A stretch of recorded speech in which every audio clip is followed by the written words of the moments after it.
Welcome to Cobalt Fairy YouTube channel.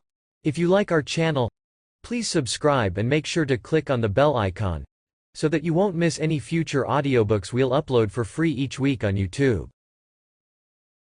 Sins of an Intoxicating Duchess by Violet Hammers. Chapter 1. Lady Selina Drake peered out through the window of her father's landau, which was taking her from her father's estate in Hertfordshire to her uncle's home in Colchester, a 2 days' journey by carriage. The shiny black carriage was pulled by a perfectly matched pair of Norfolk trotters.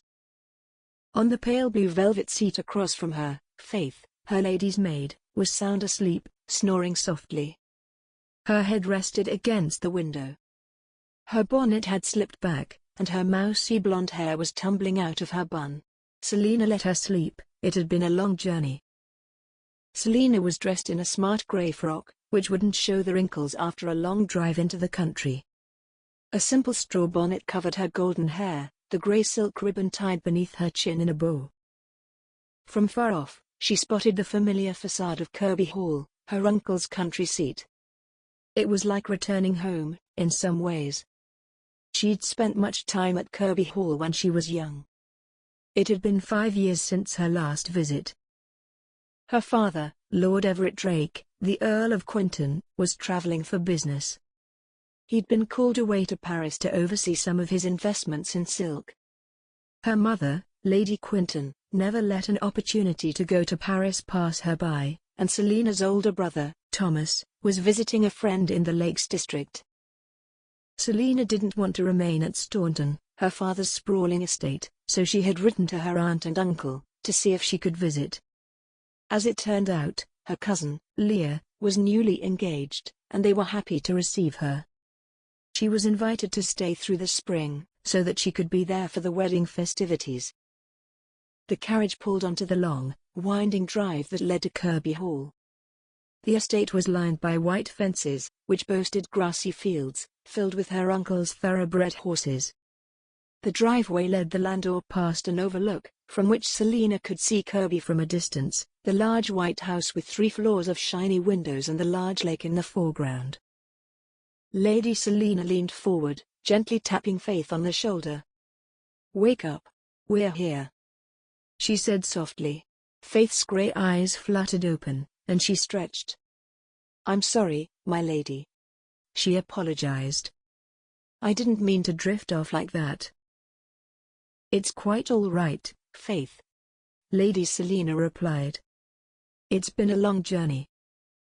When the landau pulled up in front of Kirby Hall, her uncle's butler was just walking down the front steps to meet them.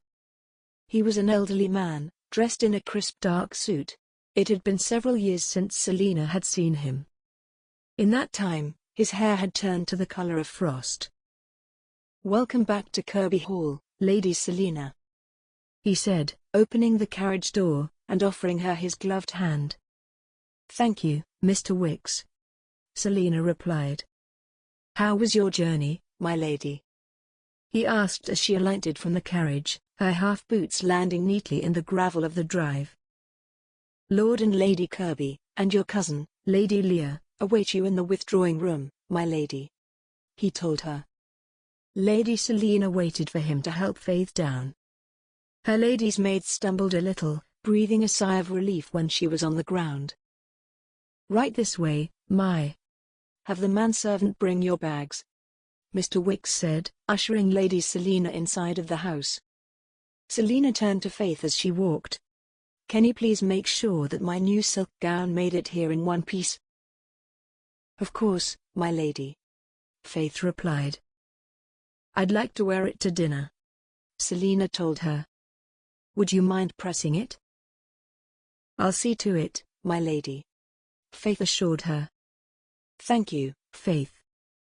Her lady's maid was always with her to ensure that everything went smoothly. Lady Selina didn't know how she'd ever manage without her. Not that she would ever be in a position to find out. At least she hoped. Mr. Wicks opened the large front door. It was painted a sleek black, with a big brass knocker. The butler held it open, so that Selina could pass. She entered, looking around. The inside of Kirby Hall was the same as it had been the last time she had visited. The foyer's high ceiling was adorned with a massive, medieval-looking chandelier, and the sweeping stone staircase led toward the upper floors. Servants were everywhere dusting, sweeping, carrying full vases with fresh flowers. "Come," Mr. Wicks said. "Lord and Lady Kirby are just upstairs. I shall bring you all some tea."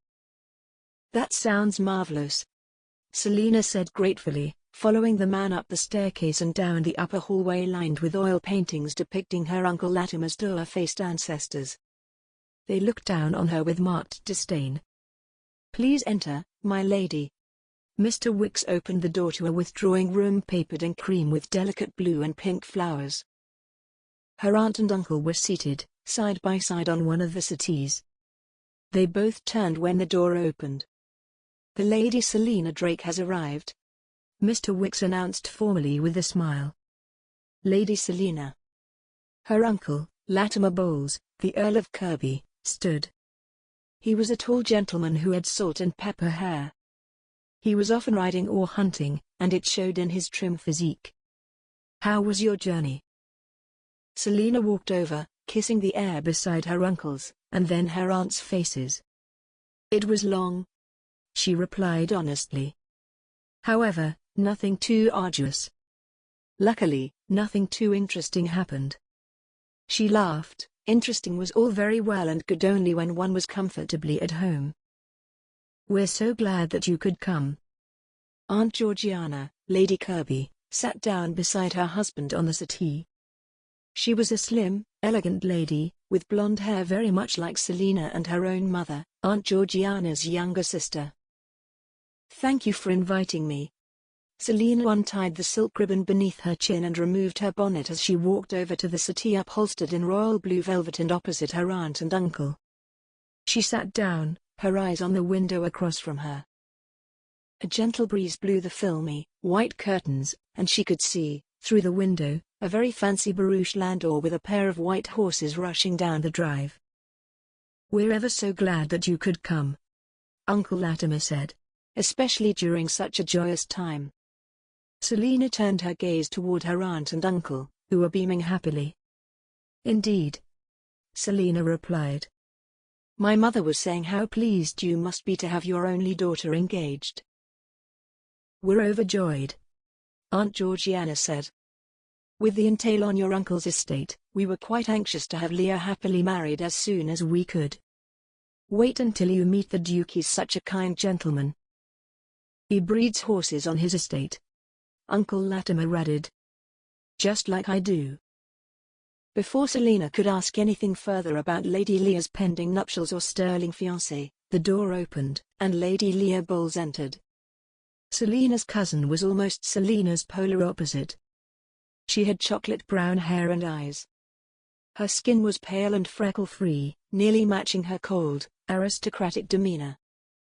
"Welcome, cousin," she said soberly, sitting down on the settee beside Selina.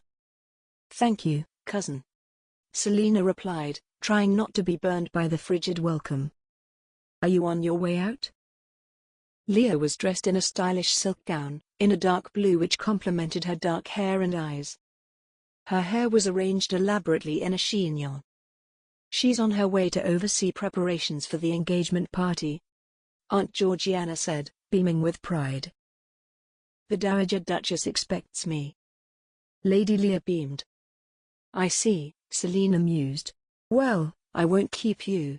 You should invite Selina along," Aunt Georgiana suggested. "She's got an eye for floral arrangements." Leah's face curdled as if she was smelling something vile. "Would you like to come? You can meet the Duke," Lady Leah offered, although it was clear that she didn't want Selina to tag along and meet her fiancé.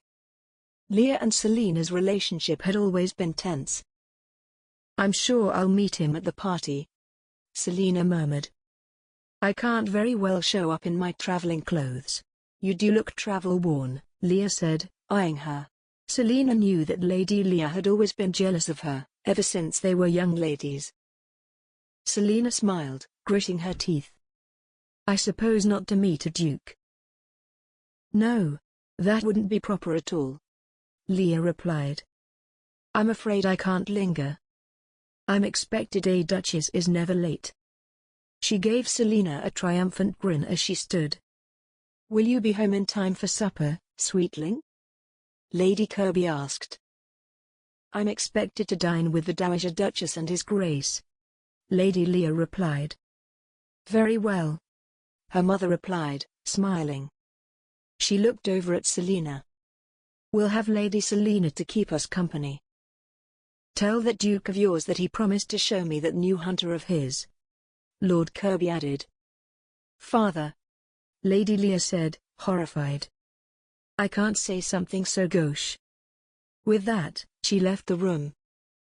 I didn't realize that horses were out of style, Uncle Latimer said. Selina beamed at her aunt and uncle. They were kind people, and Aunt Georgiana reminded Selina so much of her mother. I'd be happy to discuss horses with His Grace on your behalf, Uncle, Selina assured him. Thank you kindly, dear, Uncle Latimer said. Now that she was becoming a duchess, it seemed to Selina that Lady Leah felt as though she'd won some sort of contest. But it was a competition that Selina had never been interested in. Would you like for me to send for some tea, dear? Aunt Georgiana asked. Yes, please, Aunt Georgiana, Selina murmured. Jasper Munro, the Duke of Gillingham, and his good friend, Lord Stephen Cull, the Marquis of Sandbourne, were out riding. Jasper was trying out his new hunter, a large black thoroughbred named Pilot. He sat comfortably in the saddle. He was a tall gentleman with broad shoulders, green eyes, and dark blonde hair, covered by a top hat. Do we have time for a turn about the wood over there? Stephen asked, hopefully. Unfortunately, no, Jasper muttered grimly. I'm expected at the house to receive my bride-to-be. Why the long face? Stephen asked as they rode back toward the stables. Lady Leah is a beautiful, genteel lady. Jasper sighed heavily. I just always thought that the lady I married would be the lady that I loved. That's a rarity, and you know it, Stephen pointed out kindly. I'm disappointed, Stephen, he admitted. Jasper had never been in love. Nor, it seemed, would he ever be. His life had always been one of duty. He had never seen in his own parents the kind of spark that he was longing to feel. Well, can't go back now, can you? Stephen replied, morosely. The banns have already been announced. That's as good as being married. True, Jasper mused as they rode into the yard. He swung down off of his horse's back, landing on his feet. The stable boy walked over, taking their horses from them. The two gentlemen walked toward the house. Gillingham Manor was his, and he was extremely proud of it. The house was built of sandstone, with large windows that overlooked the green fields of the estate. It was full of light and expertly crafted. Recently, he'd had cypress trees planted, all along the drive.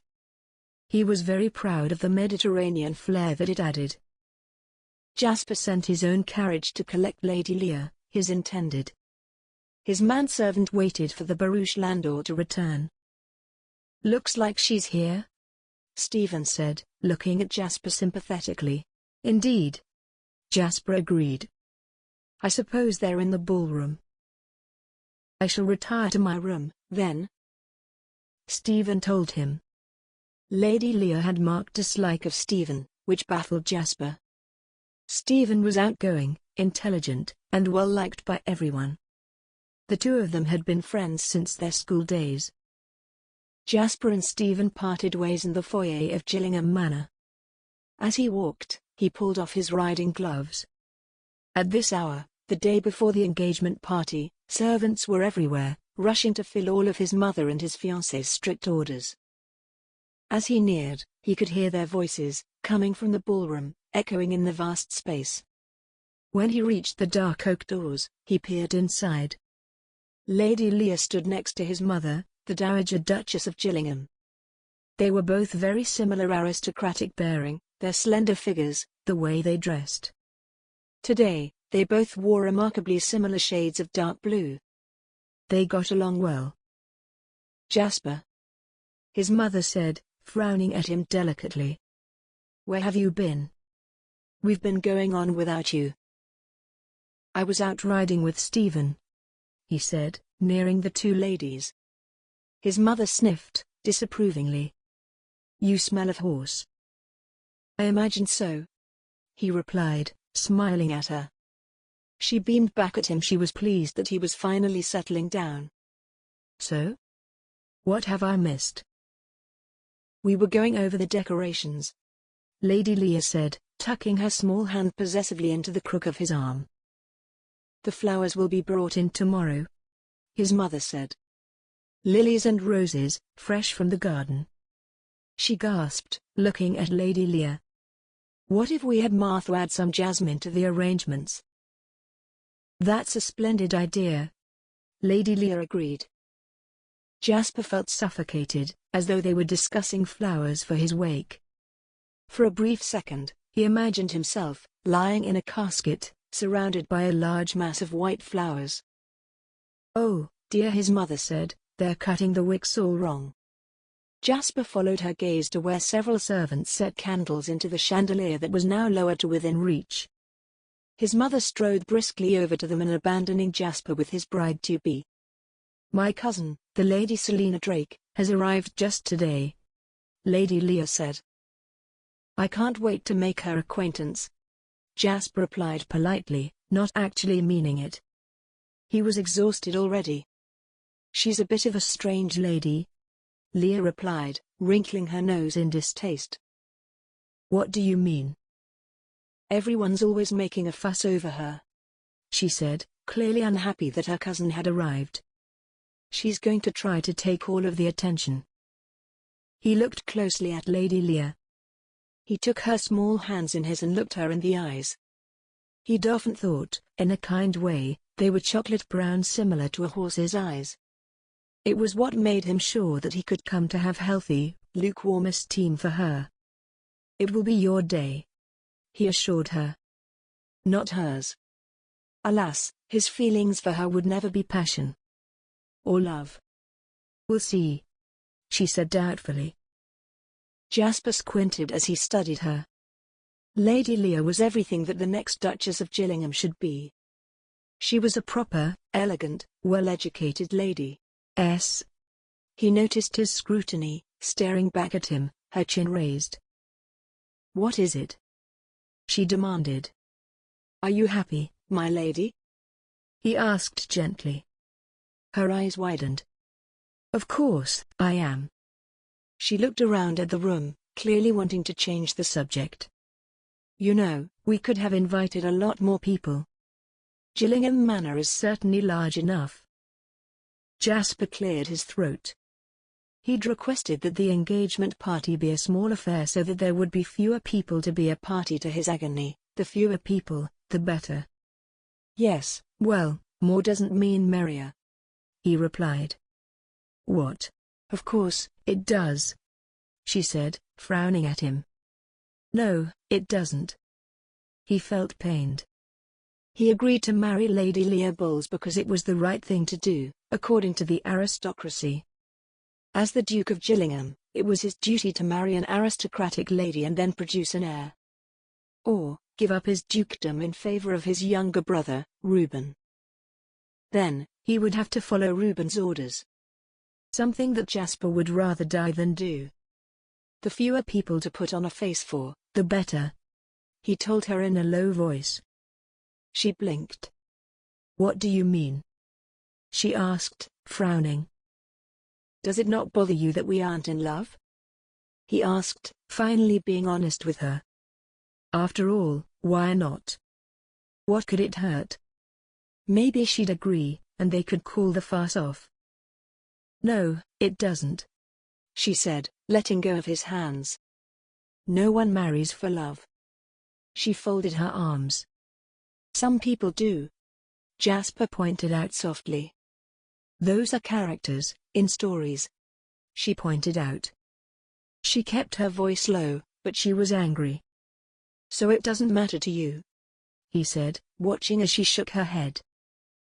Not at all. Let's not fight, she said, taking his arm. Not today.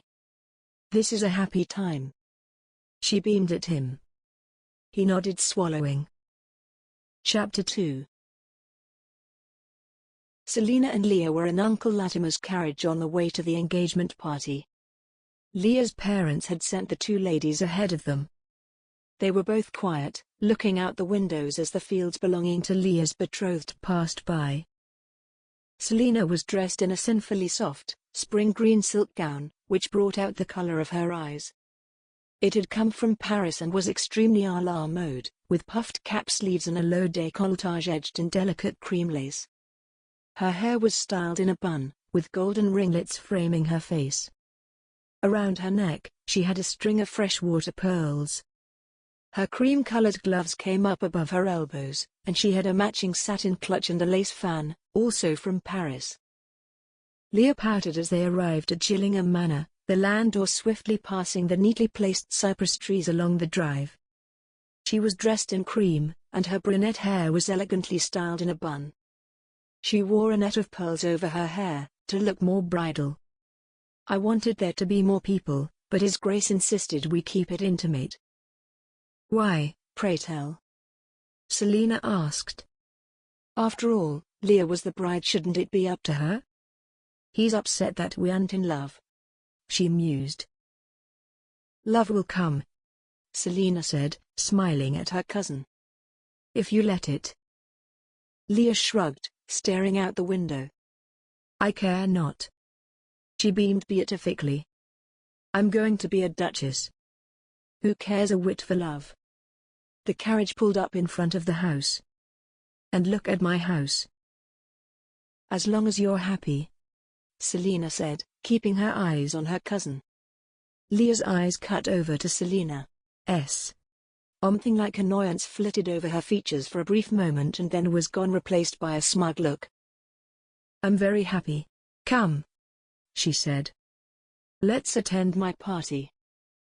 Selina watched as her cousin was helped out of the carriage. She'd noticed that Leah spoke only of herself, nothing to do with her husband-to-be. When she imagined this duke, she saw a downtrodden individual, a gentleman who would bow to all of Leah's desires in an effort to keep his wife happy. Once Leah was out, Selina followed. She found herself standing in front of a 3-story sandstone monstrosity, flanked by what appeared to be a large garden in the back. It was an impressive facade. A castle for Duchess Leah, she mused, trailing behind her cousin to the door. From where she stood on the drive, she could see an impressive stable, with many sleek-looking horses grazing in the pastures around it. There was a receiving line at the front door, compromising of Leah and her mother-in-law to be. This is my cousin, Leah said. The Lady Selina Drake. Your Grace, it's lovely to meet you, Selina said, curtsying. A pleasure, my lady, Her Grace said. She was dressed in an elegant grey silk gown befitting of a duchess. Her neck was piled with several strands of pearl and diamond necklace, and she had an ostrich plume draped over her piled tresses. I must apologize, my son should be here. I'll go and find him, Your Grace, Lady Leah said. I'll help, Selina said, trailing after her cousin.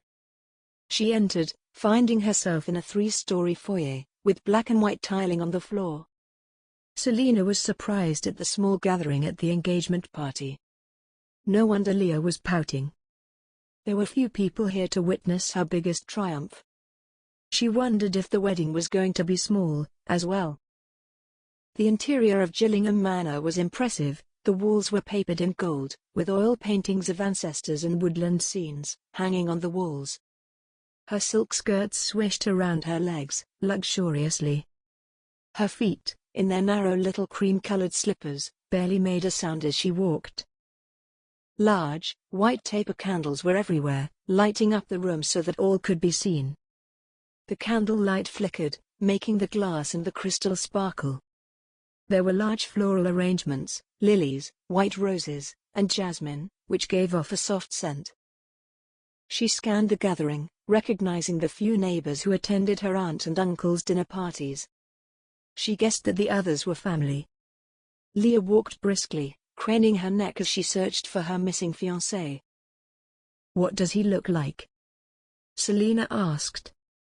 "He promised that he'd wear his green jacket," Leah told her. "Oh, "There he is, beside Lord Sandbourne."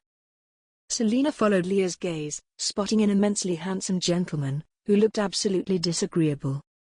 He looked bored. At his own engagement party. "Oh, dear," she murmured, laughing to herself as she followed Leah. The Duke of Gillingham was certainly handsome, but he looked miserable. He wore a dark green coat and a pair of cream-colored pants. His hair was dark, and from here, she couldn't discern his eye color.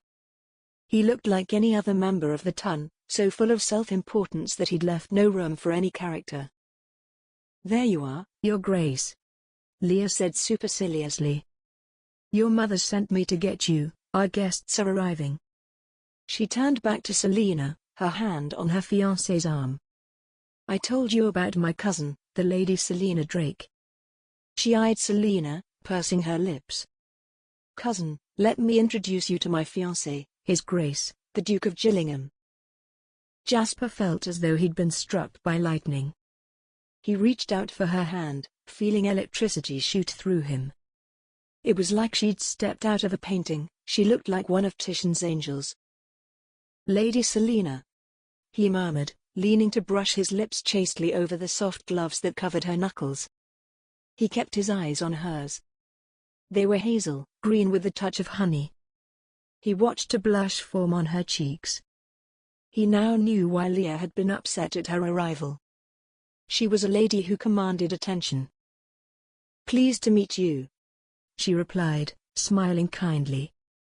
Her hair was golden, a few curls framing her face. He straightened, reluctantly letting go of her hand. She was the picture of perfection. She took his breath away. "I must speak with her. I must go and greet Lady Mortimer," Lady Leah said, looking at him. "Will you entertain my cousin while I do? She knows no one here." "You don't have to," Lady Selina said softly as Lady Leah moved through the sparse crowd. "It's all right," he said, offering her his arm. "Come. I will show you our gardens." There was a pause. He felt his heart skip a beat. "They're the talk of the county," he said. "I must insist." "Don't you have guests to welcome?" she asked. "It's as much my mother's home as it is mine," he insisted. "Your Grace," Lady Selina replied. "I haven't got a chaperone, my aunt and uncle have not yet arrived." "Then we'll stand on the terrace," he said. "In full view of the entire party." "Very well," she said. At last, she glanced backward. He looked around, finding that Lady Leah had vanished. He spotted her talking to Lady Mortimer over by the front door. Selina's hand was tucked in the crook of his arm. Her pulse was racing. Her skin tingled at his touch, even through the fabric of her gloves. Her whole body felt suffused with warmth at his interest in her. "Will you be visiting us long?" he asked as they walked out and onto the terrace, which overlooked the gardens. Some long ago ancestor of his had put in a stone path, which traveled through the perfectly manicured shrubs, making several neat loops. "Until the summer," she murmured as they stood, looking out over the impressive gardens. There were a few people, promenading in pairs along the paths, and they were, by no means, alone. From where she stood, Selina could see into the ballroom. "I'm to meet my parents in London, upon their return from Paris." "London? In the summer?" He looked at her incredulously. "Yes, for a week or two," she explained, letting go of his arm to lean her hands on the balustrade. "And then it will be back to our county seat in Hertfordshire until the season starts." She glanced away from him, to look at the staircase, which led down. "Ah," he said. "I never much cared for the season." "Why is that?" she asked, waving to an elderly couple as they passed them on their way out into the garden. All of the people, vying for attention, he said. You don't like attention? She asked, turning her gaze to him. No. It's different, it's posturing. I much prefer honest conversation, he said. She studied him curiously. Those green eyes were arresting. He was not at all what she'd imagined. What, pray tell, does honest conversation entail? She asked, finding herself interested. He was handsome, certainly. But she'd never lost her head over a gentleman before, mainly because most gentlemen were after her fortune or entranced by her beauty. She'd always been looking for someone who could share a conversation. Someone interesting, but everyone always turned out to be the same.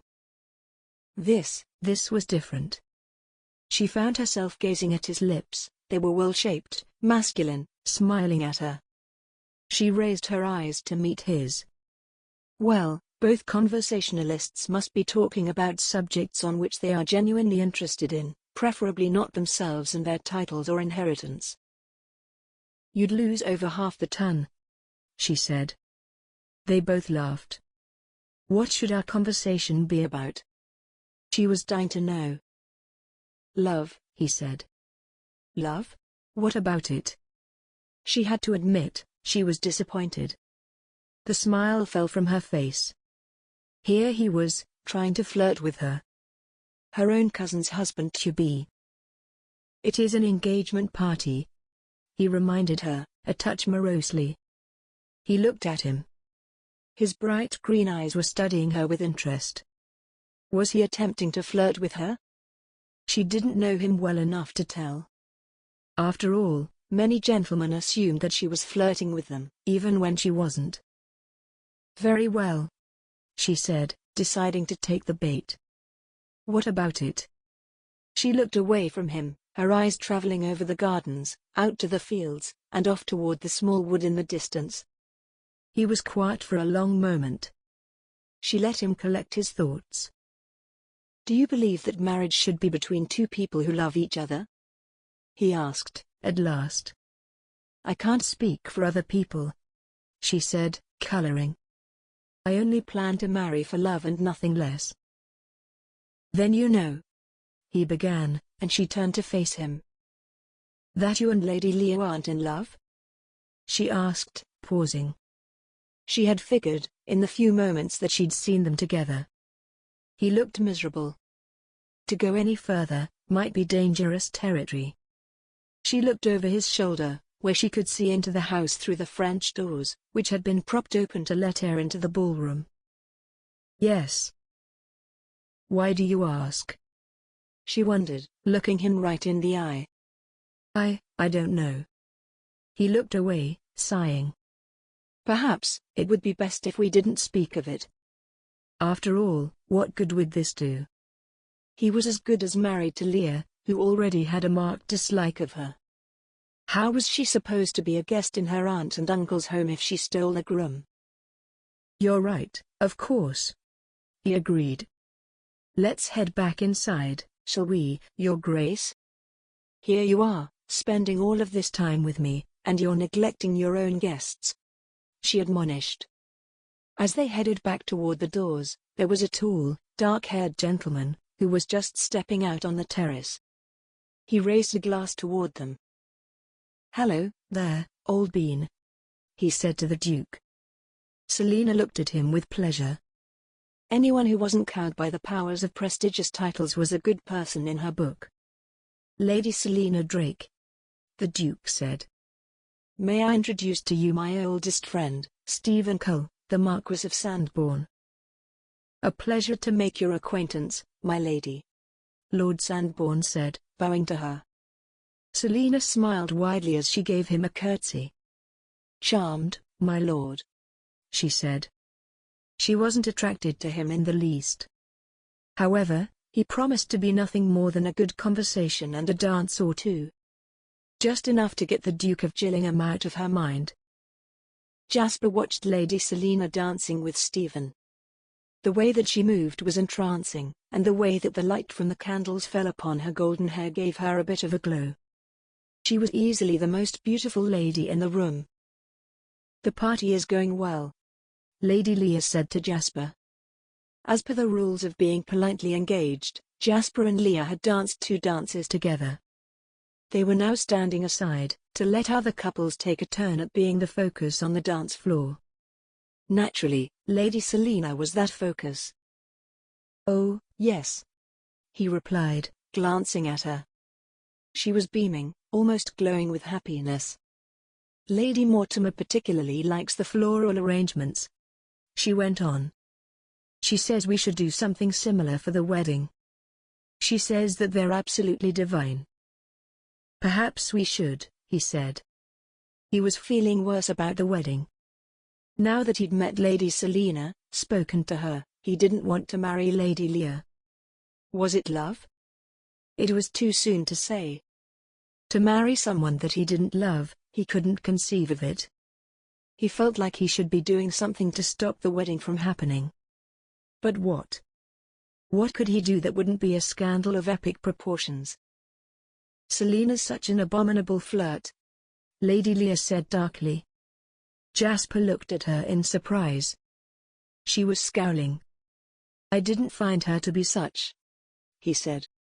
"Look at the way she's teasing Lord Sandbourne," she said. "He looks besotted. All the gentlemen just line up to be led on, and she goes from one to the next. It'll happen all night." Jasper looked at Stephen. He'd seen his friend besotted before, and this was not what it looked like. Stephen threw his head back and laughed at something that Lady Selina said. It merely looked like they were having an enjoyable conversation.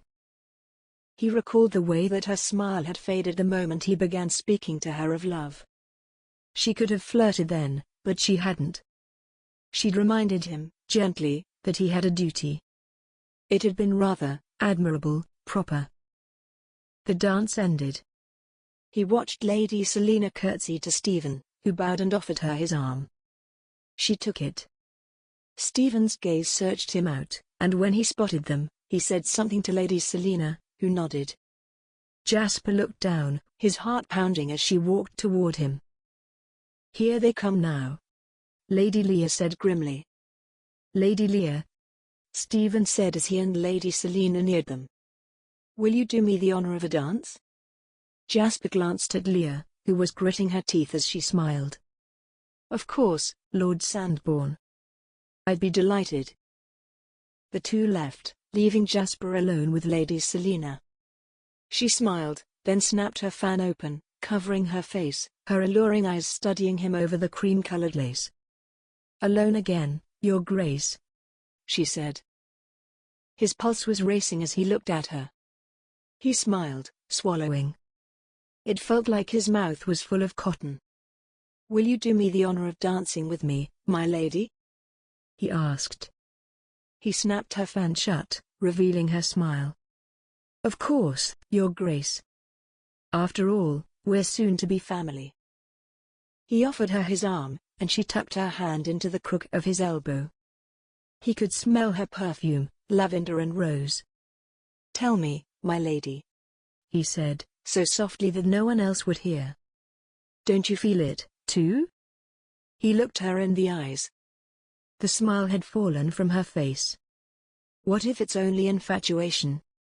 she whispered as he placed his hand on the small of her back, drawing her closer to him for the waltz. "What if it's not?" he replied, hope making his chest feel full of light. "Why would you do something so rash?" He began to lead in the box step, twirling her and then pulling her close. She was an excellent dancer, her technique perfect. "Tell me, if given the choice between a loveless marriage, and the very distinct possibility that you found a chance at true happiness, which would you choose?" She stared up at him, her mouth pursed into a line. They stepped back. When they stepped toward each other again, she answered. "I'd choose love, of course." "Can you tell me, without a doubt, that you don't feel the same?" She didn't answer, the dance steps moving her away from him. When they were brought back together, he knew her answer. She didn't need to say. Chapter 3. Leah stood among the crowd, watching her cousin dance with her fiancé. Goosebumps raised all across the skin at the back of her neck, and her stomach flipped nauseously. The way that the Duke, her Duke, was looking at Selina was rather telling. This was the very thing that she'd feared, as soon as her mother had announced that her cousin would be arriving. When the dance brought them near to her, she heard His Grace say, "Can you not tell me that you feel the same?" Leah watched as Selina colored, the blush on her cheeks making her look the perfect English rose. Her heart hammered in her chest, and she felt rage, like a wildfire, consuming her. It had happened again. Selina had shown up and taken it all, the attention, the party, the Duke. "I've never seen that lady before," a gentleman said, his breath hot against her cheek. She turned to find herself face to face with Lord Reuben Munro, the Duke's younger brother. "My cousin, the Lady Selina Drake," Leah replied, bracing herself for the usual questions, her eyes never leaving the pair. "Why are you so glum, my lady?" Lord Munro asked, causing Leah to look over at him. He was studying her closely. She sighed, not wanting to finish the sentence. "Tell me," Lord Munro said, softly. "I won't utter a word, my lady." Leah looked into his eyes, so like the Duke's, and yet not. "Lady Selina has always been the center of attention," she said. "It's my engagement party. Shouldn't it be my turn?" "Of course it's your turn," Lord Munro replied. "All you have to do is steal the show." Leah looked at the Duke and Selina, and then at Lord Munro, who was watching them wistfully. She watched as he took a sip of his punch. "Is that even possible?" she asked. "Of course it is," he replied, his eyes still following his brother. "Do you ever wish it was you?" "Naturally," Lord Munro commented. He raised a finger in the air, pointing it at Leah. "Alas, Jasper was born first." "I know how you feel," she said, watching as he quirked one eyebrow doubtfully. "Do you, my lady?" he asked. "I recall you being the Lord Kirby's only child." "She always got everything," she said, nodding at Selina. "She's always the center of attention, with people fawning over her golden hair, her creamy skin and those awful freckles. Not to mention, she's precocious." "Oh?" Lord Munro looked at her with a kind smile. "Always giving her opinions freely, whether you want to hear them or not." "It must be hard to be in her shadow," Lord Munro said. "Extremely." Leah glanced at him. He was so much like his brother, dark blonde hair, green eyes, but somehow, seemed lesser. And, she supposed, he was lesser. He was a lord, with nothing more than a hunting lodge on the edge of the estate. Leah certainly would never consider marrying him, even if he had been kind to her. If you wanted, you could take her place. After all, what does she have that you don't? Lord Munro pointed out. Leah looked at the Duke and her cousin. Selina had just said something to the Duke, something which made him beam as if she'd just answered his fondest wish. Something dark awoke in Leah's breast as she looked back at Selina and the Duke. They were looking at each other with such tenderness. Anger, like she'd never experienced before. It wasn't that she was in love with the Duke. It was that the title of Duchess was within her reach. Her greatest victory over Selina, who was only just debuted the year before, at 17. "I am not her," she replied softly. "Just be yourself," he said, then bowed low. "My lady." He then wandered off, disappearing into the crowd. Leah looked back at Selina and the Duke, fear kindling inside of her. She'd wanted to be a duchess, for as long as she could recall.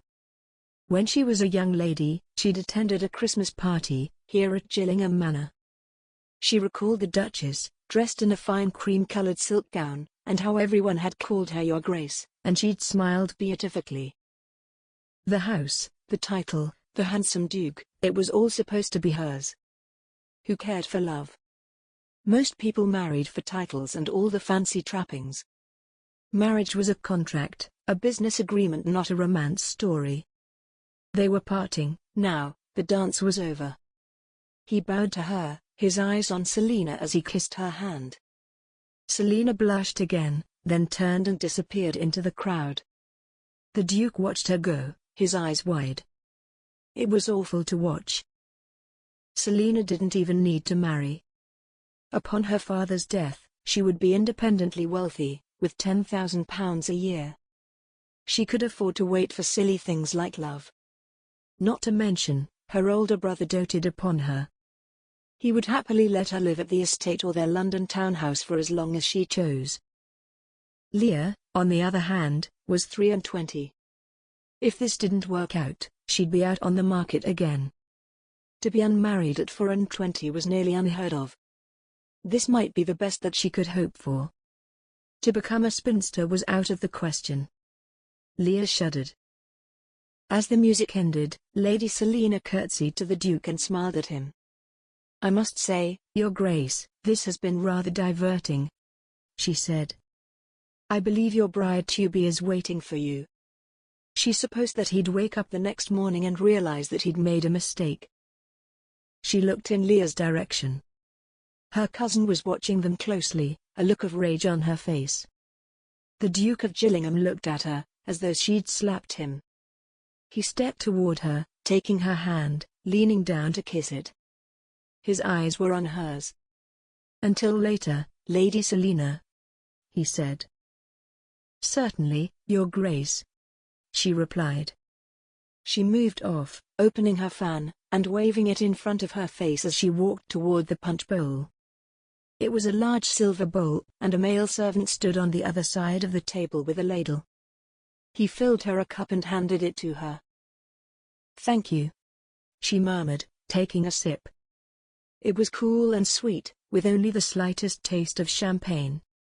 She walked around the room, watching the goings-on. It was certainly a small affair, and almost everyone seemed to know each other. She saw Leah and the Duke, across the room.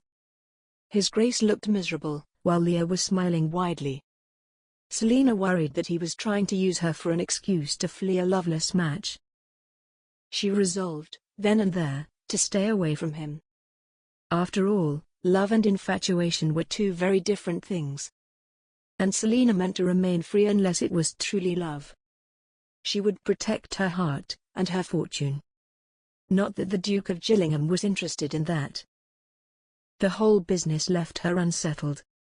After all, a pronounced engagement was a done deal. Calling it off would be a scandal of epic proportions. She doubted sincerely that the Duke was enough of a renegade to call it off over a chance brush with fate. She laughed to herself. Tomorrow, this would have all faded away, like a strange dream. When she glanced over at him, the Duke was staring at her. She held his gaze for a moment, feeling her cheeks heat up. In the pit of her belly, she felt a small rush. She was familiar with gentlemen looking at her like that. She'd never felt a response like this to it. She wanted it. She wanted him to look at her like that. She turned away, walking out onto the terrace, to cool down and think as she sipped her punch, which was going straight to her head. Her cheeks warmed, and she had a light buzz. No, it would never be. Not without hurting Leah, and Selina just couldn't betray her cousin like that, whether Leah liked her or not. They were family. She stared out at the garden, with little tea lights all along the paths, then decided to go and find Aunt Georgiana.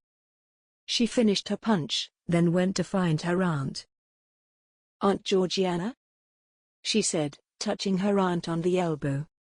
"Darling, are you having a good time?" she asked. Once again, Selina was reminded of her mother. "Yes," she said, fanning her face a little. "Let me introduce you to Her Grace, the Dowager Duchess of Gillingham," Aunt Georgiana said, turning back to the Dowager Duchess that she had been talking with. "We've already had the pleasure," the Dowager Duchess said. Selina curtsied low. It's a pleasure to see you again, Your Grace. Thank you for having me on such short notice, Selina said. If I'd known that I was going to be arriving in time for such an elegant party, I'd have brought something finer to wear. The Dowager Duchess raised an eyebrow. Finer than that dress? She laughed. Well, I can't have you upstaging me in my own home, now can I? Aunt Georgiana's eyes widened. Selina wasn't cowed by the Dowager Duchess, there were many of her ilk all over London and Paris. The trick was to become friends with all, whether they seemed disagreeable on a first meeting or not. Well, I have to try, Your Grace, she replied boldly. My own mother would never forgive me. Have I met your mother? The Dowager Duchess asked. She snapped open her fan, ostrich plumes, to match her headgear. I imagine so, Your Grace, Selina replied. Lord and Lady Quinton are often at street. Sister? The Dowager Duchess turned to Aunt Georgiana. Is the Lady Quinton? Yes, Your Grace. Aunt Georgiana inclined her head, shooting Selina a look. Selina smiled back serenely at her aunt. I know your mother, my lady, the Dowager Duchess said, beaming. She's quite the fashion icon. She would be pleased to hear you say that, Your Grace, Selina replied, smiling. Her mother would have been ecstatic at the compliment. Why have your parents not come, as well? The Dowager Duchess was glancing about, as if Selina's parents were about to walk in. They're in Paris, Your Grace. Paris? At this time of year? She fanned herself, shaking her head. My mother would say that Paris is best at any time of the year, Selina said. The Dowager Duchess laughed. Such a delight, your mother. When you write to her next, do tell her that I send my regards. Of course, Your Grace, Selina murmured. The Dowager Duchess made her polite excuses and then bustled off to go and attend other guests. Aunt Georgiana looked at Selina, who smiled. Do you often name-drop your own mother? She asked her. It never hurts to own up to your own blood, Selina said, opening her fan. It was obvious that the Dowager Duchess was a bit of a battle-axe. Selina herself intended to be one of the same at that age. The party felt as though it were dragging on. Jasper found himself in a discussion with his fiancée, his mother, and their neighbor, Lady Morton. I've made the acquaintance of your cousin, Lady Selina, his mother said. Jasper watched his fiancée's face fall. She's a very fashionable young lady, his mother said, approvingly. Yes, Lady Leah said, her features rearranging into polite disdain. She's always a favorite. Indeed? I can see why, his mother said. I've not made her acquaintance, Lady Morton said. Whose daughter is she? Lord and Lady Quinton, Lady Leah said. Their estate is in Hertfordshire. So close to London, Lady Morton mused. Indeed, Lady Leah said. They're often in the city. Don't you wish that you could be in London more often? His mother asked, looking at him, pointedly. No, mother, he replied. I do not. Oh, his mother exclaimed, stage whispering to the other ladies. He would never be in polite society if he could help it. He'd rather spend his day in the barn with the horses. He smiled, forbearing the comment. It was mostly true. Luckily, Stephen was coming their way. He bowed to the ladies. Lord Sandbourne, Lady Morton said. Have you made the acquaintance of Lady Selina? I have, Stephen said. I find her to be a genial lady. Very kind, very proper. He nodded approvingly. Stephen rarely had anything bad to say about anyone. Jasper glanced over at Lady Leah, who looked as though she'd sucked on a lemon. He looked at Stephen, who sidled up next to him. The ladies began to discuss other guests who were there. How are you holding up, there, old bean? Stephen asked in a low voice.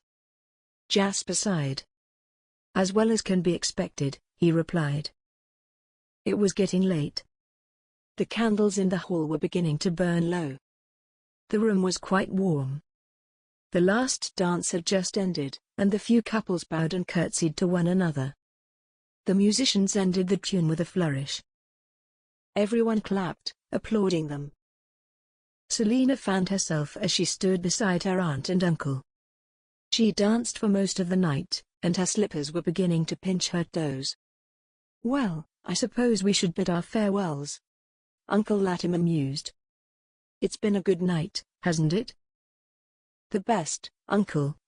Selina agreed. She'd enjoyed herself. She slipped her hand into the elbow that her uncle offered her. Then, the three of them walked over to where the Dowager Duchess, Lady Leah, and the Duke of Gillingham all stood beside the door.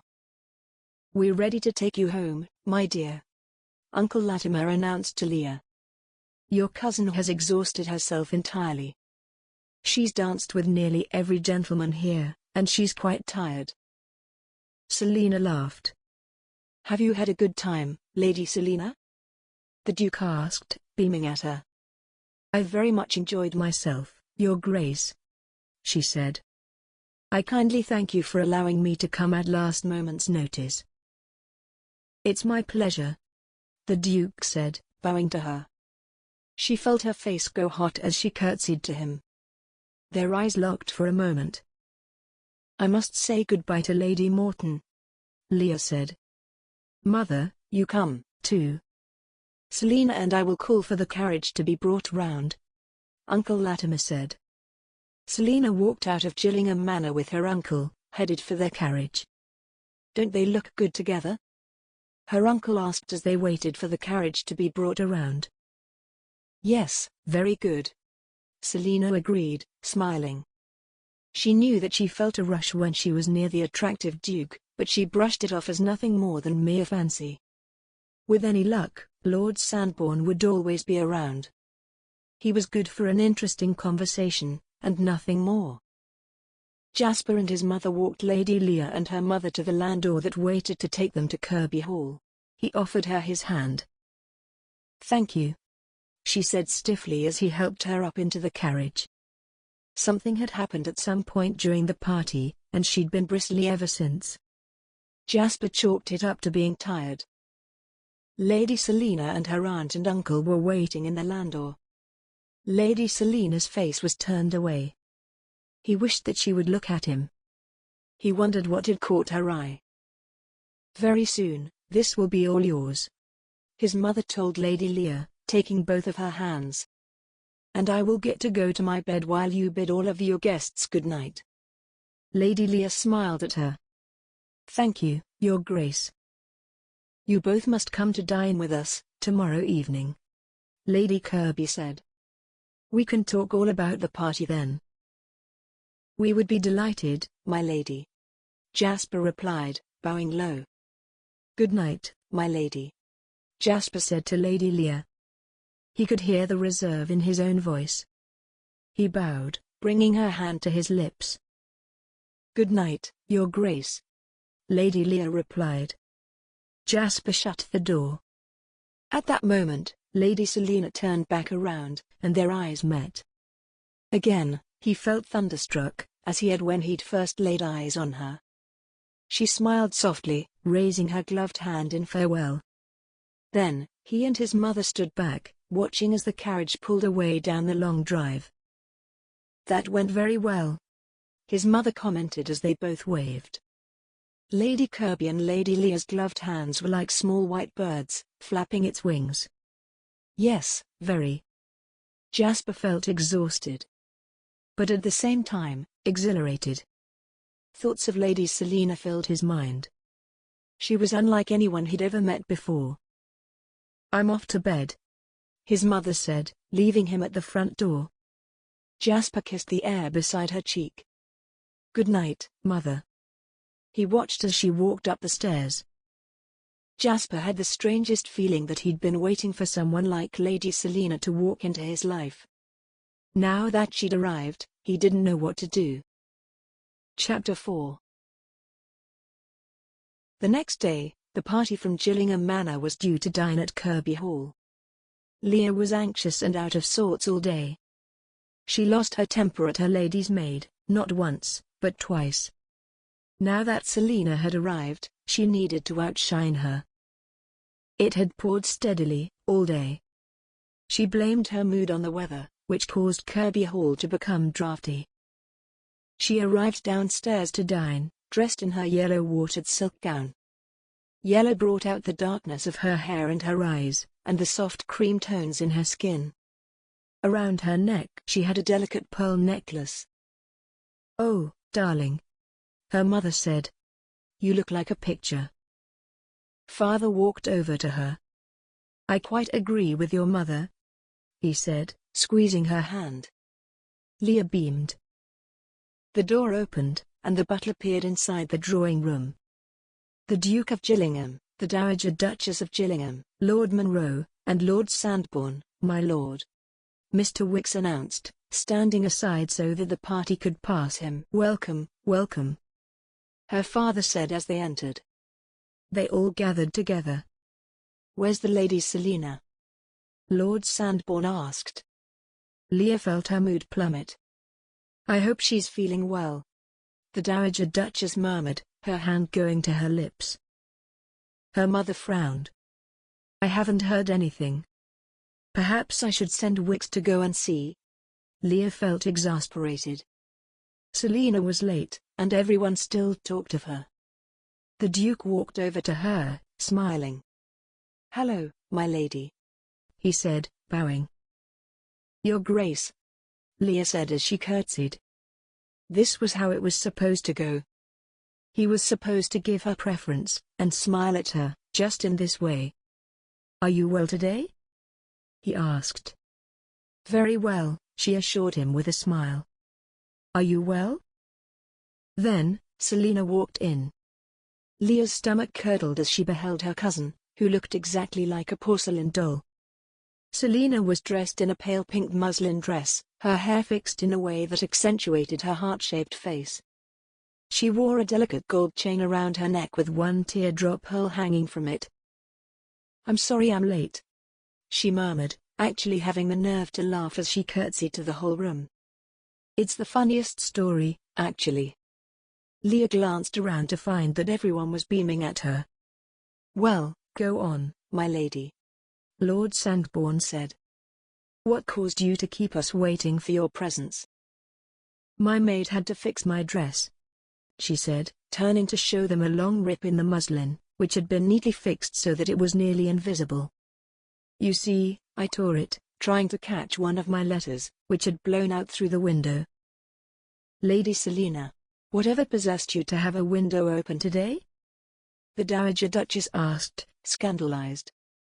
"You might have caught a cold." Leah was boiling inside. Here Selina was, the center of attention.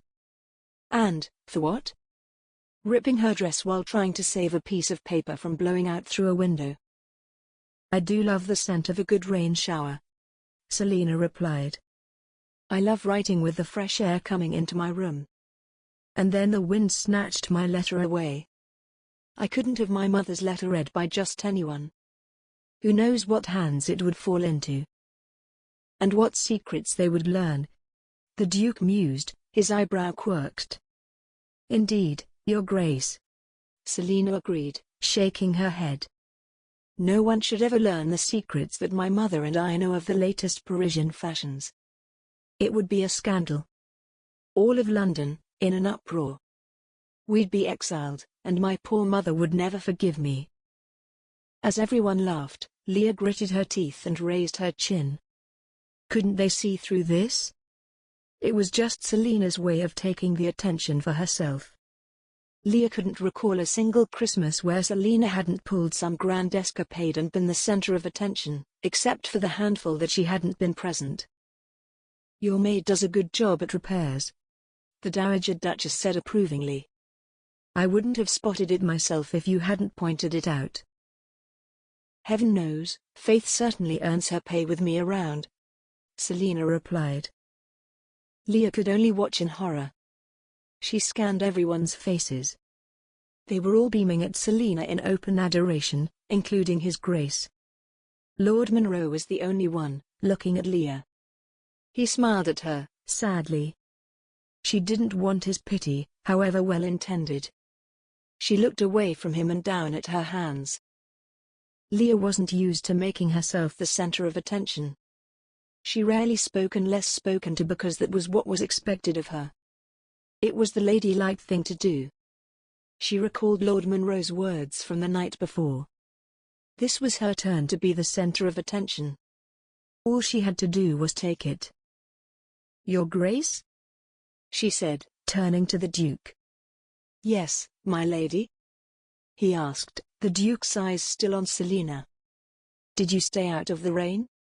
she asked. "Yes, quite." He was speaking absent-mindedly. She could have said anything. She could have told him that she'd run naked across the fields, and his answer would be the same. He was caught in Selina's spell. Leah bit her lip. The Duke glanced over at her and smiled. Perhaps she was imagining things. Jasper could barely take his eyes off of Lady Selina. Her golden hair shone in the light from the candles. In her soft pink dress, she seemed out of place in Kirby Hall's grand early Baroque-style dining room, with its massive dark-wood dining table and its blood-red walls.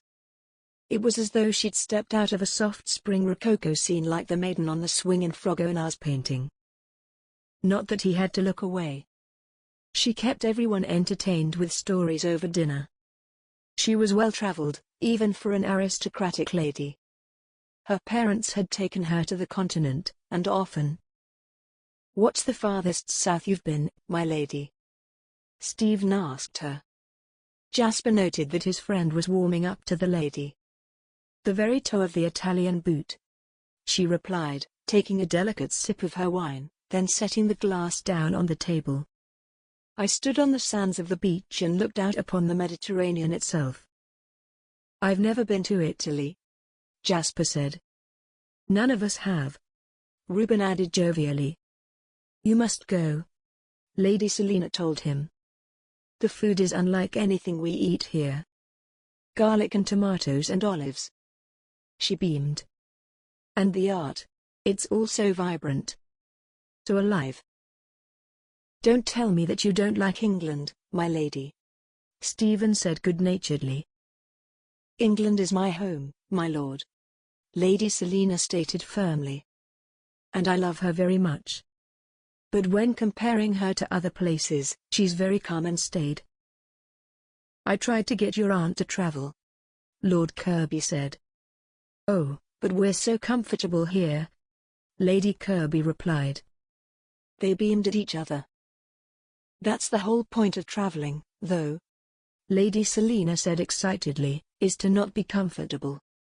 You give your opinions very freely," the Dowager Duchess said, smiling. "Indeed, Your Grace," Lady Selina said.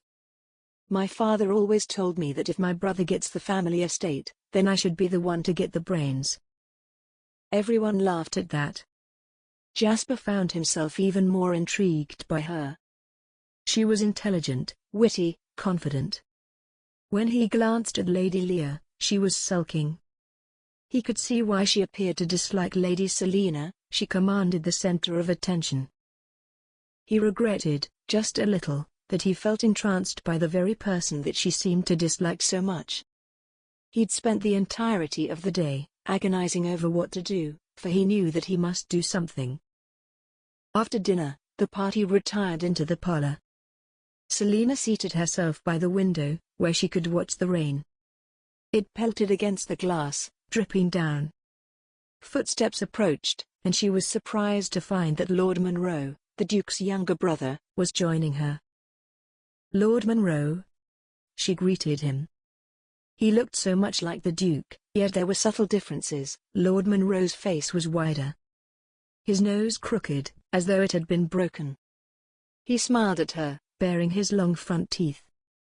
"You did not ask me to dance last night." "That was very bad of you, my lord." "For that, I apologize, my lady," he replied good-naturedly. I'm often told that I have two left feet when dancing, but I do have a very good singing voice. Will you give me the pleasure of hearing you sing, then, my lord? Of course, my lady. He bowed gallantly. Then I will forgive you, my lord, she said, smiling warmly. Would you care to have a seat beside me? Thank you, my lady, he replied, seating himself a polite distance from her. Why do you separate yourself from all of the others? I'm afraid that someone's going to demand music soon, my lord, she replied. Behind him, she could see the whole party. The Duke was watching them, a mysterious look on his face. Is that so dreadful? Lord Munro asked her. She turned her eyes to him. It is when you're a lady, my lord, she replied, with mock seriousness.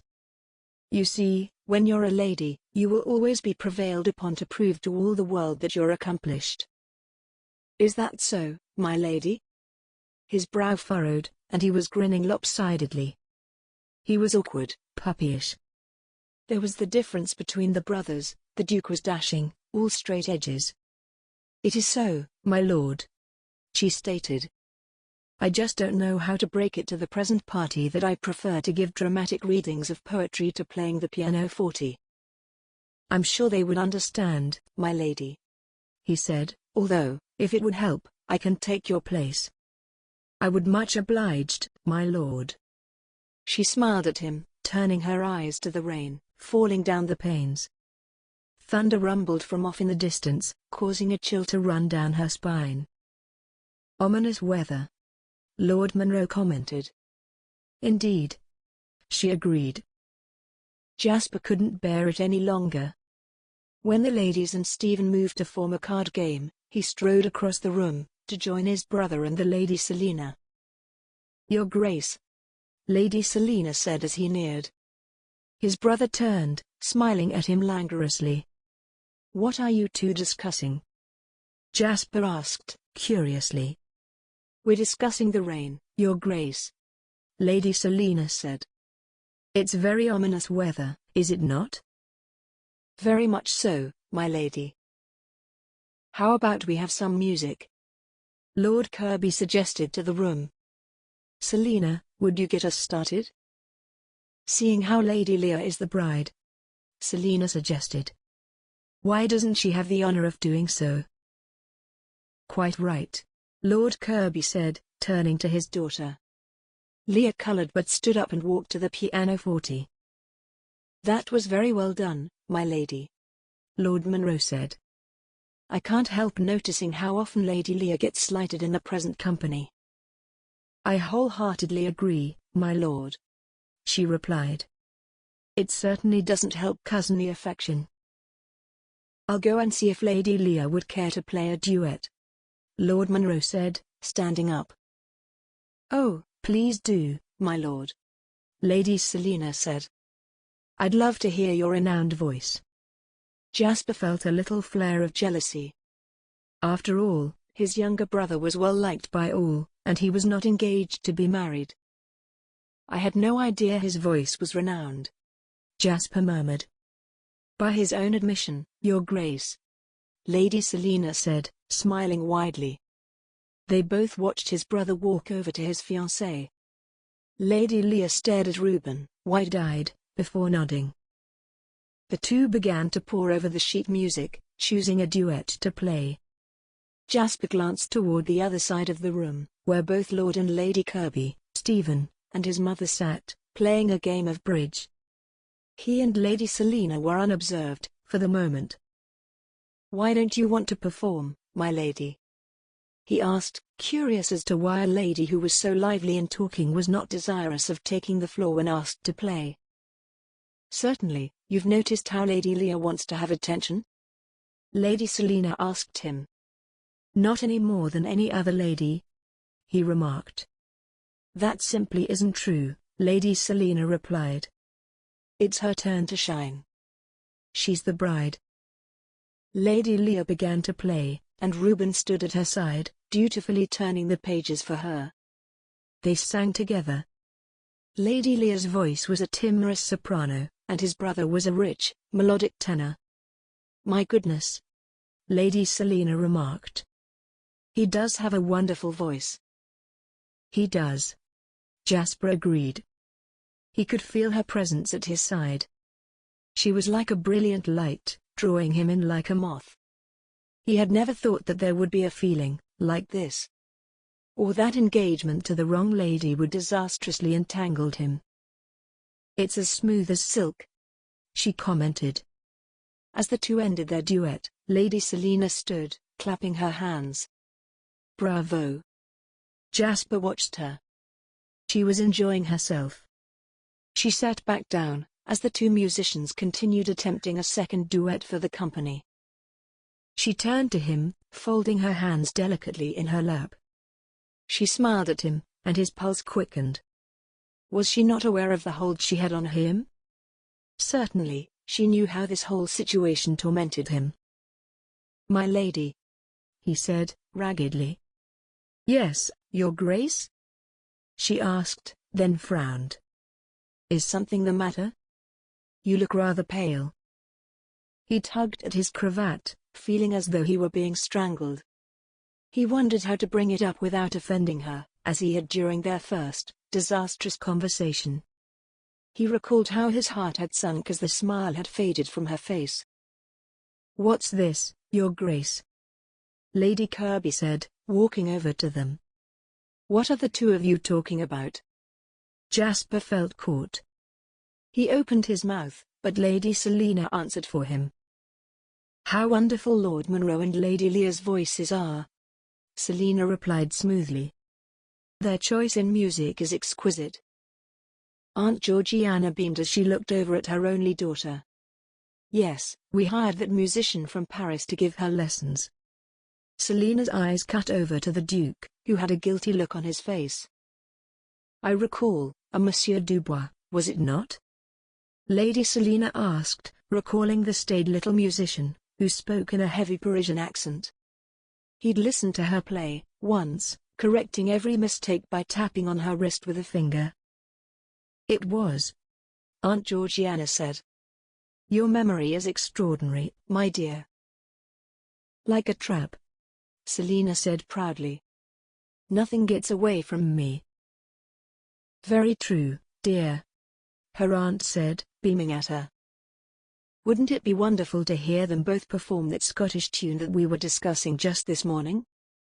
Selina suggested. Her aunt had recently acquired some new sheet music and had been showing it to Selina. "You're right. I shall go straight over and ask them," Aunt Georgiana declared, moving off.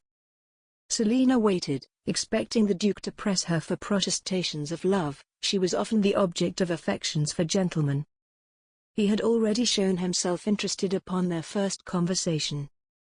She was surprised when he was silent. She glanced over at him. He was tugging on his cravat. "Are you unwell, Your Grace?" she asked, feeling bad for him. After all, it must be hard for him. He appeared to be a gentleman of honor. "Perhaps a little, my lady." He cleared his throat. Mr. Wicks entered, walking over to her uncle, and speaking in an urgent voice. Her uncle looked horrified, clearly having just received some shocking news.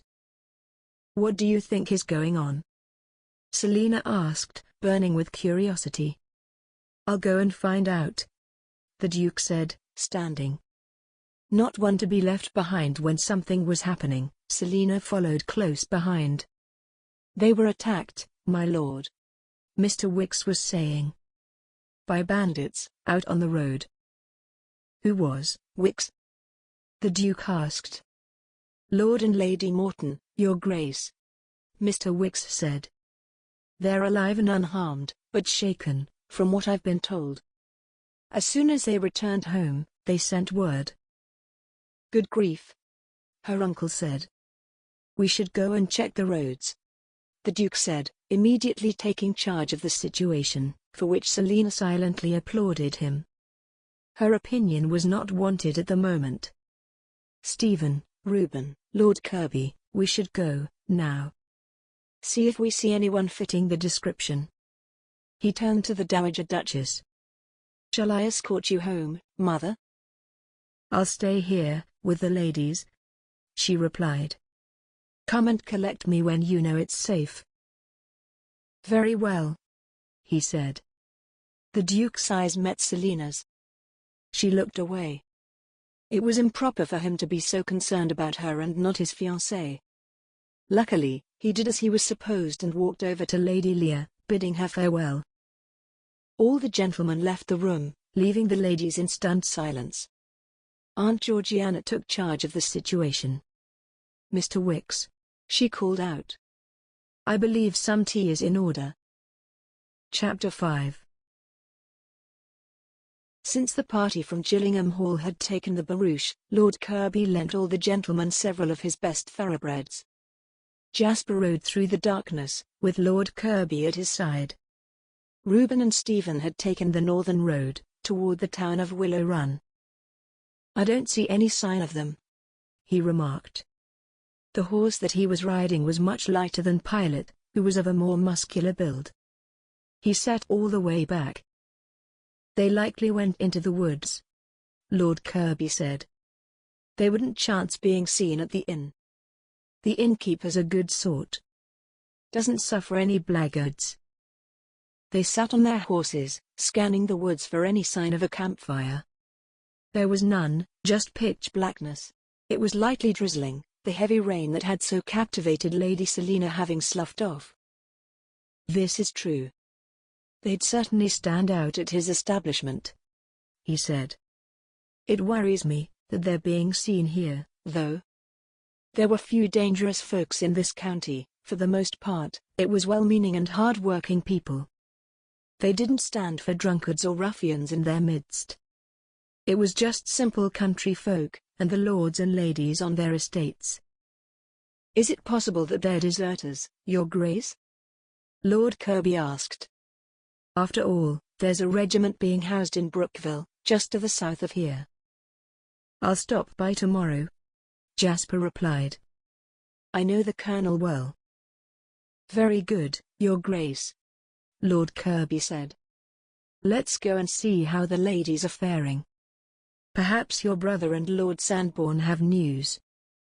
Yes, he replied, touching his heels gently to his mount's sides. The hot-tempered thoroughbred sped off. The ladies, meanwhile, sat in tense silence. Selina wondered what the gentlemen were doing just then. Were they locked in battle with the thieves, even then? Were they on a wild chase across the countryside, in pursuit? I do hope Lady Morton is all right, Leah was saying. She's always been such a particular friend of ours. Why do bad things happen to good people?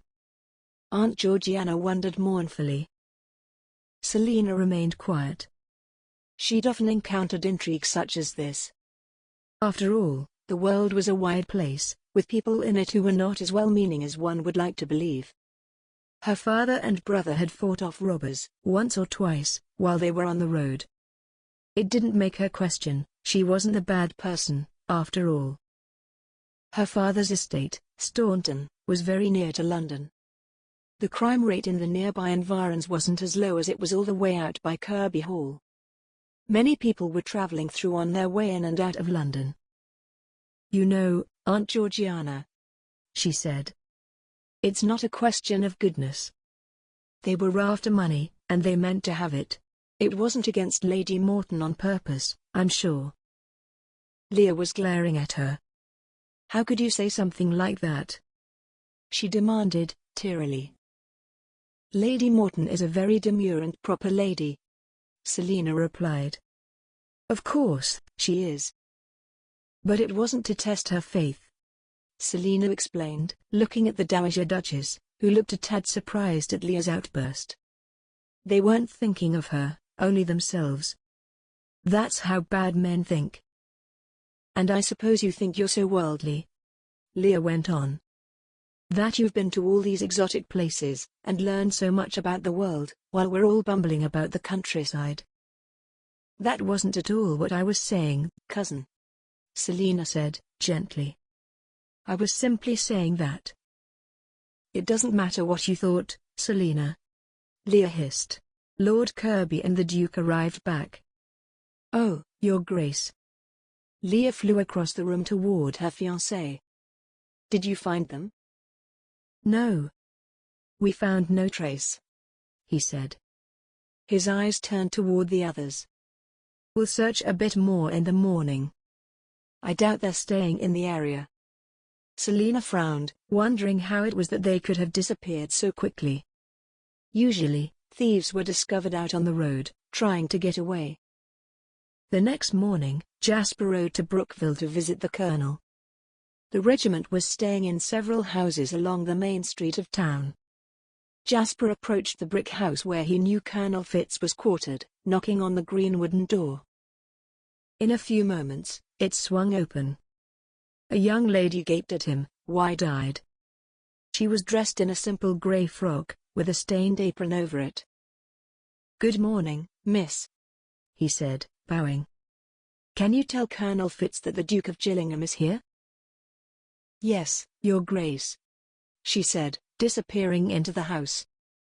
"Papa," she called out, her footsteps disappearing down the hall.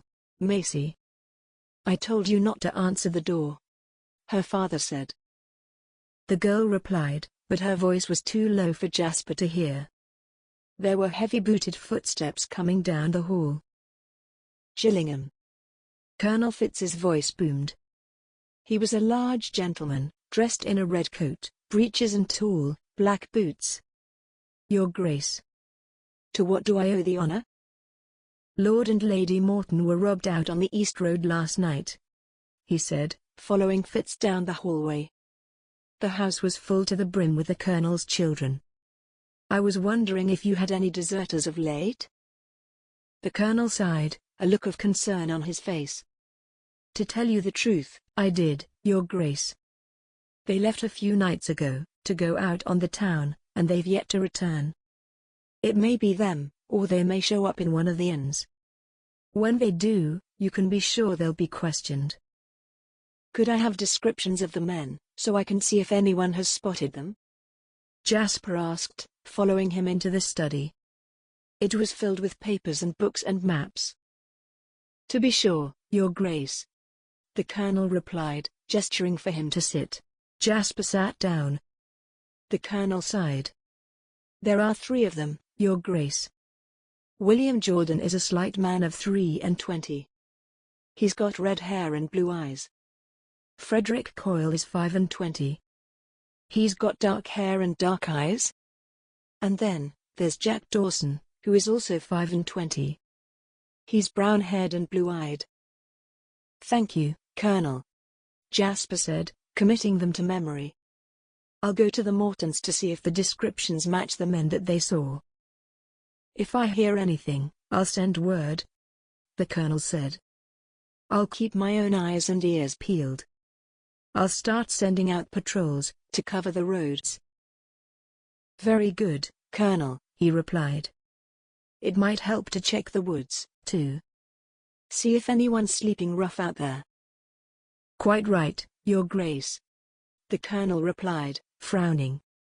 "I just can't believe Jordan and Dawson would do something like this. Coyle, however. Is he a bad sort?" Jasper asked. "Shifty. Notorious for getting into the drink," the Colonel mused. "Oh, Leah," Selina gasped, upon entering the room, where her cousin was having her first fitting for her wedding gown. The seamstress knelt beside her, placing pins. The dress was form-fitting, with short sleeves, which were slightly puffed. "Isn't she a picture?" Aunt Georgiana asked, her hands going to her face. "Indeed," Selina agreed. "The Duke is a very lucky gentleman." It pained her to say it. "Selina," Leah hissed. "That's so improper." "Is it?" Selina asked, archly. "I think it's a fair statement." Aunt Georgiana agreed. "Now, just imagine that there will be seed pearls, in place of the pouncing." "Oh, yes," Selina said, looking at how a pattern of roses and vines had been picked out with a pin onto the silk, where the seamstress planned to sew in the seed pearls in place. "That's so elegant." "It was Leo's idea," Aunt Georgiana said. "Exquisite," Selina said. She was trying to make peace with her cousin. Leah, it seemed, was not having it. She didn't even smile. "Come, Mother," Leah said. "We were going to call on Lady Morton." "Oh, I'd love to come and hear her tale," Selina said, excitedly. "I think Lady Morton is only seeing close friends today," Leah pointed out. "If at all." "Well, I wouldn't want to overtax her," Selina replied. "I don't see why Lady Morton wouldn't want to see Selina as well," Aunt Georgiana said. "I think it would be asking too much of her," Leah said, firmly. "She barely knows Selina, after all." "If you think it's right," Selina said, backing off, "I'll go and collect my maid. She'll probably want to stretch her legs." "Don't leave the estate, dear," Aunt Georgiana said. "We don't know where those awful men are." "Don't worry about me, Aunt Georgiana," Selina assured her. "We'll stay on the estate." Selina collected Faith, who did indeed want some fresh air. "What if they come here?" Faith asked as they walked down the front steps, then began to follow the drive. "It's doubtful, Faith," Selina said stoutly. "Usually, thieves don't stay in one place for long. Otherwise, they get caught. We're very safe on Uncle Kirby's estate." Faith sighed. "I hope you're right, my lady. We won't go far, will we?" "Of course not. We'll stay within sight of the house the whole time." Jasper was riding to Kirby Hall, to let Lord Kirby know what he had found out. He was out looking for anything suspicious. As he rode Pilot toward Kirby Hall, he saw Lady Selina, accompanied by who he could only presume was her maid. "Good morning, Your Grace," Lady Selina said, dropping him a curtsy. She looked radiant in a pale blue dress. She wore a straw bonnet with a black ribbon. In her hand, she held a bouquet of poppies. "Lady Selina," he said, shocked at finding her practically on the road and accompanied by only a lady's maid. "You shouldn't be abroad." "We're in sight of Kirby Hall," she replied. "Who would attack us here?" Jasper turned to Lady Selina's maid, who was watching the exchange. "Does your lady often risk her life like this?" "Often, Your Grace," her maid confirmed darkly. She was a very serious girl, almost a foil to Selina. She seemed intelligent, though. Sharp-witted, the perfect companion to her mistress. Selina laughed, throwing her head back to look up at the sky. "Not to say that I'm not concerned for our welfare, Your Grace. But I don't want to live my life trembling in fear. It's broad daylight out. Who could be out on a day like this, trying to do something untoward?" "Well, my lady," Jasper announced, getting down off of Pilot. "I'll have to accompany you back home." He swung the reins over the horse's large, dark head. "Then you'll be accompanying us to the Overlook, as well, Your Grace," she replied sternly, arching her brow. Jasper sighed, smiling and shaking his head. "As you wish, my lady." He turned to her maid, who looked disappointed. "Never fear, Mississippi. I will make sure that we all return back to Kirby Hall safely." "Thank you, Your Grace," the maid said, smiling in a way that told him that she was seeing right through him. He turned away from her.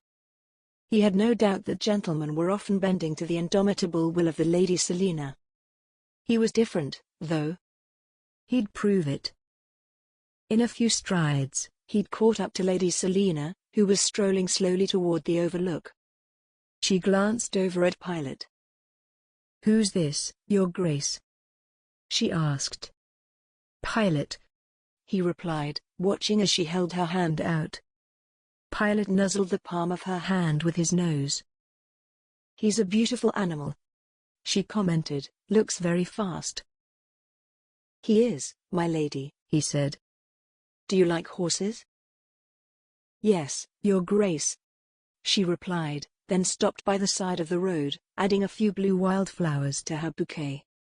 Well, she said, looking down at them, I do declare this bouquet finished. She turned toward her maid. Will you hold these, Faith? Of course, my lady. The maid took them. Your grace, Lady Selina murmured, turning her gaze toward him. Yes, my lady? He asked curiously. Don't think I haven't forgotten what you said the other night, she told him. That was very bad of you. What, my lady? He knew exactly what she was speaking of. I need your full honesty, your grace, she said. I will do the same for you because we must be on friendly terms. Full honesty, and nothing less, my lady. She nodded, her eyes looking out over the horizon. Please, do not think me too bold, but I must know, your grace, were you flirting with me? If you were, I cannot have it. She looked at him. I wasn't, my lady, he said. I was simply trying to have a serious conversation with you. Believe me, I would never treat you so abominably. Her look softened. Such an odd subject, she commented. I don't think any gentleman has ever mentioned love and not been teasing me. Do you want my full and honest confession, my lady? He was surprised at how frank he could be with her. He didn't think that he'd been able to talk to anyone except for Stephen like this. Yes, let's have that, your grace. Her brow was raised, and her lips were pursed. He was, as always, dying to know what she was thinking. I have never been in love, he admitted, his eyes on her. They had both stopped walking. Pilot nuzzled him on the shoulder. I would like to be. But I am not. I see. When she didn't go on, he realized that she was allowing him to go on. I always thought that there would be that spark. The one that you only read of? Lady Selina had a small smile on her face, though her eyes had a sad, empathetic cast to them. Yes. I have to agree with you, there, she said. But I have the luxury of time and independence should I not find it. You do? He was surprised. He had never heard of a young lady of aristocratic means declaring that she wouldn't marry unless she wanted to. All the ladies of the town were obsessed with acquiring the best match and being happily wed before turning 22. My parents are very much in love, she said, walking on. They've told my brother and me explicitly that we are to marry for nothing less, your grace. What are they like, my lady? Whenever one enters a room, the other's eyes light up, she said, her eyes distant. It's as if they are looking at the answer to all their prayers. You can tell by the way that they speak to each other, the respect with which they treat the other, and the way that no one else exists when it's just the two of them, off in the corner. That sounds wonderful. It is the most beautiful thing, she agreed. I can marry for nothing less. She looked at him, seriously. You've already agreed to marry my cousin. The banns have been announced, just the day before you arrived. He felt like there was a prison, wrapped around his heart. He would gladly unlock it for Lady Selina, but Honor dictated otherwise. If you wanted to wait for love, then why did you agree, your grace? He sighed. I didn't realize just how important it was to me. Why are you paying me so much attention? She notices, you know. Because the first moment I laid eyes upon you, I felt as though I'd been struck by lightning. She was turned away from him, so that her bonnet covered her face. He wanted her to look at him. He waited, his heart pounding in his chest. He had just revealed all, as though he had laid out his heart like a hand of cards for her to see. That's infatuation, your grace, she said, firmly. Nothing more. You know nothing about me. I don't have to, my lady, he said, causing her to finally look right at him. She blinked in surprise. When did your parents know That they were in love. The moment they met, she whispered, those honey and spring green eyes wide. Her lips had fallen open. Tell me that you don't feel the same, he demanded. My lady, I'm going to prove it to you, he said. I'm going to, she sighed, causing him to stop. Please, Your Grace, if you're going to do it for yourself, but not for me. She was right, of course. I promise you, my lady, nothing will tarnish your name. However, if I could ask one thing of you, he pressed, as a plan began to form in his mind. What is it, Your Grace? Would you meet me out here? He dared to ask. They were on the hill, which overlooked Kirby Hall. There were a few trees, scattered about. That would be a scandal, for certain, she said, her eyes wide with anger. Just as talking here is a scandal, he pointed out. Please. I want to prove to you, to spend more time with you. If you do not feel the same, then do not come. But tomorrow, I will be waiting for you, just over there. If you do not come, then I will know that you don't care for me. She sighed heavily, her eyes on Kirby Hall, in the distance. I will consider it, Your Grace. That's all I ask, my lady. Come, Your Grace, she said. We must be getting back to Kirby Hall. I believe that you have news for my uncle? I do, my lady. Come, she said. You can tell me all about it as we walk back, Your Grace. Isn't that a bit lurid for a lady? Is it that my constitution is too delicate, or that you don't want to share the news, Your Grace? She asked wryly. Very well, my lady. Chapter 6. As the Duke told her of what he'd discovered, Selina listened with interest.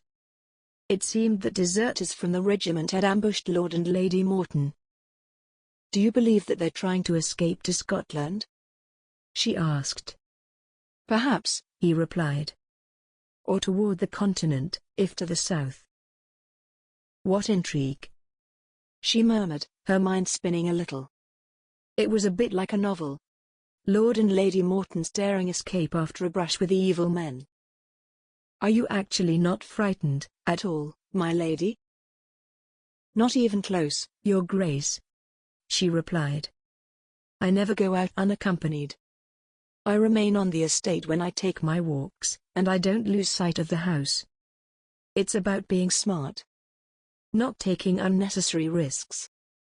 However, I refuse to remain indoors, closeted like an anchorite. That's very admirable, my lady. He was looking at her in that way, again. Like she was some kind of a miracle. She didn't want to lose her mind over it. Gentlemen had a way of seeing her as much better than she was. When they arrived at Kirby Hall, Mr. Wicks met them at the front door, as one of the grooms took the Duke's horse to the stables. Your Grace, Lady Selina, Mr. Wicks said. Will you both be taking tea with Lady Kirby and Lady Leah? I thought they were headed to visit Lady Morton, Selina said, feeling nervous. Here, she had sat out on the overlook, as though unobserved, since everyone except her uncle would be away from Kirby Hall. No, my lady, Mr. Wicks said. I believe they're going on the morrow. Selina nodded. I must go upstairs and change first. I believe that the Duke is here to see Uncle Latimer. I am, in fact, here to see Lord Kirby. The Duke confirmed, suddenly all business. Goodbye, Your Grace, Selina said, curtsying. Thank you for making sure that we returned home safely. It was my pleasure, my lady, he replied, bowing, and Miss Faith. Thank you, Your Grace, Faith said, curtsying. Selina and Faith walked up the stairs, while Mr. Wicks led the Duke of Gillingham off toward Uncle Latimer's study. Selina walked briskly down the hallway, Faith a step behind her. She was dying to know Faith's thoughts on all that had occurred. It was silent in the hallway, and the thick runner carpet muffled their footsteps. Selina ignored the stares of her uncle's ancestors from their hallowed frames. Opening the door to her room, she pulled off her bonnet, tugging at the ribbon. As soon as Faith had shut the door, Selina turned to her. "So, Faith, I'd like to know your opinion on the Duke." "He talks a lot, my lady," Faith replied, always the keen observer of gentlemen. Selina always found her opinion invaluable. Gentlemen often overlooked her, while she saw them quite clearly. "His Grace says a lot of bold things." "Not that the gentlemen never say bold things to you, my lady, but he's practically a married gentleman." "That was bothering me, too, Faith." "Are you going to go tomorrow, my lady?" Faith whispered. Selina thought for a very long moment. She found that she wanted to go, despite her reservations, and it wasn't because he was handsome, or that he protested to want to love her. It was because she found herself feeling the same. "God help me, I think I will, Faith." Their eyes met. Faith nodded. "All right, my lady." "Not a word, to anyone, Faith." Selina set her bonnet aside. "Your secrets are always safe with me, my lady." Selina smiled, taking a seat at the dressing table. "Thank you, Faith." In the mirror, her face was flushed. She knew that it was more than just her exertions outside that made her so crimson. "If I may say, my lady, he hasn't broken the engagement," Faith said, standing behind her, and pulling out the pins that held her hair back. It fell in blonde waves over her shoulders. "Nor will he any time soon, it would be a scandal," Selina murmured, watching her maid in the mirror as she brushed her hair out. "Will he be able to convince the Lady Leah to dissolve it?" "Probably not, Faith." "Will you be sad about it? I mean, you'll have to attend his wedding." Selina exhaled. Faith had a point, one which she hadn't considered. "You're right. If that's what it comes down to, I suppose I'll have to have him secretly labeled a blackguard for toying with my affections." "I don't want to see you hurt, my lady," Faith said sadly. "I don't want to be hurt, Faith," she said. "I'll do my best to keep my head." "Very good, my lady." Faith expertly rolled Selina's golden hair into a bun, slipping pins in quickly. "What will you wear to tea?" "Good question," Selina replied. Deciding what to wear was always easy. Deciding what to do about a handsome duke who was to marry her cousin, on the other hand, was not. Selina wanted to do what was right. She knew how she felt about him, a certain preference over other gentlemen. He was handsome, kind, and completely ready to sweep her off of her feet. The fact that he was engaged, but not in love with Leah, made her question whether it was right to continue. Jasper rode out to the Overlook the very next day. His pulse raced. What if she didn't show up? He'd been up the night before, making plans. He wanted to spend time with Lady Selina. To show her that this wasn't a passing fancy or trying to get out of a loveless match. The two of them had a shot at real love. He knew it. He arrived early, tethering Pilot, so he could graze nearby. Then, he sat down on a fallen tree just out of sight of the road. If he was questioned, then he didn't want to have to admit that he was there waiting for a lady who was not his fiancée. He watched as the sun progressed in the sky. She must be running late. Suddenly, he realized that she must not be coming. How could he have been so wrong? He stood up. There was nothing left but to return home. His pride, wounded. He'd been certain that she loved him, that her affections were the same. He heard her voice. "Well, Faith," Selina said. "I suppose we were wrong." "I'm surprised, my lady," Faith said. "But it might all be for the best." "Indeed, Faith." "Come, we'll enjoy ourselves." His pulse raced. She'd been on the other side of the hill, where the Overlook was located, on the side which looked upon Kirby Hall. He'd avoided it, after all, it was visible from Kirby Hall. "My lady," he called out. The two looked up at him. They were sitting on the other side of the hill. Lady Selina was dressed in pale yellow, which brought out the honey in her eyes. She had on her straw bonnet, with its black ribbon. "Your Grace. We thought that you weren't coming," Lady Selina said. He held up his own basket. "I think we had similar ideas, my lady." "Come, sit, Your Grace." She beamed at him. Now that they were both there, she wondered what he had planned. They both sat for a long moment, smiling at each other. Faith stood up. "I'm going to go and seat myself on that stump over there," she said. "To read my book." "Very well, Faith," Selina replied. "Enjoy." "Of course, my lady," Faith said, walking over to sit down. She sat, her book up, so she could watch everything and hear all. "She's very well read, your maid?" the Duke asked. "Extremely, Your Grace," she replied. "My mother always hires maids who are interested in improving themselves. It helps, when one is always accompanied, to have the pleasure of intelligent company." Faith is a ravenous reader and an excellent conversationalist.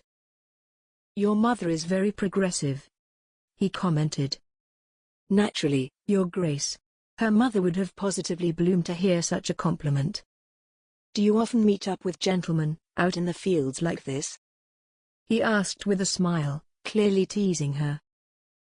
"You'd hardly expect me to own up to it," she replied archly, "Your Grace." She could tell that he was searching for something to speak of. "I apologize, my lady." He laughed, softly, coloring. "Accepted, Your Grace." She beamed at him, watching as a slow smile spread across his face. He was blushing a bright crimson. It was endearing, how truly off balance the Duke was. "Your Grace," she said.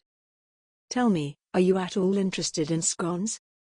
My aunt's cook makes phenomenal ones." She opened the packet filled with several freshly baked blueberry scones. She held it out to him.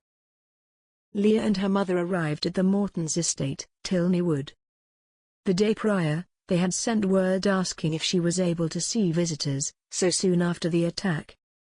Lady Morton had replied, saying that she was indisposed, but to come by on the morrow, at 11 o'clock, for a small luncheon. As soon as the butler announced them, Leah and her mother entered. Mrs. Morton stood, shakily.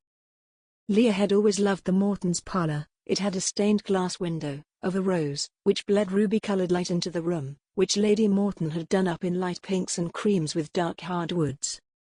Leah planned to have a stained glass window in her own parlour, as soon as she was Duchess. There was a round window that she had in mind.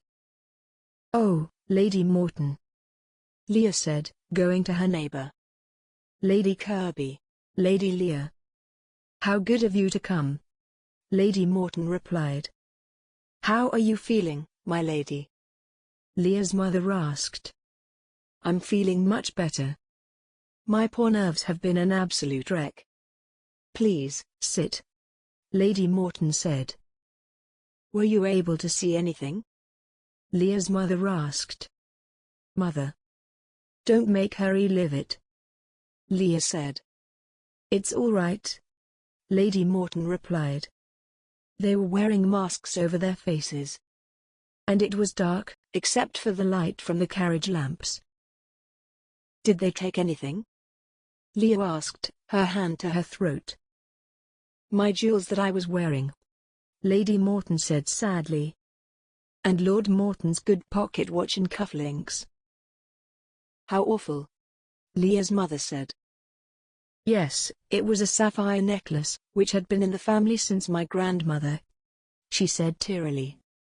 "We've begun to spread word to jewelers across the county to keep an eye out, but there isn't much to be done. It's only good luck that the dear Duke of Gillingham has been making inquiries about town. He's such a brave, caring gentleman," Leah's mother agreed. "Very like his father," the late Duke. "You're very fortunate to marrying such an upstanding gentleman," Lady Morton said. Leah beamed. "Yes, my lady. I'm very proud of my husband-to-be," she said, honestly. "He was going to be a good husband. He was everything that a gentleman should be, brave, kind, good-looking." "Tell me, Lady Leah," Lady Morton said. "I'm dying for some good news. How go the wedding preparations?" "Her first fitting for the gown was yesterday," her mother said. "She looks like a picture. Even Lady Selina was impressed, and you know how fashionable she is." "Tell me about it, please," Lady Morton urged, clasping her hands. "Well, Saoirse has outdone herself," her mother said. "She's just today sewing seed pearls into a rose and vine design, on a background of pure white silk." "Oh, that sounds exquisite," Lady Morton exclaimed. "I would so love to have a peek." "You must come for the next fitting," Leah offered. "I would be delighted." "We can have tea and cakes," her mother suggested. "Make a little party of it. Perhaps invite the Dowager Duchess, as well." Leah nodded, excited by the prospect. If only she could avoid inviting Selina, as well. She always knew exactly how to insinuate herself into the situation. "Well, you two certainly know how to brighten my day," Lady Morton said. Leah and her mother smiled at each other. "We aim to please, Lady Morton," Leah assured her. Jasper sat, talking to Lady Selina. They were quite tucked away from the road, there. No one even came upon them, although the trustworthy Faith would have alerted them, from where she sat reading. She was close enough, and he knew that, though her nose was tucked into her book, she heard and saw everything. "You were saying, the other night, that you were interested in seeing Greece?" he asked Lady Selina.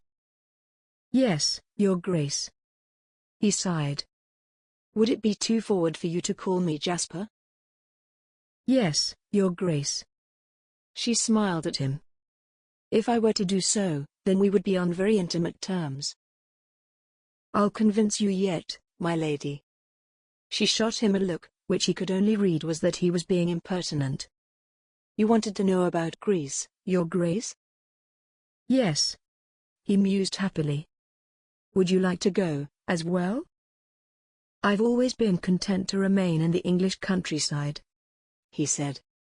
"But as you describe the Mediterranean, I can't help but picture going there." He was beginning to have an idea of what their life would be, together standing on the beaches, seeing breathtaking vistas. "I do spend quite a lot of time in London, as well," she mused. "Why is that?" "There's so much to see and do. There are plays and operas, the newest books," she replied. "You mentioned, before, that you enjoy riding as well?" "Yes. I've been riding horses since I was a child," she replied. "My brother and I shared a tutor and a riding instructor, as well." "Did you, truly?" "Yes. My father is a reasonable gentleman," she explained. "Mother was always around to teach me anything that I needed to know about being a lady. There was no reason to hire a governess as well." He took a bite of a scone, chewing thoughtfully. "What about your father?" she asked. "What was he like?" Jasper recalled his father, the previous duke. "He was stern," he said. "He was strict. Mother was second to him. Reuben and I were to be seen, but not heard. Now that he's gone, things are less tense, I suppose." "He sounds difficult." "That's one way to describe him," he replied. "You know, I've recently bought a mare," he said. "I could bring her by for you to try out tomorrow." "I'll be missed," she replied, smiling. "Your Grace." "Are you teasing me, my lady?" he asked, his eyes on her hand, which rested on the blanket. He raised his gaze to find that she was watching him closely. Certainly, someone will notice that I'm always out, Your Grace, she replied, standing up. Of course, my lady. He glanced toward Kirby Hall. Shall I accompany you to the house? He offered. No, thank you, Your Grace, she replied, curtsying to him. It was a pleasure. Agreed, my lady. He stood, watching the lady and her maid as they walked along the drive toward Kirby Hall. Lady Selina glanced back at him. He raised his hand in farewell. Chapter 7. As Selina and Faith began the walk back to the house, she turned to her maid. I imagine you heard? She asked, wanting desperately to know what she thought. Yes, my lady. Faith nodded, pursing her lips. Her book was tucked dutifully beneath her arm. What do you think, Faith? She asked. That green coat of his is dashing, is it not? I think you should be careful, my lady. He says all the right things. But he also hasn't mentioned ending his engagement. Quite right. I suppose we'll wait and see. Selina mused. I won't do anything rash. I promise. You have a good head for these things, my lady, Faith replied. I'm sure you'll make the right decision. As they neared the house, her uncle's landau pulled up. Aunt Georgiana and Leah climbed out. Selina, her aunt called out. Such good news. Where are you coming from? Leah asked crossly. Faith and I went to the overlook for a picnic, Selina replied. It's such a gorgeous day. You'll get very tan, Leah said, wrinkling her nose. She'll spend tomorrow indoors, Aunt Georgiana said, seeming very certain about it. Will I? What's afoot, Aunt Georgiana? Selina asked, curiously, as the ladies all headed for the front door. Once the wedding dress is finished, we are having a little do, Aunt Georgiana said. Lady Morton and the Dowager Duchess are coming over to see Leah's fitting. Oh, Selina said. That sounds like a good time. Indeed, it shall, Aunt Georgiana said. They entered the house. Come, Leah. We need to go and talk to Mrs. Stout, down in the kitchen. We need to begin planning what to serve.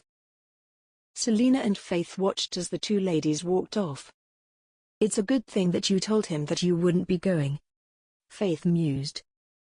Agreed, Faith. Jasper made his way home, riding slowly. Pilot tossed his head, used to being ridden at a swift trot at the very least. He snorted, wanting very much to be told to race back home as if the devil were at their backs. Jasper patted him on the neck. He'd take him out for a good gallop later. Right then, he wanted a moment to himself to think. He had so much on his mind. He needed to convince Lady Leah that the wedding needed to be called off. And soon. He recalled his promise to Lady Selina, that it would only be on his own account. When he arrived home, his mother met him in the hall. She held a letter in her hand. Oh, Jasper, she said. It's good that you're home. What's that, Mother? He asked, half-heartedly. Lady Kirby has invited me to attend Lady Leah's dress fitting, she said. And to tea with all the ladies at Kirby Hall. When? He asked uneasily. The end of the week, she replied. She took his hand in hers. I'm so glad that you're finally settling down. I have to admit, I was worried that you'd never find anyone suitable. Mother, he said. What if I was unsure about the wedding? She frowned in confusion. Unsure? Whatever could you mean? He sighed, shaking his head. Her hand had gone to her mouth. Jasper? What's happened, my son? She placed a hand on his arm. I suppose it's just nerves. He knew that it wasn't. But his mother wouldn't understand. The fear left her face. Of course, dear. Everyone gets nerves. It's very common. How about I have a glass of wine sent up for you? Thank you, Mother. I'll be in my study. He walked up the stairs to his study. The thick velvet curtains were drawn. He opened them, looking out over his estate. It was early afternoon, the sun lighting up the countryside. Selina was seated in the parlour with her aunt and uncle, who were discussing Lord and Lady Morton's plight. Selina's mind was wandering, and she was only half listening. They haven't been found yet, Uncle Latimer was saying. Not a hide nor hair of them. Well, they're either long gone, or they're tucked up somewhere, Aunt Georgiana replied. She turned to Selina. You're rather quiet, my dear. It's dreadful, Selina said, shaking her head. I wonder where they've holed up. We were wondering the same, Uncle Latimer said. They could be anywhere by now. Selina sipped her tea. She recalled a time when she and her parents had been staying at a palazzo in Italy. There had been a spree of robberies, perpetrated by an Italian duke. He'd stolen to get revenge on his neighbors. But this wasn't the same deserters from the army who had done this, likely, men who had been looking for something to sell for money. I think it's going to rain, she commented, her eyes on the window. From where she sat, she could see a gentleman on a horse, riding toward Kirby Hall. He looked like one of the grooms. He was riding a large chestnut colt that Uncle Kirby had recently purchased. There was a knock at the study door. Turning away from his window, Jasper replied. Yes? Colonel Fitz for you, Your Grace, his butler announced. Colonel, Jasper said, eager for news. Come in and have a seat. The colonel entered, standing by the door. I cannot stay, I rode out here to inform you, he said. The men returned. As it turns out, they were all out drinking? Lost track of the time. The innkeeper over in Bridesdale can account for it. Then who were our thieves? Jasper wondered aloud. He took a sip of his wine, setting it aside. Can I interest you in a glass? He offered. No, thank you, Colonel Fitz replied. Dawson and Jordan are good men. I didn't think they'd done it. Nor that they had defected. I was surprised that Coyle hadn't done it, but he can be vouched for by the other two, as well as the innkeeper. Well, Jasper said, standing up. I will go and let the local aristocracy know to be on the lookout. Very good, Your Grace. I'll see you out, Colonel, Jasper said. He needed to alert Lord and Lady Morton, and then to go to Kirby Hall, to let Lord Kirby and his family know. He didn't want the Lady Selina going out alone. Who knew where the thieves would go next if they were still in the county, that was. A lady, walking with her maid, would be allowing herself to be taken, unaware. The family had just finished dining and had retired to the parlour. Selina sat with a book in her lap, listening to her aunt and cousin telling her uncle about their plans for the next day. Mr. Wicks opened the door. The Duke of Gillingham, he announced. They all shared looks, standing up as the Duke entered. He seemed out of breath. What brings you here at this hour, Your Grace? Uncle Latimer asked. I've just had news of the soldiers, he replied. They've returned. Oh, come, sit, Your Grace. Uncle Latimer gestured to the seat across from him. Selina set her book aside. It wasn't them, the Duke said, his eyes meeting Selina's. He quickly looked away, focusing on Uncle Latimer. The innkeeper in Bridesdale can vouch that they were there, gambling and drinking the entire night, and then the few days following. So those who did rob the Mortons are still at large? Selina said. Yes, my lady, he said, nodding. But who could it be, Your Grace? Selina asked. I have no idea, he said. There aren't many crimes in this county. It's so out of the way. I just came by to let everyone know not to wander about alone and unprotected. His eyes cut over to her, then away. Selina sighed. I suppose it'll happen again, if they're still here. Why are you so morbid? Leah asked. Selina noted that her tone was measured since the Duke was present. I'm just saying, Selina replied, recalling what had happened in Italy. That we should all watch out for any shifty characters. Although, maybe this isn't a shifty-looking character. Whatever could you mean? Aunt Georgiana asked. What if it's someone that we know? Selina suggested, her eyes meeting the Duke's. How could you say that? Leah asked, scandalized.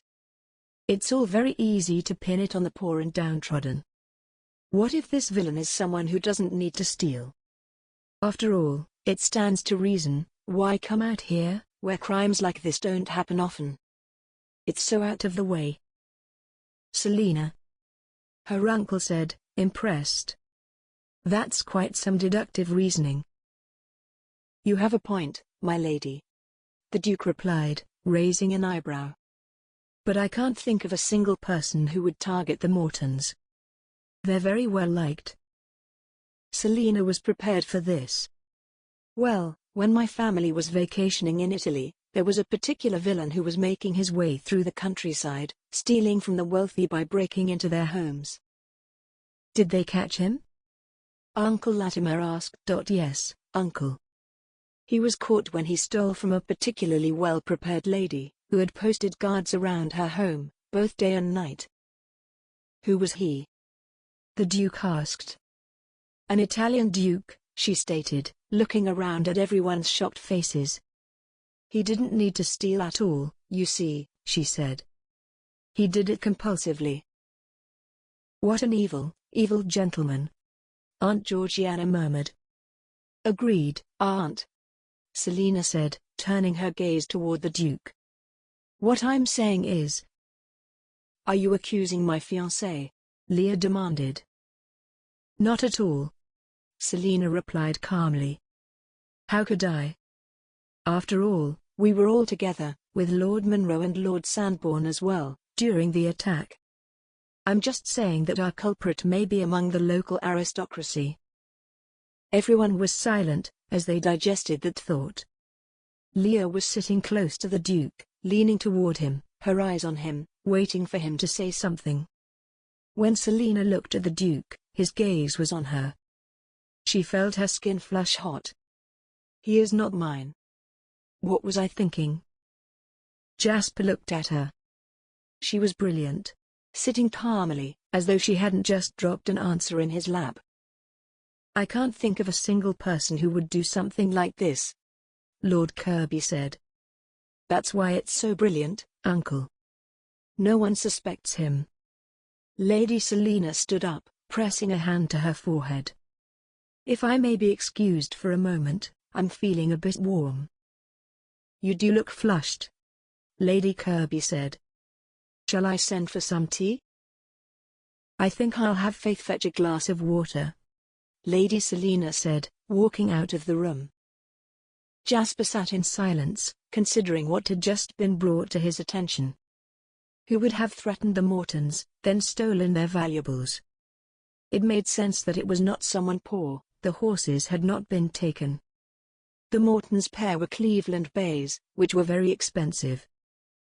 Come, Latimer, Lady Kirby said. You can turn the pages while I play the pianoforte. I'd be happy to, my dear. They moved off, to where the pianoforte was. Lady Kirby played softly. My cousin has the most grim set of mind, Lady Leah said, shaking her head. She's brought up something I hadn't thought of, my lady. To accuse our friends and neighbors. Any one of them might be at the wedding. Do you think, perhaps, that we should postpone it? He asked. But the invitations have already gone out. My dress will be done in a few days, Lady Leah mused. No, we couldn't. He felt as though things were out of hand. When had all these things been decided? How had they gone on, without his knowledge. Who decided? Your mother and I. Lady Leah replied. You said that her approbation was as good as your own. He nodded. I did say that, didn't I? We cannot put it off, Lady Leah stated firmly. It would be awful. Not to mention, Lady Morton is particularly looking forward to it. She said today that it was the one thing keeping her spirits up in these dark days. Selina stood out in the hallway, her hands on her waist as she took deep, calming breaths. It would not do to be found crying in the hall. She walked alone along the dimly lit hall, making her way slowly to her room. She wondered when she had started to fall for the Duke. There was a pain in her chest, at the thought that he wasn't hers. After all, he had taken her seriously. He might not have, many gentlemen would have dismissed it as womanish fancy. He respected her intelligence. She walked to her room. At what point had her feelings for him increased? They'd snuck up on her, while she smiled at him, enjoying his company, clearly unaware of the danger that she'd promised Faith she would avoid. Faith had been right. How was she supposed to attend his wedding? She couldn't. It was as simple as that. Opening her window, she let the cool air wash over her. Closing it, she took a few deep breaths, and then made her way back down the hall. She rearranged her face, smiling at the closed door before she opened it. Entering, she saw, immediately, that Leah and the Duke were sitting cozily together on the settee. It was like a slap. Chapter 8. The ladies had all arrived, for the tea, and to see Leah's completed wedding gown. Leah's heart was pounding in her chest. Today was all about her, the new Duchess of Gillingham, or she would be. Only a few short weeks to go. It was a cozy gathering, in Leah's rooms, where chairs had been placed for them all to sit. After the fitting, they would move to the withdrawing room, where there would be tea, finger sandwiches, and cakes. This is such a good idea, the Dowager Duchess proclaimed. A new tradition. Agreed, Leah's mother said as they all sat. Selina, dear. You're very quiet. I'm just a bit tired, that's all, Selina replied, without her usual bluster. Leah noted that her cousin looked pale. That was fine. Better than fine, she wouldn't take the attention off of Leah. Hopefully, if she were going to leave, she wouldn't make a big to-do. Leah went into the other room, where her maid helped her get the dress on. She stepped out and into the room, where the ladies all made cooing sounds. You look so beautiful, Lady Leah, Lady Morton said. That shade of white is exquisite. And how will you be fixing your hair? The Dowager Duchess asked. In a low chignon, Leah replied. With a few curls, framing my face. I have the perfect diamond and pearl comb that you can borrow, the Dowager Duchess said. Oh, how kind, Your Grace, her mother said. I'd be honored, Your Grace, Leah added, beaming at her mother-in-law. She felt as though she'd finally come into her own. This was the moment, smiling at the Dowager, who was graciously stepping aside for Leah to take her place. Leah stepped back inside of the room next door so that her maid could help her change out of the wedding gown and into the light blue silk she'd chosen for the tea. When she'd stepped out, Selina had already excused herself. Leah felt relieved. For once, Selina had the decency to get out of Leah's way. She glanced around at those gathered, they all smiled at her. She sat down with them, the ladies of the surrounding county. She was taking her place among them. Selina didn't know what to do. Seeing Leah in her wedding gown made it all seem too real. For the first time in her life, she'd felt jealous.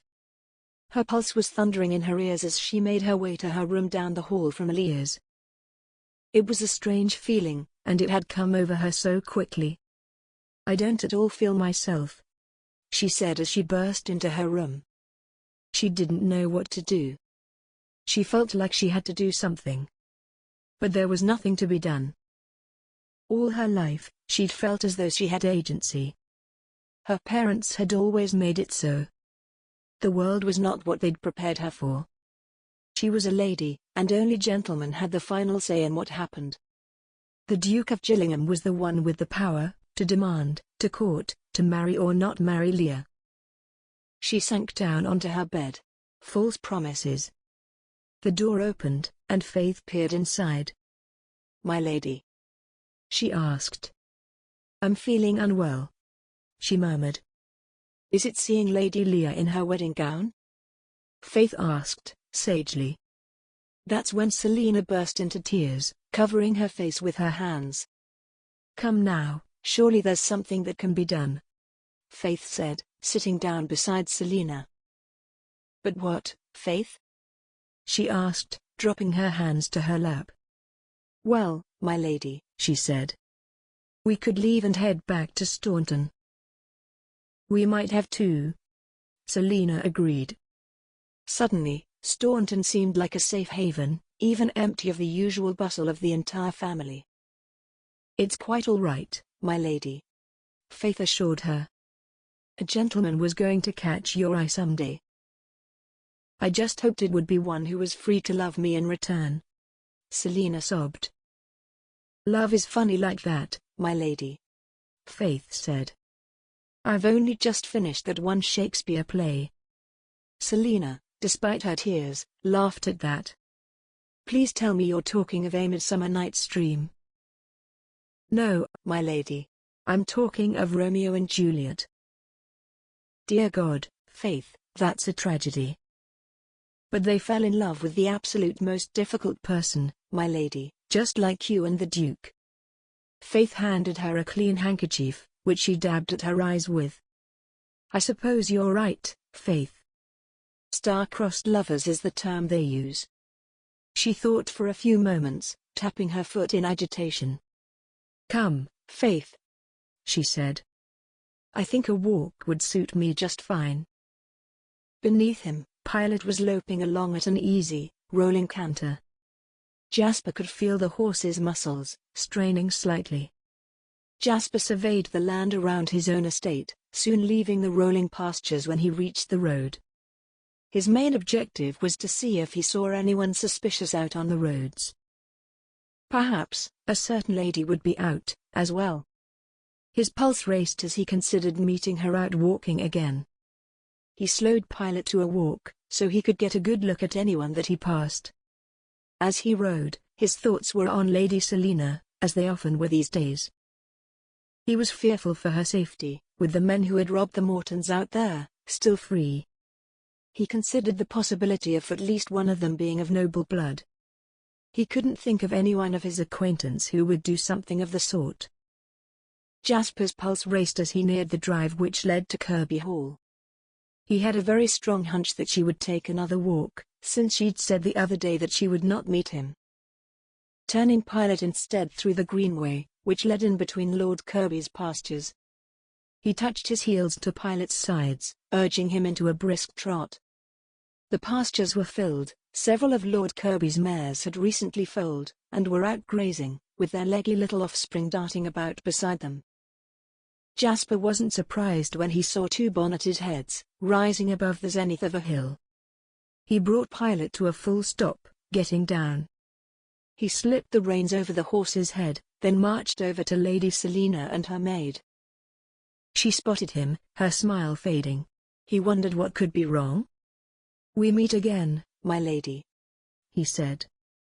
Her eyes lowered to her hands, covered by soft kid gloves. She tugged at one of the fingers. "So we do, Your Grace," she replied. She looked up, giving him a rueful half-smile. What is she thinking? What's wrong? Recalling that she'd left the parlor the other night, he wondered if she was feeling ill. "Are you well, my lady?" he asked, watching as her mask suddenly went up. She smiled serenely, but it didn't make it into her eyes like it did when she meant it. The light that he'd seen there had been extinguished, and he wanted to know why. "Yes, Your Grace. Very well. Are you well?" she asked, all reserved politeness, where before, she'd been so open. Certainly. Thank you, my lady. He fell into step beside her. Where are you headed? She pointed to the large, ancient-looking tree that was just ahead of them, in the middle of a pasture. We were going to see that, she replied. My uncle calls it the World Tree. I haven't seen it since I was here 5 years ago. It's a monstrosity, he murmured. He'd certainly seen it before but had never stopped to observe it. Yes, it is that, Your Grace. Remembering his manners, he asked, could I accompany you, my lady? Do I have a choice, Your Grace? She asked, her eyes on the tree. Not at all, my lady, he replied. Chivalry dictates that I do so. She laughed airily. That's not chivalry, Your Grace. There are brigands about, my lady, and I worry about your safety. It was the truth. She studied him closely. Thank you, Your Grace. Jasper tethered Pilot to the fence post, then opened the gate, holding it for Lady Selina and her maid to pass. She was silent, as they left the little greenway in between the pastures, walking through the bright green grassy field. The sun was high overhead, and there was a gentle breeze, which stirred the grass. He waited for her to say something. Selina had come out to get away from the wedding preparations, only to run into the groom himself. It was not quite the escape that she'd planned, but the Duke was determined to join them. As they neared the ancient evergreen tree, she looked up and into its branches. It was nearly 50 feet tall. Its trunk was wide, big enough to fit a small cottage inside of. It looked the same as the last time that she'd seen it, as a young lady of 12. She herself had changed so much since then. She placed her hand on the dark, damp bark. Soft, green moss coated the side. She looked up into the branches, which were laden with smooth green needles. The beauty of it filled her, like fresh, cold water being poured into a glass. Even the air around the World Tree seemed fresher. How many people, do you think, have stood here, like this? She wondered aloud. Looking up into the branches? Very many, I suppose, the Duke replied. She glanced over at him. He wasn't looking at the tree, he was studying her, closely. She turned to Faith, who was watching everything. Her face gave away none of her thoughts. It was a relief that she was there, to observe quietly, to stop anything further from happening. Selina had noticed how easy it was for her to let propriety slip around the Duke of Gillingham. Selina turned back to the Duke. I imagine they all had lives of their own, she mused. Lived, loved, and then died. The thought gave her shivers. A long parade of visitors, coming to see the tree, which changed little while they lived their entire lives. Indeed, the Duke replied, clearing his throat. He seemed like he was about to ask her something, frowning deeply, but then he thought better of it, rearranging his features into a smile. Selina smiled back at him. I find peace, out in nature, she said, trying to keep him on a neutral subject. Just being near him, and knowing that he could never be hers was causing a sharp pain in her chest, in the space underneath her sternum. She swallowed, her throat feeling a bit tight. Do you, my lady? I do, Your Grace, she said. Do you not? The country is where I feel most at peace, he replied. Selina nodded. This time, however, it wasn't true. Inside, she was all chaos. A tower of cards, all falling to the ground after the Duke had knocked it over. Once they had seen the tree, the two of them began to walk back, through the fields, Lady Selina's maid trailing behind them, as silent as a shadow. They paused by the pasture gate, stopping to get Pilot, then making their way along the greenway, which led them in a gently winding route, back to Kirby Hall. Lady Selina was quiet and pensive. He wondered what the matter could be. It wasn't like her not to have a steady stream of flowing conversation. How went the dress fitting and tea, this morning? He asked. As well as could be expected, Your Grace. Jasper paused. When he turned toward her, Lady Selina looked sad, her brows furrowed as she looked down at her hands, which she held clasped in front of her. "Are you sure you're well, my lady?" he asked. "You're very quiet." She looked at him, smiling half-heartedly. "I am, Your Grace." Although Jasper couldn't tell which she was responding, that she was well, or that she was quiet. Lady Selina began walking again, a little faster than she had before. Jasper followed her, catching up in the matter of a few strides. "Will you ever meet me out here, my lady?" he asked. "I would like to show you that mare of mine." "I cannot, Your Grace," she replied. "However, I suppose I cannot stop you from finding me while on my daily walks." Their eyes met. He smiled, she had seen right through him. She was holding him at arm's length. No doubt, in an attempt at propriety. He was surprised, though. She hadn't worried about that before. Why now? What's changed? He would find out. Kirby Hall loomed in the distance, all of its windows watching them like eyes. "Will you be visiting your fiancé?" Lady Selina asked him. Her tone was measured, neutral. "No, I think not," he replied, not in the mood to be given all the day's updates on his wedding. "I've done my duty in seeing you safely home, my lady." She blinked. She opened her mouth, then sighed. "Thank you, Your Grace."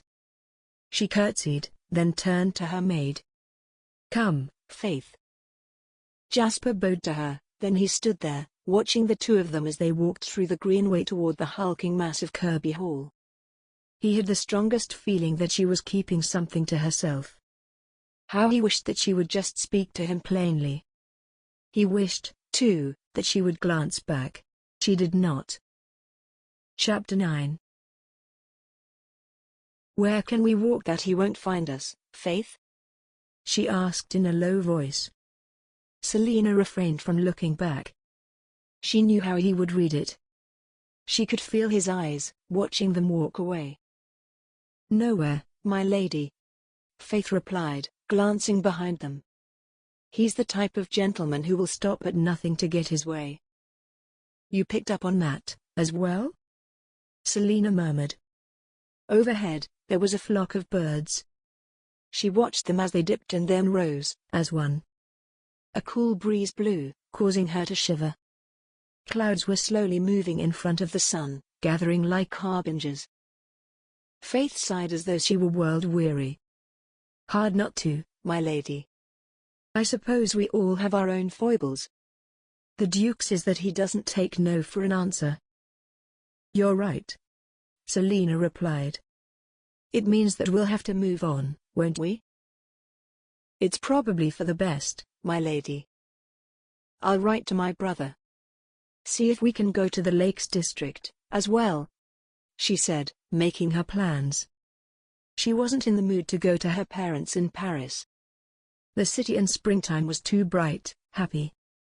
The Lakes District would be a little more circumspect. "After all, I can't steal the groom. I'd never be allowed to come back." "It's for the best," Faith repeated, sagely. "Yes, Faith, it is." Selina knew the friend that Thomas was staying with, up in the north. Lord Merryweather was already happily married. There was no risk of her forming any disastrous attachments there. Jasper was sitting in his study, going over the estate's monthly expenses.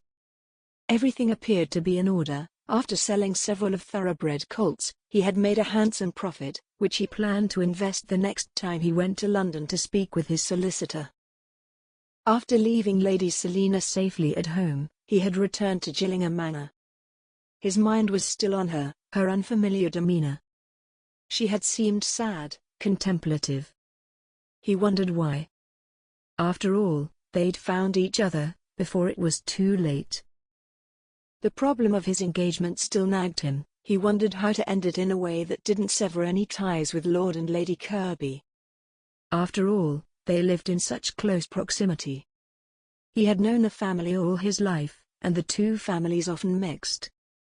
Unfortunately, the engagement with Lady Leah had always seemed a matter of course, given how close their families were. There was an abrupt knock at the door, bringing him out of his ruminating. He immediately recognized Sotheby's heavy-handed knock. "Yes?" he called out, wondering who could be visiting today. "Lord Sandbourne, Your Grace." Sotheby, his butler, announced as he opened the door. "Stephen," Jasper said with a smile, closing the ledger in front of him with a loud thump. "Jasper," his friend replied, entering the room. Stephen was dressed for riding in a trim navy blue coat and riding breeches with tall boots. He carried his top hat in hand. "Have a seat, my friend," Jasper said, gesturing toward the empty chair that sat on the other side of his massive wooden desk. "To what do I owe the honor?" "Just thought I'd drop in," Stephen replied. He was often over at Gillingham Manor. There was rarely any true reason for it. He sat, crossing his legs, then gently tossing his hat on top of the desk. "So, have you heard the news?" Stephen raised an eyebrow. "What news?" Jasper folded his arms as he leaned back in his chair, causing the leather to creak. "Lord Langley has made me a most generous offer for one of his young bulls." "Interesting. Do you think it's because he means to have you marry his eldest daughter?" Jasper raised an eyebrow, trying not to grin and failing. He could have said more, but he refrained. It wasn't often that Lord Langley sold off any of his young breeding stock. Stephen had been trying to convince him for years. This was life in the country, livestock and marriages. "The thought may have crossed my mind," Stephen said. Jasper laughed at the sour face his friend made. "To own the truth, it would be a good match." "She's just so young," Stephen replied seriously, frowning. "She's 16, is she not?" Jasper asked. Many ladies were married at that age. Lady Ella was as happy and lively as Stephen was. And she was very pretty, too. "I was thinking of hosting a small supper at Sandbourne," Stephen said, changing the subject. "I was going to extend an invitation to Lord and Lady Kirby since they hosted that wonderful dinner the other evening. You and yours are invited, as well." "We'd be happy to come," Jasper said, already looking forward to seeing Lady Selina again. When he thought of her, there was a great glowing light in his chest. "Excellent," Stephen said. "I've sent an invitation round to Kirby Hall. Once they've replied, I'll have my housekeeper procure a roast." "Capital. I suppose Lady Selina will come, as well," Stephen said, smiling. "I don't see why Lord and Lady Kirby would leave her behind," Jasper replied. No, of course not. She has the most fascinating stories," Stephen pointed out. "She does, indeed. I dare say, she would never consent to remain out here, though," Stephen went on. Jasper had a sudden sinking feeling in his chest. His dearest friend, also enamored with Lady Selina. He considered what Stephen had just said. It was something that he had never stopped to consider. "Well, I suppose you never know," he mused. "She does seem to truly love London. Her father's estate was a few hours' ride from London. Lady Selina had once said that it was particularly convenient. He hadn't considered how she might not want to be nearly 2 days' ride from the city. Indeed. Well, I'll be honest, I would like to become better acquainted with her," Stephen said, reaching out and toying with the brim of his hat. Jasper smiled at his friend, even though he felt suddenly anxious. Stephen, of course, was the only one of the two of them who was free to court Lady Selina. "You never know," Jasper replied, recalling how she'd been so content just that morning by the World Tree. "After all, the country here is quiet and lovely, it has its charms." Stephen nodded, his face a grim mask. Jasper didn't know what to say. He always told Stephen everything. He hadn't told Stephen about his meetings with the lady, or even his feelings for her, which she had seemed to return. Nor did it seem he should. Selina wrote a letter to her brother, asking him if it was at all possible for her to join him up in the north. She didn't tell him specifics, only that she needed to leave Kirby Hall. Thomas would understand. He wouldn't press her for details until he saw her. Selina sat at the writing table in her room, staring out the window. Inside of her, there was such chaos and confusion. She knew that she needed to go, yet found herself unable to leave. All she needed to do was ring the bell, then place the letter into Wick's hands. Instead, she slipped the letter inside of the top drawer of the writing table, without sending it. She stared out the window where a small grey bird flew past. She wondered what it would be like to be so free. She watched until the bird disappeared into the distance. Not long after, Faith came in to assist her in dressing for dinner, not asking her about the letter. Selina didn't know what to do. There was a part of her that didn't want to leave. The other part of her was warning her to get out while she could. When Selina entered the dining room, her aunt was glowing with excitement, likely fed by the success of Leah's party and wedding preparations. "You'll never know who has just sent us an invitation, Selina dear," Aunt Georgiana said. "Who, Aunt?" she asked, seating herself at her usual place.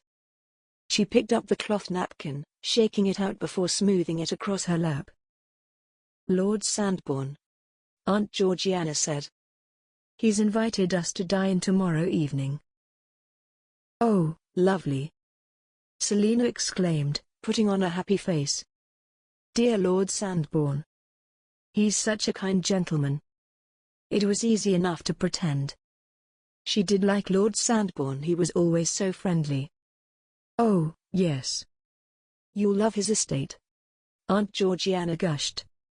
"Sandbourne is a perfect little gem. Any lady would be glad to marry him." "Tell Lord Sandbourne that," Leah said archly, taking a sip of her wine. "He's always very polite to everyone, equally.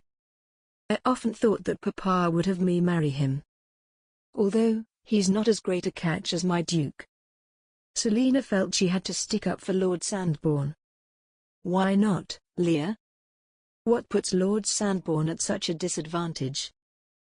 "He's merely a marquis, of course." Leah smiled at her, smugly. Selina let out a breath, softly, so as not to draw any attention. "Poor Lord Sandbourne," she said, her eyes on her place setting, where the silverware was neatly arranged. She touched a finger to a fork. "Only a marquis." "I have it on good authority," Aunt Georgiana said, "that Lady Langley means to have her eldest daughter marry him." "Mother," Leah said, scandalized. "What gossip?" "It's not gossip. I heard it from Lady Langley myself. Lady Ella would make him a good wife. They would be true merry souls living there at Sandbourne Hall," Aunt Georgiana said to Selina. "She has a sunny disposition that would suit Lord Sandbourne very well." "She's still a child," Leah pointed out. "She's only just debuted this past year, at 16. Selina is only a year older," her mother said. "She doesn't seem young at all." Selina knew, too, she had seen quite a bit of the world. Her father had made sure of it. By the time she was 10, she'd already been as far south as Marseille. She'd been 15 the summer that the family had vacationed in Italy. For a moment, her mind traveled to the warmth of the sun, shining over the fields of Tuscany. The door opened, and Uncle Latimer entered. "Sorry to have kept all of you ladies waiting," he said. "One of the mares has given birth." "Ah, is it Violet?" Aunt Georgiana asked. Violet was Aunt Georgiana's mare. "It is, indeed, my dear." Uncle Latimer sat, and then the dinner was served. That evening, it was a roast, with roasted potatoes, and a mélange of root vegetables, covered in rosemary and butter. "I can't wait to see her dear little foal," Aunt Georgiana said, turning her gaze towards Selina. Violet is one of my particular favorites. Selina beamed at her aunt, then turned to her uncle. When can we meet the foal, uncle? As soon as we've eaten, my dear. Uncle Latimer said. He's a leggy thing, but he's already full of energy. What will you name him, Aunt Georgiana? She asked. I won't decide until I've seen him, her aunt said decisively. Although, I've been considering Narcissus. You know, keeping it floral. Jasper and Stephen had whiled away the afternoon, sitting in Jasper's study. They'd moved to the two well-worn armchairs by the fireplace. Sotheby had brought them glasses of bourbon. The sun had begun its descent behind the rolling green fields and hills outside of the window. Jasper felt a nice, warm burn from the alcohol. His stomach rumbled a little. Well, Stephen, Jasper said. Would you care to dine with Mother and me? Where's Reuben? Stephen asked. He said he'd be dining over at the lodge, Jasper replied. His brother had a small mansion out on the border of the estate, where he stayed several nights out of the week. Even so, Reuben was often at Gillingham Manor, where he still had a bedroom. Reuben liked having a house of his own. He was very proud of his little lodge, with his little pack of hunting dogs and his 3 servants. I'll dine with you, Stephen agreed affably. They both got up, walking down the stairs, toward the dining room. As they neared the staircase, they heard someone talking urgently by the front door. Jasper and Stephen shared a look, then both walked quickly down the steps. Once there, they found Lord Quimby, whose estate bordered Gillingham. Oh, Your Grace, he said, urgency in his voice. I've only just arrived. I was telling your butler all. Lord Quimby was a middle-aged gentleman, of slight build. His face was usually stern, composed. He was clearly ruffled, frightened. Come in, my lord, Jasper said. Lord Quimby was clutching at his cravat, and he tugged on it in agitation. My youngest daughter just arrived home with the most disturbing news. What's happened? Jasper asked. She was out walking with her maid, when they were accosted by masked men, Lord Quimby explained. Did they attack her? Jasper's mouth had gone dry. They demanded her jewels, Lord Quimby said. She had nothing but a golden cross on a chain. She handed it over, but they held a knife to her maid's throat. Jasper and Stephen looked at each other, frowning. Did she get a look at them, my lord? Stephen asked. I've brought her, Your Grace, he replied. She's in the carriage. They all walked out, to where Lady Laura sat in her carriage. She was a dark-haired lady with porcelain skin, dressed in soft grey. My lady, Jasper said, stepping toward the carriage where she sat. It's so good of you to come. I just had to tell you, Your Grace, she said. They were tall, taller than I am. And they seemed clean. Clean? He frowned. Such an odd detail. Yes, Your Grace. There was dirt on their clothes, but it seemed just for show. She looked very pale after the fright she had. She was shaking, like a leaf in a storm. I see, he said. Thank you, my lady. Any details help. Although he wasn't sure what to make of it.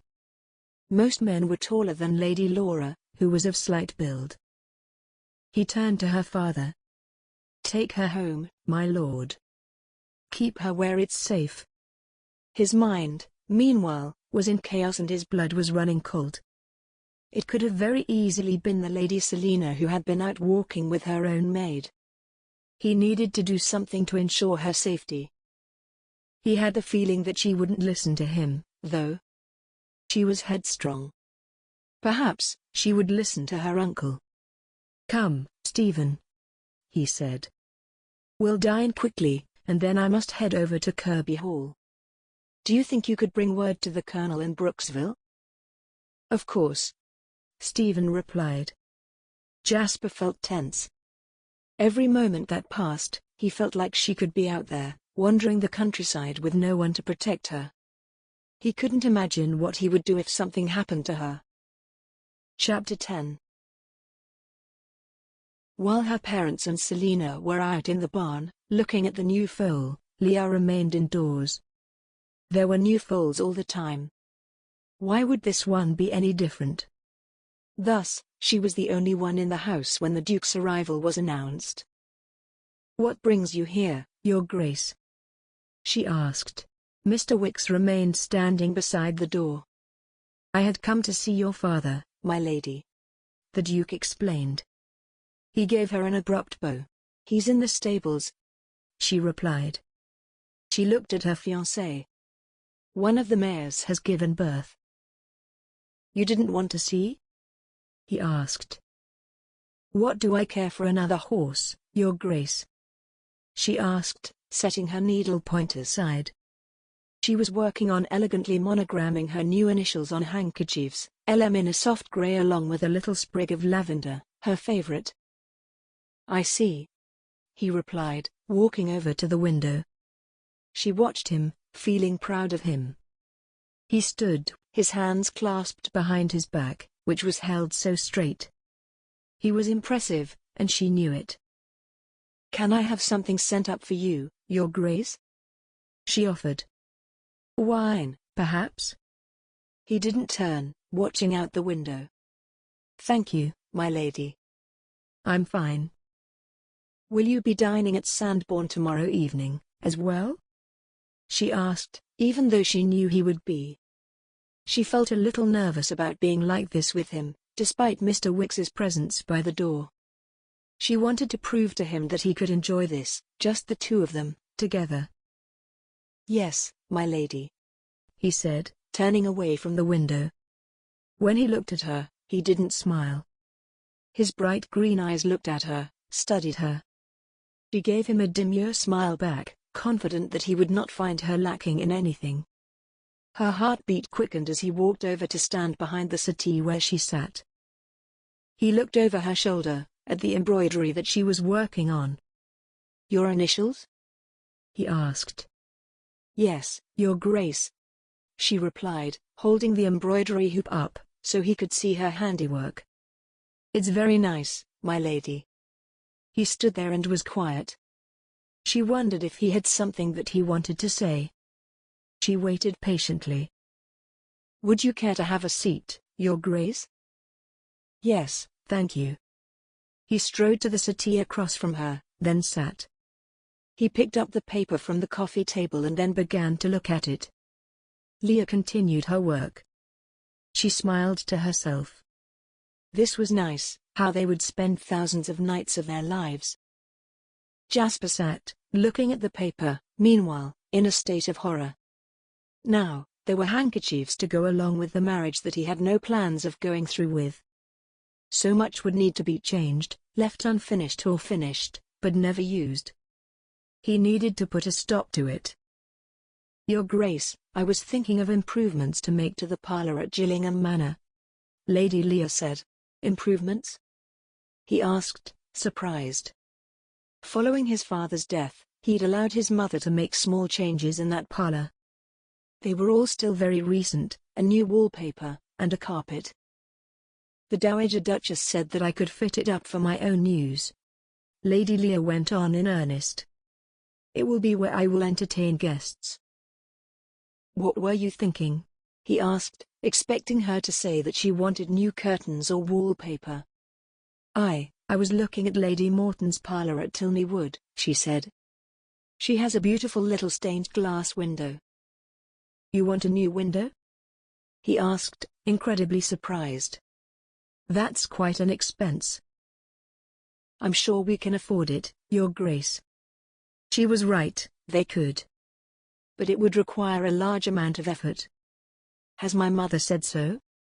he asked. She agreed that it would make the light in there absolutely splendid. Lady Leah said, smiling proudly at him. "And then, we could get in a new carpet and curtains to match the colors in the window." Jasper felt, for a very long moment, that he had missed something big. He didn't know what to say. As his future wife, she was right, it was up to her to plan decor. However, Jasper hadn't been planning to go through with the wedding for almost an entire week. "Do think about it," Lady Leah said, turning her eyes back to the embroidery hoop in her hands. Jasper swallowed nervously. Time marched on, and everyone else was making plans for the wedding. He needed to act soon. The door opened. Jasper glanced up in time to see Lady Selina enter. "Oh, Your Grace," Selina said, slowing. She curtsied.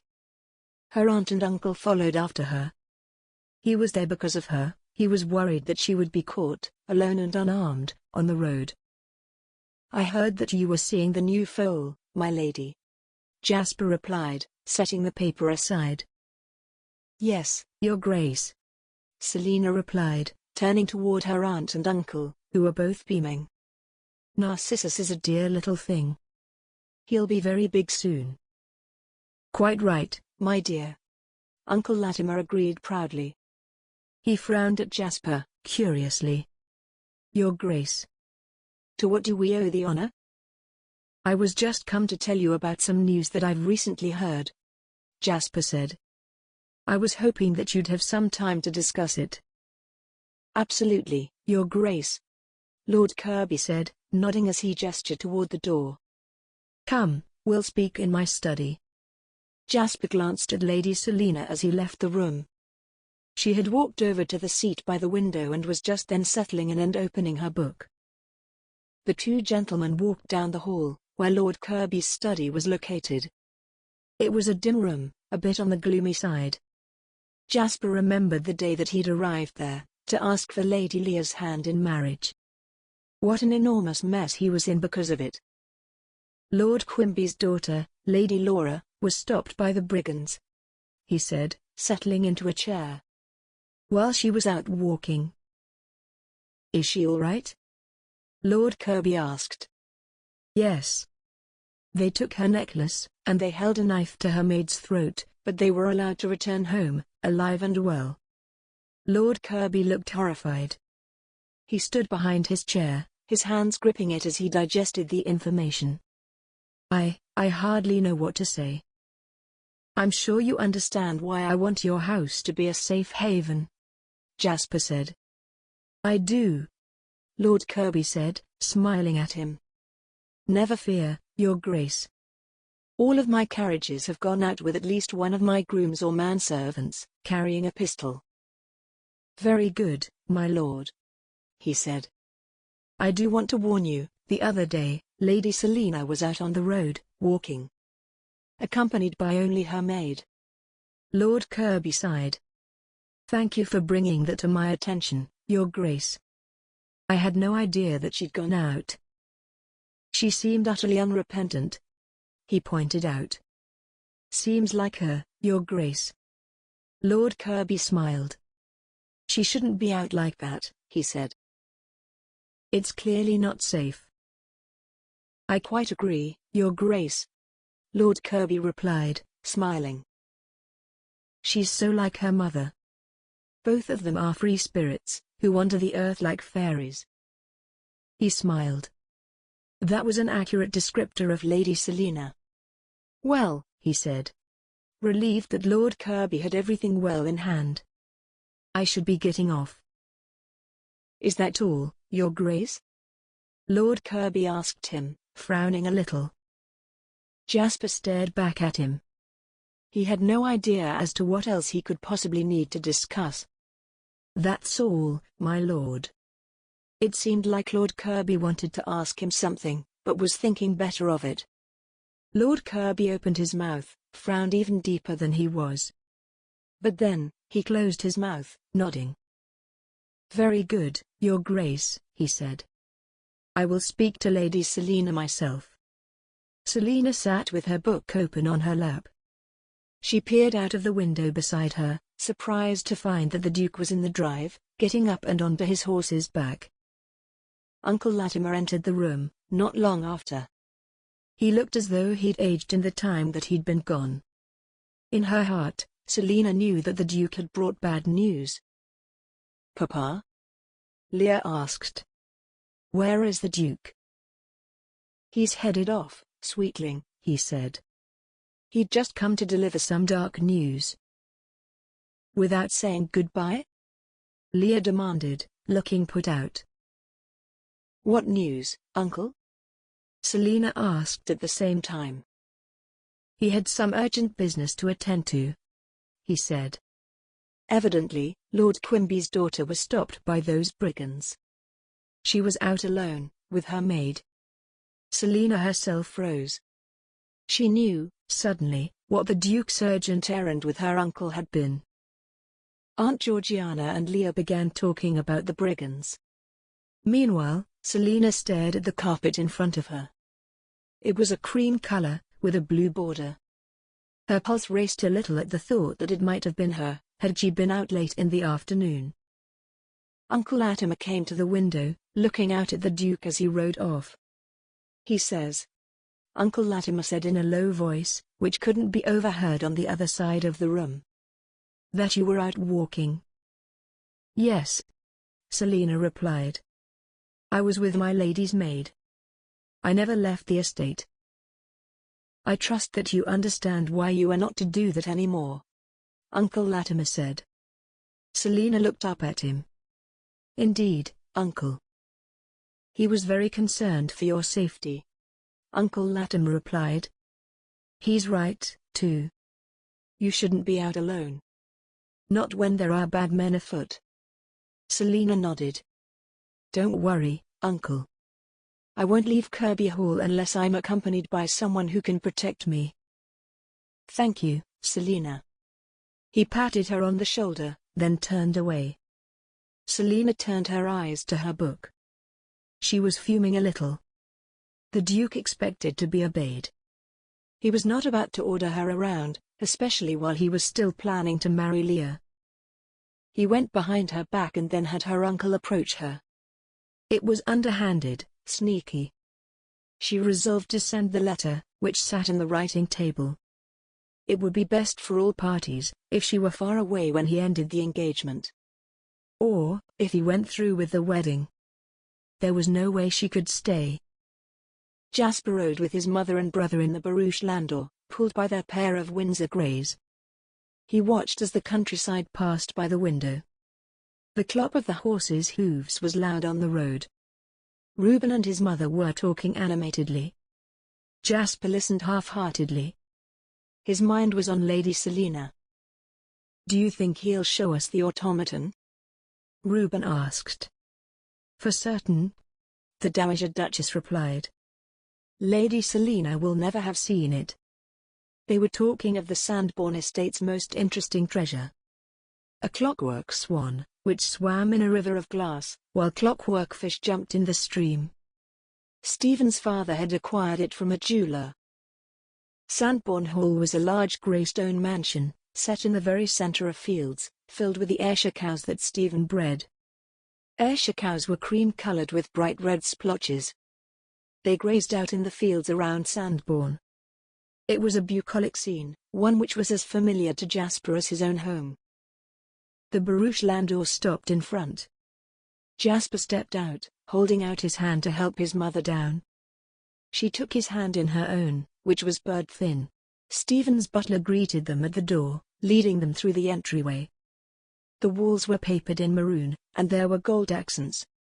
It was smaller than most of the other mansions in this part of the county. It was cozier, less draughty. This way, Your Grace, the butler said, leading them into Sandbourne's parlour, where he was surprised to see Lord and Lady Langley, and their eldest daughter, Lady Ella, as well as Lord and Lady Kirby, with Lady Leah and Lady Selina. Jasper's eyes went directly to her like she was the North Star, and he was hopelessly lost in a dark wood. He noticed how her eyes dropped to the floor. She smiled demurely. But he couldn't read her thoughts like he'd been able to the other day, while they'd sat out on the grassy hill overlooking Kirby Hall. She was wearing a grey silk dress, which brought out the golden tone of her hair. Around her neck, she wore a string of pearls. She looked delicate, elegant. How he wished that it was just them, with only Faith at the most, reading her book a short distance away. He would beg her to tell him everything, what she was thinking, what she was feeling. He wanted to go to her and to ask her why she looked away from him, but then Stephen had walked over to him. "Welcome, welcome," he said, beaming.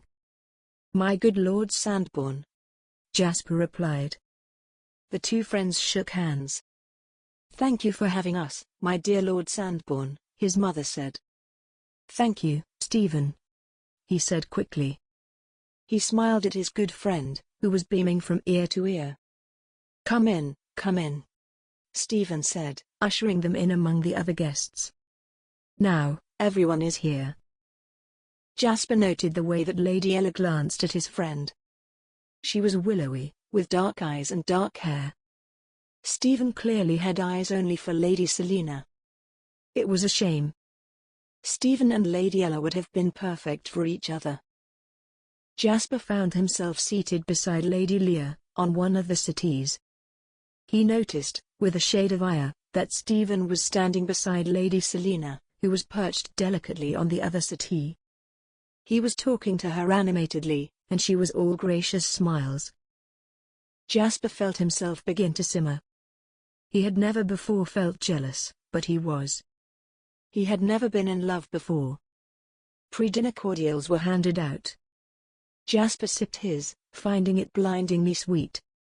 He wished that it would all be over. Chapter 11. "My lady," Lord Sandbourne said, beaming at Selina. She smiled in return. She enjoyed Lord Sandbourne's company. She was not in any danger of falling for him like she had his friend. She could feel the Duke watching them. "Yes, my lord?" she asked, keeping her gaze anywhere, but in the Duke's direction. "I was wondering if you had any interest in the art of automata?" Lord Sandbourne asked her. "I've seen a few, actually," she replied. "There was an exhibit in Paris 2 years ago." "My father loved them," Lord Sandbourne said, offering her his arm. She stood, placing her hand in the crook of his elbow, allowing herself to be led into the room, where a thick velvet curtain was pulled in front of a little alcove. Lord Sandbourne pulled the curtain aside, to show the clockwork swan, on the other side. She gasped, peering at it. "What's she made of?" she asked. The swan was made of gleaming metal, and she sat on a river of glass, with little silver clockwork fish adorning the sides. She was a delicate creature, with gleaming jet-black eyes. "Silver," he said, pulling a key from his pocket. "Would you care to do the honors, my lady?" Selina beamed. "I'd be happy to, my lord." She took the key, and Lord Sandbourne instructed her on its operation. She turned it, winding it up.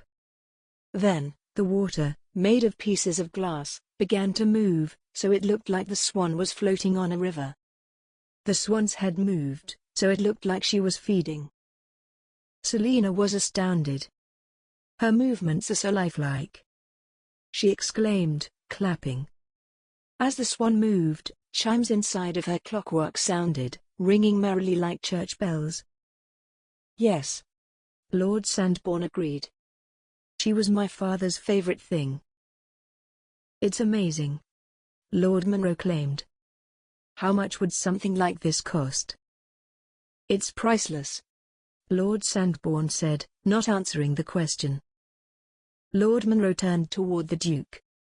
"Jasper, you must have something like this made." Lady Leah, clinging to the Duke's arm, looked up at him.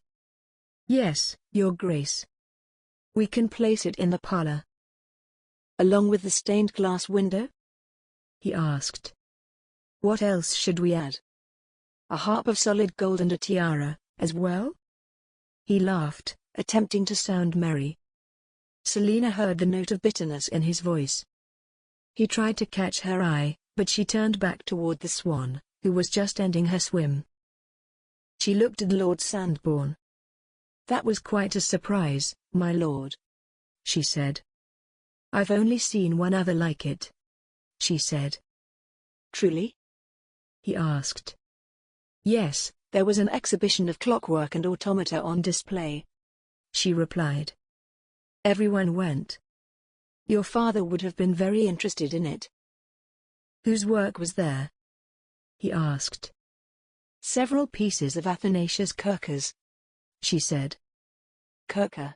You know about Kirker? Lord Sandbourne asked. Dinner, my lord, the butler called out from the doorway. Come, my lady, Lord Sandbourne said, offering her his arm. She slipped her hand into the crook. We must continue this conversation. Jasper suffered through all 4 courses of the meal that his good friend had planned. Each one went by, agonizingly drawn out. He barely tasted it. His eyes kept wandering, over to where Lady Selina sat, entertaining the whole party with stories.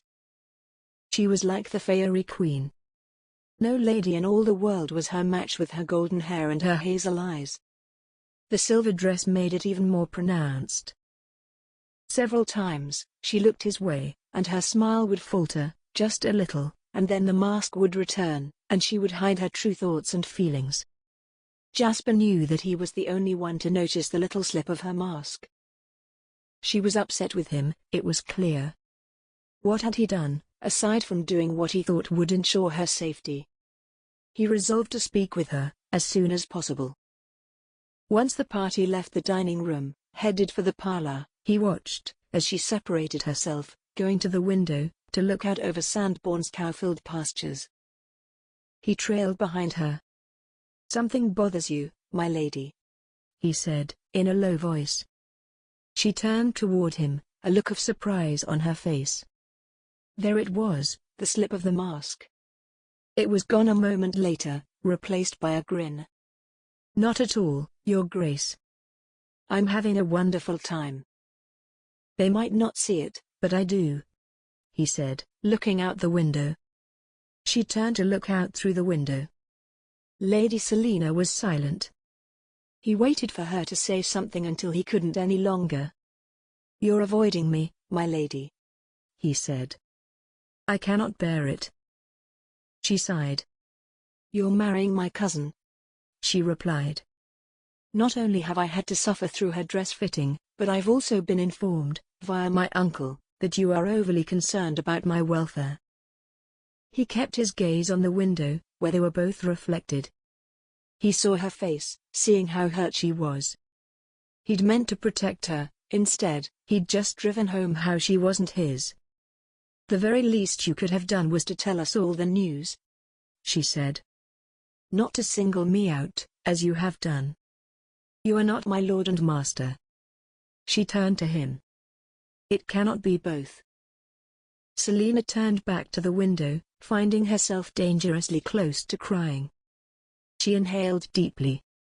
She wished, desperately, that he would leave her be. He was silent, shocked, she felt. It was clear that it hadn't occurred to him, how she'd felt. What is going on outside? Lord Munro asked, from behind them. She froze, suddenly worried that he'd heard. She smiled, rearranging her features before she turned. Lord Munro, she said, turning to him. Just look at those cows. Have you ever seen their like? He smiled, moving in between her and the Duke, to peer out the window. Why, yes, I have, my lady. They're Ayrshire cows. They're very common in these parts. Oh, she said. Are they rare? She knew, of course, that they were not. The Duke, however, cleared his throat. Excuse me, he mumbled, moving away. She felt relieved to have him gone. He'd pressed her to know all. Are you all right, my lady? Lord Munro asked her. It sounded like your conversation with my brother was getting rather heated. Could the others tell? She asked, her heart suddenly leaping into her throat. The worst thing would be if everyone suddenly figured it out. No, not at all. I was on my way over, and I couldn't help but overhear, he said, kindly. I should have announced myself sooner. She sighed, looking at the Duke's younger brother. It's all a misunderstanding, my lord. I'm sure, My lady, he said, his eyes meeting hers. Your secret is safe with me. She studied him closely. What secret is that, my lord? I know my brother well, My lady, he said. He's as easy for me to read as a book. Selina blushed, Turning back toward the window. I think you're mistaken, my lord. I may be, and I apologize For that. I want to cheer you up, if I may, my lady, he offered. Selina turned toward him. He was smiling kindly. Lord Munro meant well, She knew. She relented. I'd like that, very much, she said. What do you propose, my lord? Well, I've felt awful that I never asked you to dance at the engagement party, he said. Oh, Let's ask Lord Sandbourne, she said. Although I'm sure he'll agree. Leave it to me, my lady, he said gallantly. He made his way over to Lord Sandbourne, and it was soon arranged. Not only was Lord Sandbourne excited, but Aunt Georgiana agreed to play the piano, which was tucked neatly into the corner of the room. Lord Munro returned not long after to collect her, leading her to the centre of the room, where they stood, beside Lord Sandbourne and Lady Ella, and then the Duke and Lear. Selina felt as though she were an automaton, going through the motions as she pretended that all was right. She knew all the right steps, could rearrange her features to look as though she were having the best time. But she could feel the Duke, watching her, while he danced with his fiancée. Her heart felt like it was falling to pieces. As Jasper danced with Lady Lear, she smiled at him, the gesture not reaching her eyes. They went through the motions, Lady Lear asking him questions. He answered, giving her the correct answers. She beamed at him as he complimented her. It would always be this way between them, lukewarm. There was a moment, where the dancers shuffled, the ladies switching partners. Lady Selina's eyes met his, just as they pressed their hands together. They stepped in a quick circle, and then, she was gone, replaced by Lady Lear. He wanted nothing more than to ask her to dance with him, but Stephen got there first, for the next set. Of course, she agreed. Lady Selina could never give Jasper preference. He felt like a complete fool. He'd never once considered the fact that she might be hurt. And that it was all his fault, for not acting sooner. Jasper found that he could switch with Lord Kirby for the next one. He secured himself a glass of bourbon, then took up residence in a spot by the fire. He watched the pairs, as they danced. Lady Selina was smiling, but her eyes were not. It was his own fault. He just had no idea how to end the damned engagement. He saw the way Lady Lear looked at him, like she owned him. She wanted the title of Duchess and Gillingham Manor. She wanted comfort and luxury. She wanted him for the trappings of his life, she wanted him for the details, and not for himself. Lady Selina was right, he was the one with the agency to end it. But how? How could he do it without bringing scandal upon his family? His mother and brother relied upon him to be the one to keep up appearances. He was neighbours with Lord and Lady Kirby. Lord Kirby often bought or bred horses with him. Their anger and hurt would be a decided blow. He mused darkly to himself, standing there, watching them all. He had not the slightest idea. Lady Lear and Lady Selina were both standing next to each other as the next dance began. Two very different ladies who both held him in their grasp. Lady Lear, to whom he was, in almost every way, wed. Then, Lady Selina, who had his heart. Lear couldn't help but note the Duke's reserve. His brows were furrowed, and his lips were a grim line. She finished the set and then excused herself. It was now her duty to ensure that he was well. She walked over to him, fanning herself with a hand. It was a smallish room, one which wasn't suited for dancing. Lord Sandbourne didn't possess anywhere better. Not to mention, the piano had been placed in here. "Are you well, Your Grace?" she asked as she neared him. He looked at her, smiling weakly. "I'm fine, my lady." "Thank you," he said, taking a sip of his bourbon. "Can I have something brought for you, Your Grace?" she offered. She had a proprietary feeling toward him. His needs were her duty, as his soon-to-be wife. "I'm well, my lady," he replied. "Very well, Your Grace," she said, following his gaze toward the dancers. She could only guess why. "I, too, think that dances with only 3 couples are a bit tawdry." "Do you, my lady?" "Indeed," she said. "It should be at least 6 couples at any time, just like at our engagement party." She was very proud that she'd taken it into consideration. When Leah glanced over at him, he was studying her, a tight-lipped smile on his face. His eyes looked tired, as though he just wanted to be gone.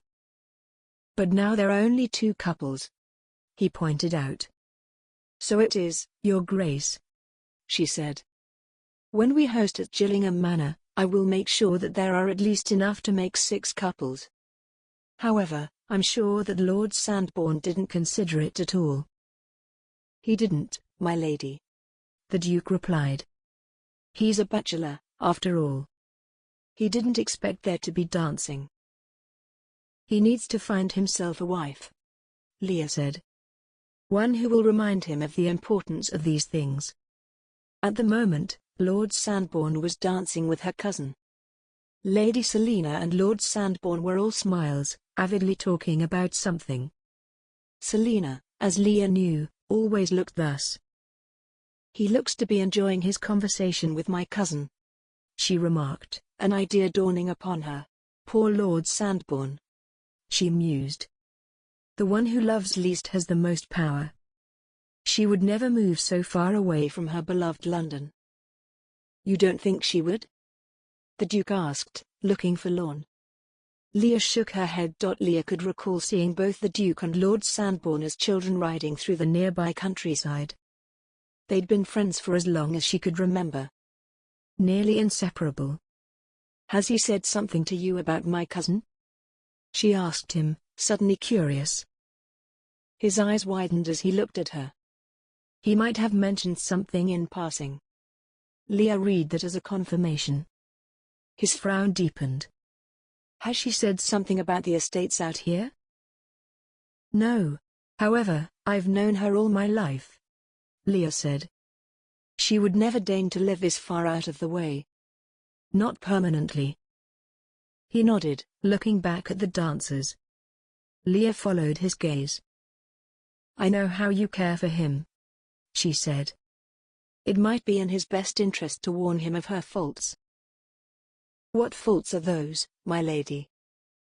"I wouldn't dream of saying anything awful," she said, as quietly as she could. "But in the interest of protecting Lord Sandbourne from making a grave mistake, she's utterly vain and completely spoiled," she whispered, lowering her voice even more. "As good and kind as Lord Sandbourne is, he would do better to forget all about her. Leah wouldn't be able to live in the same county as Selina, not at all. Once she was the Duchess of Gillingham, she was going to be the finest lady in the county. It would be best if Selina returned to Hertfordshire at the end of the spring, safely 2 days' ride away. This was Leah's place. She'd lived here all her life. Even if Selina married the lesser, albeit sunnier, Lord Sandbourne, she would still outshine Leah. It was what she did all the time. Once she was gone, then Leah could take her rightful place among the local aristocracy, at its head, as Her Grace, the Duchess of Gillingham. She deserved it. The dance ended, and Leah clapped, pasting a smile across her face. She glanced over at the Duke, who was standing beside her looking absolutely ill. She felt bad for him, he must be so concerned about his friend. To have found out that he was in danger of making a mistake had him so worried. Leah squared her shoulders, glaring at her cousin, who was reeling the Marquis in with her baited smiles. Chapter 12. Selina could not wait to go home. The evening seemed to drag on. After the dancing, she ended up sitting beside the Dowager Duchess, while the others began a rousing game of cards. "So, my lady," the Dowager Duchess said to her, "how are you liking Gillingham County?"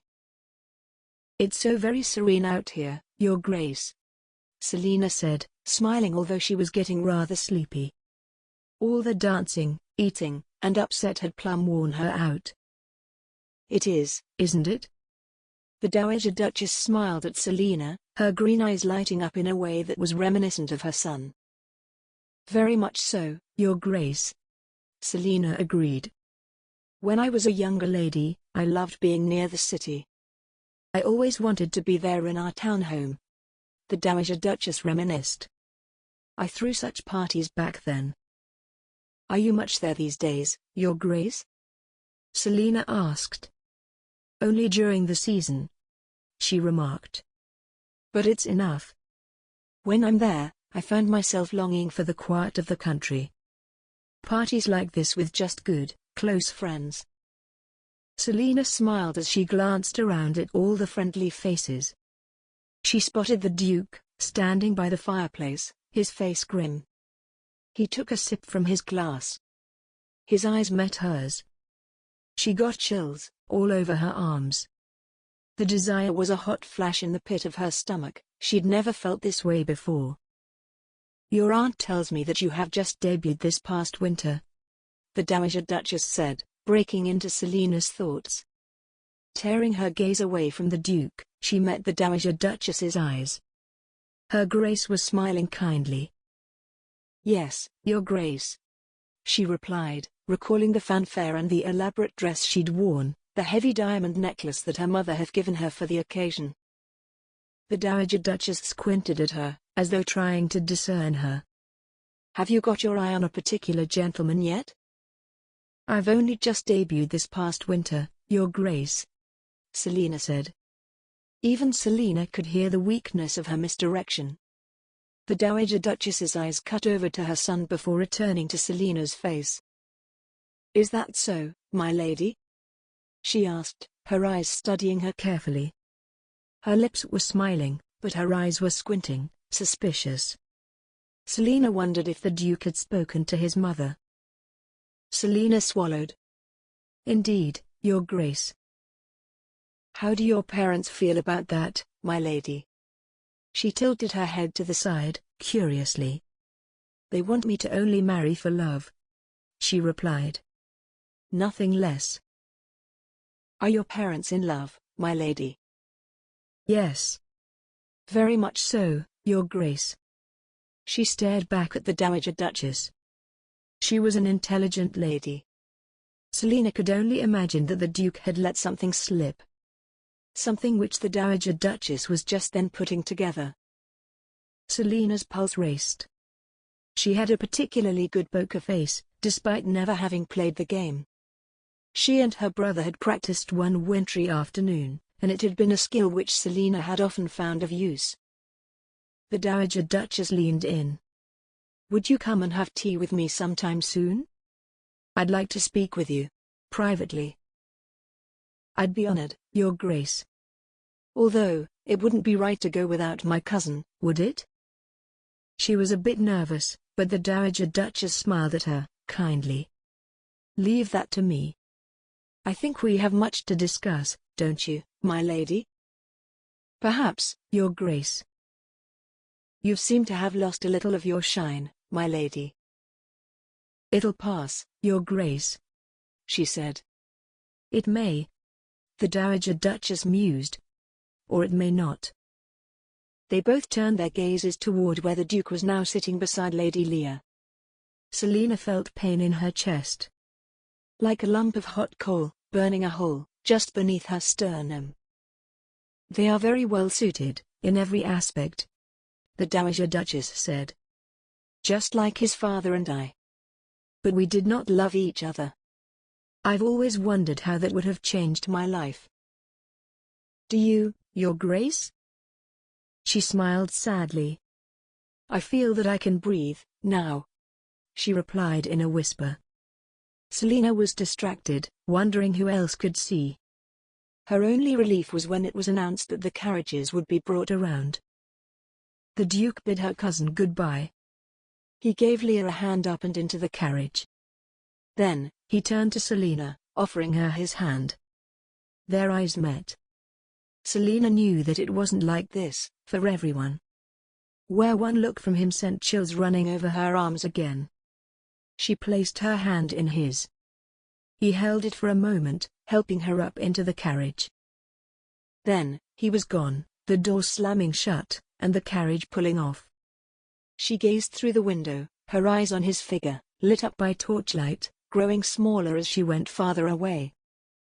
When the party from Gillingham Manor returned home, Reuben headed straight up to his room, leaving Jasper alone in the gallery with his mother.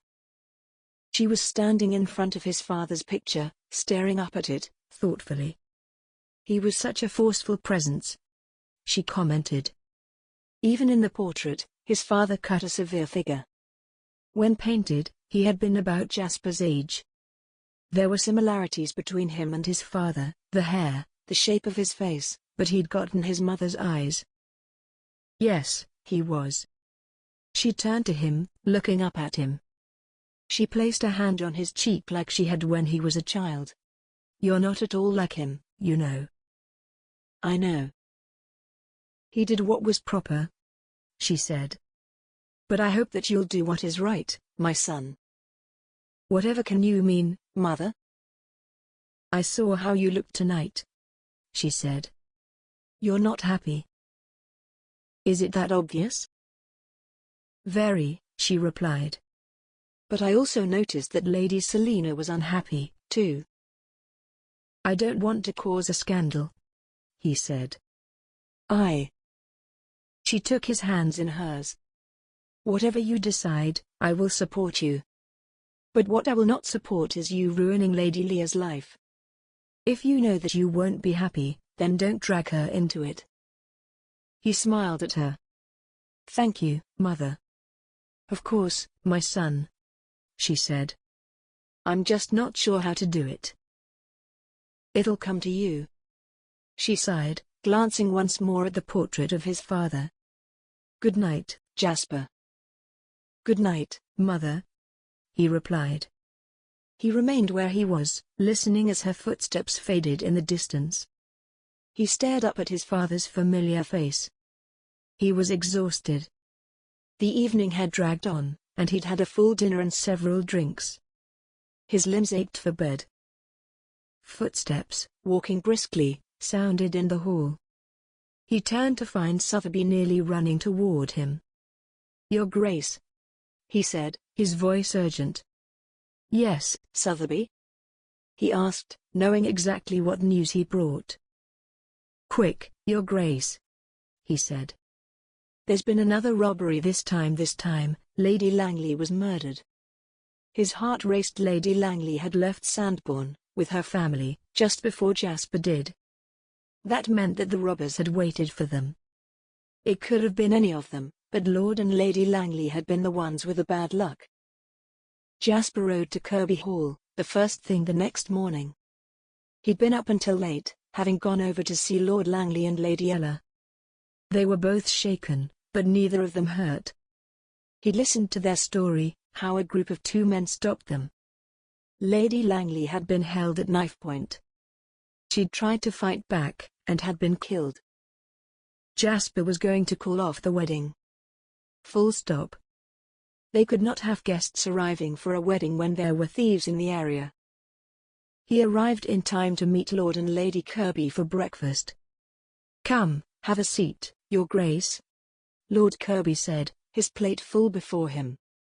Jasper felt terrible to be intruding upon them, but he couldn't put it off. "I need to talk to both of you, and Lady Leah, as well," he said.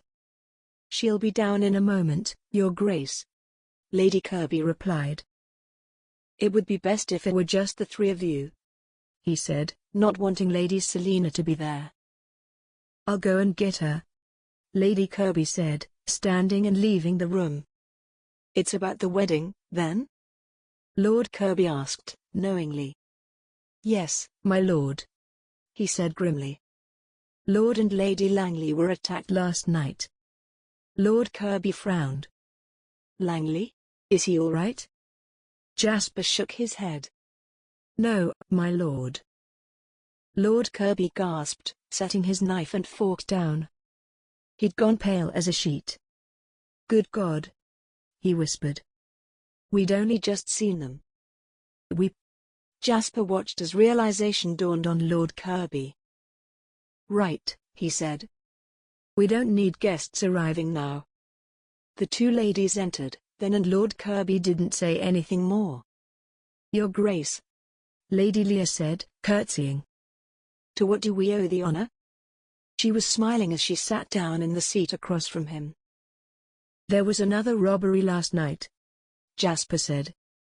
Lady Langley was killed. Lady Kirby gasped. Lady Leah looked stricken. We need to call off the wedding, he said. We cannot have guests arriving in the area when they are exactly the type of people who these men are targeting. Then, of course, Lady Leah said, suddenly tearing up. We'll have to write to everyone to let them know. It's for the best, dear, Lady Georgiana said. Of course. Lady Leah agreed, shakily. It's not forever. Jasper nodded. This would be the first step, call it off, then when he was in a better frame of mind, he would talk to her, convince her that it would be best, for both of them, that they not go through with it. Leah stood up. It wasn't fair. Her wedding. Put off. On top of that, Lady Langley. Murdered. Her throat was very tight, and her eyes were filling with tears. They were all watching her. She covered her mouth. I'm sorry, she whispered, then ran from the room, sobbing. It was too much to bear. Oh, Leah, my sweet. Her mother called after her, following her out and into the hallway. Mother. Leah sobbed. Come, darling, her mother said, wrapping her arms around her, and ushering her toward her bedroom. It's so unfair. As they went down the upstairs hall, Selina stepped from her room. Her eyes widened. What's happened? She asked. Leah wished, deeply, that Selina wasn't there. She was likely judging her. The wedding's been called off. Mother hissed. Selina's eyes widened even more. There's been a murder. Leah's mother explained as she ushered Leah in front of her. Oh. Selina gasped, her hand going to her mouth. Go downstairs, the Duke and your uncle are both in the dining room. Mother ordered. Leah and I will be in her room. They burst into the safety of Leah's rooms. Her wedding gown was hanging from her jade green dressing screen. It was like a ghost, haunting her. What if I never get to wear it? She asked, touching the delicate seed pearls, which had been sewn into a rose. Of course, you will. Leah's mother said. It isn't for forever, it's just until we know it's safe. Leah nodded morosely. She sniffled. To think that only a few days ago, she'd worn this dress, preparing for a wedding in 2 weeks' time. Over. Put off. For how long? Come. Let it all out then, we must prepare to go and pay our respects to Lord Langley. When Selina arrived in the dining room, the Duke was seated at the table. There was a cup of tea, steam curling from the depths. His eyes met hers when she entered. She looked away first. Good morning, Selina, Uncle Latimer said. Good morning, Uncle, she said, then looked back at the Duke. Your Grace. She sat down, reaching for the toast, which sat in a rack on the table. She spread raspberry jam across it, along with fresh butter, while the maid poured her a cup of tea. I came upon Aunt Georgiana and Lady Leah, in the hall, she commented. They were upset.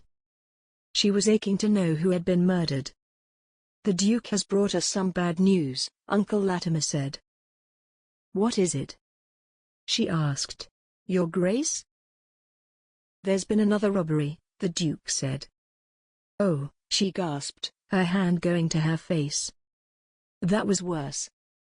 Her breakfast was brought, and her tea was poured. Are they? Lady Langley was killed, he said gently. His eyes were searching her face. How awful, she said, unable to believe it just after they'd seen her, alive and well. So, we'll call off the wedding, the Duke said, looking her in the eyes. Something passed in between them, at that moment. Your cousin and aunt are very upset, Uncle Latimer said. He looked at Selina sternly. I think you know that you should remain indoors. I cannot have you wandering about the countryside when there are murderers on the loose. Yes, of course, Uncle, she said. I'll work on some letters. They all ate in tense silence. Selina chewed her toast, finding it to be rather dry, hard to swallow. She hadn't known Lady Langley well, but she'd found her to be polite and kind. Her uncle excused himself as they finished. I must go and see how your aunt and cousin are faring. Chapter 13. See me out to the stables? Jasper asked Lady Selina in a low voice. She glanced toward her uncle's retreating back, then at Mr. Wicks, who glanced away. Of course, Your Grace. I'll go and check on Violet's foal, she added, for the benefit of Mr. Wicks, who smiled at her. Mr. Wicks, would you attend, please? Yes, my lady, Wicks said. Wicks trailed after them as they walked out toward the stables. The yard was busy, full of Uncle Latimer's grooms and stable hands. Their shoes crunched in the gravel of the drive as they walked toward the stables. I can't help but notice that you're being rather reserved, he said. Toward me, in particular. I thought we spoke of this last night, Your Grace. Speak plainly, I beg you. I cannot, Your Grace, she whispered, glancing at him, then looking away. My parents raised me for a different world, one which I've found doesn't exist. I love how your mind works, he said. I wouldn't change you, my lady. I'm trying to figure out how to change things, without making a mess of them. He had only just given himself extra time. She sniffled, and he stopped, staring at him. A tear fell down her cheek. I have to leave, she said. I cannot be here. Please, my lady, forgive me, he said as they reached the stables. I've called it off. The wedding, but not the engagement. I myself did not realize the danger that I was in, however, she said. It's happened, and I cannot leave myself open to any more hurt. Now, if you'd please, Your Grace, I must go. Anyone could be watching us. He turned, finding Mr. Wicks, standing there. Their eyes met.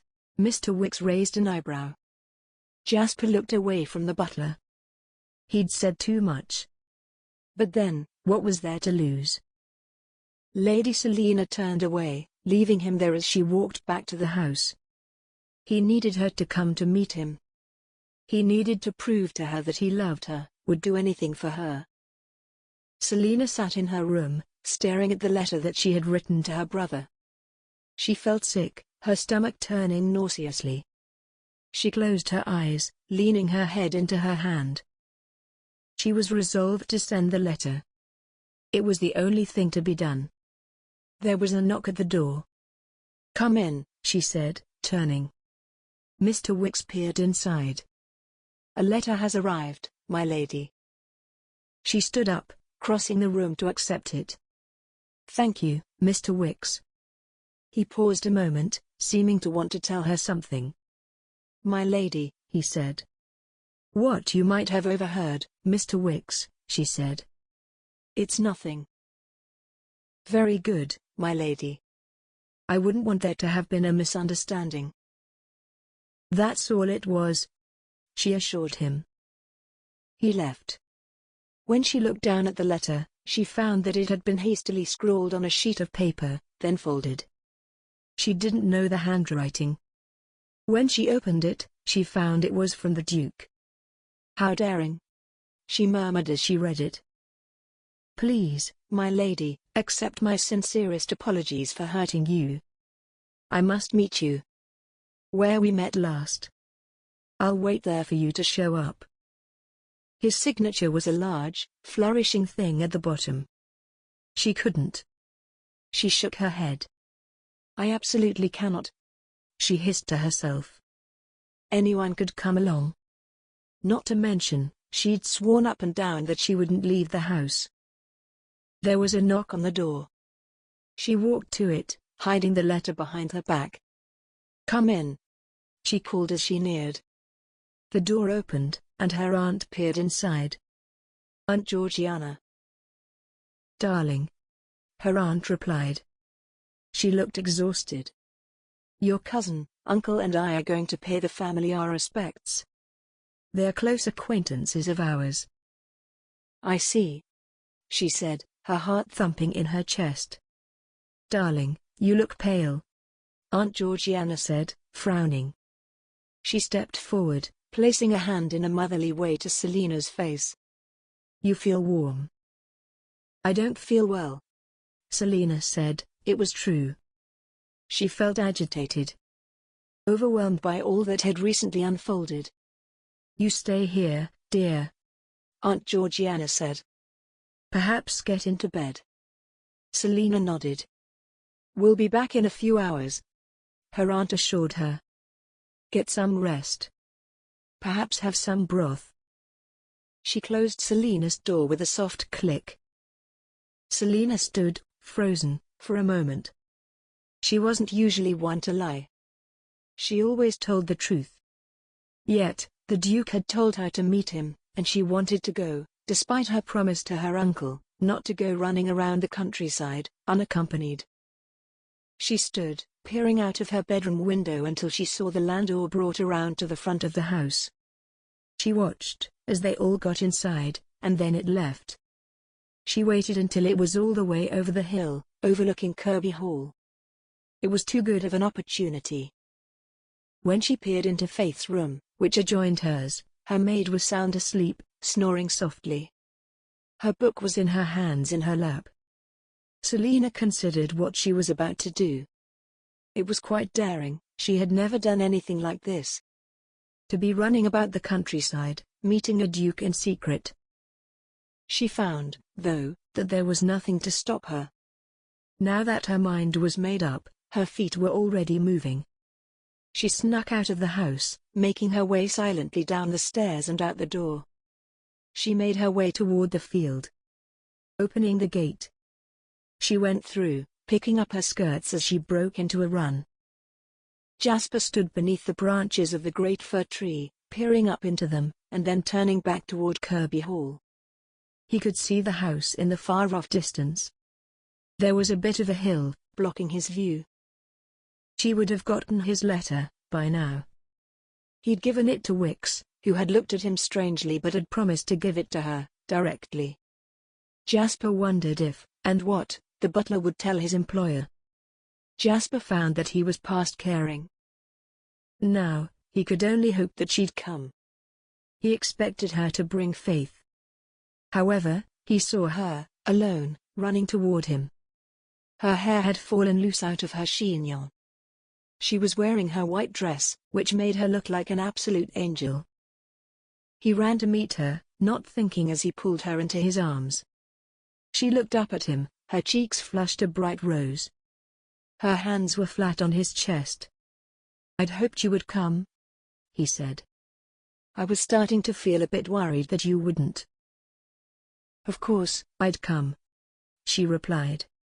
"It might be completely mad, but of course, I'd come." "I'm so sorry," he said. "I can't bear the idea that I've hurt you. I cannot marry her. Not when I'm in love with you." She froze, her lips falling open. He held her tightly, his hands on her ribcage. They were so far past propriety, it didn't matter. "I love you, too," she said. It was the most beautiful sound he'd ever heard. His cheeks hurt from smiling so widely. He placed a hand on her cheek, and she tilted her head, leaning into it. He leaned in, his lips capturing hers with his own. She moaned, her lips against his as she pulled away. "What are we going to do?" she asked, her eyes on his. He pulled her close to him, and she leaned her cheek against his chest. She could hear his heart. He leaned his chin against her hair. She was tucked perfectly beneath his chin. She held him tightly. "The wedding has been called off," he said. "With a murder, I think it's the right thing to do. Then, I'll gently convince Lady Lear to call the whole thing off permanently." He placed his fingers underneath her chin, raising it, so their eyes met. He wiped away the straight hair which was falling down her cheek. He kissed her again, gently. She felt like she was being swept away by a strong river, her head barely remaining above the surface. It was intoxicating her to the point of not minding that she was going to drown in the depths of his affection. When they pulled away, he laughed, glancing back toward Kirby Hall. "Where have you left poor Faith?" "She was sleeping," she admitted. "I saw it as an opportunity." "Poor Faith," he said. She wove her fingers in with his. He led her over toward the tree, where they sat down in the shade. She felt like an utter mess. She'd forgotten her bonnet, and her hair was falling in loose waves over her shoulders. He reached up, pushing it back behind her ear, the tip of his finger running over her cheek. She looked at him, her skin tingling where he touched. He was looking at her with such love, it made her chest ache. She sat away from him to catch her breath. When he was near to her, she felt awash in desire. Do you think you'd want to live all the way out here?" he asked her, softly. "Of course," she replied, looking at him in surprise. "Why wouldn't I want to?" "It's so far from London," he remarked. "We're only there during the season." She looked down at their clasped hands. She raised his to her lips, kissing it. "Of course," she said. "We're so retired here," he went on. "Not at all," she insisted. "There are so many good people out here, Lord Sandbourne, Lord Munro, my aunt and uncle." She studied him closely, as she wondered where his doubts were coming from. "Who brought this up to you?" "Lady Lear," he said. "Last night." "Only I know what's good for me," she replied. "My cousin does not." "Of course," he said, softly. "You're right." His look was filled with such tenderness, that she was glad she'd come. She knew that she couldn't stay long. If anyone found out, she didn't know what she'd do. Nor how to begin to explain. They sat for as long as they dared, enjoying the closeness that they would never have dared attempt in the presence of others. The time was stolen, precious. Jasper was in heaven, here with the most cherished of angels. "I should be getting back to Kirby Hall," she said, at last. He stood up, offering her his hand. She took it, and he helped her to her feet. "I'll accompany you there," he offered. "You shouldn't be out alone, after all. If we walk out by the stables, I can pretend that I'm coming from there," she suggested. "Just in case they've returned home." His heart was so full of joy. The impossible had happened, Lady Selina loved him in return. This was what he'd hoped for. Love. It was real. And it was worth waiting for. He should have known. As they walked, she pulled the pins from her hair, shaking it out over her shoulders. She ran her fingers through it, to loosen some of the tangles which had formed during her mad dash toward him. He watched her, with her hair loose, her cheeks still rosy. He smiled as he looked at her. "Yes, Your Grace?" she asked archly. "You look like a nymph, out of a painting, my lady." "I look absolutely uncivilized," she replied decisively as she twisted her hair into a neat bun, pinning it up. Once they were in sight of the house, they paused. He didn't want to leave her there, He wanted her to remain by his side, always. There was still so much to be done, in order to fight for his life with her. He took her hand in his, bringing it to his lips. He bowed to her, and she curtsied. "I hope we will run into each other like this again, my lady," he said. "I presume that we won't get another moment like this," she remarked sadly. "Please," he begged, "meet me again." "It's going to be tricky, Your Grace," she replied, frowning. "I'll send you a letter," he said. Just like before. He'd have another bring it, the next time, so it wouldn't be traced back to him. "Very well, Your Grace." She beamed at him, and his heart just about burst from his chest. She began to walk toward the stables, taking her time, and watching out. She looked back, and he waved, remembering the last time when she hadn't. He would remember the way that she looked at him, how the hint of a smile lifted the corners of her lips.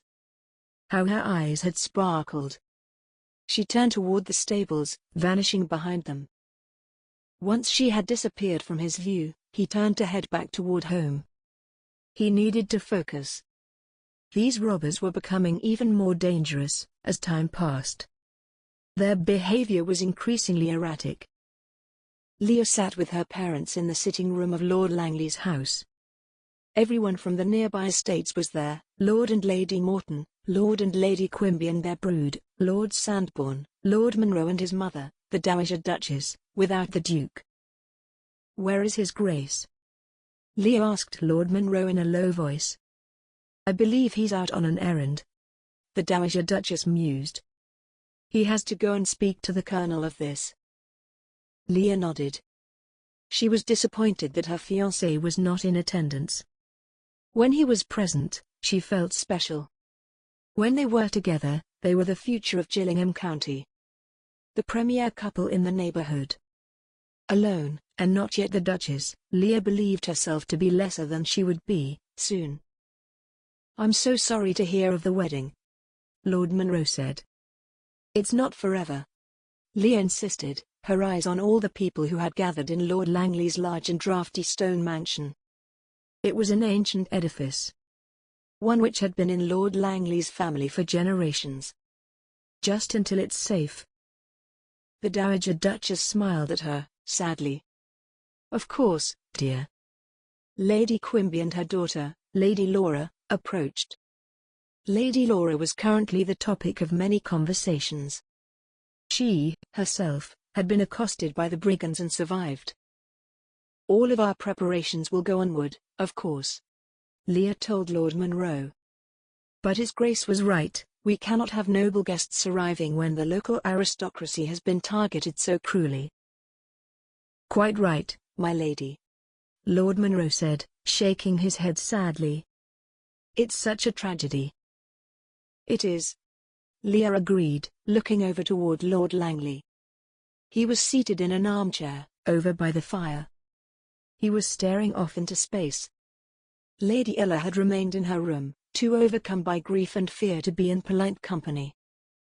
"He truly loved her," Lord Munro commented. "I can only hope to find a lady who loves me as much as he loved her." "Love is a sham, my lord," Leah said. "It's all made up for the stories." "Is that what you think, my lady?" he asked. When she looked at him, his head was tilted to the side, curiously. He reminded her of a puppy that she'd once had. "It's what I know, my lord." She recalled her conversation with the Duke. She wondered if the two brothers had been discussing it. If so, she wondered what the Duke had said to Lord Munro. "So, he's that devastated over the loss of a lady that he merely liked, then?" Lord Munro quirked an eyebrow at her. The two of them watched Lord Langley for a moment. He was offered tea, wine, bourbon. He refused them all. A tear slipped from his eye, down his cheek, settling into the parenthetical curve beside his mouth. Leah frowned. She couldn't be mistaken, she very rarely was. "I think love of a sort forms over time," she said, confidently. They have been married these past 20 years, after all. I'm sure you're right, my lady, Lord Munro said. Although all of those books, they couldn't all be wrong, could they? Leah looked sternly at Lord Munro. I don't understand the obsession with it. Marriage, for a lady, is about having economic stability, she explained. For a gentleman, it's about having heirs to their estates. Lord Munro raised his eyebrow, smiling at her. Where's the romance in that, my lady? She opened her mouth then closed it. She smiled at him. Romance? She asked doubtfully. Lord Munro gestured with his chin toward Lord Langley. I'd rather be devastated. Leah looked over at him. She suddenly wanted that. She wanted the Duke to be sad at her loss. She began to wonder how one went about it. Wouldn't you rather have my brother's heart? He asked. Wouldn't that make your marriage infinitely better, instead of merely bearable? And how, pray tell, would I go about getting it? She replied. She could learn much about the Duke through his brother. They were close, she knew. Through his horses, he said. I see, she remarked. And his stomach, he added with a laugh. He bowed low to her. Excuse me, my lady. Of course, my lord, she replied, curtsying. She looked back at Lord Langley. His children surrounded him. One of his daughters held his hand. He was not alone, not entirely. She resolved to make the Duke fall madly in love with her before their wedding. She would make the best of the delay, use it to her advantage. Chapter 14. Selina returned to her rooms, walking as quickly as she dared. The house was full of servants, as usual. She walked with confidence, not making eye contact with any of them. She hoped that her face didn't show any of the guilt that she felt. Once inside her room, she closed the door softly behind her. Faith stood up. She'd been waiting, sitting on the chair beside the vanity. She clutched at her book, a look of combined worry and relief on her face. My lady, I've been looking all over for you, Faith said. I was about to alert the others. Oh, I was just in the stables, checking on Violet's foal, Selina replied. Faith squinted at her, tilting her head to the side. My lady. Naturally, Faith had checked there for her. She couldn't lie, not to her faithful companion. Very well, Faith, she said, raising her chin. I went to meet the Duke. My lady. Faith gasped. How the same phrase, uttered in two different inflections, could mean something else entirely was mildly amusing. Faith looked scandalized. You shouldn't be out alone. Not when a lady has been murdered. Faith remonstrated. She reminded Selina of a mother hen. You're right, Faith. It was reckless of me. But I was just headed to the World Tree. And the Duke was there, she said soberly. All the excitement had faded, and Selina felt exhausted. My lady, Faith said, frowning. She seemed to think better of what she was about to say. We should get you cleaned up before someone comes back and we have to explain anything to them. Selina walked over to the washstand, where she poured some fresh water into the porcelain basin, using the matching ewer. She splashed the cold water on her face and her neck. When she was done, Faith stood beside her, handing her a fresh towel to wipe her face dry. It smelled of rose water. Thank you, Faith, she said, blotting her face and neck dry. My lady, your dress is covered in grass stains, she said in dismay. I'll need a fresh one. Grab the blue muslin, please. She placed her hands on her waist, taking deep, steadying breaths. Her thoughts were a frenzy, and her hands still shook a little. She couldn't believe what had happened over the past hour. So much had happened, and yet, nothing at all. The state of things was still what it had been before. Faith returned within moments to help her take off the white muslin that she'd worn during her mad dash through the pastures. The hemline was covered in about an inch of mud, and there were, in fact, grass stains on the skirt. "I hope I haven't ruined it," Selina mused. "All in pursuit of the Duke." "Not at all, my lady," Faith assured her. "I'll have it right as rain in no time." "I don't know what I'd do without you, Faith." She honestly didn't. "You'd have a lot of explaining to do, my lady." Faith shook her head. Selina laughed, covering her face with her hands. "I feel like I've lost my mind, Faith." Faith beamed at her. "They say that love does that, my lady. You should hear all of the things that Mr. Shakespeare had to say about it."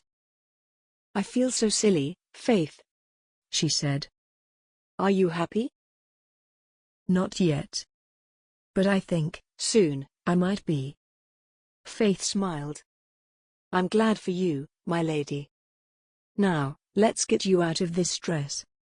I've got my work cut out for me." Selina turned her back to Faith, to help her undo the row of buttons at her back. The funeral was held a few days later. Jasper attended along with his mother and his brother.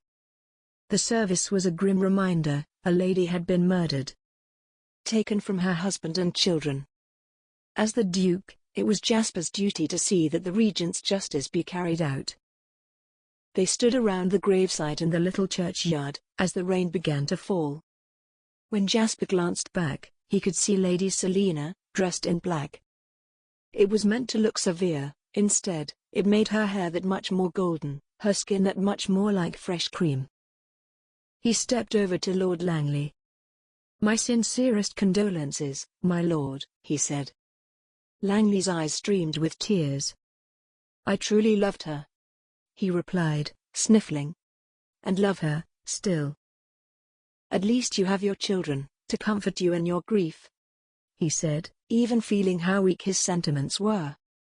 "As a young married gentleman, soon, I hope that you will know what it's like to love," Lord Langley said. "I certainly hope so," Jasper replied. He offered his mother his arm, and she accepted it. They began to head through the gravestones. "I'd like to stop by your father's," she said. "All right," he replied. When he turned to look for his brother, Reuben was already following after them. They moved in that direction, going to stand by it. Already, moss had begun to grow on the stone. It read, "His Grace, Frederick Munro, Duke of Gillingham." He had been dead these past 5 years, leaving Jasper his own master.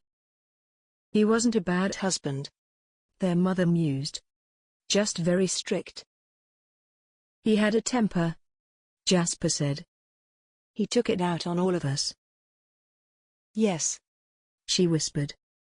"I was always very afraid that you and your brother would have tempers like his." "To think that no one even knew about it," he mused. "He hid it so well." His father had presented himself as two very different gentlemen. There was the gentleman he'd been when it had just been the family, a gentleman with a frightening temper, who wanted to be obeyed without question. And then, there had been the gentleman who he'd been, out among society, a carefree individual who was kind and caring. "Yes," she agreed. "And we helped him hide it," Reuben added bitterly. "We've been blessed that you two got my temperament," their mother was quick to add. "That we have," Jasper said. "And we're both much better for it." Jasper and his brother smiled at each other. "Come," their mother said. "We need to attend the luncheon." Leah found herself touched by the service. Lord Langley had said some words by the graveside. They were heartfelt. She felt a tear escape down her cheek as she watched him finally turn away from his wife's grave. She pulled out her handkerchief, wiping at her eye. "It's so terrible," Selina said, beside her. "That he had to lose her this way." "It is," Leah agreed. "But I suppose that this sort of emotion comes when one has been married for long." "Naturally," her mother pointed out. When one has been a part of the close partnership of matrimony, that's what happens. The wedding was called off, Selina said in a monotone. Postponed, Leah replied coldly. I mean to use the time to my advantage. How so, cousin? Selina asked. I'm going to make him fall in love with me, Leah said. He's always been so obsessed with it, I think I'll give him what he's asked for. Oh, Selina said. Leah looked at her closely. She seemed odd, more so than usual. What? You don't think I can do it? I'm sure you can do anything that you put your mind to, Selina replied, giving her a half-hearted smile. I see. Now, Leah went on, after all, maybe her cousin could benefit from seeing her example. I deserve love. Everyone deserves love, Selina replied. Leah beamed at her cousin. You'll see, she assured her. We'll be rescheduling the wedding very soon. We need to solve this, Colonel Fitz was saying. Your Grace, how can we have these bad men running about the countryside, murdering ladies? I do feel as though we've failed them, Jasper agreed. There was the funeral luncheon at Lord Langley's mansion. All of the local aristocracy was gathered in his great hall, with plates of food, cups of tea. I'm going to increase patrols in the area, Colonel Fitz declared. No ladies are to stir from the safety of their homes without being accompanied by an armed gentleman. No gentleman should go abroad unarmed. Agreed, Jasper said. They needed to solve this. He looked about the room, spotting Stephen, who was standing beside Lady Ella. They were both talking in low voices, politely. It was the first time that anyone had seen Lady Ella since her mother's death. She looked pale, her usual mirth was completely gone. The tragedy had altered her. Jasper was glad that Stephen was giving her attention until Stephen's gaze cut over to Lady Selina. Jasper knew that his friend was still enamored of her. Your Grace? Colonel Fitz asked. Jasper looked at him, in surprise. Yes, Colonel? He asked, feeling jarred. Is there anything else that we should do? He asked. Perhaps we should think about asking for another regiment or two, he replied. His eyes had gravitated toward Lady Selina, who was watching him. I'll write to the regent directly. Their eyes met. Desire swept through him like a wave of dark water, plunging him into the depths. After the family returned from the funeral, Selina finally took out her letter to her brother. It sounded, to her ears, that Leah was not about to let the Duke go, not without a fight. He knew that it would be best. She opened it up, copying the letter out, so that the date would be current. Dear Thomas, I hope that my letter finds you and Lord Merryweather well, up there in the north. I am writing to you because there have been recent robberies in the area, as well as a murder of a lady, no less. Leah's wedding has been called off, and it feels rather unsafe. I was wondering if it would be at all possible for me to come and join you, at least for a little while. I don't want to be presumptuous, or to ask too much of Lord Merryweather, but I find it rather urgent that I be on my way from Kirby Hall and the surrounding environs. All my love. Selina. She folded it, sealing it with a bit of wax before writing out the address, then rang the bell for Mr. Wicks. He was at the door in the space of a few moments. My lady, he said. What can I do for you? Would you be so kind as to post this for me, Mr. Wicks? She asked, holding the letter out. She watched as she placed it into his hand. His eyes took in the direction. He gave her a short bow. Of course, my lady. I will post it immediately. Thank you, Mr. Wicks. Once the door closed after him, she sighed heavily, walking to the window, which was open just a crack, to let in a soft spring breeze. The curtains stirred a little, as though by unseen fingers. For the first time in days, she felt better. She had not stirred from the house until the funeral that morning. Nor had the Duke sent for her to come and meet him, no doubt, busy. She loved the Duke. But she couldn't be here when Leah learned that he no longer wanted the wedding to occur. There would have to be time before he could become engaged to her. They could meet again, in London, perhaps, or at Staunton, when her parents returned from Paris. The family at Gillingham Hall was sitting down for their dinner. The formal dining room had stone walls and was a little draughty in the winter. It had always been where they ate. Jasper's father had always insisted upon it. Their voices always echoed as they ate. "I'm going to invite Lady Selina and Lady Leah for tea," Mother announced. Jasper looked at her in surprise. "What for?"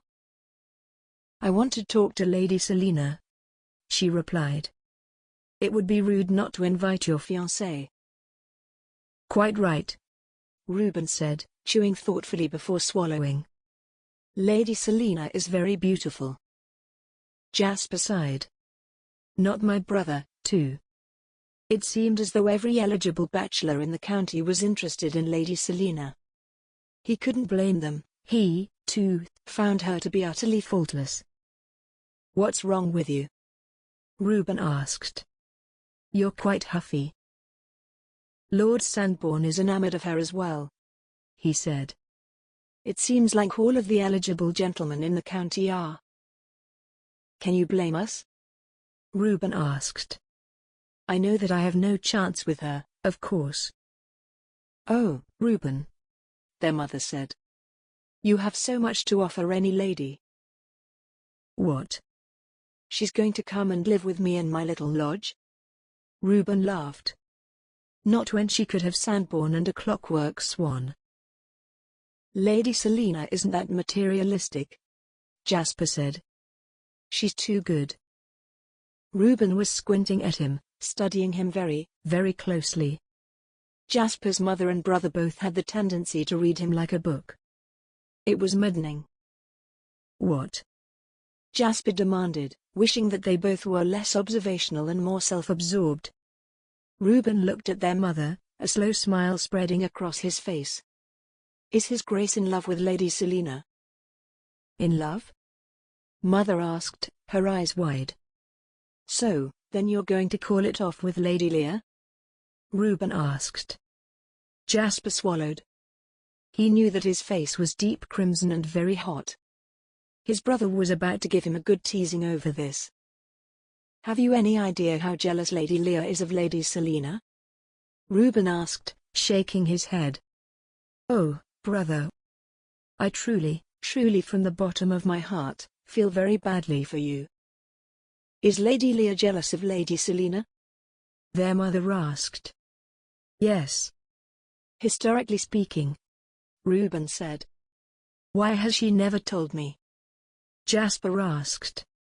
"And why did she tell you?" "Because she wants to appear holy in thine eyes, your grace," Reuben replied, shrugging. "I'm just the affable younger brother, I have no power. No one's trying to impress me. The aristocracy tells me everything." Jasper found himself forced to acknowledge several truths. Reuben was more likable than Jasper himself was. Also, when Lady Leah found out that he was choosing Lady Selina over her, there was going to be an uproar. "How did I not know?" he asked. "Because everyone dissembles in front of you, your grace." "Oh, Jasper," his mother said, shaking her head. She sighed mournfully. "Oh, Jasper." She looked at him, disappointed. "You're the one inviting both of them to our house," he said. "It's the polite thing to do, dear." Jasper took a long sip of his wine. He hadn't known about Lady Leah's long-standing jealousy of Lady Selina. It made sense, however. It made remarkable sense. Chapter 15. Leah was immensely excited to receive the Dowager Duchess's invitation. Selina had been invited, as well. However, it was a chance for Leah to show Selina all the things that would soon be hers, in a more intimate setting than the engagement party had been. The Dowager Duchess was even so kind as to offer to send the barouche landau for their use. When they arrived, they were brought through the house and into the garden, where the Dowager Duchess had arranged a small table, set for tea. "Welcome, welcome," the Dowager Duchess said. She stood up from the table. "This is absolutely lovely," Selina declared, and Leah felt herself puff up with pride. "Thank you for your kind invitation, Your Grace," Leah said. The two ladies curtsied. "You're very welcome," the Dowager Duchess replied. They all took their seats at the table. Leah inspected it. There was a crisp, white cloth, laid over the top. In the center, there was a small bowl of freshly cut cabbage roses, straight from the gardens. "I love sitting outside at this time of day," Selina remarked. She was wearing that straw bonnet, yet again. It made her look dowdy. Leah was glad she had worn a white lace bonnet, with a pale pink ribbon. "It's such a lovely spring day," the Dowager Duchess remarked. "I thought the fresh air and sunshine would do us all a world of good." "And so it does, Your Grace," Selina replied.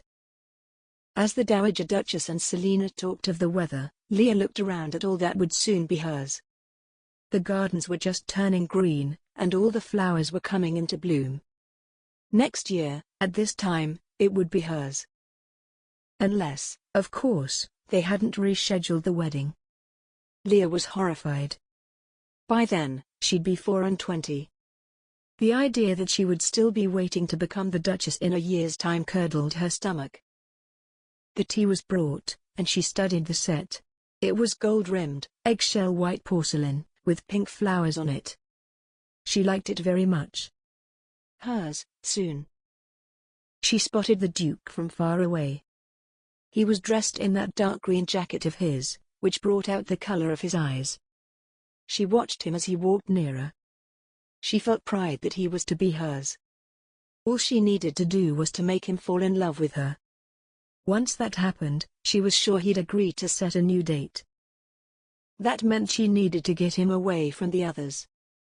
It would be a balancing act. Leah was prepared to do away with propriety in order to get him to fall in love with her. She was ready to do anything. After all, she had to get her wedding rescheduled as soon as possible. Selina and the Dowager Duchess hadn't noticed his arrival. "Your Grace," Leah said. She could not read his gaze. He smiled at her, and she felt herself blossom. There was hope, still, she just knew it. Selina turned when Leah addressed the Duke. He smiled at them. A bit of his hair had fallen over his forehead, making him look dashing. "I was just coming to see how your tea was getting on," he said.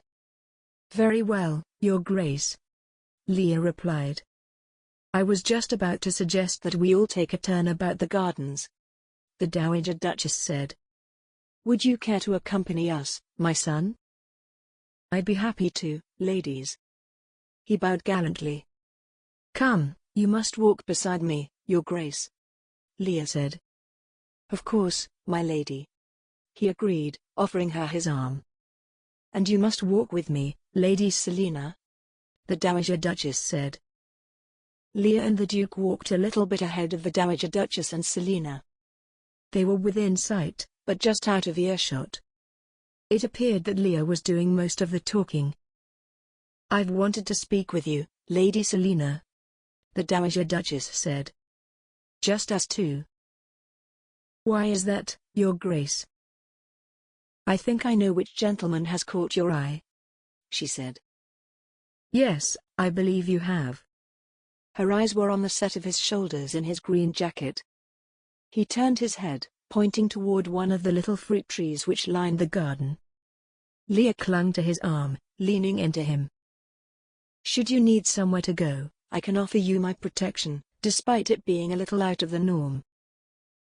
I have written to my brother, to see if I can stay with him, while things rearrange themselves. I hope you will stay nearby, my lady. I think things will rearrange themselves accordingly. My cousin is quite set on marrying him, Your Grace," Selina said. I think it will take some extra time, and quite possibly distance. I see, the Dowager Duchess said. The two of them gazed upon the Duke and Leah, as they walked just ahead. Leah was waving her hand at the gardens. For your sake, and happiness, as well as my son's, I hope it doesn't take too long. Jasper wondered what his mother and Lady Selina were discussing. He could hear their voices, but he couldn't make out what they were saying. Meanwhile, Lady Leah clung to his arm. I'm very excited, Leah said. I can't wait to begin plans for the gardens. Yes, I'm sure, he replied. Although they don't require much work. My mother has spent a great deal of time in planning them as they are now. They walked in silence for a moment. Jasper thought about how the gardens were his mother's pride and joy. How sad she'd be if she weren't allowed some hand in them. Have you gotten far in finding him? Lady Leah asked. The man who murdered poor Lady Langley? No, my lady, he replied. But I've got as many people as I can, searching out the culprit. We're all on it. He wondered what her interest was in the whole sordid affair. Good. Perhaps we can start plans to reschedule the wedding. Perhaps, June? She asked, causing him to panic. I couldn't say, my lady, he replied. I cannot, in good conscience, reschedule when I haven't stopped the crimes from happening. Perhaps we can plan a little outing? Lady Leah suggested. I would like to get to see your horses. Jasper frowned. Lady Leah had never shown any interest in his horses before. He was thrown by it. Of course, my lady.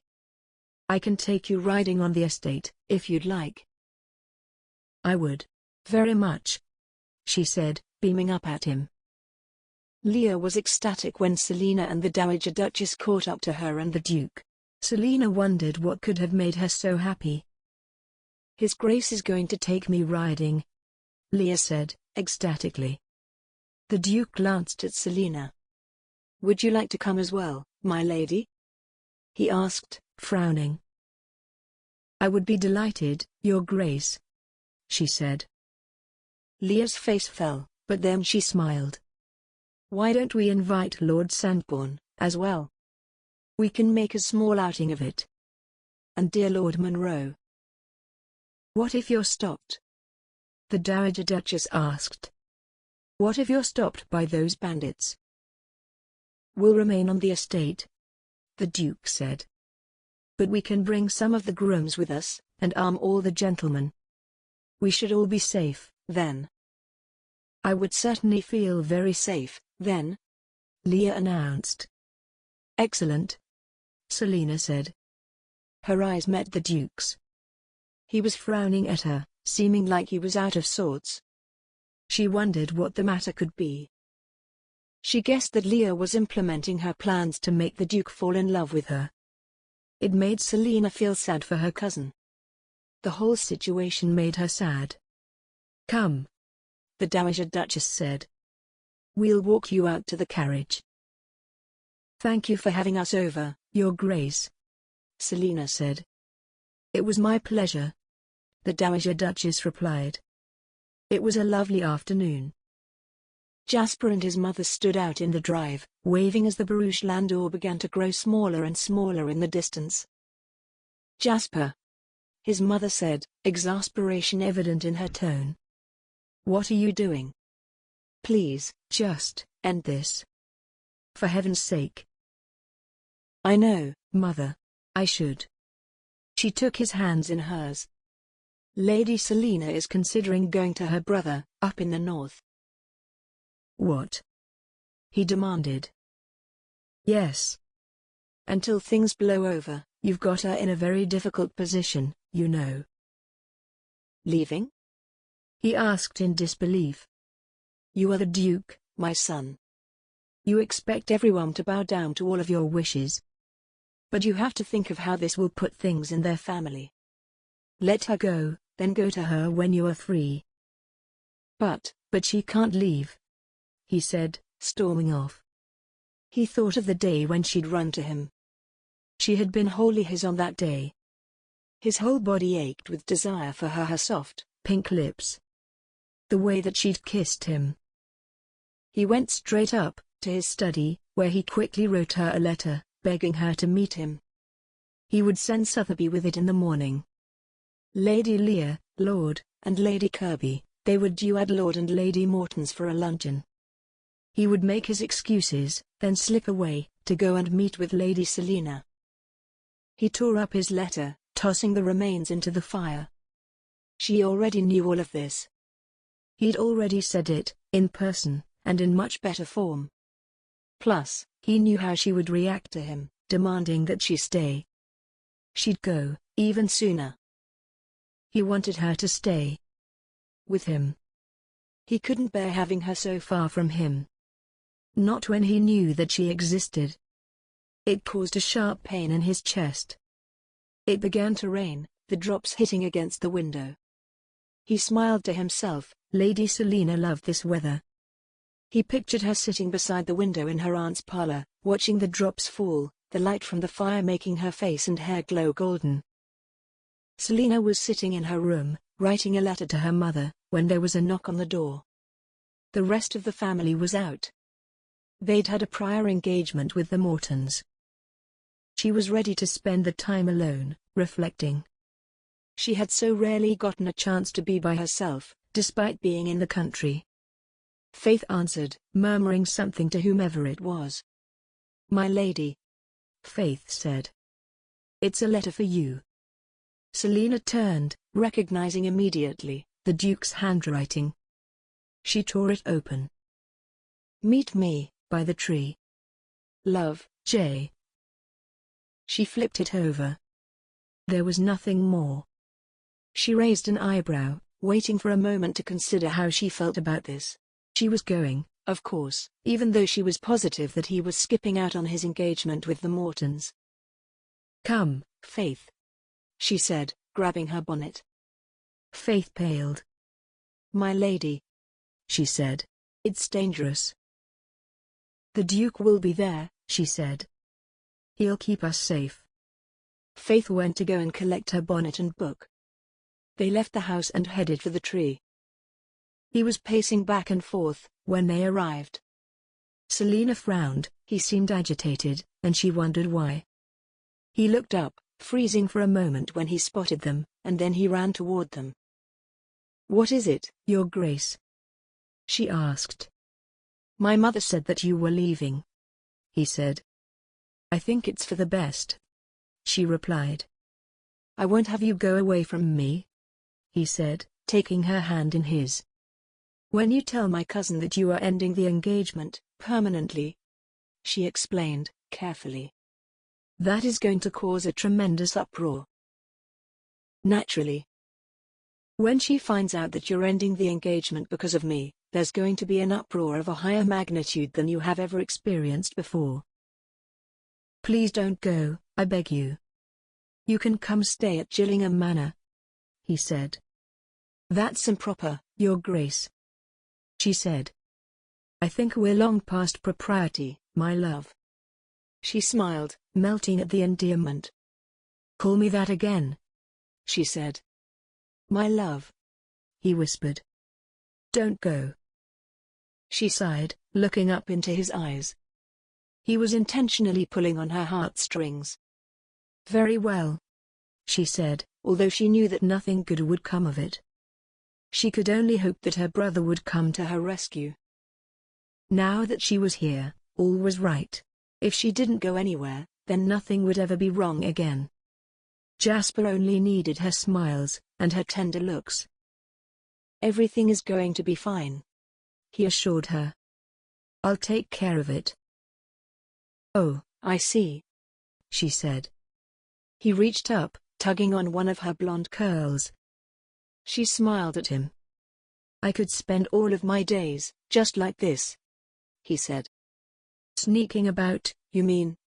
she said. "With you, my lady." She gave him a small smile, one which didn't reach her eyes. "As you said, we're long past propriety, Your Grace." Please don't leave, Selina. I do think it would be more appropriate for me to leave. While I sort out this mess, You mean? if that's what you're going to call it, Jasper. He beamed. His name, when uttered by her lips, sounded different than any of the many thousands of times that he'd heard it during his lifetime. If you like our channel, please subscribe and make sure to click on the bell icon, so that you won't miss any future audiobooks we'll upload for free each week on YouTube. Chapter 16. We ought to be getting back, Selina said, standing up. Jasper walked her and Faith back to the stables. So, He said, see you for the riding expedition tomorrow? Yes. She replied. Yes, of course. He kissed her hand, his eyes lingering on hers. She didn't want to leave him, And when he begged her to stay, she couldn't help but fold. The only thing to do was to wait for her brother's response. then, she would make a decision. When they arrived back at the house, though, Mr. Wicks was waiting for their arrival. He opened the front door as they approached. "My lady," he said gravely. "your uncle requests your presence in his study." Selina had a sinking feeling. She and Faith shared a look. She sighed. "He wants your lady's maid to come, as well," Mr. Wicks said. "This isn't good, is it, Wicks?" No, "My lady," it is not, he said, pausing. he turned to her. "You know, my lady, I cannot help but notice that you receive letters in the Duke's own hand, prior to your disappearances from the house." Selina froze, her stomach making a little flip. "I will not say anything, my lady, as it is your affair," he replied pointedly. "But I cannot promise the secrecy of others who work at Kirby Hall." Understood, Mr. Wicks. He nodded, then began to walk down the hallway. She straightened her back, raised her chin, and then followed Mr. Wicks down the hall to Uncle Latimer's study. Faith followed after her, silent as ever. "Your niece, my lord," Mr. Wicks announced at the door. "Come in, Selina," her uncle said. He was standing behind his desk. "Have a seat." His tone was gruff. Uncle Latimer was rarely angry. Selina sat, while Faith stood by the door. "I've noticed that you've gone out, yet again," Uncle Latimer said. "I thought you had more sense than that." She began, then found that she couldn't bring herself to say that she'd been meeting Jasper. Her uncle was already angry, angrier than she'd ever seen him. She couldn't bear to tell all. To be going out walking with only your lady's maid, when you are well aware that a lady was murdered, Uncle Latimer thundered. "Is completely reckless of you." Selina hung her head. The truth was even worse. She had been meeting a gentleman, an engaged gentleman, who was supposed to wed her own cousin. "I thought you had more sense," he said. "I'm sorry, Uncle," Selina replied, sincerely. "I shouldn't have left." She regretted it. She regretted causing him to worry. Particularly since she hadn't been alone, and had been safer than he thought. "You will not stir from this house unless you are accompanied by someone who is armed. Since you are in my house, your safety is my prerogative, particularly now, when noble ladies are being targeted." "Of course, Uncle." "What could have possessed you to go out of the house?" Selina's mind spun. She couldn't lie to Uncle Latimer. But she couldn't tell him the truth, either. She settled for a shrug. "Some type of madness, I suppose." "Close enough." "I thought that you had common sense, Selina," he said, shaking his head. "I'm going to write your father about this." "Of course, Uncle." "And you," he said, turning toward Faith. "If you want to keep your job, you will make sure that she does not go anywhere unaccompanied, ever again."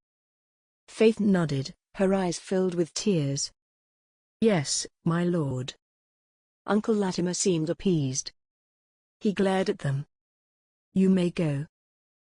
She and Faith returned to her room, walking through the halls in silence. Selina felt as though all the portraits were glaring down at them. As soon as the door was closed after them, she turned to Faith, who was wiping at her cheeks.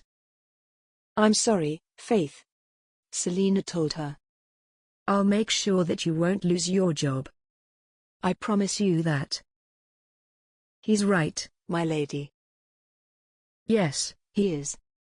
She sat down on her bed, covering her face with her hands. "What am I to do, Faith?" "Well, my lady," Faith mused, "it appears that you're not going to be meeting with the Duke anymore." Leah walked down for dinner. It had been a lovely afternoon, a quiet one. Selina had been in her room because her father was very angry with her. She was likely sulking over the fact that she couldn't go traipsing about the countryside, as if she was above everyone else, protected when everyone else was not. Perhaps she'll even be sent away. Leah smiled to herself. Selina was too easily the center of attention, and Leah couldn't wait for her to leave. However, when she entered the withdrawing room, Selina was there, all smiles, and talking to Leah's father as though nothing had happened. "Hello, sweetling," the Earl said. He and Selina were seated on the settees, waiting for the rest of the family. "Selina and I were just talking about the Elgin marbles." "Yes," Selina agreed. "We seem to have hit a bit of a disagreement." They both laughed. Leah sat down, fuming. Even when she's in trouble, it's like she's not. She never pays for what she's done. The Golden Lady. "I believe that they should be returned," Selina was saying. "They don't belong in cloudy England. It's absolute desecration of the Parthenon." "I have to disagree there," the Earl said. "If Elgin paid for them, then he should do as he pleases." "Leah," Selina said, turning her gaze toward her. "You must break our tie. What do you think?" "Oh, I have no opinion on the matter," she replied. Everyone had heard of the Elgin marbles. It sounded to Leah like it was just bits of stone. A lady ought not comment on the affairs of gentlemen. She didn't see what all the fuss was about. "I quite disagree," Selina said. "A lady ought to have opinions on everything." The Earl laughed heartily. "Come on, Leah. I agree with your cousin. You should be able to think for yourself. Otherwise, the Duke is going to walk all over you." "I think he should make all the decisions," Leah said. "I can oversee the household, but he should have the final say." "How dreadful," Selina remarked. Leah sighed. "I don't think you can comment on our marriage." "I wouldn't dream of it." The corners of Selina's mouth were quirked upward as if she were attempting not to smile. Leah eyed Selina. "Is she mocking me?" She did seem to be turning a little pink, and the corners of her mouth were quirked upward, as though she were trying not to laugh. "Have you heard what old Napoleon is up to?" the Earl asked Selina, changing the topic of conversation. "I haven't peeked at the paper yet," Selina replied, spurring her uncle into a lengthy discussion of war and the French invading Russia. Leah listened, grimly. She'd been positive that this afternoon had seen Selina's downfall. She'd been wrong. Selina was sitting in her room, attempting to read a book. She sat in an armchair. The windows were open to allow the morning breeze in. Her eyes stared at the page, but her mind was elsewhere. She wondered what the Duke was up to. She knew that he would send for her, eventually. And then, she would have to figure out a way to get him word. There was a knock on the door. Faith answered. Selina knew before Faith walked over, that she carried a letter. She sighed, looking up from her book. Sure enough, Faith was thrusting a letter in her direction. Her face was grimmily set, her eyes mournful. Selina took the letter, looking down at the now familiar hand of the Duke. She turned it over, breaking the wax seal with his coat of arms pressed into it. Unfolding the sheet of paper, she read it through. Darling, I can barely stand being apart from you. Come meet me by the tree? All my love. J. She sat frozen, the letter in her lap. Her pulse raced, and her stomach flipped. She didn't know how to get a letter to him. He would be out there and waiting for her. And she could never show up. There's nothing to be done, Selina said, at last, looking at Faith, who was standing next to her. I can go and tell him, Faith offered. Selina took her hand in her own. You dear thing. No. Absolutely not. I won't have you walking alone when there's a murderer out. He's after ladies, Faith said stoutly. Selina shook her head. I won't have it. Your safety is as important to me as my own. Jasper will have to figure it out on his own. She gritted her teeth as she thought of him, standing beneath the tree, waiting for her. She sat staring at his letter, wanting him desperately. It was like there was a line, which led from his heart to hers, and it was being tugged, violently. I want to go, she mused. But I can't. She stood, refolding the sheet of paper as she walked over to her writing table. She set it in the drawer, along with the other. She would keep them forever. She closed the drawer. She began pacing, keeping herself occupied. Faith had returned to the closet, where she was tidying up Selina's wardrobe.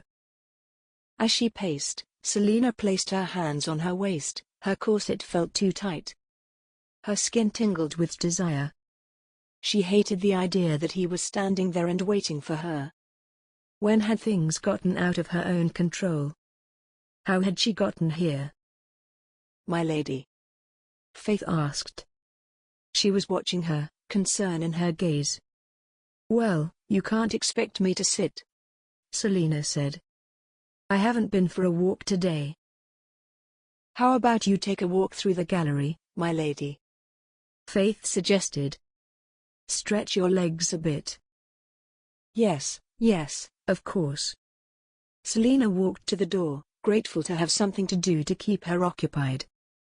She walked downstairs, waving to Wicks as she passed him. Afternoon, my lady, he said. Good afternoon, Mr. Wicks. Where are you off to? He asked, arching his brow. She knew that he'd seen the letter and had received his marching orders from her uncle. Down to the gallery, she said stoutly. I need a bit of a walk. Very good, my lady. He inclined his head to her. Feeling as though her every move was being watched, she walked straight there, ambling down the carpeted hallway lined with lush oil paintings. She stopped to look at them, one by one. When she glanced back the way that she'd come, she spotted Mr. Wicks, standing there, making sure that she wasn't attempting to sneak out. She waved to him, then returned her eyes to the still life of a ceramic bowl of fruit. She thought of the day when she'd run toward him, the way that he'd looked at her. She closed her eyes, picturing Jasper, and the way that he'd looked at her with longing. Jasper waited, his eyes on the hill, over which she usually appeared. He thought of her, how she looked on the day when she'd come running toward him, her hair loose, and her cheeks rosy. Desire for her caused his body to react. He felt warmth in the pit of his stomach. He sighed, pacing as he waited. The sun began to progress through the sky as the hour grew later. Clouds rolled in, and it began to drizzle. He wondered what was keeping her. Perhaps she couldn't get away. It began to rain, in earnest. But he couldn't bear to pull himself from the spot. Had if she finally came, only to find that he'd gone? He stood, his back against the tree. The branches sheltered him, but only a little.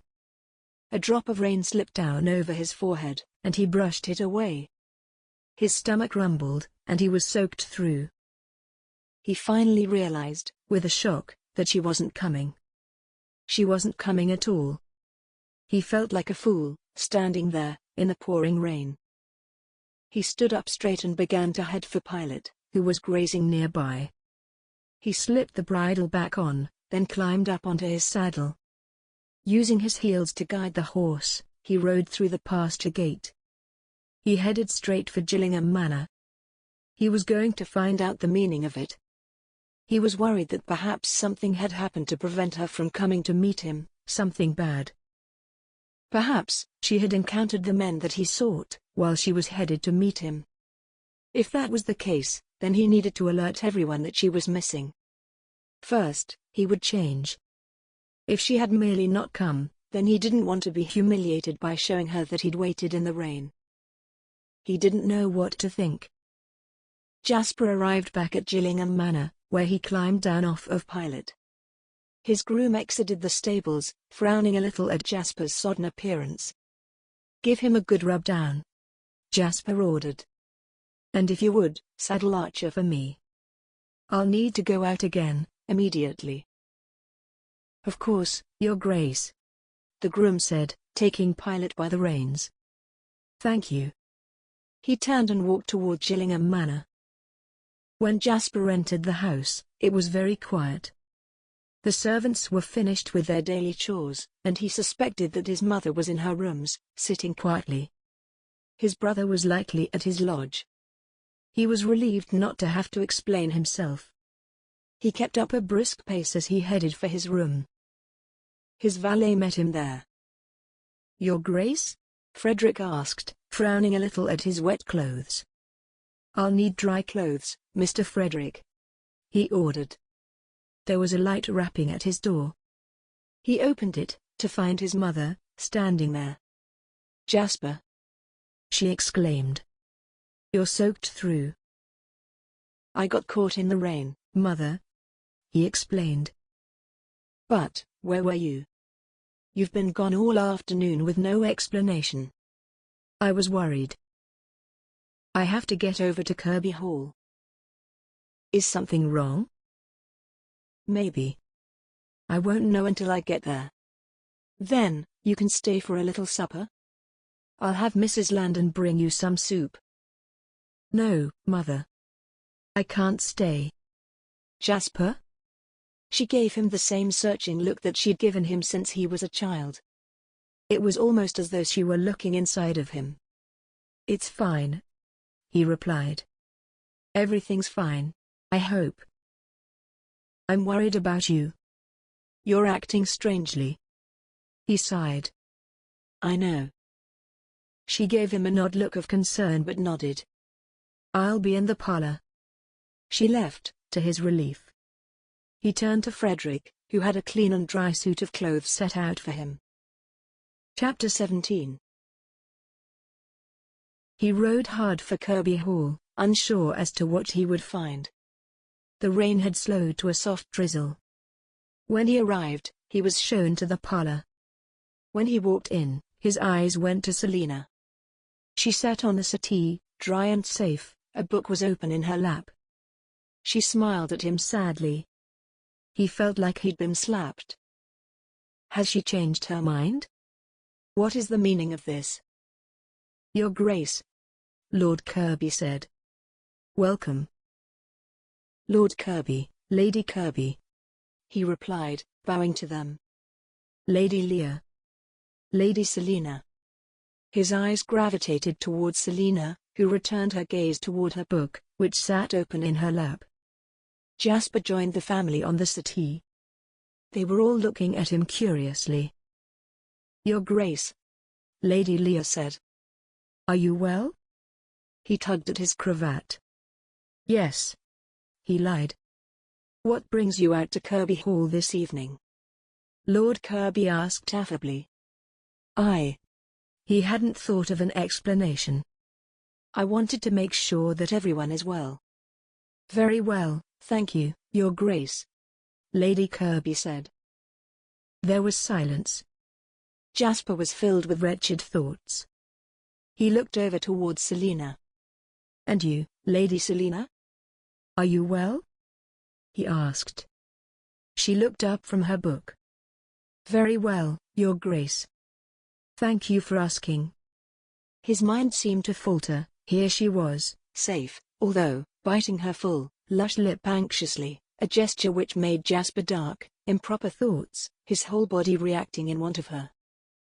Why the distance? Why hasn't she shown up? Lady Lear? The Duke asked, turning his gaze toward her. Are you? Beamed at him. Very well, Your Grace. She looked down at the monogram that she was embroidering. Lear was glad that the Duke have come to see how they were. How very thoughtful of him. She felt pride at his solicitousness toward her and her family's well-being. Selina? Her mother said. Would you care to play that new piece I was talking of? Selina grinned, closing her book. Of course, Aunt Georgiana. The two of them stood and walked over to the pianoforte. Lear shot her father a pointed look. He smiled at her, not taking the hint.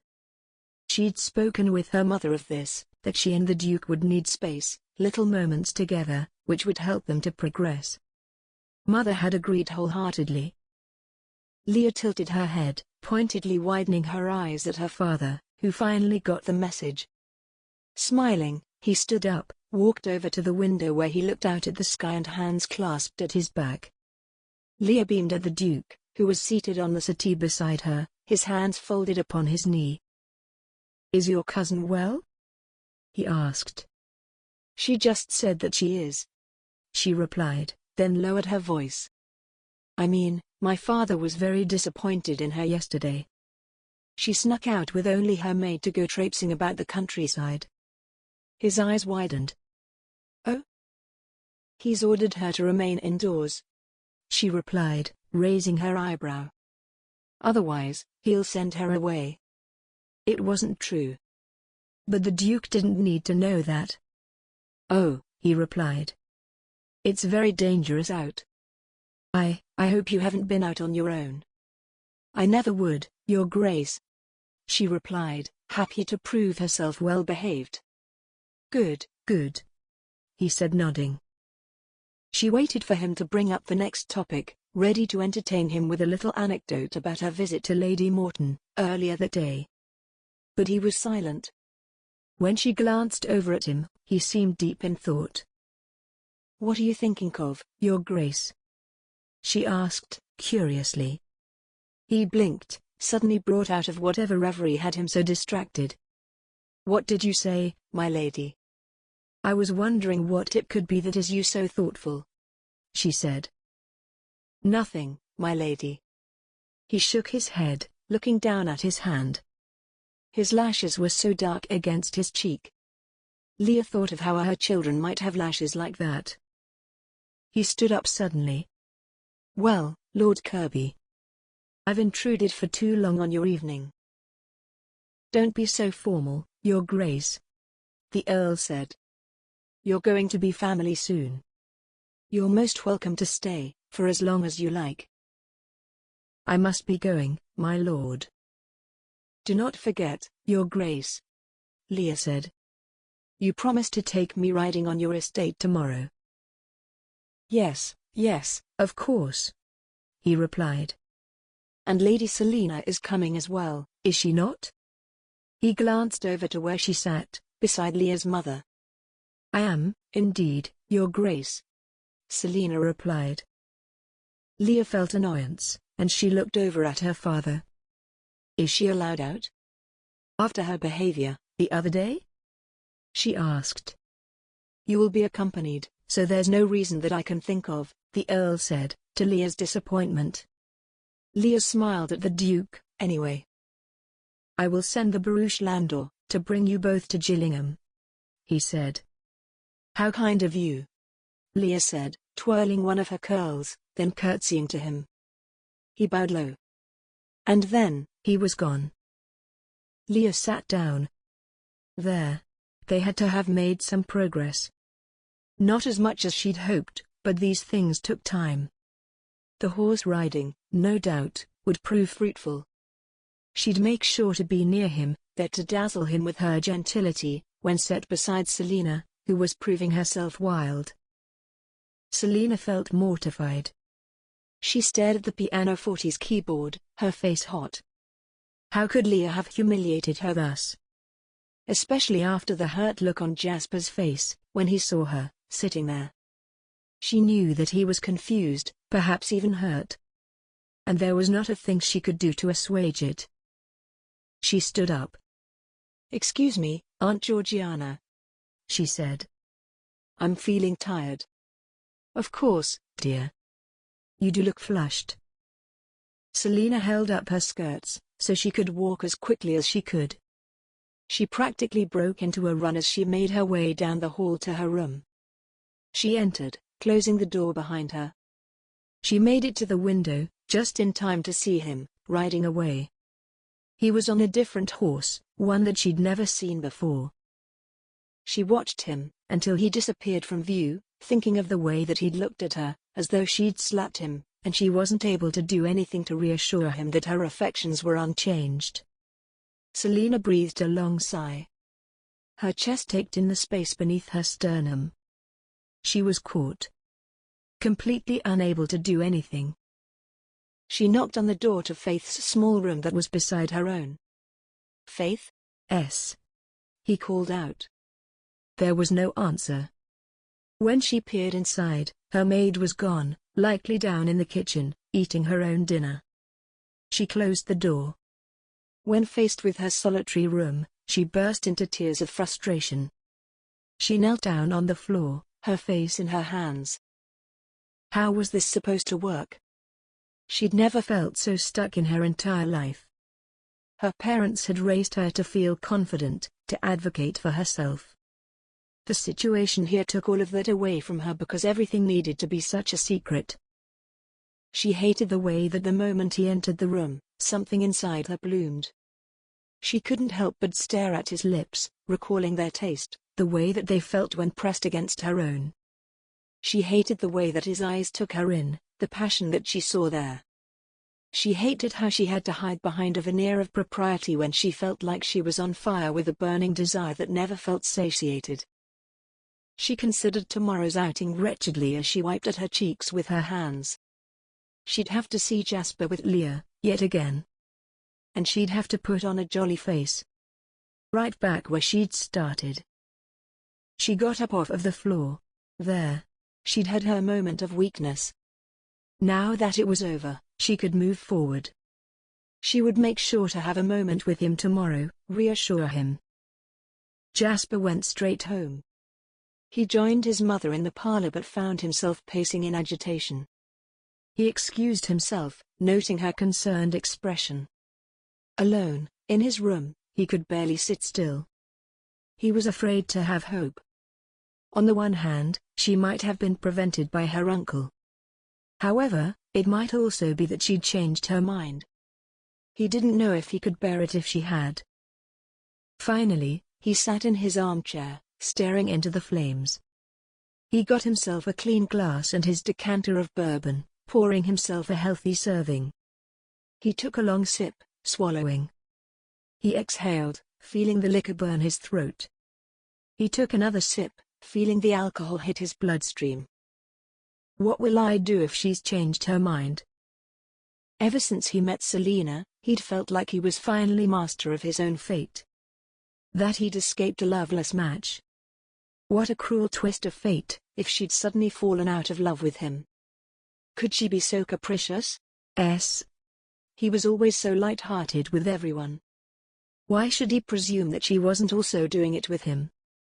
After all, she declared that she would only marry for love, and nothing less. He would speak with her tomorrow. He would have her tell him all. He sipped his bourbon, his eyes on the flames in the grate. They danced as they crackled. His mind wandered to what he would do when he finally got her alone. How he'd kiss her full, bee-stung lips. Place his hands on her slim waist as he held her close to him. Wrap his fingers in her golden hair. Bring her to his bed, make her utter his name, begging for more. Chapter 18. The next day was sunny, warm. The perfect day for riding. Leah was prepared. She'd donned the riding habit that she rarely wore. It was dark blue, and it fitted her figure at the waist, showing it off to her best advantage. She glanced at herself approvingly in the mirror, tying the bow of her black top hat beneath her chin. Her hair was pulled into a low chignon at the nape of her neck, and she'd had her maid frame her face with curls. Downstairs, she ran into Selina and her lady's maid, who was going to chaperone them. Selina wore a forest green riding habit with a large dark green satin bow at the neck. It was stylish. Not to mention, it matched the Duke's favorite jacket. Leah decided then and there that she would have one just like it for her own. "Is that the new fashion?" Leah asked. Selina's sleeves were fitted, and the skirt of the habit wasn't as full as Leah's was. "Yes, it is," Selina said, smiling at her. "Of course." Leah's sleeves were ballooned out. The skirt was fuller, hiding her figure. She felt dowdy. Selina placed her smart hat on her head, tying it underneath her chin. Leah eyed Selina. She was going to have to do better.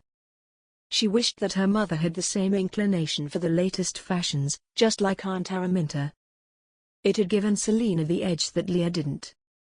And Selina didn't need anything else going in her favor. When Leah became Duchess, she would need to be more in tune with the latest fashions, and she supposed, riding habits, too. She sighed to herself. She was going to have to do it a lot, pretending to like things that the Duke was interested in, and she was not.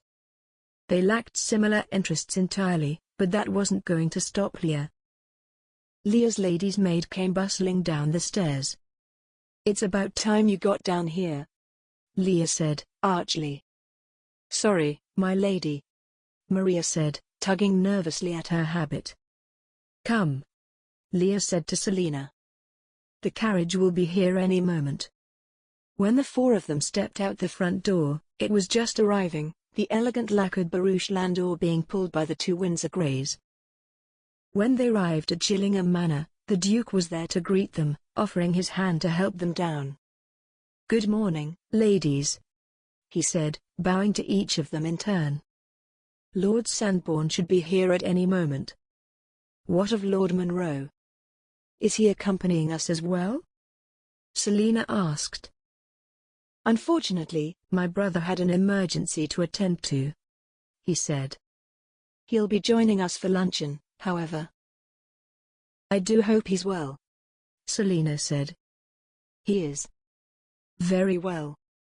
Something of import is happening down at his lodge, which he needs to attend to." Leah stepped over to him, pointedly. He stared back for a moment, before offering her his arm. To her disappointment, he offered his other arm to Selina. "Right this way," he said, trying to sound jovial, yet failing. He seemed tired. "Are you well, Your Grace?" Selina asked before Leah could open her mouth to do the same. "A little tired, is all, my lady," he replied. "The grooms are saddling our horses now." "How exciting," Leah murmured, glancing at the Duke hopefully.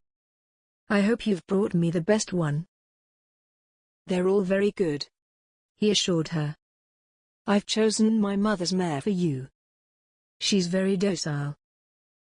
"Ah, good," Leah said. After all, what was good for the Dowager Duchess would be good for the soon-to-be Duchess, as well. "For Lady Selina, there's Aphrodite," he said. "She's new." Leah stared at the very beautiful dark blood bay mare with her sparkling dark eyes. Selina stepped forward, pulling an apple from her pocket and offering it to the mare, who stepped forward to take it with her teeth. Selina murmured to her in a low voice as the horse munched the treat. "Come, Lady Leah," the Duke said, leading her over to a grey mare who was a little on the rotund side. Leah stood, a little disappointed. "This is Flora. My mother's had her for years. She's very even-tempered." Leah looked at him, curiously. "Why did you purchase Aphrodite? She looks like a lady's horse." He laughed. "She is a lady's horse. She takes skill, however. She's young and very feisty. I've not seen you ride in years, my lady, and I don't want you to have more horse than you can handle." Leah nodded. She glanced over at Aphrodite, becoming very excited. He must have bought her for Leah. He must have, and was planning to train her up a bit before presenting her as a wedding gift. She glanced over at the grey mare. She did feel better about riding her. But she wanted to ride Aphrodite. She supposed that she'd have to prove to him that she was able to ride and ride well. Jasper rode pilot beside Lady Leah on Flora. Just ahead of them, Lady Selina and Stephen rode side by side, chatting affably. From where he was, Jasper could only catch parts of their discussion. Lady Selina rode Aphrodite with skill. The young mare, who had a bit of a fiery attitude, was as docile as a kitten when handled by a skilled rider. He was watching an expert at work. Not to mention, Selina, in her dark green riding habit, looked like a picture on top of the dark and delicate mare. Faith rode just a little way behind her mistress, always present, silently listening to everything that was going on. It was why he'd purchased Aphrodite, with Selina in mind. He was dying to talk to her, but as soon as he'd arrived, Stephen had skillfully maneuvered, so that he was the gentleman riding beside her. Several grooms had come with them, and they were riding a short distance behind them. They were armed with pistols. Jasper and Stephen both had pistols of their own. They were well armed, as well as prepared, and they would remain on the grounds of the Gillingham estate. They rode across the estate, riding through the little wood that covered part of the Gillingham Manor estate. They rode near to Reuben's little lodge, which looked oddly deserted. No smoke rose from the chimneys. Not a soul stirred on the grounds. When he glanced over at Lady Leah, she was frowning. "How absolutely rustic," she commented. "Reuben doesn't require much," he replied. His brother's tastes were simple. He kept the house in good condition, but it was neither elegant nor impressive, like Gillingham Manor. "It's so old and plain," she stated. "I'm so glad that Gillingham Manor is so much more aesthetically pleasing." "I'm glad you think so, my lady. I absolutely love our future home," she said, with pride. She was smiling at him, clearly meaning it to be a compliment of the highest order. He smiled back, checking himself. He swallowed nervously. He needed to tell her. Now was, naturally, the worst time to do so. Lady Leah was clearly uncomfortable on the horse. Her back was very straight, and she was pulling back on the reins so that Flora kept stopping. "You know, my lady," he said. "You shouldn't keep pulling like that. She's very well trained, and you can simply guide her with the reins." Lady Leah blinked. Yes, of course." She placed her hands down, loosening the reins so Flora could move her head freely. The mare trundled forward, doing her best to remain in step with Pilot, whose stride was long and easy. "Much better, my lady," Jasper assured her. His praise brought a broad smile to her face. Selina was having a wonderful time. The sun was shining down on their ride. There was a gentle breeze, she and Lord Sandbourne were having a jolly conversation, and Aphrodite was an absolute gem of a horse. She wondered if she could get Jasper to lend Aphrodite to her, permanently. "So, how are you finding our quiet little corner of England?" Lord Sandbourne asked her. "I love it here," she said. "It's so green, and the air is so fresh." She couldn't help but disagree with the term quiet. Gillingham County had been anything but quiet. But there was no reason to bring that up and spoil the mood. "It is that," he agreed, with a laugh. "Was that Lord Munro's house that we just passed?" she asked, gesturing with her chin in the direction of the neat and moderately sized house that they were travelling past. "It is, indeed," Lord Sandbourne said. "It's very cosy, inside, though it may not look it from here." "Are you often there?" she asked. "No, my lady," Lord Sandbourne said. "Lord Munro is more often found at Gillingham Manor." A man on a horse issued from the gates of the lodge. She recognized Jasper's brother. He had the same set of shoulders as Jasper. From far off, the two looked strikingly similar. "Oh, Look. it's Lord Munro," Selina said. "I believe he's coming to join us." Reuben rode toward them. He was smiling widely as he touched the brim of his hat. "I'm so sorry that I'm late," he said breathlessly. "I had something which required my immediate attention." "And all is well?" Selina asked, finding herself very curious to know what had kept him. "All is now well, my lady," he assured her. "Reuben," Jasper said brightly as he and Leah joined the group. "Good of you to join us." The riders suddenly shuffled. Leah rode up beside Lord Munro. "We've missed you, Lord Munro," she said. Lord Sandbourne rode on Leah's other side. "Well, I wouldn't have missed the luncheon by the lake for the world," Lord Munro assured them all. Selina found herself riding behind them, next to Jasper. She looked over at him and smiled. He cut an impressive figure, dressed in his dark green coat while riding pilot. He smiled at her, but his eyes looked exhausted, bereft. "What's the matter?" she whispered to him, relieved that they could finally talk, away from prying ears. He replied to her in a low voice. "You didn't show up yesterday. You didn't send word. So, all I could think was that something awful had happened, or that you didn't love me anymore." "I couldn't send word," she replied, her eyes on the rest of the group in front of them. They were far enough back that if she spoke quietly, then only the grooms and Faith might overhear them. Luckily, Maria had stuck by her lady's side and was safely out of hearing. "My uncle's servants are to report to him whenever I sneak out of the house. I'm in very big trouble for doing so the other day. Not to mention, I don't know how I can tell him my real reason for doing so." She flicked her eyes in his direction. He blinked, glancing forward. He was silent. "Do you like the horse?" he asked. "Aphrodite? She's a peach," she replied, beaming delightfully. "I bought her for you." "Oh." She didn't know what to say to that. Her eyes lowered to the mare's seal sleek neck. She didn't think that anyone had ever given her a gift that she loved as much as she did this horse.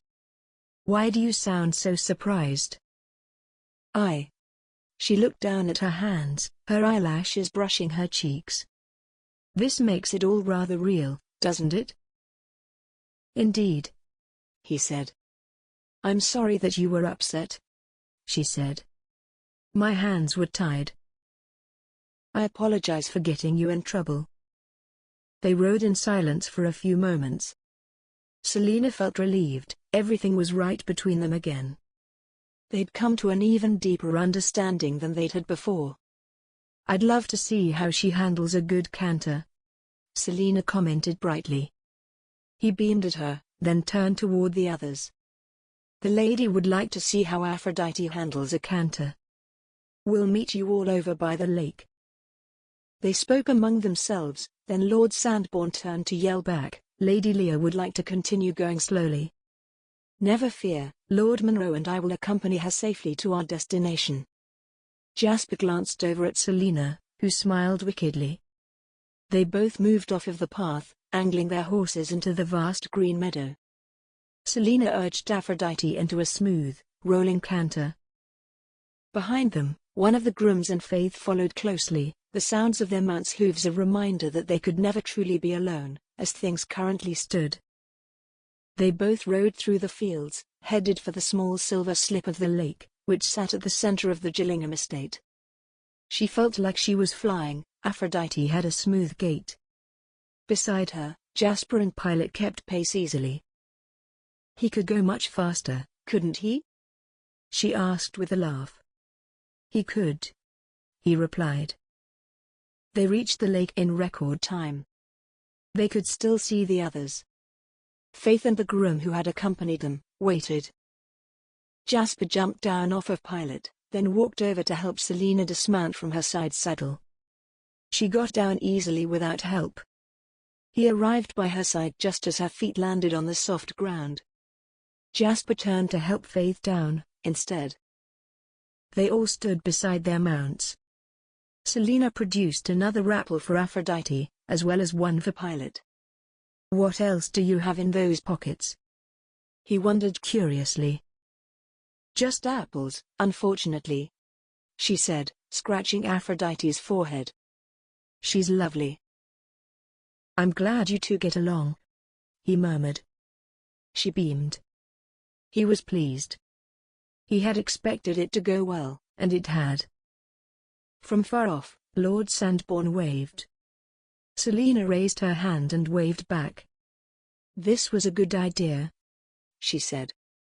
"Lady Lear's, actually." He couldn't take credit for the idea, after all. Lady Lear had surprised him with her sudden interest. "Shocking," she murmured. "Extremely. She's trying, you know." "I know," he replied, sadly. "She'll find someone better, of course. Hopefully, someone who loves her like I love you." She smiled, her eyes on the others, as they rode toward them. "I can't look at you right now, or they'll all know." "Look at me, he demanded gently, his heart pounding. "Selina, look at me." There was a beat, and then she looked at him, her love for him evident in her eyes, and the way that they shone. His desire to have her, all for himself, was burning through his veins. He held her gaze for a full moment. She licked her pink lips, her tongue darting over them. He thought of taking her to his bed, where she would be his, body and soul. He exhaled, tearing his eyes away to find the others nearing them. He smiled at them as he swallowed. "Whatever are you two talking about so cozily?" Leah demanded. Selina looked at her cousin. "How lovely today is," Selina replied, looking up at the sky. Jasper followed her gaze. She was right, of course. The sky was a dizzying display of blue. As the Duke helped her down from her horse, Leah felt annoyed. Her moment alone with the Duke had been ruined again, by Selina, of course. She wasn't prepared to go fast. She had never liked to go fast. She noted the way that he looked at her cousin, it was sickening. But all gentlemen looked at Selina in that way. The grooms had spread out a picnic blanket for them, and they all gathered on it. Leah opened the picnic basket, taking out the plates. She handed the bottle of wine over to Selina, who began to take out the glasses. They all began to eat as the ladies handed out the drinks and the little sandwiches, cakes, and the fresh strawberries that had been brought from Gillingham Manor. Leah ate, enjoying the fresh strawberries the most. The strawberry plants at Gillingham Manor were second to none in the entire county. The Dowager Duchess had become legendary for them. One more thing which Leah planned to continue. "It's the perfect time of the year for a wedding," Lord Sandbourne commented. "Yes, it is," Leah agreed. "That's why His Grace and I chose it for ours, originally." Leah smiled over at the Duke. His mouth was slack. She supposed he, too, was disappointed. Their wedding day would have been only a few days thence. "I suppose the summer will be just as good, though." "Lady Lear," Lord Munro began. "When, pray tell, will we finally see you wed to my brother?" Leah glanced over at the Duke, who answered for her. "Once we have the individuals who are running havoc about the county. We're quite safe out here," Reuben pointed out. "Why not have a little wedding? With just the two families and some people from the neighborhood?" "I've always wanted a large wedding," she said. She did plan a very large one, the Duke added, with many guests coming from all over England. "Although," Leah said, looking at the Duke, "perhaps we should rethink it." The Duke was not smiling. "We could discuss it," he allowed carefully. "Later." Excitement rose within Leah. Perhaps a small wedding would be just the thing. Only the two of them, and their closest relations. She beamed over at Lord Munro. What a help he was. She was so lucky to have him for a future brother-in-law. He raised his glass to her, then sipped it. Jasper was exhausted, and the wine and food were making him even sleepier. He knew that Reuben was trying to be a help, but he had no idea what he was talking about. He wondered why he hadn't told his brother. After all, his mother knew. When he glanced over at Selina, she was looking down at her hands. The desire for her uncoiled in the pit of his stomach.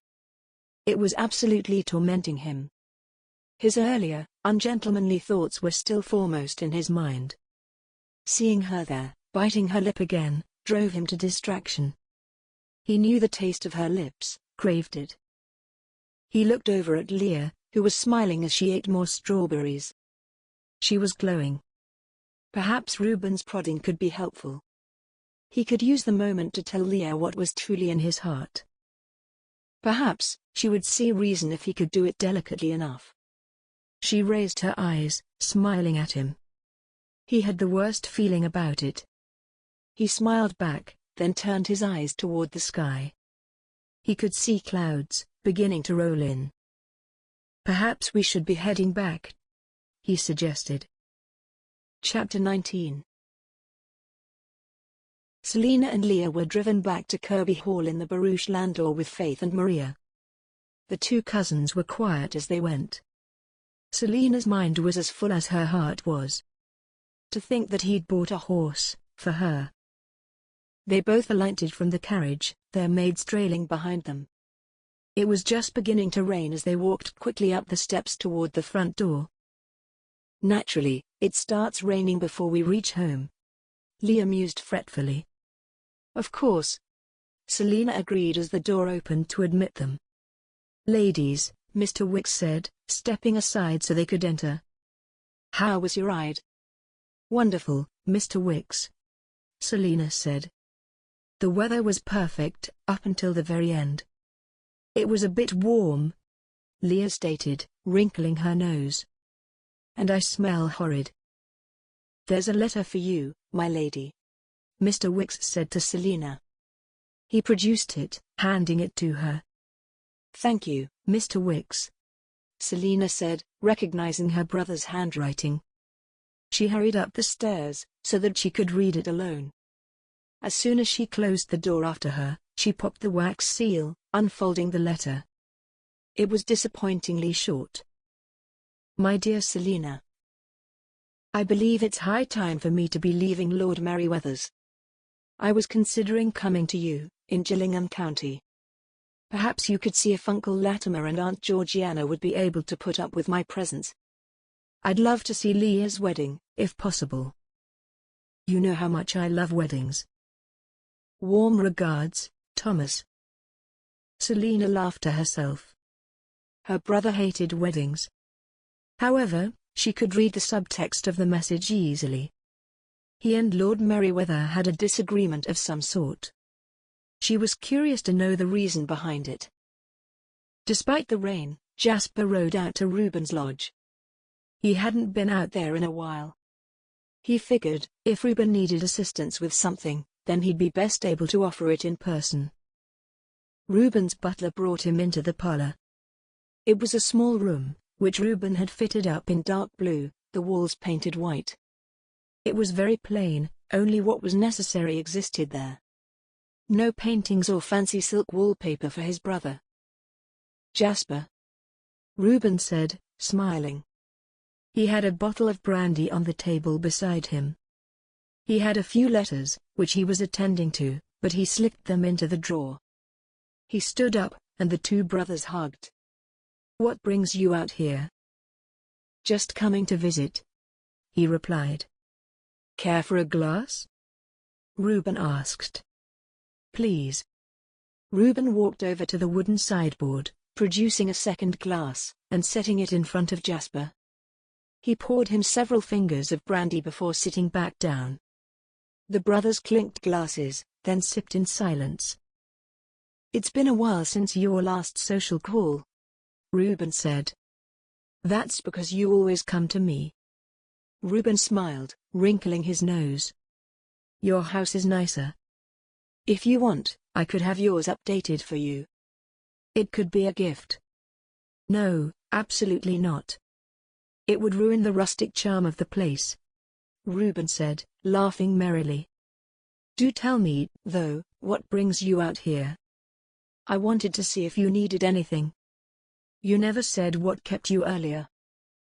My hunting dog had puppies, he replied. I couldn't leave my best girl all alone in her time of need. You always did like animals more than humans. True, Reuben said with a laugh. So many less rules and regulations. They never lie, animals. And they don't expect you to know titles. You just feed them and scratch them behind the ear. Jasper nodded. He understood Reuben completely. It was why he himself was often in the stables. It was peaceful, there was no dissembling. The two brothers sipped their drinks in companionable silence. Jasper was glad that he'd come. I'll be honest, Jasper began. I feel as though I'm running myself in circles, trying to find these murderers. Are they living in the woods, perhaps? Reuben wondered. Colonel Fitz has had his men patrolling the whole county both night and day, Jasper said. Not a thing. Reuben's brows knit together. He took a sip of his drink. Baffling. Lady Selina brought up something of interest, Jasper said. Oh? Evidently, while she was in Italy, a duke was found robbing the local nobility. She believes that our culprit might be one of our own. Reuben's eyes widened, and he covered his mouth with his hand. There's a thought. I can't think of a single person of our acquaintance who would do something so dreadful. Jasper sipped his drink, letting the burn run down his throat. And we're looking for 3. Reuben exhaled, nodding. It makes sense, though. Hiding in plain sight. He clapped his hands together as an idea came to him. He held up one finger, pointing it at Jasper. Let's flush them out. What do you mean? Jasper asked. We host a ball or a party of some sort at Gillingham Manor, Reuben said, waving his hand in the air excitedly. Get all of the local aristocracy out of their homes. We'll watch everyone closely. We'll see who looks suspicious. I mean, if everyone's out and about, covered in their jewels, whoever it is won't be able to help themselves. We'll have everyone travel with guards, and we'll invite the regiments. He shrugged. Somebody is bound to be acting strangely. They might even make an attempt, and then we'll be prepared to catch them at it when they do. You're brilliant, Jasper said. It involved some risk.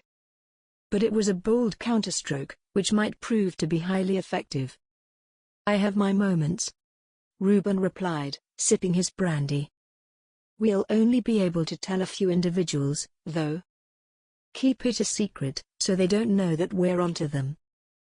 We should tell Lord Kirby, Jasper said. And Stephen, Colonel Fitz, of course. We should maybe tell Lord Langley, Reuben suggested. He'll want to be involved.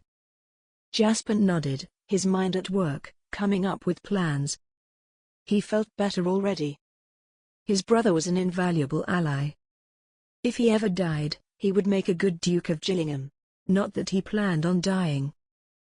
After reading through her brother's letter, Selina went to find Aunt Georgiana and Uncle Latimer, who were both in the withdrawing room. They looked up when she entered with the letter in hand. I've a letter from Thomas, she announced. How is he doing? Aunt Georgiana asked. It sounds as though he's overstayed his welcome in the north, she replied. He was wondering if it would be all right if he came for the wedding. Of course, Uncle Latimer said. Don't know when it will be. Hopefully, it will be rescheduled soon.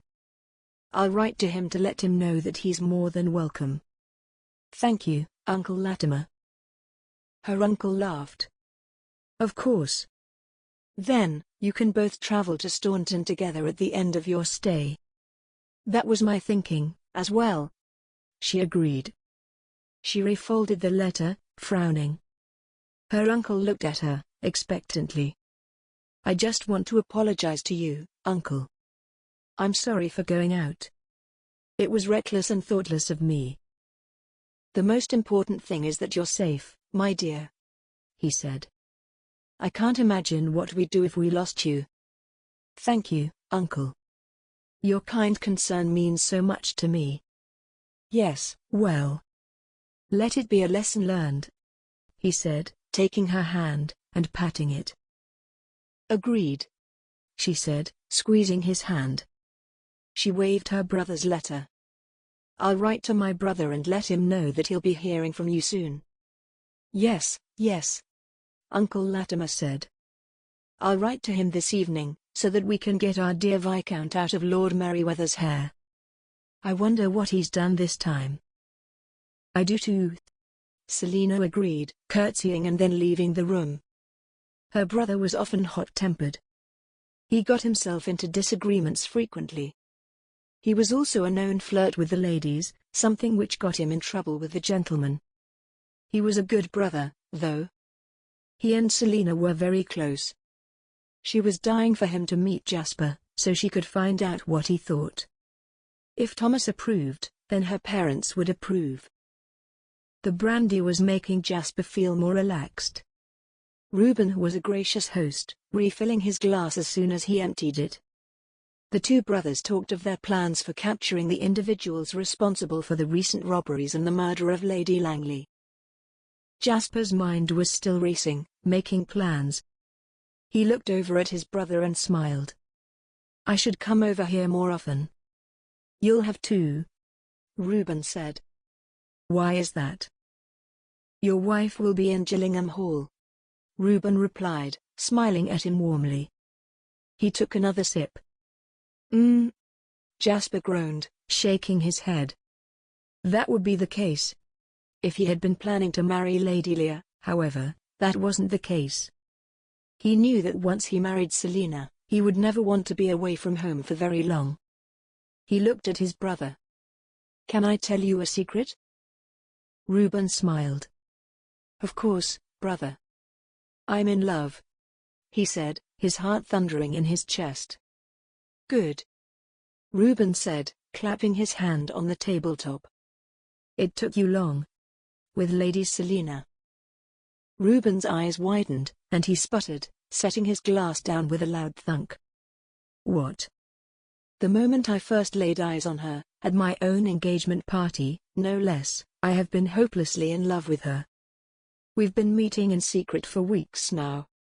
I cannot marry Lady Leah. Not when I know what love feels like. Reuben blinked at him. Jasper sniffed, waiting for him to say something. He'd never before seen his brother rendered utterly speechless, but it had happened. So, you're planning on ending the engagement, then? Reuben said very carefully. Yes. He eyed Jasper. Does Lady Selina know of this? Yes, she does, he said beaming. And she loves you in return? Reuben looked concerned, as he sat there, tapping his glass with his fingernail. Yes, she does. He smiled even wider. It felt so good to tell his secret. Reuben wouldn't tell a soul. A slow smile spread across Reuben's face, and he laughed. Aren't you a lucky gentleman? He lifted his glass. Congratulations, brother. They clinked their glasses. Good luck telling this to Lady Leah. After taking a sip, Reuben tilted his head to the side. Do you know what you're going to say? The truth, Jasper said. I've thought about it for the past 2 weeks, and as difficult as it's going to be, I'm going to have to tell her the truth. Reuben nodded. The truth will set you free, he commented sagely. Chapter 20. They were all gathered in the parlour since the Duke and Lord Munro had arrived to tell the Earl that they were planning on throwing a ball in order to flush out the villains who were terrorizing the county. If we all watch, then we should be able to catch something, the Duke finished. There was silence, as the whole family took in what he'd said. Leah had listened to the Duke's plan with trepidation. In doing this, they would all be putting themselves in harm's way. Leah cleared her throat. I am glad that you haven't decided to use a wedding, thusly. I could never. The Duke replied. It's a good plan, she said, pleased to be the first to give him her wholehearted endorsement. The sooner this was all over, the sooner she would have her wedding and the title of Duchess of Gillingham. It was my brother's idea, he said. Lord Munro? She said, turning to the Duke's brother. How truly brilliant you are. Lord Munro gave her a little bow. Thank you, my lady. Your approbation means everything. It's going to be dangerous, isn't it? Her mother said, her hand on her pearl necklace. Not at all, Lord Munro assured her. You will remain indoors at Gillingham Manor, where you will be surrounded by all of the gentlemen and ladies of the county, as well as the local regiments. We will have everyone accompanied by armed guards, on their way home. That way, we will catch him out. We can only hope, Selina mused. It'll work, Leah insisted, glaring at Selina. If it's a secret shared by all, then he's bound to find it out, isn't he? She pointed out. You're right, my lady, Jasper said. We're only telling a select few. Hold it during daylight hours, Selina added. If it's compulsion, he won't be able to resist. The Duke would break in during daylight hours. He was quite a bold character. It was only a matter of time before he was caught. The gentlemen were all listening to what Selina said. Leah frowned. Here she was, making herself seem smarter than everyone else. It will also mean that the gentlemen and ladies will feel safer, being out during the day, Selina went on. We'll do just that, the Duke said, nodding. Does the Dowager Duchess need help with the planning? Leah asked, ready to offer her assistance. After all, she'd gotten so many compliments on the engagement party. I'll let her know that you've offered your assistance, the Duke told her. Leah beamed. Anything to help catch the villain, so that then her wedding could move forward. Well, we'd best be moving on, the Duke said. We have to go and tell Lord Langley. Lord Munro nodded. After the gentleman had left, the family talked about the plans. I'm going to be so nervous, Leah's mother admitted. Anyone there might be planning on attacking at any moment. Never fear, my dear, the Earl assured her, patting her hand. I'll remain right beside you the entire time. Her mother smiled at the Earl. Leah felt excited. Someday, the Duke would look at her like that. He was just the sort of gentleman who would assure his wife that he was going to protect her. And she just knew that everything he was doing was in order to ensure that their wedding happened soon. In the week leading up to the ball, Jasper missed Selina immensely. He'd been busy, making plans for the late afternoon trap that they were setting. He wouldn't rest until the villains were caught. There was a lot to consider when throwing a ball, not to mention, coordinating all the gentlemen who were to be keeping an eye out for suspicious activity. Jasper was kept busy from the time he woke up, to late into the night. Finally, it was the day of the ball. He dressed, hiding his pistol in a holster beneath his arm, pulling his jacket on over it, then went downstairs, to greet his guests. He'd spent the morning, overseeing the final preparations. As he stood by the front door, greeting his guests, he spotted Selina, the moment that she stepped out of the carriage. She was dressed in a gold silk gown, which matched the color of her hair. It was like seeing her for the first time, all over again. His pulse quickened, and he felt struck. He watched her as she laid eyes on him, and he saw his own feelings mirrored in her gaze. Your Grace? Lord Morton asked. He replied in a daze. He had to tear his eyes away from her. Lord Morton was looking at him oddly. I'm sorry, what did you say? I was saying, Lord Morton said, then cast his eyes toward the group from Kirby Hall. He smirked at Jasper knowingly. Ah, I see. Your lady arrives. He laughed good-naturedly, then bowed to him. It's good to see you so taken, Your Grace. Jasper smiled, bowing back. Thank you, my lord. Luckily, Lady Leah was standing beside Selina. Lord Morton was none the wiser. Lord and Lady Kirby were the first of the party to approach. He greeted them warmly, keeping his eyes on them. He then greeted Lady Leah, bowing to her. He complimented her, as was right. She placed her hand in his, and he pressed it, promising her the first dance. He was so aware of Selina's presence. It was like attempting to ignore a brilliantly glowing light, absolutely impossible. When he finally turned to her, and their eyes met, he paused, taking her in. "You look lovely, my lady," he said, feeling almost as if he was out of breath. She curtsied. "Thank you, Your Grace." He didn't want to let go of her hand, didn't want her to go anywhere. "I must beg you for the second dance, my lady," he said. "I'm all yours, Your Grace," she replied with a smile. His mouth went dry at the sentence.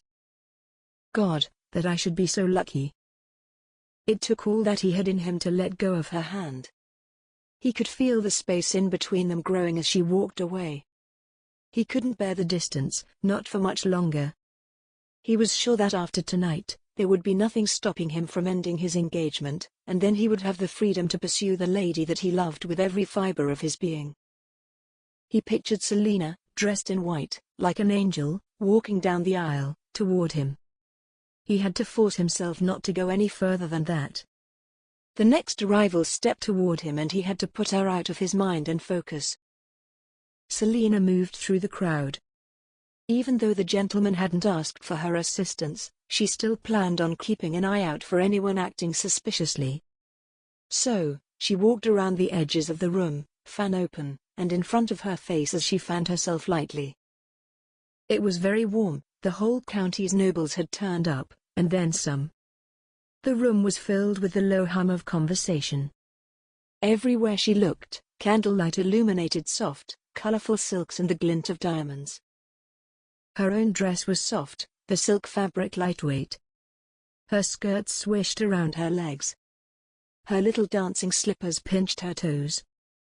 They were fashionable, not meant for comfort. That was where Lord Munro found her. "Lady Selina," he called out, bowing to her. She curtsied. "Lord Munro." They stood, side by side, looking out at the crowd. "I take it you're having a look about?"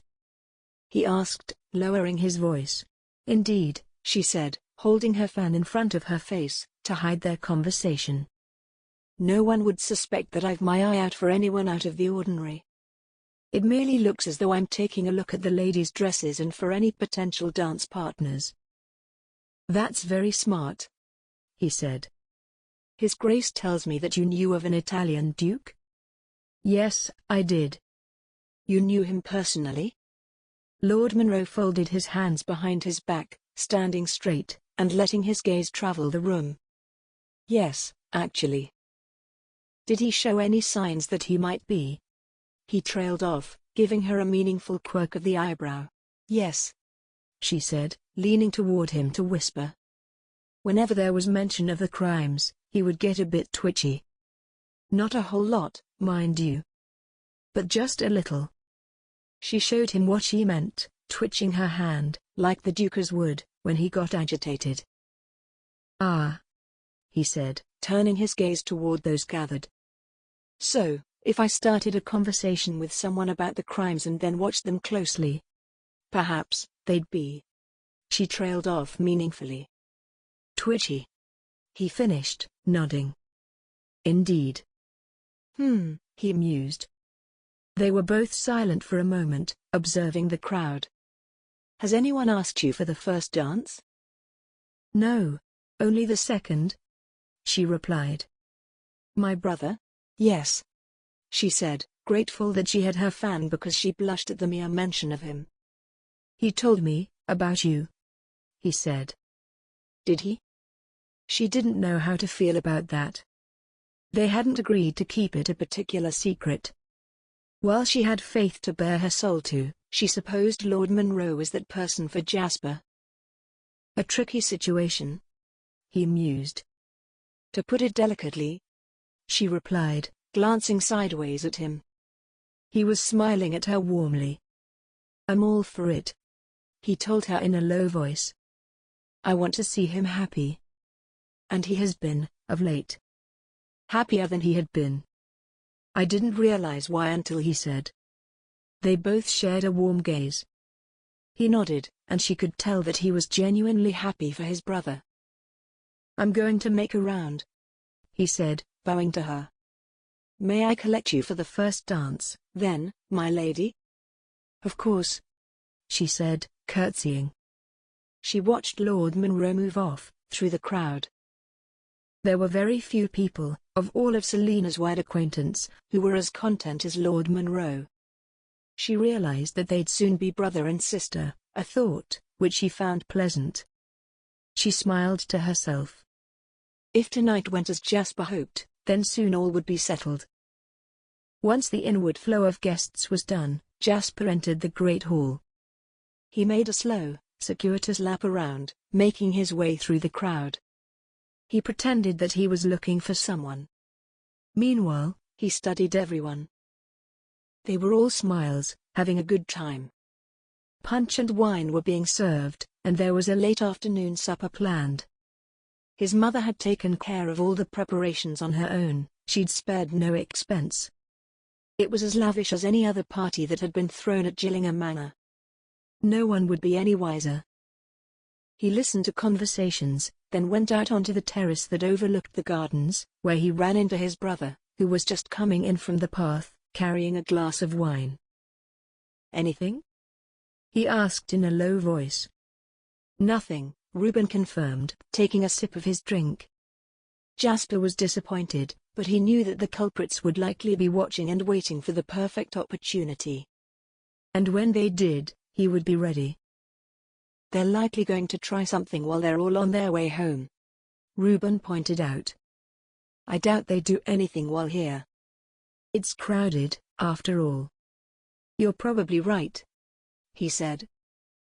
Reuben patted him on the back. Never fear. We'll catch them out. He nodded. The band started the opening tune, signaling that the dancing was to begin. Jasper sighed. It was time for him to go and find Lady Leah. He and Reuben turned toward the great hall, and the crowd inside of it. He spotted Lady Leah. She was headed right for him. She smiled at him, curtsying. He bowed to her, offering his arm. They both walked out and into the middle of the floor, where they took their spot as the first couple. As they waited for the music to begin, he looked around at the crowd. Have you seen anything yet? Lady Leah asked. The music started a joyful tune. Not a thing, he replied as they began to move. They'll show up, she said, confidently. And then, you'll catch them. Thank you for your trust in my abilities, my lady. Of course, Your Grace, she said, beaming. I hope you know how much I support you. I do, my lady. It is much appreciated, he said. When he looked at her, he felt guilty. He'd put it off for far too long.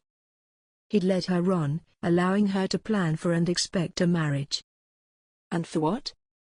To avoid an uncomfortable end to an alliance with Kirby Hall? As the first dance ended, she curtsied to Lord Munro. He leaned in, to tell her in a low voice. You go find him, now. He winked at her, then disappeared into the crowd. She looked for him, and their eyes met. Her skin tingled pleasantly, as a warm feeling welled up inside of her chest. Jasper looked so well, dressed in his good forest green jacket, his hair combed neatly. He strode toward her, holding out his hand to her. My lady, he said. She placed her hand in his. As he placed his hand on her lower back, drawing her in close to him, desire curled in her belly, like a contented kitten. The music for the waltz began. She looked up into his eyes as she placed her hand on his shoulder. They fit together, like two pieces of a puzzle. They moved in perfect unison. It was like everyone gathered had vanished, and it was just the two of them. "Are you having a good time?" he asked. "I've been keeping an eye out," she said. "although I'm enjoying this. I've missed you," he murmured softly. "No one ever told me that it would be like this," she said. "What?" "How wanting you makes me feel like I'm a candle flame, burning brightly, and how it feels as though it's growing bigger, whenever you're near." He smiled at her, and she couldn't help but look at his lips. At the edges of her consciousness, she could feel that they were in a crowded room, but he was the only person who mattered. He leaned in, to whisper in her ear, and she could smell the scent of his skin, and his cologne, of spice and leather. "The dance is about to end. Go into the hallway. Wait for me there." She blinked at him. He raised an eyebrow, smiling at her wickedly. She nodded. They parted as the music ended. She almost forgot to curtsy. She laughed, bending her knees. Their eyes met, for one last searing glance as they parted ways. She glanced around as she tried to catch her breath. The red-coated soldiers from Colonel Fitz's regiment were all busy. No one's eyes met hers. No one was watching her. She waved her fan, in a vain attempt to cool her flushed face. Slipping out, into the hallway, it was much cooler. No one was out here. If Jasper hadn't promised to find her, she would have been concerned for her safety. He came out, into the hallway, only a moment later. Her pulse raced. He beamed at her, offering her his arm. "Come with me." His voice was low. She slipped her hand into the crook of his elbow. He led her down the hall. There was a little alcove in it. He glanced behind them as he maneuvered her into it. Her back was pressed up to it, the stone of the wall deliciously cool after the warmth of the great hall. She looked up to him, smiling at her. He kissed her, and she felt her whole body blooming at his kiss. His hands gripped at the fabric of her dress. She moaned, as they kissed, open-mouthed. Jasper's pulse was roaring in his ears.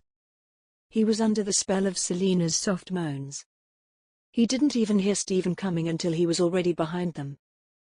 "Oh," Stephen said. Jasper turned away from Selina, who was wide-eyed, blushing furiously, to see Stephen, who looked equally as embarrassed, blinking. He cleared his throat. Jasper stood in between Lady Selina and Lord Sandbourne. "I can explain," Jasper said. Stephen looked hurt. He smiled, even though his eyes didn't. His mouth fell. "I'm sure you can, Jasper. I'm sure you can." He sighed, glancing down the hallway. "Does Lady Leah know?" "No." Stephen nodded, clearing his throat. "All right. Well, if you'll excuse me." He bowed, then turned and walked briskly back down the hallway. Jasper turned to Selina. She exhaled slowly. "Does he have feelings for me?"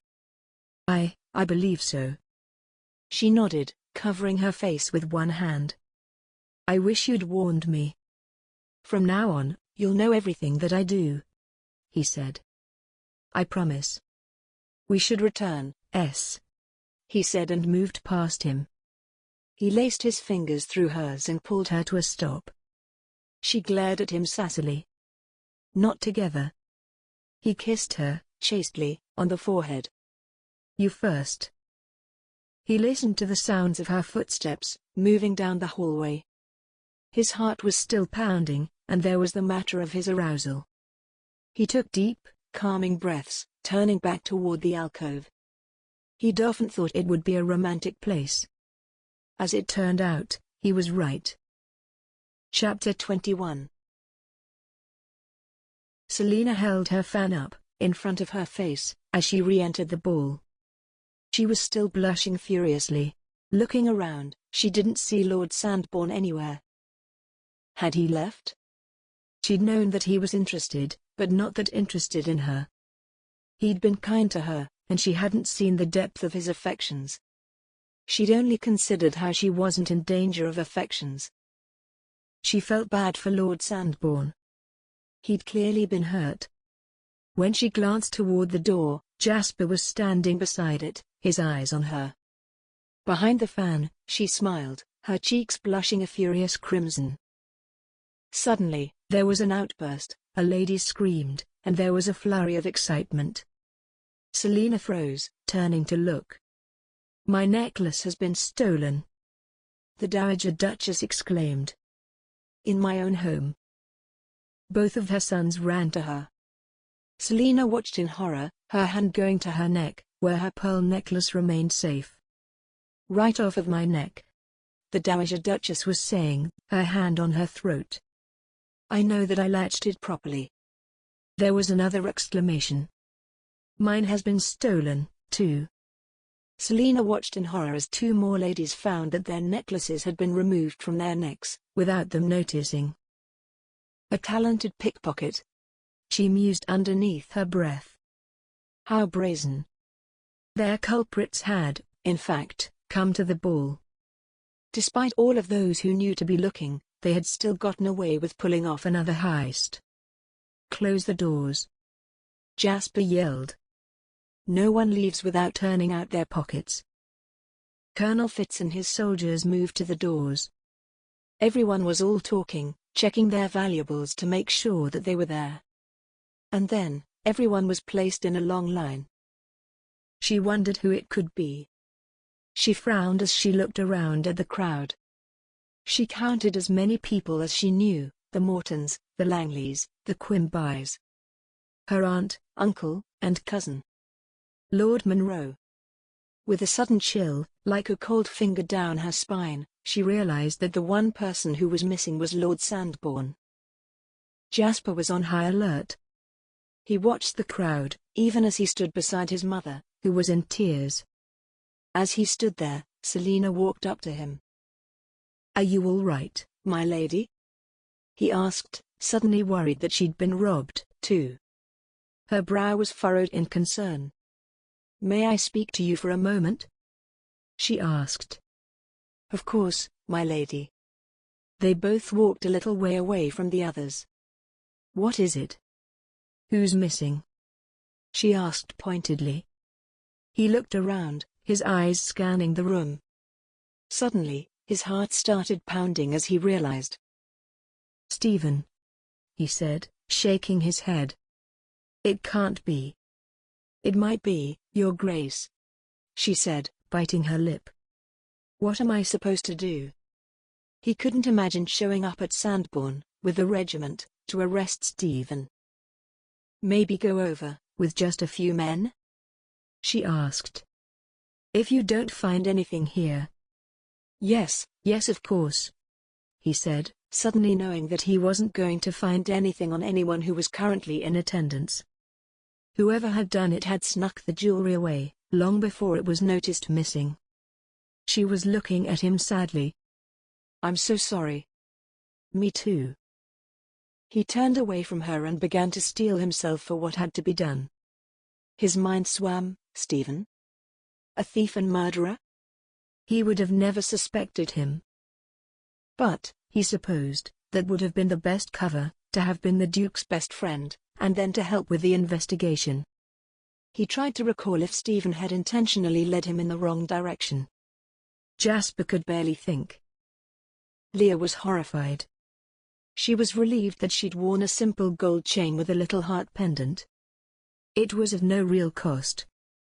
Just sentimental value. The other ladies had worn large diamond necklaces, believing themselves safe at Gillingham Manor.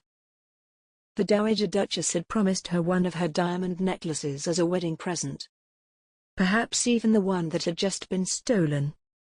She watched as everyone was searched, waiting for someone to be declared the thief, and her heirloom necklace returned to the Dowager Duchess. Her parents were next to her, talking in low voices. Leah searched the crowd for the Duke, finding him talking to Selina. She watched them, curious as to what they were talking about. It seemed like Selina had just told him something of import. They both looked rather upset. She decided that she was going to find out what. After all, she and the Duke were going to be married soon. Whatever Selina told him, she could say to Leah, as well. "Excuse me, Mother." "Papa," she said. "Leah, "Where are you going?" her mother asked. Leah didn't respond, picking up her skirts and making her way through the crowd of concerned onlookers. Selina and the Duke were deep in conversation as Leah approached. "I'm so sorry," Selina said. "Me too," he said, staring off into the distance. "What's going on?" Leah demanded. They both looked at her, clearly startled. She looked from one to the other. "Lady Selina has just brought something to my attention," he said, frowning. "Excuse me, my lady. I have to go and talk to the Colonel." He moved off, leaving the room. Leah looked at her cousin. "What did you tell him?" she asked. Selina's eyes were on the Duke. "Lord Sandbourne left early," she said. "So you're accusing him?" Leah asked, surprised. "I'm not accusing him," she said. "Although it's very suspicious that he's the one gone, just before the robberies were discovered." "It is." Leah found that she had to agree. The two cousins stood side by side in silence. In a way, it was a relief. Now that the culprit had been found, it would all be over. The Duke would be distraught, of course. To find that one's particular friend was a criminal was upsetting. Leah herself was upset. Lord Sandbourne had made a fool of all of them. He'd been inside of everyone's homes, and often. But the wedding could be rescheduled. Perhaps for the end of the month. A June wedding would suit Leah just fine. She thought of her glorious silk wedding dress. Jasper and Colonel Fitz arrived at Sandbourne to question Stephen. They'd brought several men from the Colonel's regiment as backup, although they left them outside, along with the horses. The two of them were shown into Stephen's study by his butler. Stephen entered a few moments later. "To what do I owe the pleasure?" he asked tiredly. He was still dressed for the ball, albeit with his cravat loosened, and his jacket unbuttoned. "After you left, it was found that several ladies had been relieved of their necklaces," Jasper said. "One pearl and diamond, and 2 diamond necklaces. One of them was my own mother's." He tried to keep his anger reined in. How could Stephen do something like that? Mother adores him. "Oh, my," Stephen said. "Did you catch the individual who did it, then?" "That's why we're here," Jasper explained. "We found no one who had taken anything, still at Gillingham Manor." Realization dawned on Stephen's face as he seemed to deflate. "You think it was me?" He glared at Jasper. He glanced over at the Colonel. "Would you give us a moment, please? I need to speak to my friend, candidly." The Colonel nodded. "Of course, my lord. This way," Stephen said, leading Jasper out of the study. The two gentlemen stepped out into the hall. Jasper shut the door. Stephen glared at Jasper, furiously. "First, I find that you're sneaking off with Lady Selina, and now, you're accusing me of theft and murder. I thought that you knew me better. That you trusted me. First of all, you know you shouldn't be sneaking about with a lady. I can't believe that you would treat Lady Selina in that manner. Secondly, I would never accuse you of anything so horrid as murder and theft." "Stephen," Jasper said. "I had hoped that it wasn't you. There simply isn't any other explanation, and I'm sorry, but we need to search the house and your person." "So, it's come to this," Stephen said, nodding. "Well, in order to prove my innocence, you and the Colonel may search the premises, Your Grace." "Stephen, His friend held up his hand. "If you'll allow my butler to attend to your search, I am going to go and sit downstairs, with a healthy glass of brandy. If you need, you may send someone to watch me do nothing. As I have been doing since I left your farce of an attempt to catch the real culprit." Jasper watched as Stephen stormed down the hallway. He felt awful. In Stephen's position, he, too, would have been angry. He turned toward the study, where Colonel Fitz waited. The family at Kirby Hall were all seated in the drawing room. After all the excitement, they sat, sipping tea and waiting for word. After the Duke had left, along with Colonel Fitz, everyone else in attendance had begun to filter out in groups, guarded by soldiers from the regiment. Dinner had not been served. The Dowager Duchess had retired to her room, with apologies to all gathered. Selina could barely sit still. She didn't think that Lord Sandbourne was capable of theft or murder. She could only hope that Jasper had been able to clear his good friend's name. Mr. Wicks opened the door and peered inside. "The Duke of Gillingham," he announced. The whole family looked toward the Duke. Jasper entered, looking exhausted, a sign which did not bode well for Lord Sandbourne. "Well, Your Grace?" Uncle Latimer asked. "We didn't find anything at Sandbourne," Jasper said. "However, he might have stashed it on his way home, or given it to one of his accomplices. So, the Colonel has taken him into custody. He'll be questioned further." "Oh, this is all my fault," Selina said. "If Lord Sandbourne hadn't caught them kissing in the hallway, then he would have been in the Great Hall, and not a suspect. Unless he had done it, she didn't know what to think." "No, my lady," Jasper assured her. "We would have come to a similar conclusion, albeit much later." He gave her a half-hearted smile. Then, he looked around at the family. "I just wanted to bring you all the news.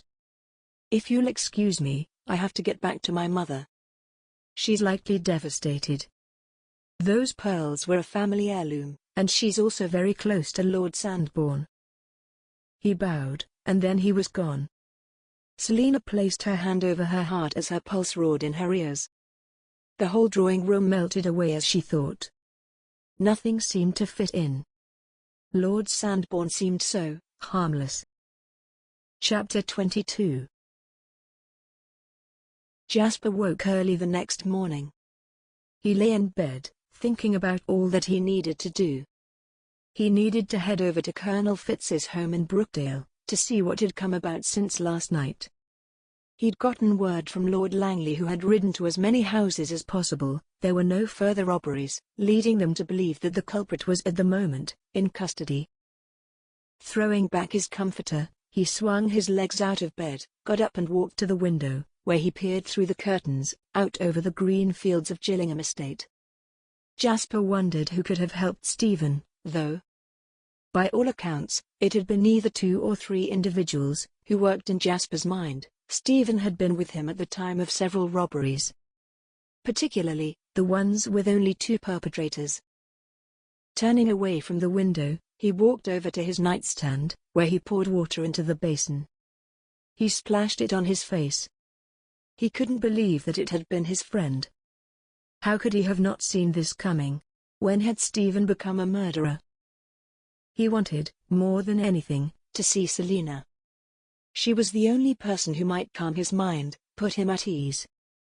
She would urge him to think logically, to try to sort through it. To put it simply, he missed her. After his valet had helped him to shave and dress, he went into his study. He would need to eat something, but nerves made his stomach turn. He wasn't there long when there was a knock on the door. He went to the door, opening it to find Reuben on the other side. "I came to see how you're holding up," Reuben said.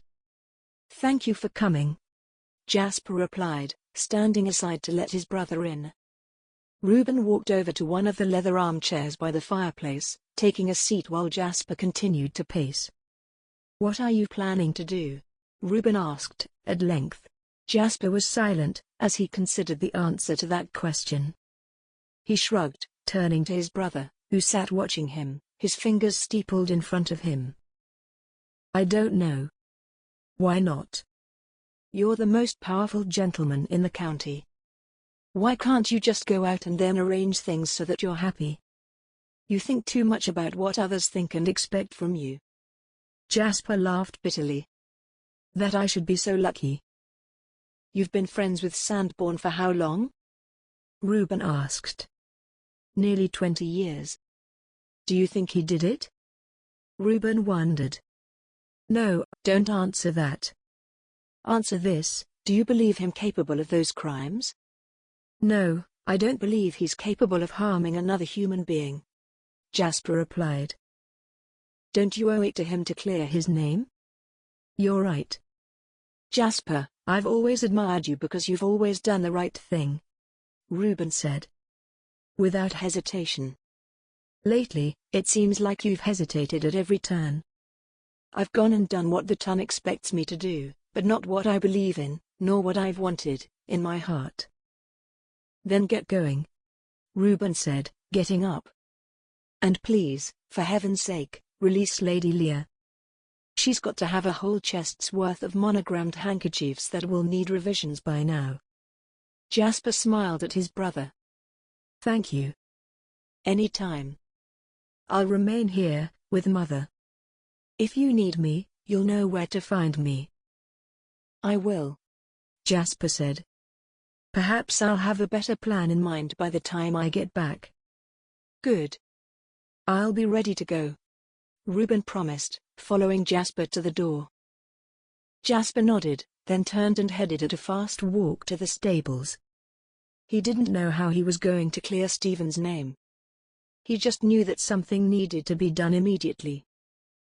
The family was all waiting, outside of Kirby Hall, awaiting the arrival of Selina's brother. Selina fidgeted, biting her lip in anticipation. Suddenly, up on the overlook, a carriage could be seen, headed their way. He's coming, Selina said, unable to hide her joy and excitement.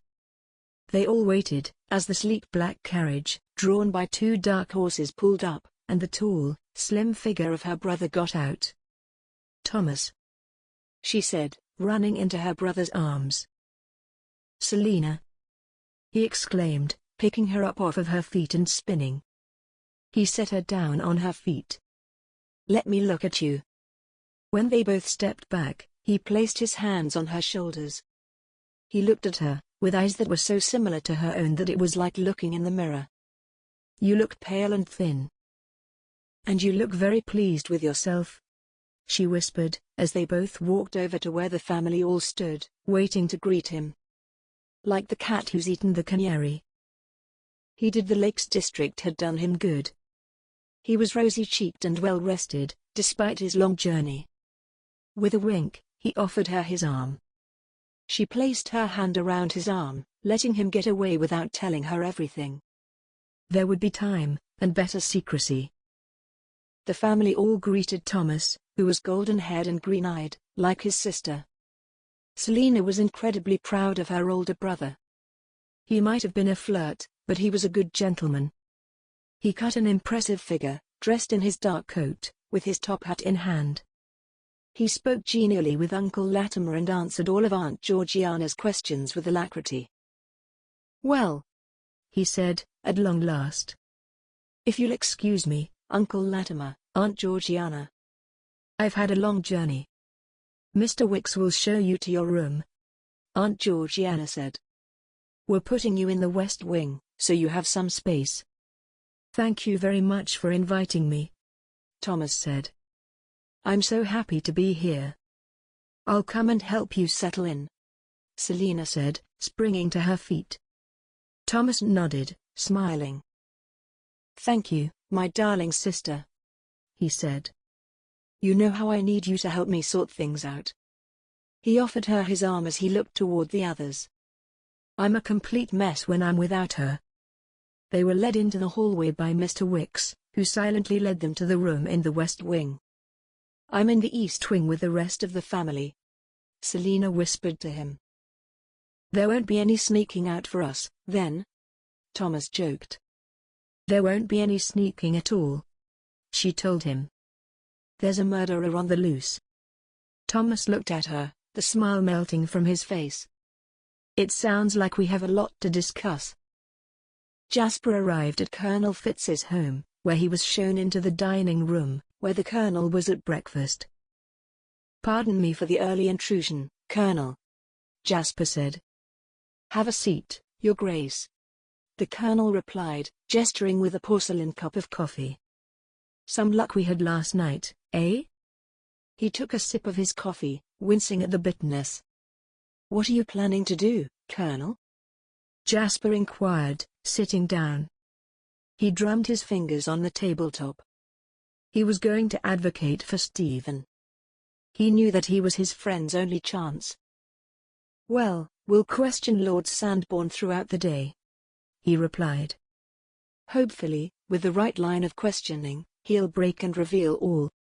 I don't think it's him, Colonel, Jasper blurted out. I've known Lord Sandbourne for almost the entirety of my life. I sincerely doubt that he's the one. Colonel Fitz studied him closely.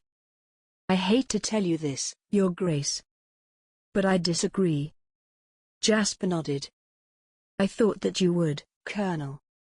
I do not think it wise to keep a member of the nobility under these conditions, particularly when we don't have evidence to support otherwise. You're saying that we put him under house arrest? The colonel asked. It was a concession. The colonel was not going to let Stephen go free. Not when there were no other suspects. It would be more befitting Sandbourne's rank. The colonel nodded, sipping his coffee. You know best, I suppose. Thank you, Colonel, for understanding. The colonel nodded, finishing his breakfast, then standing up. Let's go and let Lord Sandbourne out, shall we? Yes. Jasper was relieved.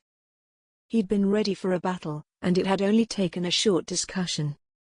We'll escort him back to Sandbourne, the colonel said.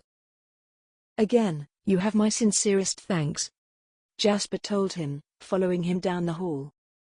2 guards were posted by the door at the end of the hallway. The colonel knocked on the door. As he did, he looked at the guards. Get ready to escort Lord Sandbourne to his estate, the colonel ordered. They both nodded but went nowhere. Stephen called out from the other side of the door. The colonel opened it. Stephen was sitting on the bed, his jacket and boots off. His shirt was open at the top. He looked rumpled, as though he'd just woken up. The Duke had spoken in your defense, the colonel informed him. While you're still under suspicion, we do not have sufficient evidence to hold you here. Some of my soldiers will be posted at your estate. If you go anywhere or see anyone, we will know. Understood, Stephen replied, his gaze on the wooden floorboards. The colonel turned to Jasper. As you requested, Your Grace. Thank you, Colonel. Jasper waited while Stephen pulled on his boots and his jacket. The 2 gentlemen walked out into the backyard, where Stephen was given a horse, as well as an escort of 5 soldiers from Colonel Fitz's regiment. Stephen looked at him, sadly. Thank you, he said stiffly. I don't think you did it, Jasper replied. I'm so sorry to have doubted you.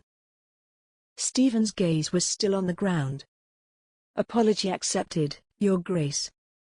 Stephen's adherence to Jasper's formal address was a grating slap, one which was deserved. Their friendship had been strained and maybe even broken, but Jasper meant to do all in his power to help him. Do you want me to come with you? Jasper offered. No. I want to be alone. I understand. I'm so sorry, Stephen. Thank you, Your Grace. Stephen turned away from him. Jasper watched as his oldest friend climbed up and onto his borrowed horse, and then rode towards Sandbourne Estate, the red-coated soldiers escorting him in a small cluster. He didn't know how to repair their once close bond. But he would do his best to clear Stephen's name, regardless of whether their friendship survived this or not. Selina sat in an armchair by the fireplace, in Thomas's rooms, while her brother ordered his valet about. Her brother's unpacking took as long as her own. She wanted, more than anything, to have him take her to Staunton, where they would be away from Gillingham County.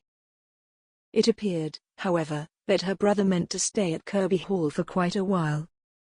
He was making himself comfortable.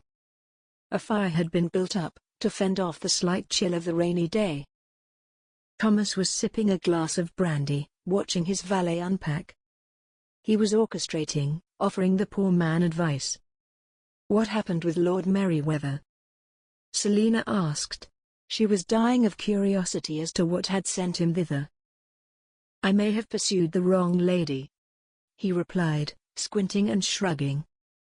He turned towards Selina. "You would like her, Selina, although she's been promised from birth to Lord Merryweather's particularly close friend. And then, I was accused of being too familiar with Lady Merryweather, as well." "Oh, Thomas. Please tell me that you're not becoming a rake." "I'm trying not to, for Mother's sake," he said.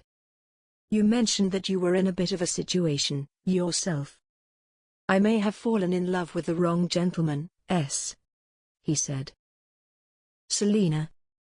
Not the one who's been accused of stealing valuables and murdering a lady?" he asked, for the first time looking at her closely. "No. Although he might have fallen for me." "Another one?" she whispered.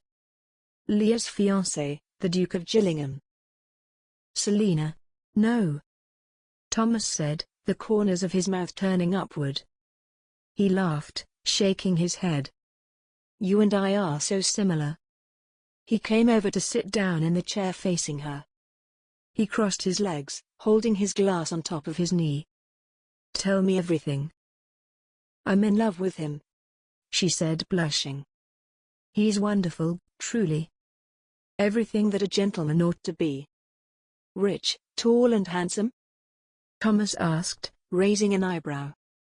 Selina laughed. "Honorable, kind, and brave." "Goodness," Thomas said, taking a large gulp of his drink, then hissing at its burn.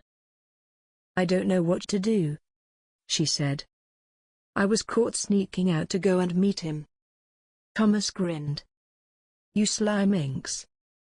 Uncle Latimer's forbidden me from leaving the house."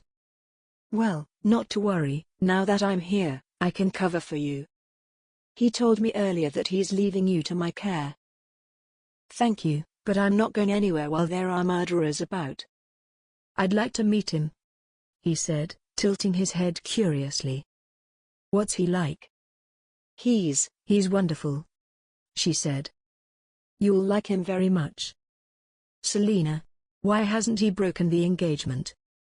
Thomas frowned, suddenly the concerned older brother. Relief bubbled up in Selina. Her brother would solve everything. "Leah's hanging on to him with both hands," Selina replied. "She very much wants to be a duchess, despite not loving him." "Our Leah's a cold fish," he commented with a sigh. He beamed at her. "I'm so glad I showed up. Just in time for all of the fireworks, eh?" "That you did. I'm so glad you're here," she said. "I'd be bundled off to Staunton, all on my own." "Crying the whole way?" he said, reaching out to pat her on the hand. They both laughed. Selina wasn't much of a crier, even when they were children. Selina sulked, Thomas was the crier. "Not to worry. I'm here now, and we'll fix things as we'd like them." Selina smiled. He was quoting Mama. After freeing Stephen, Jasper found himself at a loose end. He decided to ride home to collect Reuben. The two brothers would make a plan, question those who had been at the ball the night before. Surely, someone had seen something suspicious. They could start with their mother, see who she'd been speaking with in the time leading up to her discovery of her missing necklace. He could no longer stand by idly waiting for the next thing to happen. He wasn't going to rest until he'd solved it. Even if that meant applying to the regent for another regiment or two sent his way.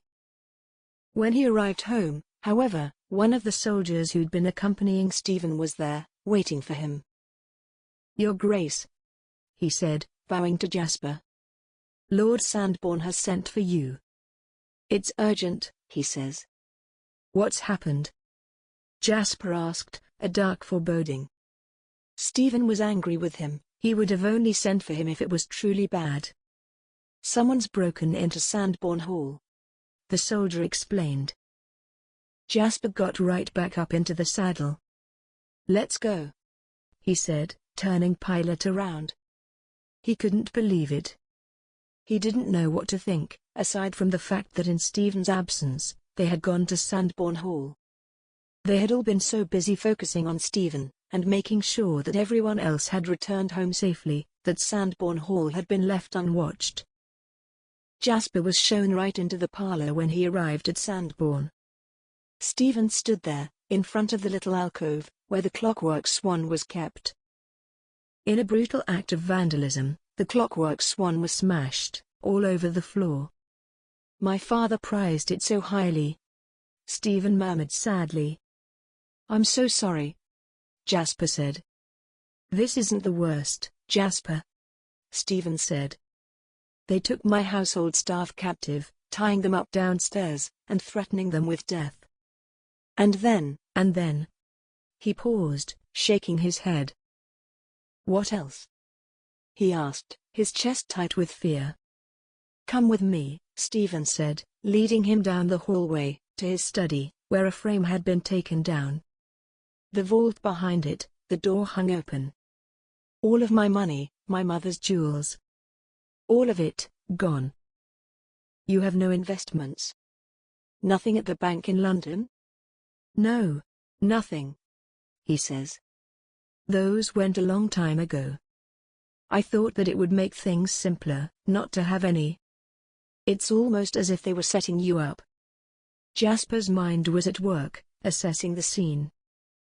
"They look for their opportunity, and then they take it. I may not look it, but I'm struggling.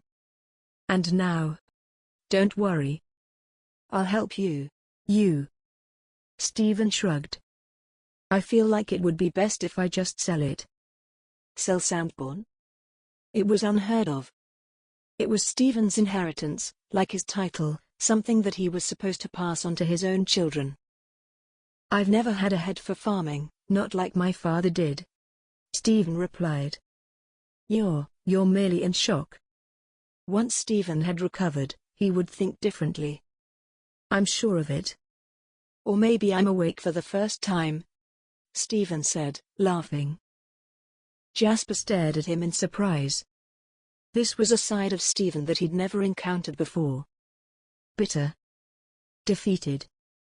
"I was meant to be the second son," Stephen said, running his fingers through his hair. "When John died, I stepped into his place. One that I was never meant to fill." He shook his head. "It was all supposed to be his. He should be here, attempting to romance Lady Selina, running Sandbourne. Instead, I'm here, using up all of the money. Failing horribly at everything." "What do you mean?" Jasper asked. "Her heart is closed. She smiles so openly. But her heart is closed to me, Jasper. I should have seen it, but I didn't." "I'm so sorry, Stephen," Jasper said, feeling awful for his friend. Stephen laughed sadly. "I won't be able to sell it, will I? I'll have to let it to someone. I need to get out of Gillingham County. I need to clear my head. Lady Selina's stories have inspired me. I will gladly give you the money to get you there until you start making revenue from letting Sandbourne." "Thank you," Stephen said. "I'll try to shift for myself, though." Can we keep this a secret?" Jasper considered it. "It might give us an advantage over the villains who did it, if we pretend that you didn't tell me." "Maybe." Stephen shrugged. "I'm not ready for everyone to know of my shame." "For what it's worth, I am truly sorry," Jasper said, "about everything." Stephen looked at him. "How long, you and Lady Selina?" "Since the day I met her." Stephen nodded. "Well, I can't fight that then. I should have told you." "You're right. You should have," Stephen said. "I thought we were friends." "We are," Jasper said. "We always will be." Chapter 23. "There," Faith said, settling the warm, freshly curled lock down against Selina's cheek. Her golden locks framed her face. Selina smiled. "Perfect," she murmured. There was a loud knock on the door to her room. "I'll get it, my lady," Faith said, rushing over to it. Selina turned in the chair.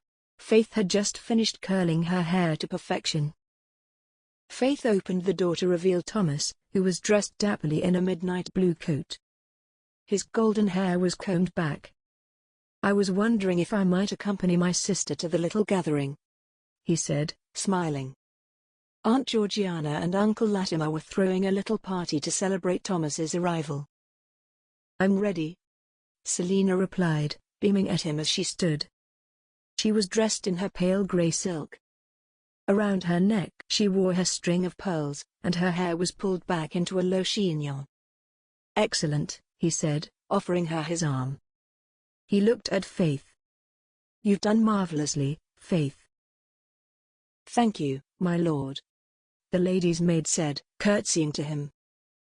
"I hope you'll go down and sneak yourself a little treat," Thomas said. "No, my lord," Faith replied.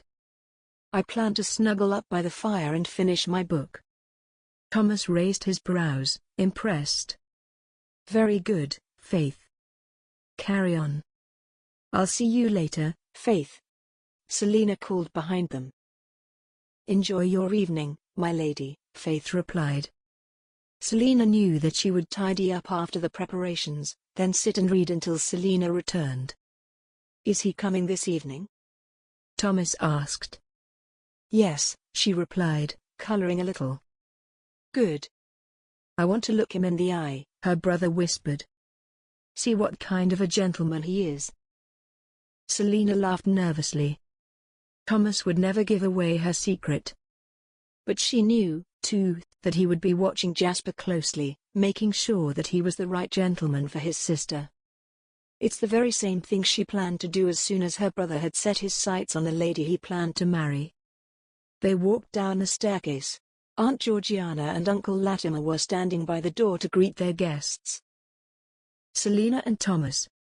Uncle Latimer's voice boomed in the vast space. "You two look like a picture," Aunt Georgiana said. She was dressed in a magnificent cream-colored gown, with a large necklace, diamonds dripping from her neck. Thomas bowed, and Selina curtsied. "Thank you for throwing this for me," Thomas said.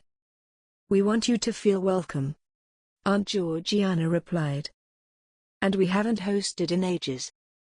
"Not with," she shuddered, "recent events." "I hope nothing happens tonight," Thomas said, concern in his voice. "We've only invited a very select few," Uncle Latimer said. "It'll be very small and intimate." "Very good," Thomas said, nodding. "Come, Selina." She and her brother walked into the parlor. Leah was seated there, and the Duke, the Dowager Duchess, and Lord Munro were with her. Leah stood. "This is my fiancé, His Grace, the Duke of Gillingham, his mother, the Dowager Duchess, and his brother, Lord Munro," she said, clearly attempting to step into her role as the future Duchess of Gillingham. Selina's eyes met Jasper's, and her heart rate rose. He beamed at her. In his eyes, she could see how much he loved her. "My brother," Selina said, "Thomas Drake, the Viscount of Windermere." The similarity in appearance between Selina and her brother was striking. They were both golden-haired and hazel-eyed. "Your Graces and my lord," Lord Windermere said, bowing to him and his mother respectfully. "My lord," Jasper replied, bowing back. "How was your journey?" "Uneventful," he said. "Just as I prefer it." He grinned. "Good. Good to hear. And how are you enjoying Gillingham County so far, my lord?" the Dowager Duchess asked. Selina's brother smiled at the Dowager Duchess. "It suits me just fine, Your Grace." The Moultons entered just then, and the introductions were spread around. Lord and Lady Kirby entered the room, along with Lord Langley, who was accompanied by his eldest daughter, Lady Ella. The party was shuffled around, and Jasper found that Lord Windermere had maneuvered himself to stand beside him. The two gentlemen were conveniently out of earshot from anyone else. "My sister has told me something interesting, Your Grace," Lord Windermere said. "I'm sure, my lord. I'd like to speak with you plainly." "In private," he went on. "Can that be arranged? Would you care to go fishing with me tomorrow?" Jasper suggested. It was the one endeavor that he knew that Lady Leah would never attempt to join in on. The lake at Gillingham Manor is quite well stocked. "Wonderful," Lord Windermere said, nodding. "Although, I'm sure that my uncle would agree that it's much better to do so at Kirby Hall's Lake, as it's in sight of the house. My sister will likely want to tag along." "As you wish, my lord." "Capital." Jasper glanced across the room, where Selina was eyeing them both. He smiled at her. She relaxed, blushed a little, then turned her face to Lady Morton, with whom she was conversing. It made her nervous. The two most important gentlemen in her life were standing side by side for the first time. However, they were talking amicably, and she felt that they were getting along. She excused herself from Lady Morton, to go and see how they were getting on. "What are the two of you discussing?" she asked as she neared them. "Fishing," her brother said. "Would you care to join us on the morrow?" She saw how he was engineering a time and place to have a true discussion on how they were all to move forward. "Where are you going?" Leah asked, cutting in. "Fishing, at the lake, my lady," Jasper said. "Oh," Leah replied, clearly disappointed. "Care to join us, my lady?" Thomas asked. "No, I'll leave it to you gentlemen. It's far too dirty for my taste," she replied, turning away. The three of them shared a conspiratorial look. "That was close," Thomas whispered. Selina shot him a look. He was a bit of a snob, and loved it when they were, as he called it, sneaking about. "So," Lord Windermere turned to Jasper. "I've heard that there's been a crime spree in the area." "I've got my suspicions," Jasper said. "I hope to see them through." "I dare say," Lord Windermere replied. "It's taken a while." "There's not been much evidence," he admitted. "My brother and I have questioned the ladies who had their jewels stolen at the ball. I've recorded everyone that they spoke to. Now, it's a matter of questioning them to see what they saw. There has to be something that comes of it." "What will you do if it doesn't?" Lord Windermere asked. Jasper knew that Selina's older brother was thoroughly vetting him. "I don't know," Jasper admitted. "I feel like I'm grasping at straws." The Viscount tilted his head to the side. Jasper was struck by how his eyes were so similar to his sister. "Perhaps I can be of assistance? I mean, it might help to have a pair of fresh eyes on the situation." "I would appreciate it," Jasper said. "Thank you." He wasn't sure of what to make of Selina's older brother. He seemed a bit snobbish, but it was clear that his sister adored him. The Viscount held up his glass to him, in a toast. "Of course. Always glad to be of assistance." He took a sip of his drink, his eyes roving about the room, then turned to his sister, who was standing beside him. Jasper, due to proximity, heard everything. "Selina. Is Lady Ella by chance engaged?" "No," Selina replied. "Not at all." "I see," her brother said. "Behave yourself, Thomas," she hissed. "I always do," he insisted. Jasper smiled. He knew many gentlemen just like Lord Windermere. The biggest chore for him was to get Lord Windermere on his side and to remain there. Selina was glad that her brother and Jasper were getting along. She, too, wanted to help. She knew that Thomas would let her, too. They would likely dissect it together, the next time that they were alone. She couldn't wait to hear his thoughts. When the night was finally over, and the whole family had seen the guests to their carriages, Selina returned to her room. She was not disappointed when there was a knock at her door. She opened it to find her brother there. "Can we talk for a little bit?" he asked, waggling the bottle of brandy that he was carrying. The liquid inside sloshed about. "Certainly," she said, letting him into her room. He was carrying the bottle along with 2 glasses. He poured them both a few fingers. She accepted it, and they sipped in silence. Her heart was racing, but she waited for him to speak. "I like him," he said, at long last. She looked at him, beaming. "He's everything that your future husband ought to be." "Good. I look forward to speaking with him about his intentions tomorrow," he went on. "And then I will write to father, to let him know of my approbation." "Thank you." "However," he said, and she knew exactly what he was going to say next. "We should go, and soon." "I can't leave him," she said, shaking her head firmly. "Selina, it's going to be a scandal of epic proportions," Thomas said. "The farther we are from it, the better." She sighed. "When it's blown over, the 2 of you can become reacquainted during the season, perhaps," he suggested, shrugging. "Where we can begin the engagement as it should, properly. Our parents may be a bit unconventional, but we still adhere to propriety, you know." She was disappointed, but he was right. She nodded, taking a sip of her drink. "I suppose you're right." "It's for the best, my dear sister," he said. "Just think how romantic it'll be, when you meet up in London, during the season, when all of the ton is out and about, looking for love." She smiled at him. "I'm glad that you're here." "Me too, old bean, me too," he agreed. "Now, tell me all that you know about these crimes."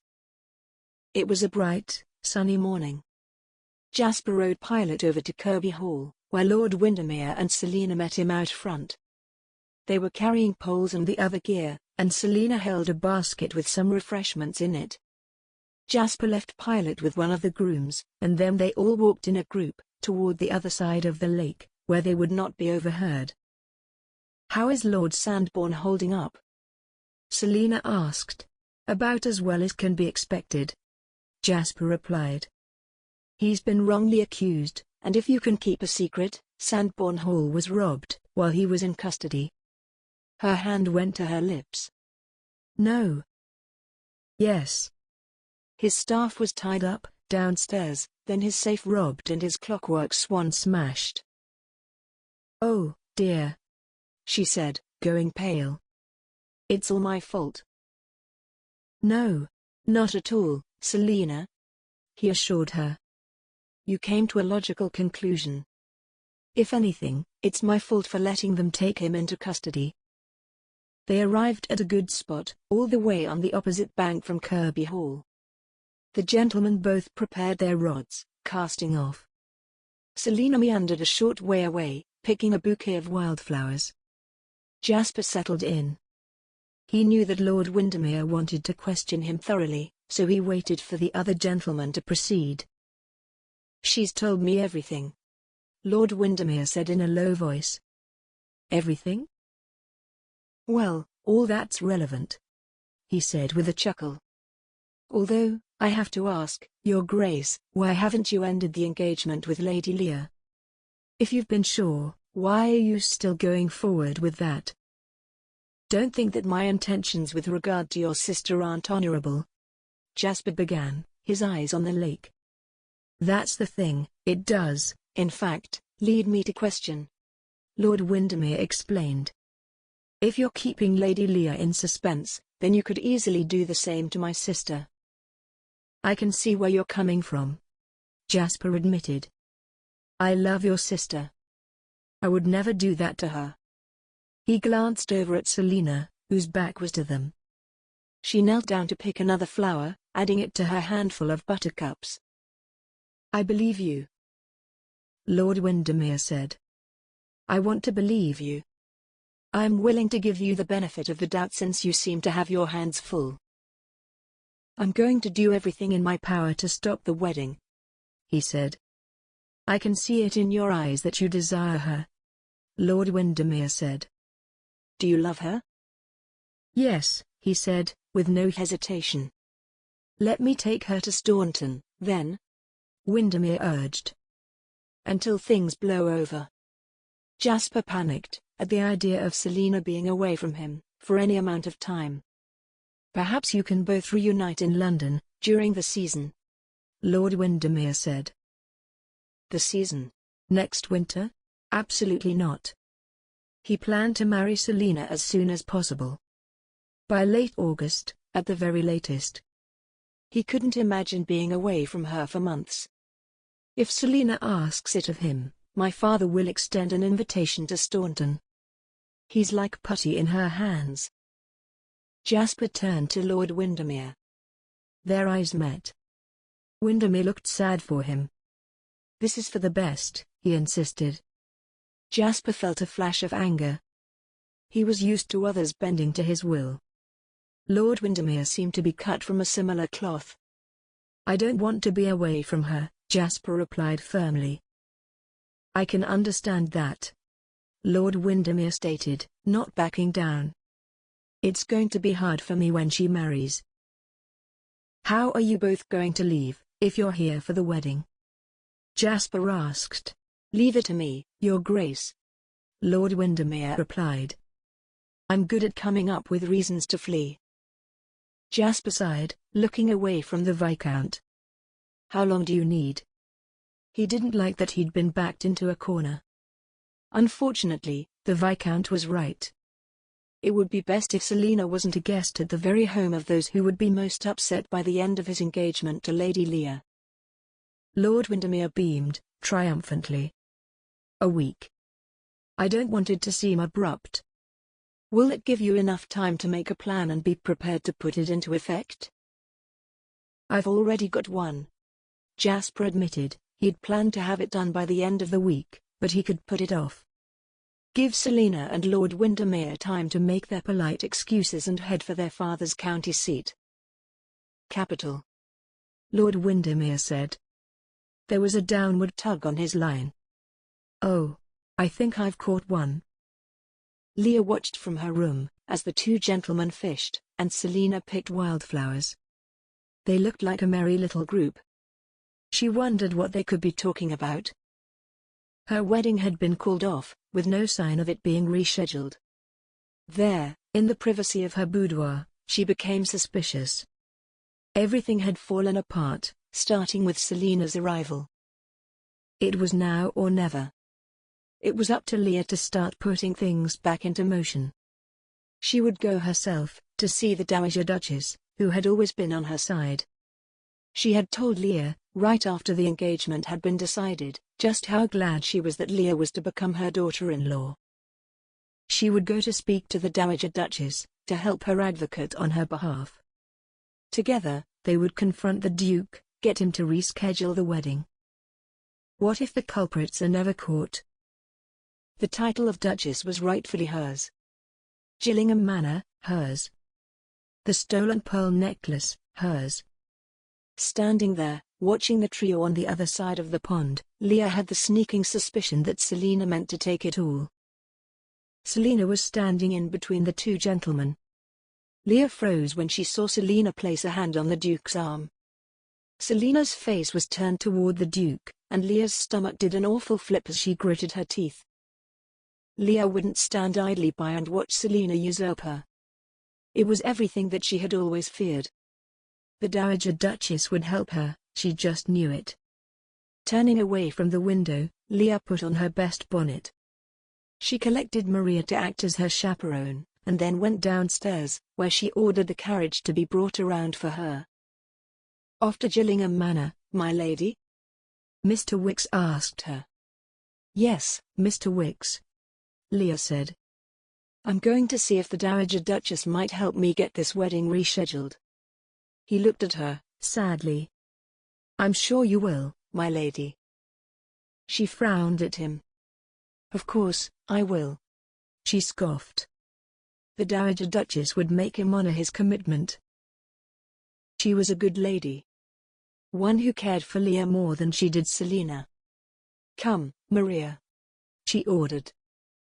Her lady's maid followed after her silently. Selina stood in between Thomas and Jasper on the bank of the lake. She'd enjoyed finally being out in the fresh air. Her cheeks felt rosy, and she beamed at them both proudly. Her two gentlemen spending quality time together. "Are they biting?" she asked brightly. She knew that they'd been talking about her. She'd overheard her own name several times. She grasped a bouquet of wildflowers in her hand, which she planned on giving to Aunt Georgiana. She'd found buttercups and daisies. "I've caught two," Thomas replied, smugly. "And His Grace has caught none." "Oh, what a shame," Selina said. "A nice fish dinner for Kirby Hall and none for Gillingham Manor." They all laughed. "Poor mother," Jasper said. "She was looking forward to some fresh fish." "Here," Thomas said. "You can bring her one of mine." "I cannot, my lord," Jasper declared, shaking his head. "Oh, do take one, Jasper," Selina said. "The Dowager Duchess cannot be disappointed." "Thank you, my lord, I am in your debt," Jasper said, gallantly. "I do like the sound of that," Thomas said as they all walked in together. "Selina, do tell me, what should we request in exchange for a fish?" She tilted her head to the side. "I think you should save it, brother. You never know when a favor from a duke might come in handy." "I've been taken for a ride by the both of you," Jasper said, although he was grinning. "The Drakes are all known for their cunning," Thomas said. "Are you related to Sir Francis Drake, by any chance?" "Distantly," Thomas replied vaguely. "We could never row into being related to a pirate, after all," Selina added brightly. She knew they were, in fact, related to him. It was a point of familial pride, albeit a secret one. When they arrived back at Kirby Hall, Jasper ordered one of the grooms to bring his horse. Selina and Thomas waited with him. "Have you gotten anywhere with the search?" Selina asked him. "Not yet," he replied. "I plan to, though." "Indeed." The groom arrived with Pilot and handed off the reins to Jasper. "Well, thank you for the pleasant morning, my lord and lady," he said to both of them, bowing. The two siblings bowed and curtsied to the Duke. "Thank you for the illuminating discussion, Your Grace," Thomas said. Selina glanced at her brother sideways. He had a smugly satisfied look on his face, leading her to feel suspicious. Jasper smiled, half-heartedly, touching the brim of his hat before urging Pilot into a canter. As they watched him ride off, Selina was the first to speak. "So?" she asked. "What do you think of him?" "I like him very much," Thomas replied. "I've talked him into allowing us to leave before he ends the engagement. I'll be making our excuses, and then we'll be on our way to Staunton within the next few days." Selina sighed, nodding.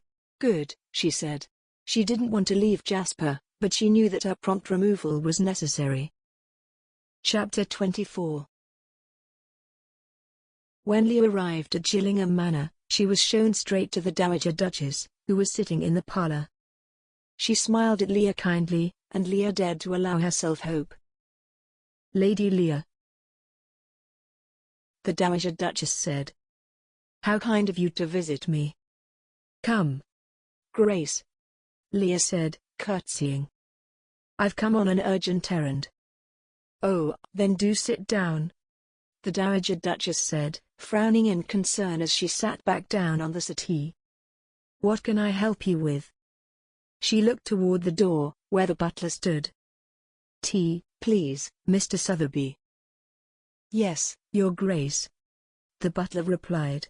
Leah sat down across from the Dowager Duchess. She held her handkerchief in her hands, one of the newly monogrammed ones, with her future initials on it. She'd brought it to bring her luck, and to show her future mother-in-law how dedicated she was to making the marriage work. She held it, monogram side out.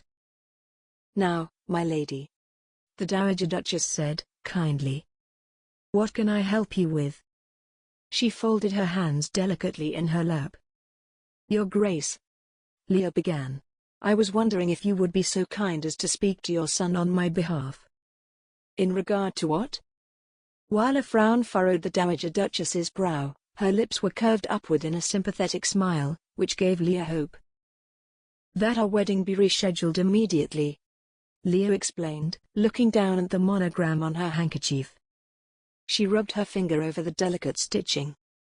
"He seems to be so wrapped up in catching those criminals, that he hasn't given it another moment's thought. If I'm at all important to him, then he must act as though it means something." "Surely you don't want to put your guests in harm's way?" the Dowager Duchess said, gently. When Leah looked up at her, the lady was watching her, intently. "Of course not. But what if they're never caught? Is he just going to leave it go?" "Certainly not, my lady," she replied. "My son is doing his best to ensure that justice be done." "He doesn't ever come to see me anymore," Leah said. "He never takes me for walks or anything. He doesn't act like an engaged gentleman at all." "I can agree to speak to him on that account," the Dowager Duchess replied. "But I cannot ask him to reschedule the wedding. Not when there are people who mean harm still very much in the county." "But you must," Leah insisted. "He only listens to you, Your Grace." "I'm afraid that I cannot," she repeated. "My son is the Duke. He makes his decisions without my interference." She smiled at Leah, sadly. "I do know that he's trying his best to do what he believes is right. If anything, my son's heart is always in the right place." Leah nodded, deeply disappointed to find that the Dowager Duchess was not going to help her.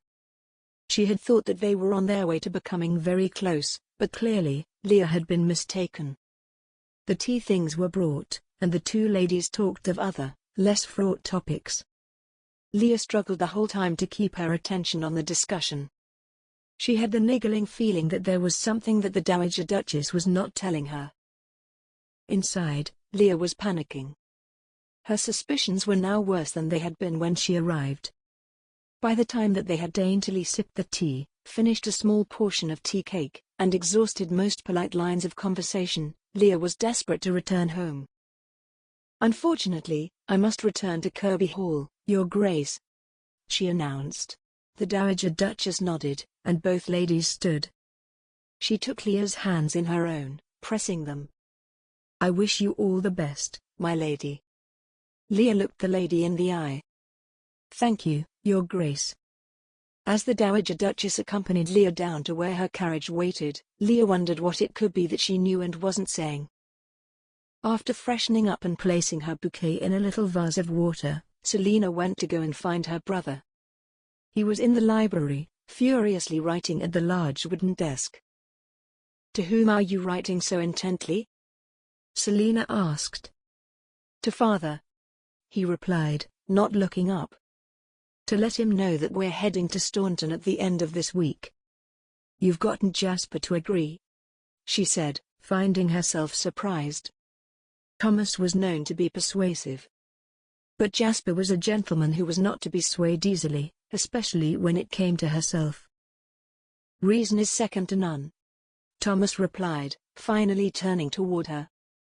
"It'll be much simpler if Uncle Latimer doesn't have to turn us out due to scandal." "Agreed," Selina said. "Well, I'll leave you to your writing, S." He meandered away, perusing the shelves for a book to read. Uncle Latimer's library was impressive. It was a large room, with massive, floor-to-ceiling shelves, stuffed with leather-bound books. It smelled of old paper, ink, and leather. It had kept Selina and Faith both occupied the entire duration of their stay at Kirby Hall. She perused the titles, looking for one which interested her. As she wondered, she frowned. Something about Thomas's demeanor was off. He was too happy to be leaving when he'd only just arrived.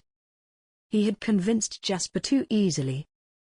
She chose a book off of the shelves, then returned to sit beside her brother, listening to the scratching of his quill on the paper. Jasper sat at his large desk in his study. His elbow rested on the top, his chin cupped in his palm as he stared out the window. It was open, allowing a cool spring breeze in. It smelled fresh of recent rainfall. His mind was on Selina. The way that she bit her lip when she was nervous. The way that she leaned toward him when they were waltzing, the feel of her hip underneath his hand. He imagined that underneath, she looked exactly like the recent painter's obsession with odalisque, cream skin and softly curving hips. He exhaled, imagining her in the firelight, reclining on his bed as he lay beside her, running his hands over her curves, capturing her lips with his own. There was a knock on the door. He cleared his throat. Yes? Lord Sandbourne is here to see you, Your Grace, Sotheby said. Jasper crossed his legs, leaning back in his chair.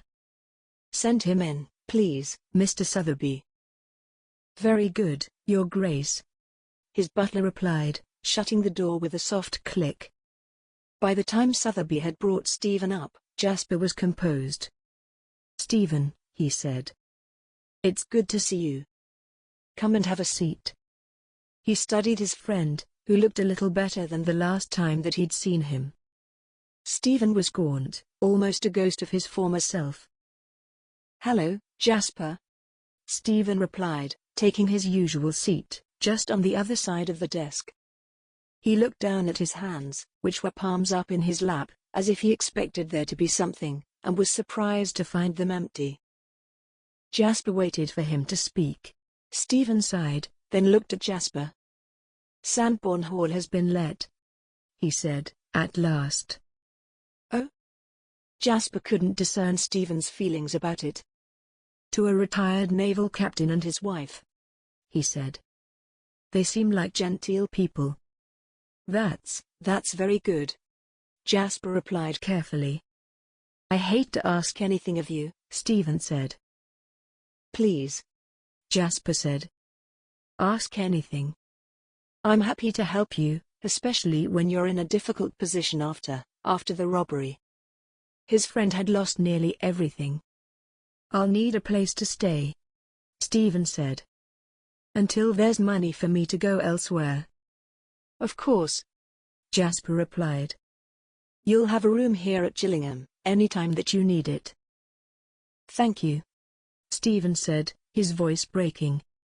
When do your tenants arrive? Jasper asked. The end of the week, Stephen replied. That's good, then. You can come as early as today, if you need. Perhaps, it would be best. Stephen agreed, but then shrugged. He was about to say something else, when there was a knock at the door. Come in, Jasper called out, surprised when his mother entered. From the concerned look on her face, something had happened. Mother? What's wrong? I've just had a strange visit from Lady Leah, she said, urging me to force you to reschedule the wedding. It appears my hand is forced, he mused. You need to act, and soon, his mother said. She knows more than she's letting on. I promised Lord Windermere that I would wait until the end of the week, so he and Lady Selina could leave before word gets out. His mother shook her head. I don't think that's right. You owe it to Lady Leah to tell her the truth and to let her out of the engagement. She's right, Stephen said. It's the honorable thing to do. Jasper sighed, glancing at the two of them. Yes, it is. Leah stared out of the carriage window, watching as the familiar sights of the road between Gillingham Manor and Kirby Hall passed them by. Maria was silent, across from her. Tears began to flow down Leah's cheeks. Maria silently passed her a handkerchief. Thank you, Maria. Sometimes, I think you're the only person who cares for me, she sobbed. And you're being paid for it. Now, my lady, Maria said. That simply isn't true. You're loved and cherished by so many. Do you see any of them here, fighting for my marriage? She demanded, her voice high and quavery. What am I to do? My lady, if I may be so bold. Say it, Maria. She demanded. Of anyone in the household. Mr. Wicks sees and hears everything, Maria said, raising her eyebrows significantly. I think you should ask him what he's seen, and perhaps, what he's heard. What do you mean? He's been talking, my lady, Maria said, while we're all eating our meals. He says that Lady Selina gets secret messages from an admirer before she runs out of the house. Sometimes with her lady's maid, but sometimes unaccompanied by any chaperone at all. Leah stared at Maria, eyes wide. Her blood ran cold as she considered who it could be that Selina would be meeting. She hoped that it was Lord Sandbourne or Lord Munro, but it could be the Duke. Thomas was just finishing his letter. He sprinkled sand on it, to dry the ink. He then turned towards Selina, who looked up from her book. I can't wait to be at home again, Selina said, trying to discern what it was that was particularly bothering her. It won't be your home for much longer if you're to be wed, Thomas replied. How sad, she mused, noting that if with suspicion. You'll let me come to Staunton, any time that I wish, won't you? Of course, he said. I would miss you, otherwise. You won't come and visit me when I'm married? She asked. I will, he stated. It just won't be the same. And why not? She was watching him closely. His face was studiously guarded. Because, he replied, you'll have to bend to the will of your husband. He'll be your lord and master. You'll have to adjust. He shrugged. Be serious. There was no way Jasper treated her with respect, for her intellect, in particular. She was well aware of it. It was one of the best things about him. I am. Do you honestly think that your Duke is anything like father?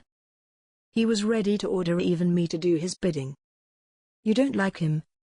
Selina said, at the very moment that she realized it. You don't like him at all? No, I don't, he admitted freely. Selina's mouth dropped open in surprise. Here, she'd thought that Thomas was going to be on her side. To find out that he disagreed. This had never happened before. By the time the carriage had arrived in front of Kirby Hall, Leah had dried her tears. She wouldn't panic, not until she had proven to herself that Selina had been meeting with a gentleman, one who was not the Duke. It had to be. The Duke meeting secretly with Selina would be tantamount to infidelity. He was too honorable for that. Leah got out of the carriage, walking up the steps of Kirby Hall, right to the door, where Mr. Wicks met her. She stopped in front of him, looking him right in the eyes. Welcome home, my lady, he said, smiling. Do you know something, Wicks? She asked, looking at him closely. Has there been something? What do you mean, my lady? He asked, swallowing nervously. Tell me, who has been sending letters to my cousin, Mr. Wicks? She asked, whispering so that passers-by couldn't hear. Wicks glanced at Maria, who was standing just behind Leah. He sighed, sadly. My lady, I'm sorry to tell you this, but there have been letters in the Duke's hand. Sent to Selina? Leah was shaking. It felt like her whole world was falling to pieces. Her pulse thundered in her ears. Yes, Mr. Wicks confirmed. I told your father that she was going out, alone, and I thought that would be the end of it. As far as I can tell, it might have been. Leah saw red, as rage filled her. She didn't deserve this. Leah deserved to be the Duchess. It was hers. The Duke was hers. Gillingham Manor was hers. She turned and ran up the stairs, holding her skirt so she didn't trip. She could hear Maria, right behind her. She went into Selina's room, where she went straight to the writing table, opening the drawer. If she had to tear the room apart, so be it. There was a pile of letters. On top, she recognized Aunt Araminta's handwriting. At the bottom, she noticed the two with the Duke's handwriting. Her hands shook as she unfolded the one that was on top. Her mouth hung open. There was a ringing in her ears, and it seemed to grow louder. Her whole world shrunk down to that letter, and what it said. Darling, I can barely stand being apart from you. Come meet me by the tree. All my love, J. Leah's marriage, her entire life, ruined. By Selina. She wondered how it had happened. It seemed that it had been going on for a long time. All of a sudden, she was recalling the way that Selina had looked at the Duke. How he'd looked at her. How did I not see this coming? She whispered to herself. My lady, Maria said, drawing her from her thoughts with a jolt. Leah slowly turned around to face her maid, who was standing by the door. What if she returns? Are you ready to face her? You're right, Leah mumbled. I need to think. Rage flashed through her as she walked over to the desk. When she saw that there was another letter, just like the one she held, Leah tore them both to pieces, then left them in the drawer, closing it and then turning and walking out of the room, her back straight, holding back the tears that were threatening. A duchess would never make a scene. Leah returned to her bedroom, where she knelt down on the floor beside her bed. She closed her eyes, taking deep breaths. She couldn't stop thinking about the letter. Darling, I can barely stand being apart from you. Followed by the way they'd looked, riding off side by side. Suddenly, a long inhuman wail came from her clenched teeth. Quickly, before anyone heard, she grabbed her pillow, screaming into it. How can you not like him? Selina demanded. Don't you trust my judgment? He's a complete blunderbuss. Thomas replied. I'm only being nice to him for your sake. But, you're making me leave, she said, suddenly realizing her brother's plan. She glared at him. You're going to try to have father keep me away from him? Yes, Thomas said. Of course, I am. It's for your own good. Would you want to be married to someone like that? I thought we were better than simple country folk, Selina. He's one step up from a horse farmer. He's a duke, she pointed out. He outranks you. Thomas laughed, shooting her a withering look. Please, Selina. Don't you patronize me, she snapped. You're such a snob. Oh, Selina. You've wounded me, he replied flatly. His eyes flashed. Selina was shocked. They'd never disagreed on something so big before. It had always been little things, and they'd always been able to solve it between themselves. He was being nasty. I cannot believe my ears, she said, feeling deeply wounded and betrayed. She got up, and then left the library. Selina. Come back here, he ordered. She ignored him, letting the door swing shut behind her. From the hallway, she could hear him mutter something to himself. She stared at the picture, which was across the hall from the library door, of a lady with dark brunette hair, piled in lush curls on top of her head. The lady in the painting smiled mysteriously like she had a secret. Everyone was hiding something, even Selina, herself. She turned away, walking as quickly as she dared, back to her room in the East Wing. Chapter 25. Jasper decided that he couldn't leave it off, not even overnight. He had to act, as soon as possible, even if it was to soften the blow for Lady Leah. He couldn't keep her in suspense. Especially after hearing from his mother how upset she'd seemed. Jasper arrived at Kirby Hall, to speak to Lady Leah, where Mr. Wicks showed him into the withdrawing room. He was told to wait, which in itself was odd. Usually, he was received with great warmth. However, it appeared that no one was disposed to receive him at all. He sat down, listening to how silent Kirby Hall was. It was almost ominous. However, he hadn't sent word that he would be arriving, so perhaps Lord and Lady Kirby were out. Lady Leah was followed in, by her lady's maid, to chaperone in the absence of her parents. Selina treated her maid as a friend. Leah's maid simply followed her about silently. It was immediately clear that Lady Leah had been crying. Her eyes and her nose were red-rimmed, even though her tears had been dried assiduously. Lady Leah barely even looked at him, curtsied, then sat down. She crossed her arms as she looked at him, angrily. With a sinking feeling, Jasper realized that she knew everything. "Lady Leah," he said, bowing to her. She stared at him, stonily. "Your Grace," she replied. How are you, my lady?" he asked, taking his seat again. "Let's dispense with the niceties, Your Grace," she snapped, surprising Jasper to his core. In all of the years that he had known Lady Leah Bowles, she had never spoken to him in this manner. "Tell me why it is that my fiancé sends my cousin letters, asking her to meet him in secret." He hadn't expected her to find the letter. He'd thought that Selina would have hidden it. Selina was blameless in this matter. He opened his mouth to answer, but Lady Leah went on, angrily. "Oh, please. The whole staff here knows," Lady Leah said. "I can't believe you would do this to me. How am I ever supposed to trust you?" "I admit it," he said. "I've been meeting your cousin. All of my life, everyone has always preferred her," she stated, shaking her head. "Am I the only one who can see through her? But now we can admit it and end this engagement." "Absolutely not," she said. "I'll have my father duel you." Jasper stared at her. This was a side of Lady Leah that he'd never known existed. "You will reschedule the wedding?" she snapped. "I'm never letting you out of it, Your Grace. You are to keep your word, as a gentleman is supposed to do." With that declaration, Lady Leah got up and stormed out of the room. Her maid followed after her silently.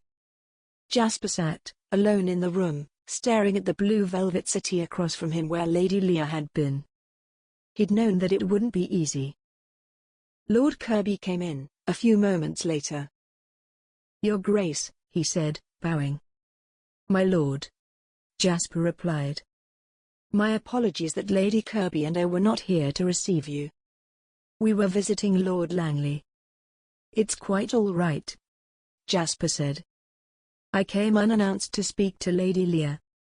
"Yes," Lord Kirby replied, clearing his throat awkwardly. "My wife is attending my daughter now." "I've upset her," Jasper murmured. "For that, I am sorry." "Yes, well." Lord Kirby inhaled, deeply, letting all the air out in his lungs as he tried to figure out what to say. "These are things happen," he said sadly.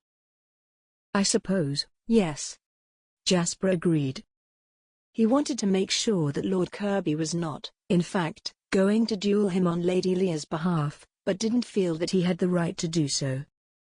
"I think you should return in a few days, Your Grace," Lord Kirby suggested. "Once my daughter has had the time to calm down. I'm sure the two of you will be able to settle things accordingly between yourselves, then." Jasper nodded. Yes, of course," he said. "You're right, my lord." "Come, Your Grace," Lord Kirby said, with a small smile. "I'll walk you out." Jasper was about a step or two behind Lord Kirby as he ushered him out of Kirby Hall. "We all have little hiccups in married life," he said, looking at Jasper pointedly. Jasper had the feeling that he was about to be strong-armed into keeping his word. "For what it's worth, Lord Kirby," he said. "I'm sorry."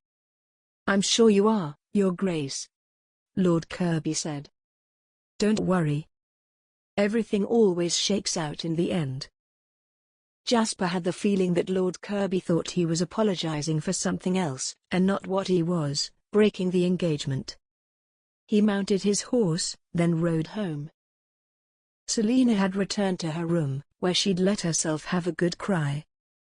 Her brother had never treated her in such a shameful manner before. His words and his disdain stung.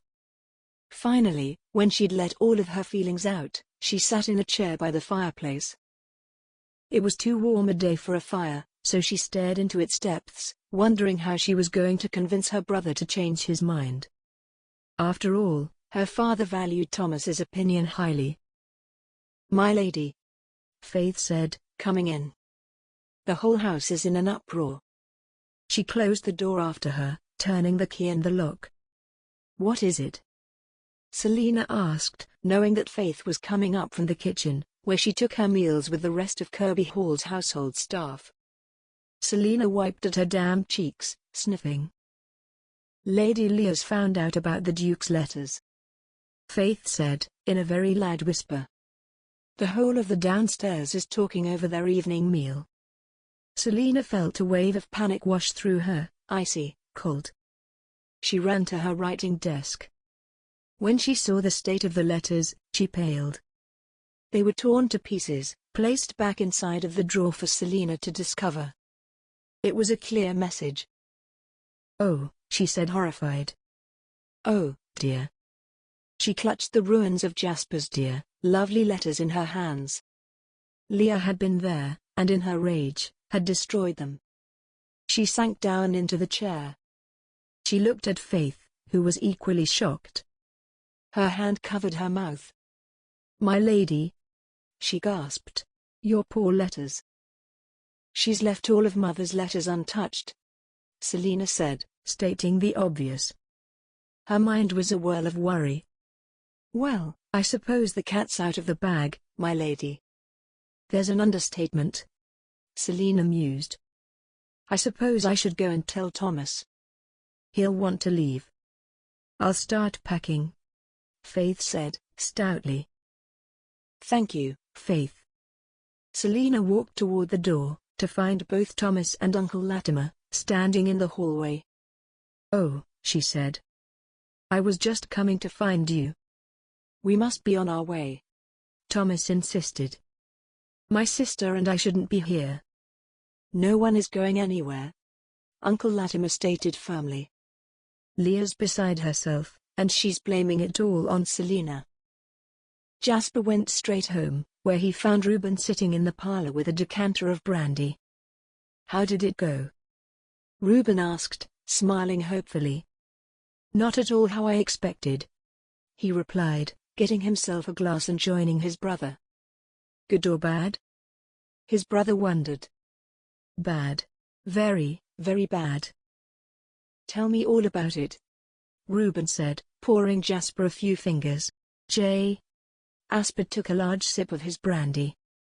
"She's found out that I've been meeting Selina," he said, watching his brother's eyes widen. "How?" "Someone on the staff tipped her off," he replied.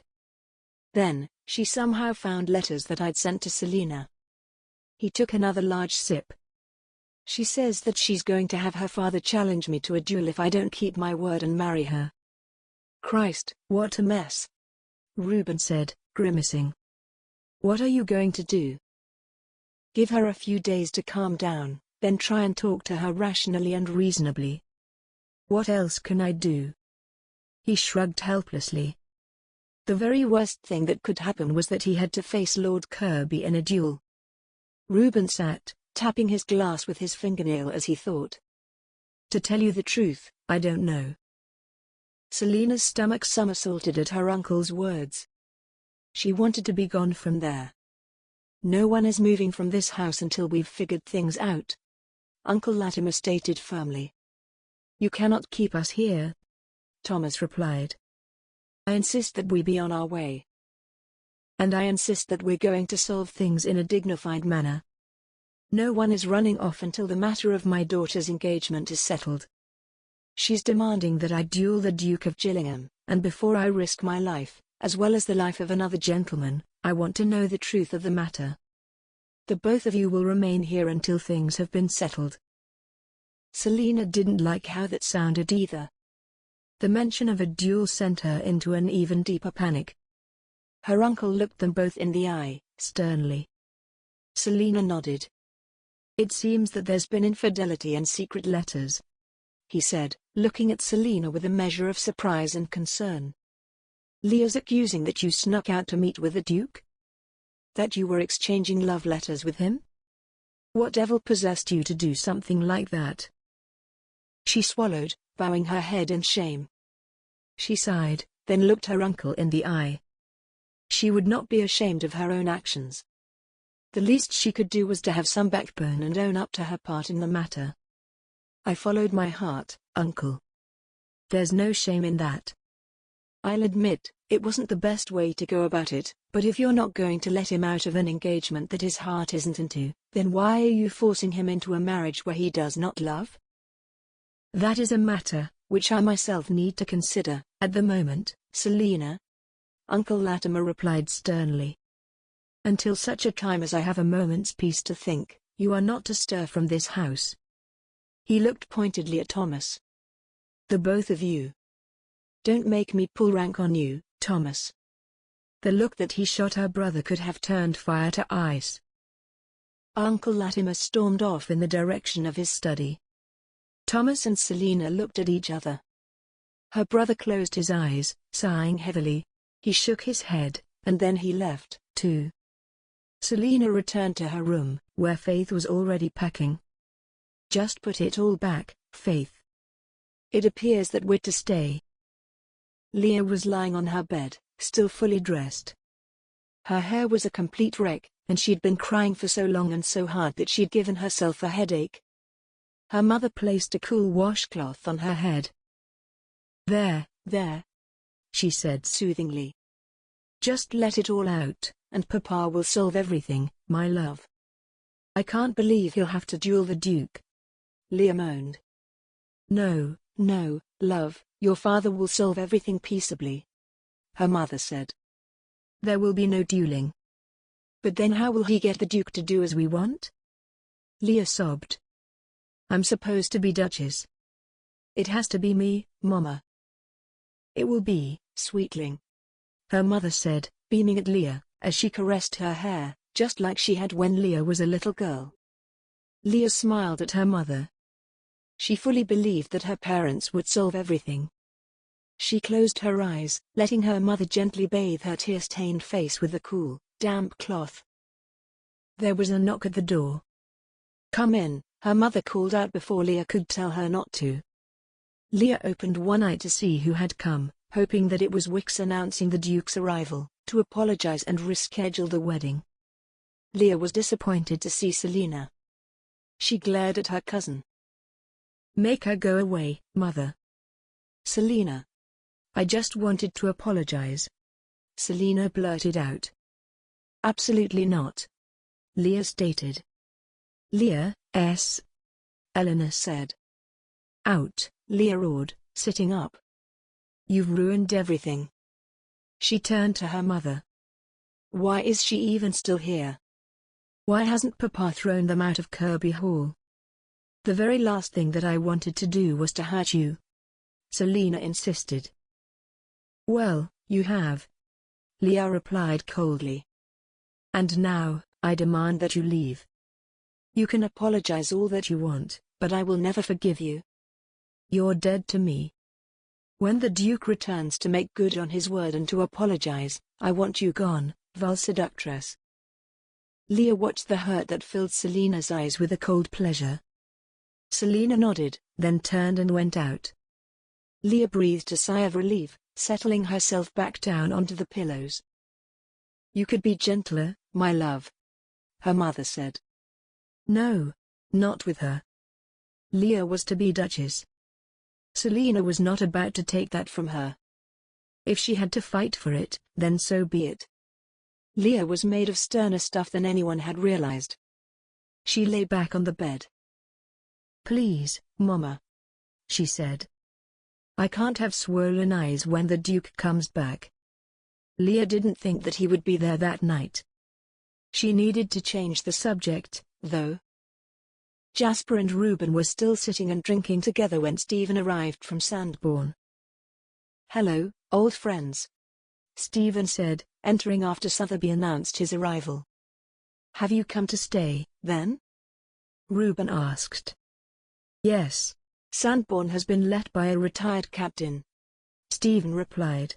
He and his wife will take over residence when they arrive, and I will be here, out of their way. Capital, Jasper said, standing to grab him a glass. Come sit.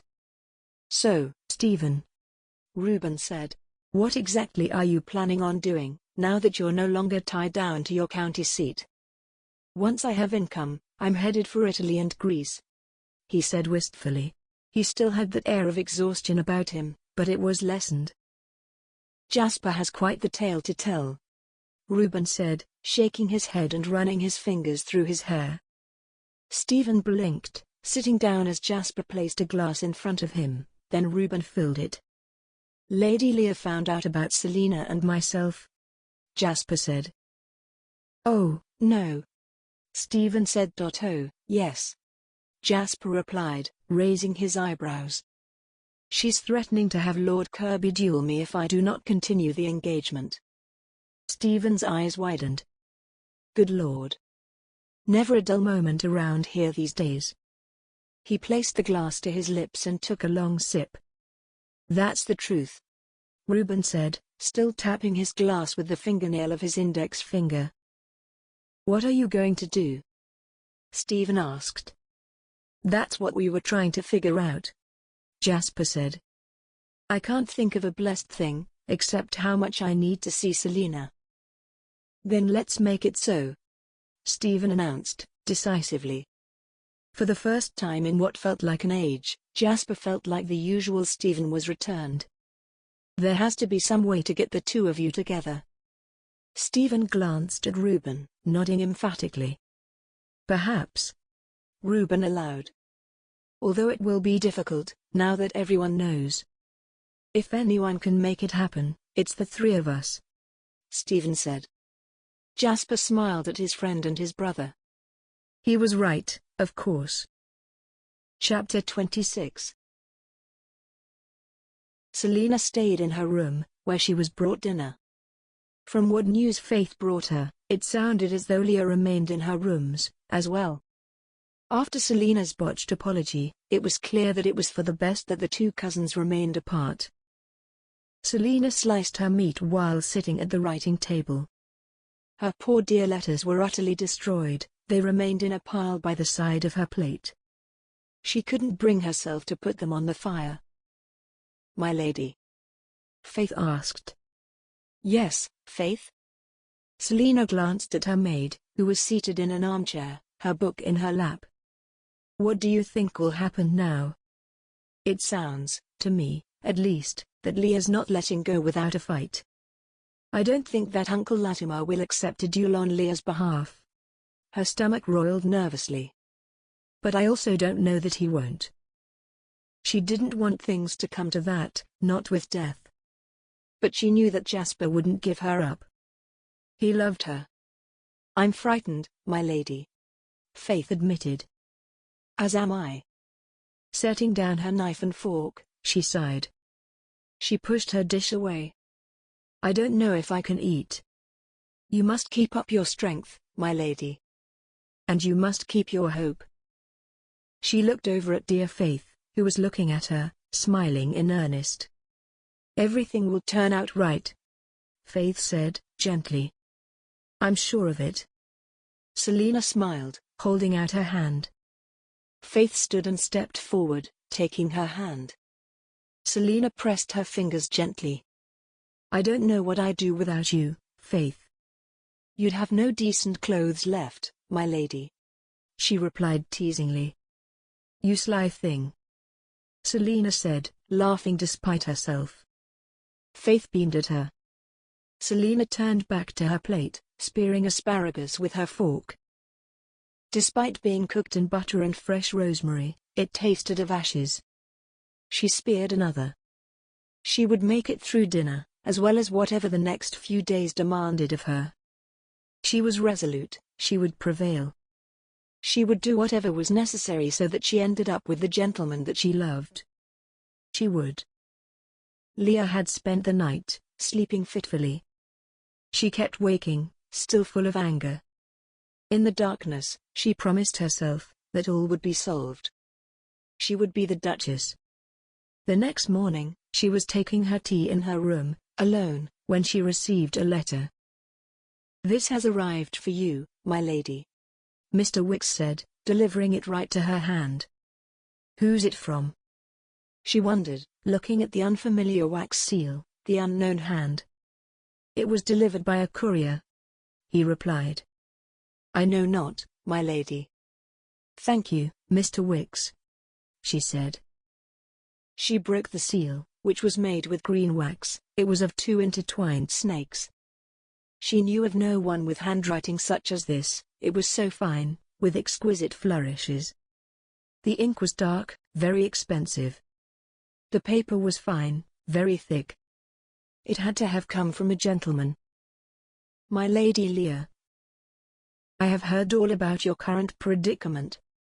I have heard the Duke of Gillingham speak of his plans, which are to end his engagement to you in favor of the Lady Selina. I feel that you have been wronged. I would like to offer you my assistance.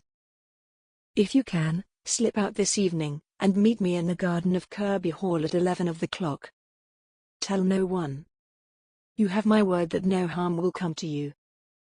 Warmest regards, a gentleman." Leah folded the letter again.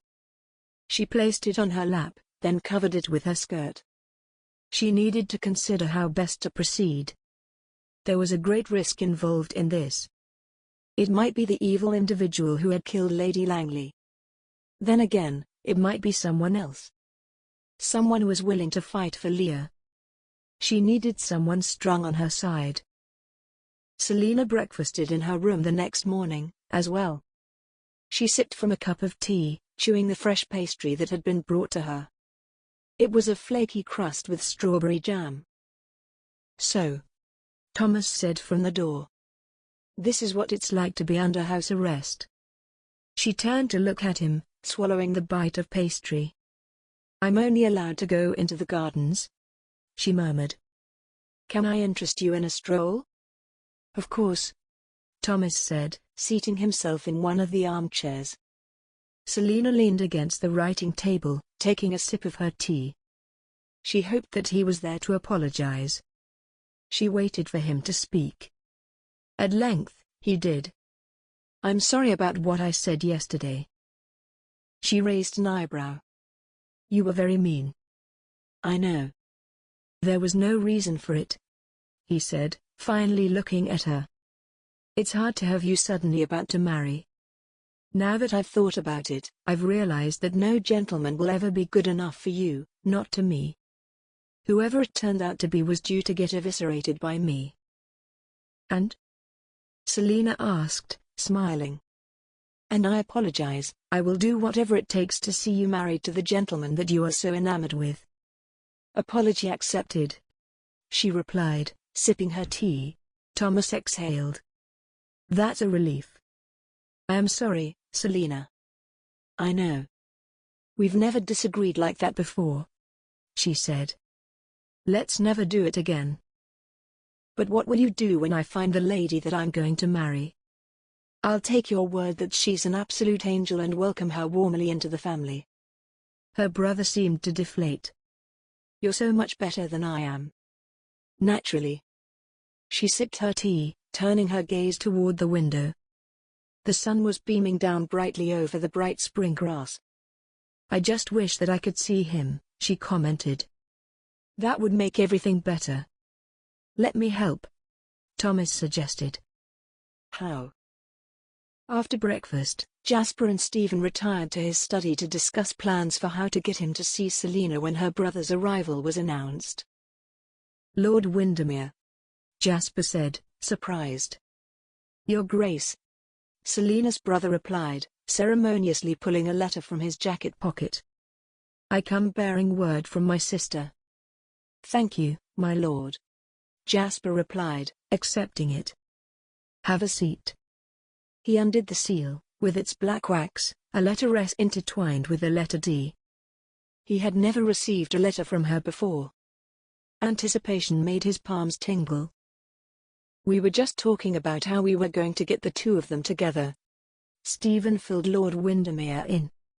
"That's the very reason I've come," Thomas replied. They both spoke in low voices. Meanwhile, Jasper read and cherished every word of Selina's, written in her flowing, slanted hand. Dearest, I'm sending my brother, who promises me that he can sneak out far more easily than I can, and that he will not be stopped on the road. According to him, he's completely invincible. If you're reading this, then perhaps he is. I need to see you. The past 12 hours have been a trial. I tried to apologize to Lady Leah, and was promptly and violently rejected, which, I admit, is a little deserved. I miss you, and just seeing your face will immediately make everything better. Although I would have rather it gone another way, all current suffering is being borne as best as I can. If all of this leads me back to you, then it will all be worth it. I love you. Yours, Selina. He stared at it, reading it through several times. He didn't deserve her.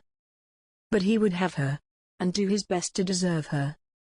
He looked up, to where Stephen and Lord Windermere were waiting, sitting quietly.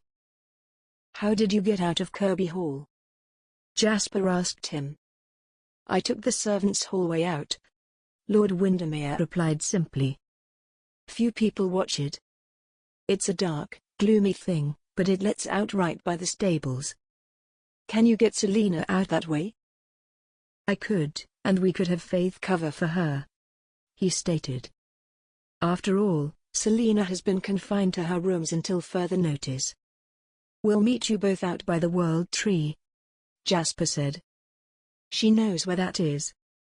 He looked at Stephen. We'll all be armed, and then if you and I bring Reuben, as well, that will make 4 gentlemen. Very good. Stephen nodded his agreement. Jasper stood, holding out his hand to Lord Windermere. They clasped hands. I can't thank you enough, he said. Don't thank me, Lord Windermere said. I come on my sister's behalf. I have one thing to ask of you before I help you. What's that? End things with Lady Leah, Lord Windermere replied. Then I will bring my sister to you, freely. I'll go tomorrow morning, Jasper promised. First thing. Very good, Lord Windermere said, bowing to him. We'll wait for your word. Leah lay in bed, wide awake. In the darkness, she could hear no one moving about. She got up, moving as silently as she dared. She crept down the hall, with no light to guide her. She opened the door to the servants' passage. It was cool and dark. She could smell wet stone. Her shoes crunched in the dust. She let out a held breath, then made her way, slowly. When she exited, she found herself at the back of the house. She pulled up her hood, covering her head as she walked in the direction of the gardens. In the dark, she could just make out the path. Her heart was pounding in her chest. She had never been in a situation where she was nervous like this. She'd never taken such a risk like this before. The reward, however, was tantalizing. She walked all the way to the very edge of the garden, where she sat down on the small white wrought iron bench. In the night, it was damp with dew, which soaked through her skirts. Leah looked around. She saw no one in the gloom. She sat, waiting, for how long, she didn't know. There was a step in the grass. Leah stiffened. He must have been hiding, watching her to make sure that she'd come alone. Do not turn, a masculine voice said, from behind her. I know who you are, she said, shocked to her core. It would be best if you could honestly say that you didn't see me, he growled. His voice was dangerous. She had never experienced this side of him, which gave her a delicious chill. The Duke trusts you. He's stupid enough to trust most people. It's why he'll never catch me. You said you'd help me, she reminded him, now seeing how conveniently he'd placed himself. Yes, he said, outlining his plans, quickly. Leah listened, half in awe, half in shock at what he was planning. Do you agree? I agree, she said, feeling a little like she was making a deal with the devil himself. It was worth it, though. It was all worth it. He laughed. No one will ever find out that we conspired. No, no one, my lord, she said. And no one will hear of my involvement, at all, in the event that you are caught? That was what she feared, the most. A lady didn't conspire with evil individuals on such matters. A lady didn't creep out of the house for dark deeds in the middle of the night. Not a soul, my lady. Close your eyes, he said.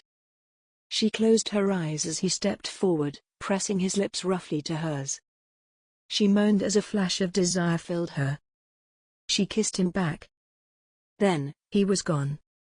When she opened her eyes, she was alone. She turned toward home, a smile spreading slowly across her lips. I will have everything that I want and more. The next day dawned bright and clear. Jasper dressed and breakfasted, a note for Lady Selina in his pocket. He would leave it for her, downstairs. The direction was in Stephen's hand, but the contents were in Jasper's. He rode Pilot along the road that ran in between Gillingham Manor and Kirby Hall.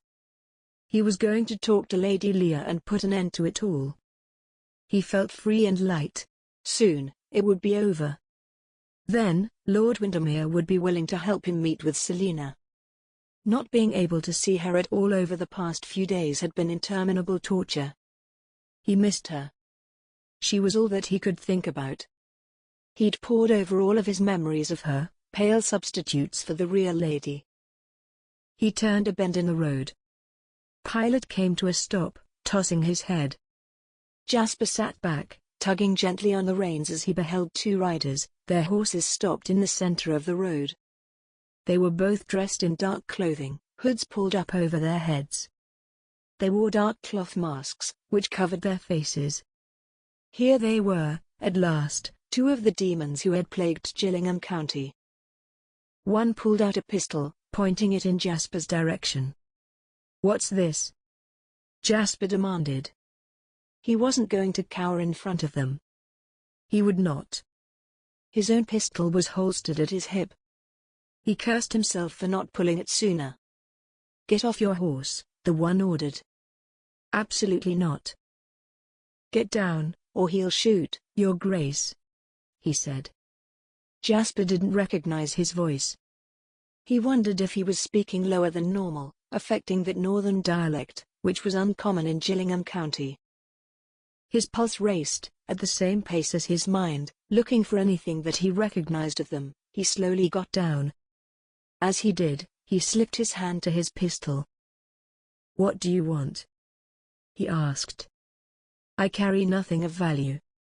"We want you dead, Your Grace." Ice filled Jasper's veins. If he didn't shoot first, he was going to die. Before the one spoke again, he pulled his pistol in one quick motion, aiming not at the armed man's horse, but near enough to spook it. The horse reared, dumping his rider, who pulled his trigger. The shot went into the sky. Jasper shot in the direction of the other horse, who took off. Jasper quickly got back onto Pilot's back, turning his horse back toward home in a gallop. He should never have gone alone. He recalled the man's words, for that was no gentleman. "We want you dead, Your Grace." He was being targeted. Leah sat in the parlor, with her mother. Her embroidery hoop lay, untouched, on her side table. She was too nervous to work. She hadn't eaten more than a few bites of toast at breakfast. She drummed her fingers nervously on the chair's arm. "Darling, you look pale," her mother said, looking up from her own embroidery. "I'm fine, Mother," she insisted. "The Duke should be here, any moment," her mother said. "Are you worried?" They'd received word that he planned to call on Leah just that morning. She knew that her own special gentleman planned to follow the Duke closely. "He'll stick to what he's promised," she replied. "He's an honorable gentleman." "Leah," her mother said, setting aside her embroidery. "Wouldn't you rather have a husband who loves you, and not your cousin?" You don't need love to make a marriage work. Leah glared at her mother. Leah. Honestly, Mother, it seems as though you're on Selina's side. Leah snapped. She's the one who urged him to be unfaithful to me. Her mother nodded, lowering her eyes. I'm on your side, sweetheart. I'm always on your side. Her mother was then silent. Maria was seated a few feet away, thankfully quiet. Leah stood, then walked to the window. Chapter 27. Jasper arrived home, breathing heavily. His mind was a frantic storm. He knew that he wasn't thinking clearly. Is there anything that I saw that would give them away? My lord? Is something wrong? Sotheby asked. Jasper blinked, surprised to find himself at the door to his own home. Send word to the constable in Bridesdale, as well as Colonel Fitz, he said. I've just been stopped by the individuals who murdered Lady Langley. What's happened? Stephen asked, coming inside. He was dressed in a dark jacket. It looked like he'd come from the stables. I saw you riding like the devil himself was after you. I was stopped out on the road, Jasper explained, as he made a beeline straight for the parlor, where he always kept a decanter of bourbon. Stephen followed after him, a look of concern on his face. Jasper poured himself a drink. He paced, thinking back to the attack. They said that they wanted to kill me. Stephen sat down in an armchair, watching him. You saw them both in broad daylight? Stephen murmured, leaning forward in his seat. Did you notice any defining characteristics? They were masked. Perhaps if you go through what happened, exactly, you'll remember something important, Stephen suggested. They were both on horses, blocking the road, Jasper said, closing his eyes and picturing the scene. One pointed a pistol at me. The other urged me to get down off of my horse, or they were going to kill me. I got down. As I did, I was able to pull my pistol. I used it to spook the horses. Then, I got back up onto Pilot and rode off. What did they look like? Stephen asked. Jasper thought back to what had only just occurred. Their faces were covered, except for their jaws, which were cleanly shaven. I didn't recognize them.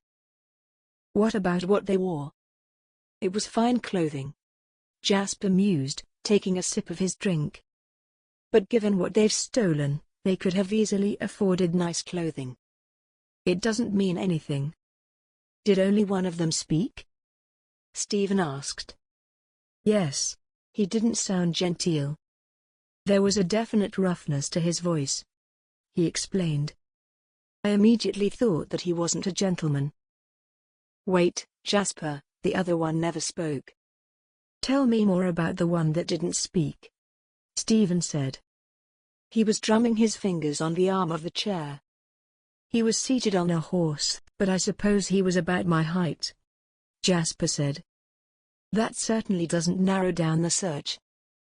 They've become quite bold, haven't they? Stephen remarked, leaning back in his seat. He was frowning thoughtfully. They have, Jasper agreed. The thing is, Stephen, the one, he said. We want you dead, Your Grace. Like they were looking for me, in particular. From what the others said, they weren't specifically targeted. They were never referred to by name during their attacks.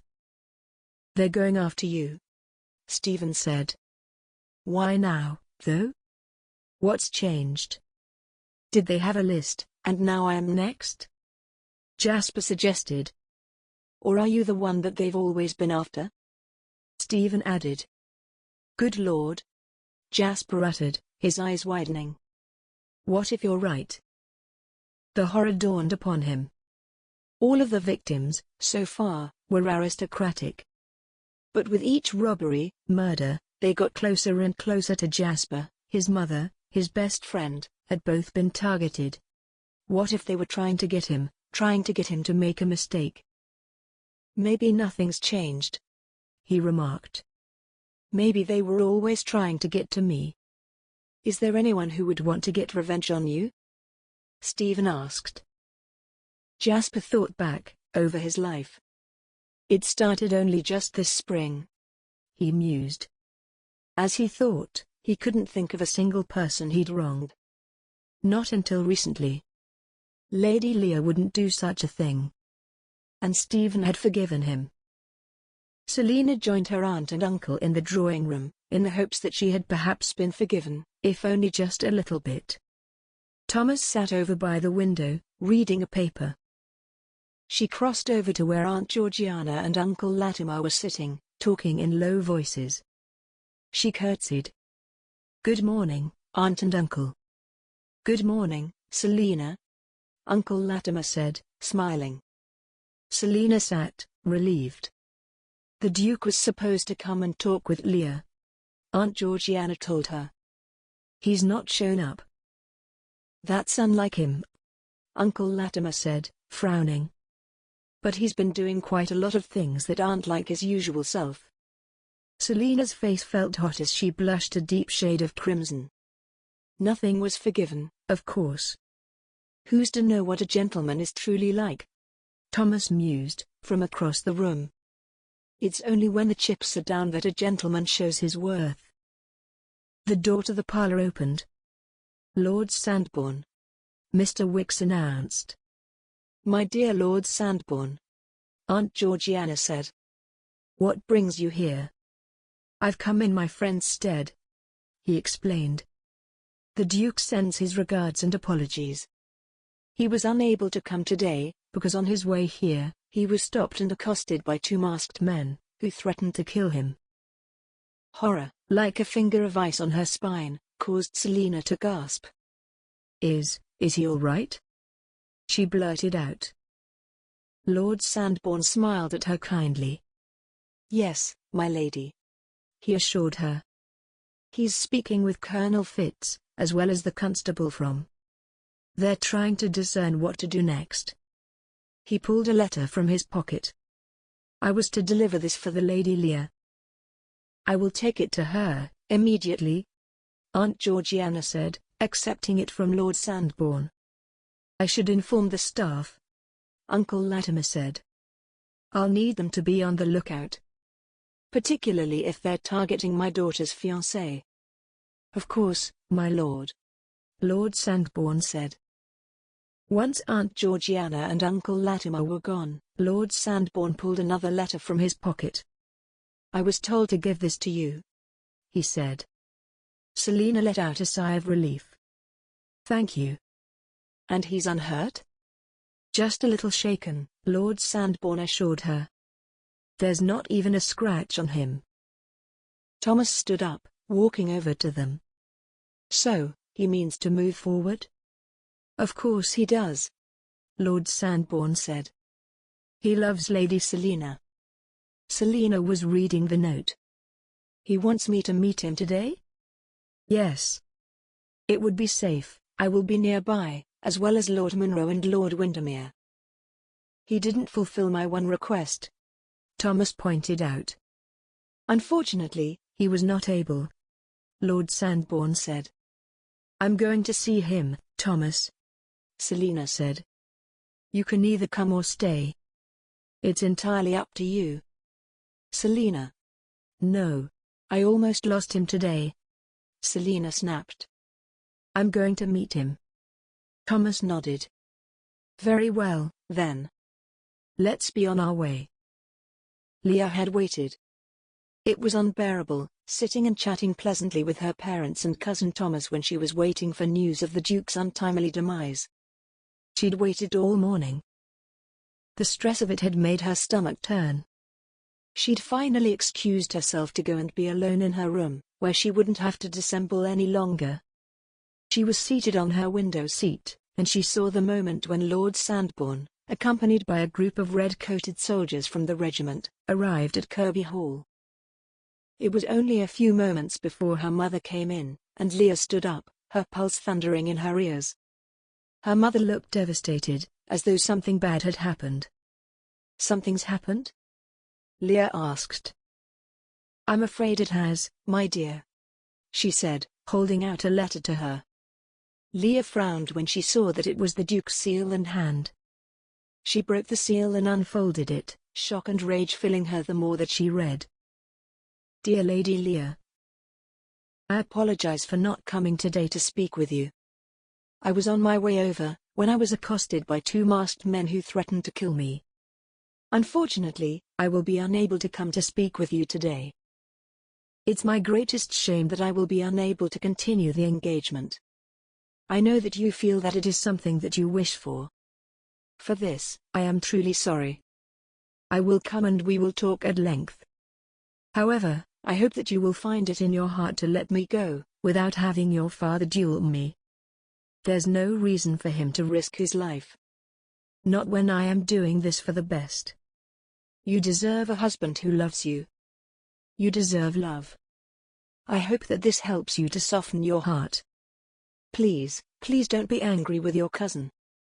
Everything that she did was in the name of love, and...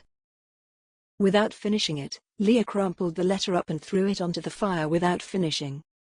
She watched it burn. Leah? Her mother asked. Leah turned to see that she had never left. She looked surprised. Now, the tears fell, unbidden. They were real, hot, and flowing down her cheeks. I'm so sorry, Mother. I'm just so frightened.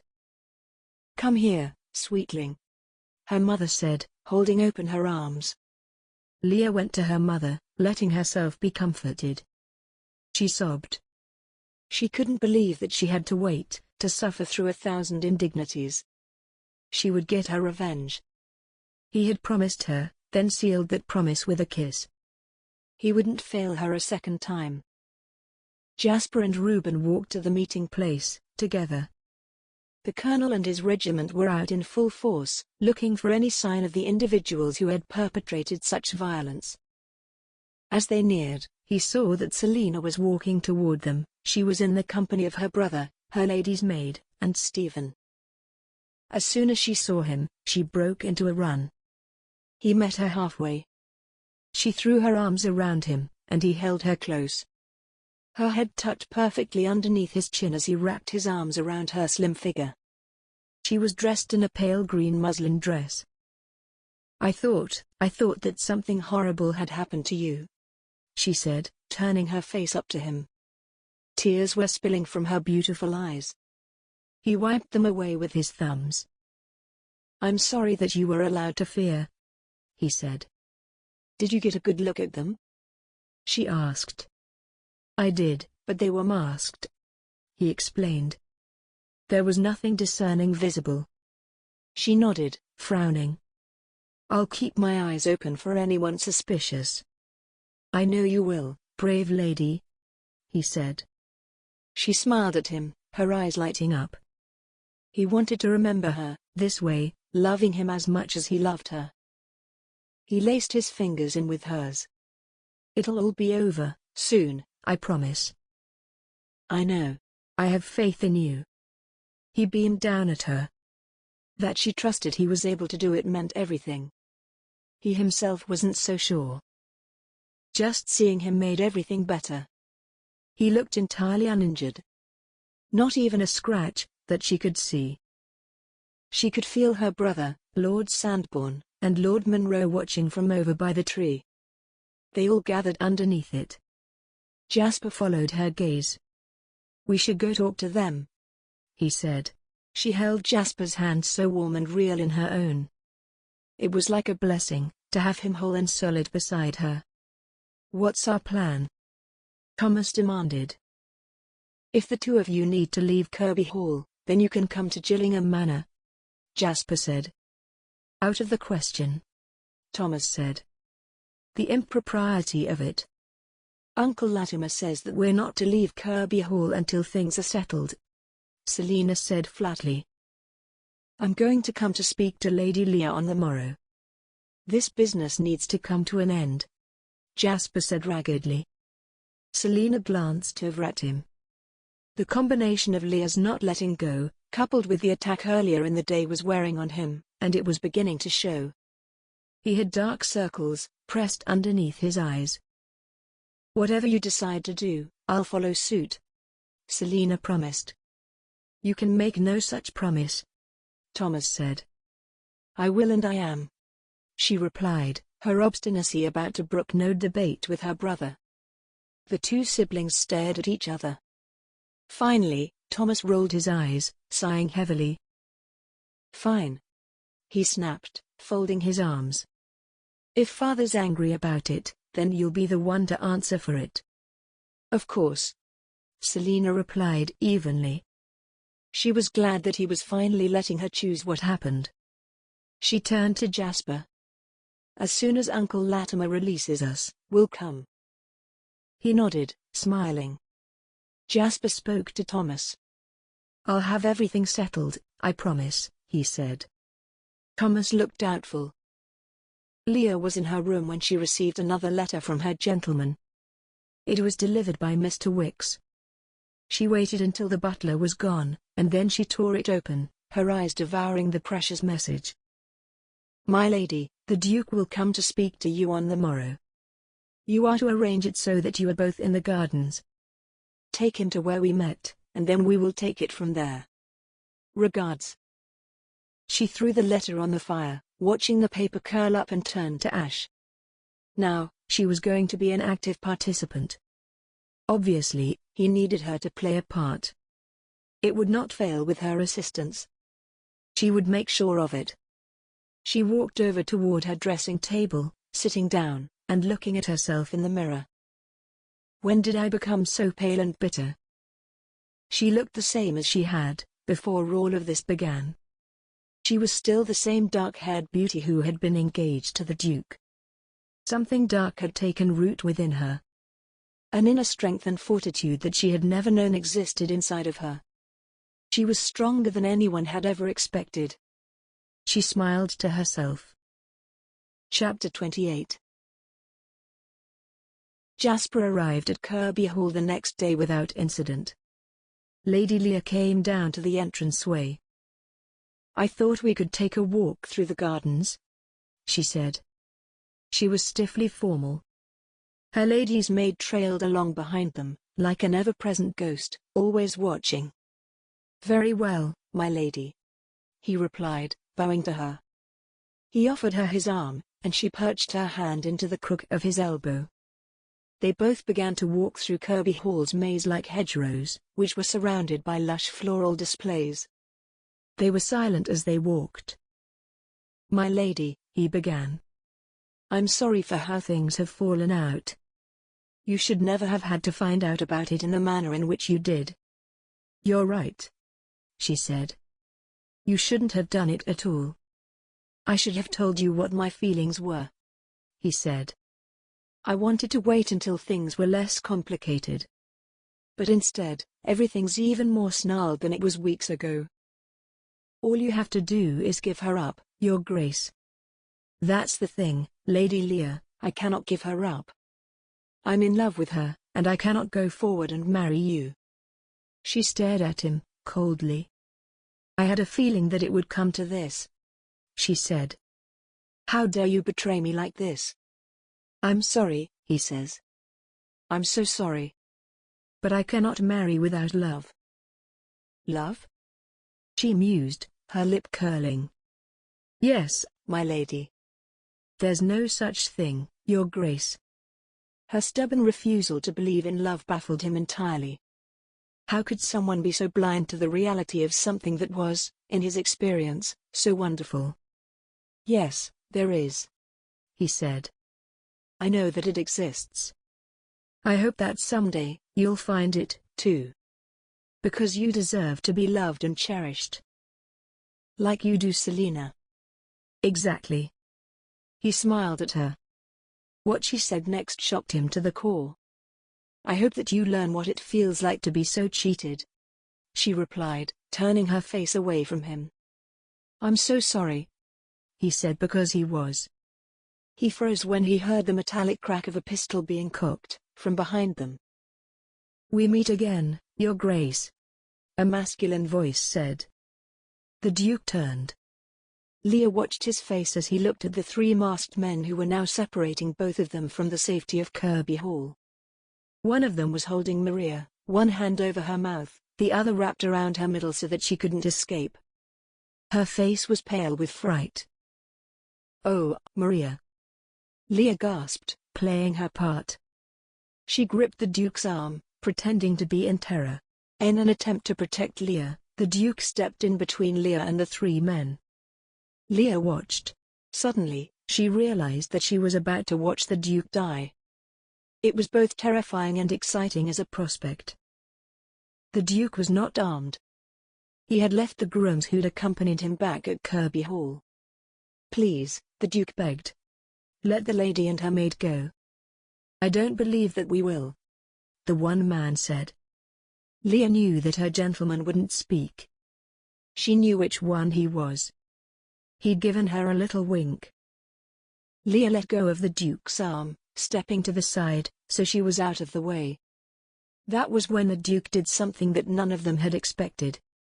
He rushed the man who had the pistol pointed at him. They struggled, the barrel was pointed skyward when the Duke pulled the trigger. Leah thought nothing of it as the other two drew their weapons. The Duke and the first shooter were still struggling. They couldn't get a clear shot, not without injuring their comrade.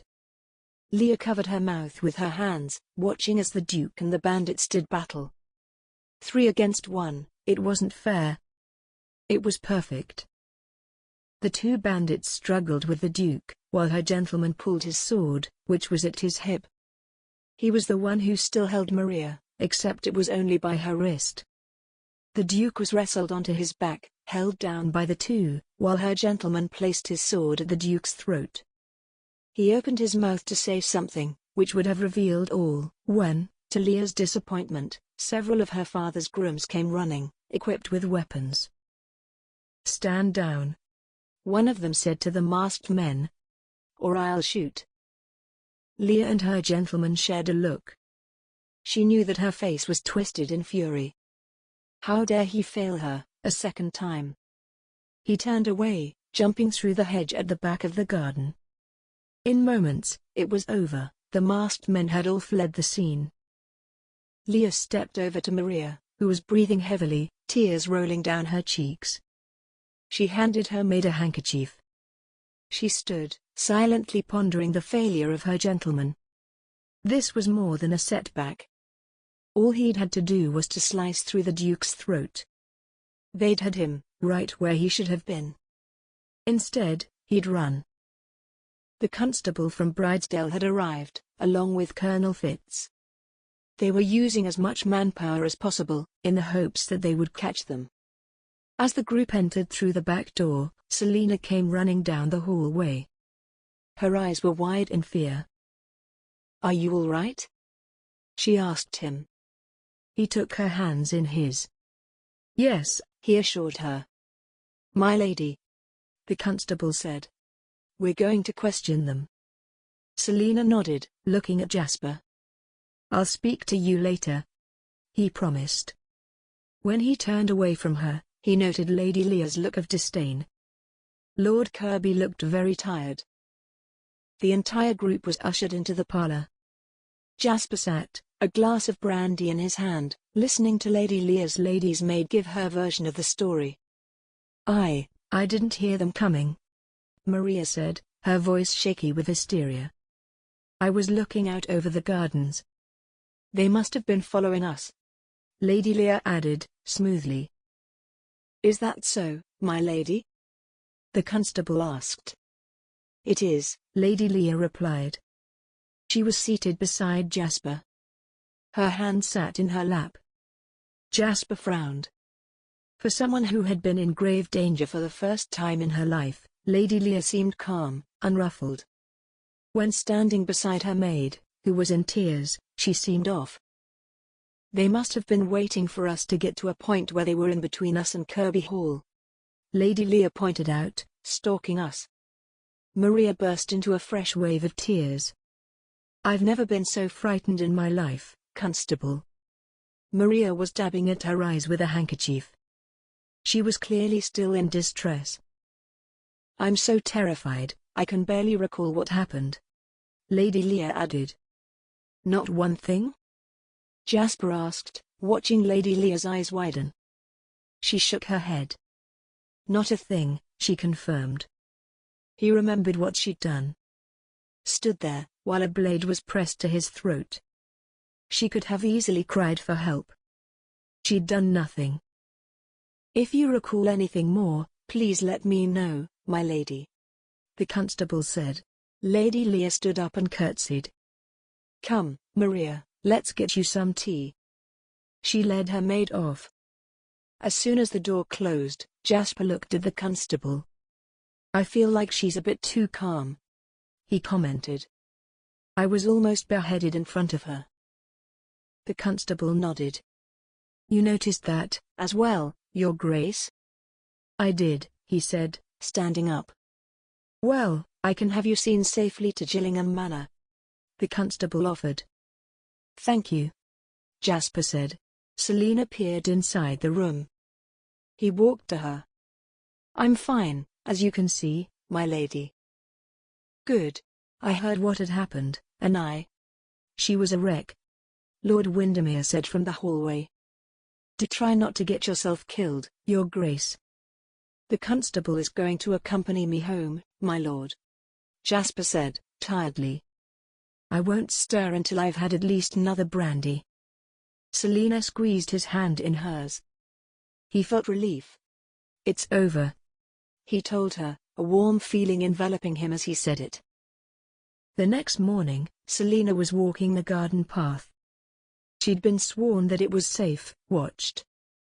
As she walked, she noted the gardener. In her hand, she carried a letter from her mother. She broke the seal, then began to read, stopping to sit on a white wrought iron bench set back into the hedgerow, so she was hidden from view. Feeling cosily tucked away, Selina read her mother's tidings. Dearest Selina, your father and I are leaving Paris on the morrow. We will be back in London a day after, where we will remain for a fortnight before heading on to Staunton. You and Thomas can then leave Kirby Hall, and we can spend the rest of the summer as a family. I miss you, darling girl, and I hope that your summer in the country has brought those lovely roses out in your cheeks. Wait until you see what I've found for you to wear this season. Everything is the absolute latest in fashions. Selina smiled to herself. Perhaps she's even found something in a becoming white. She couldn't wait to tell her mother about Jasper. She would be over the moon. Lady Araminta Drake, Countess of Quinton, had always told her, she wanted her to find love. She had always gone on about passion. Now, Selina knew why. Well, most of the why. As she recalled the rest of the why, she felt her cheeks go bright crimson. She heard voices, but thought nothing of it, until she realized that it was Leah.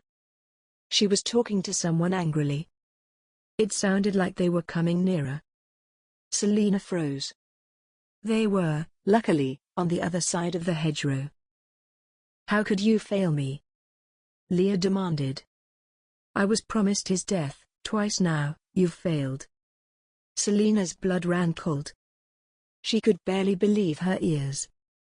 He's gotten lucky, my lady. It was a man's voice, low, too low to discern who it was.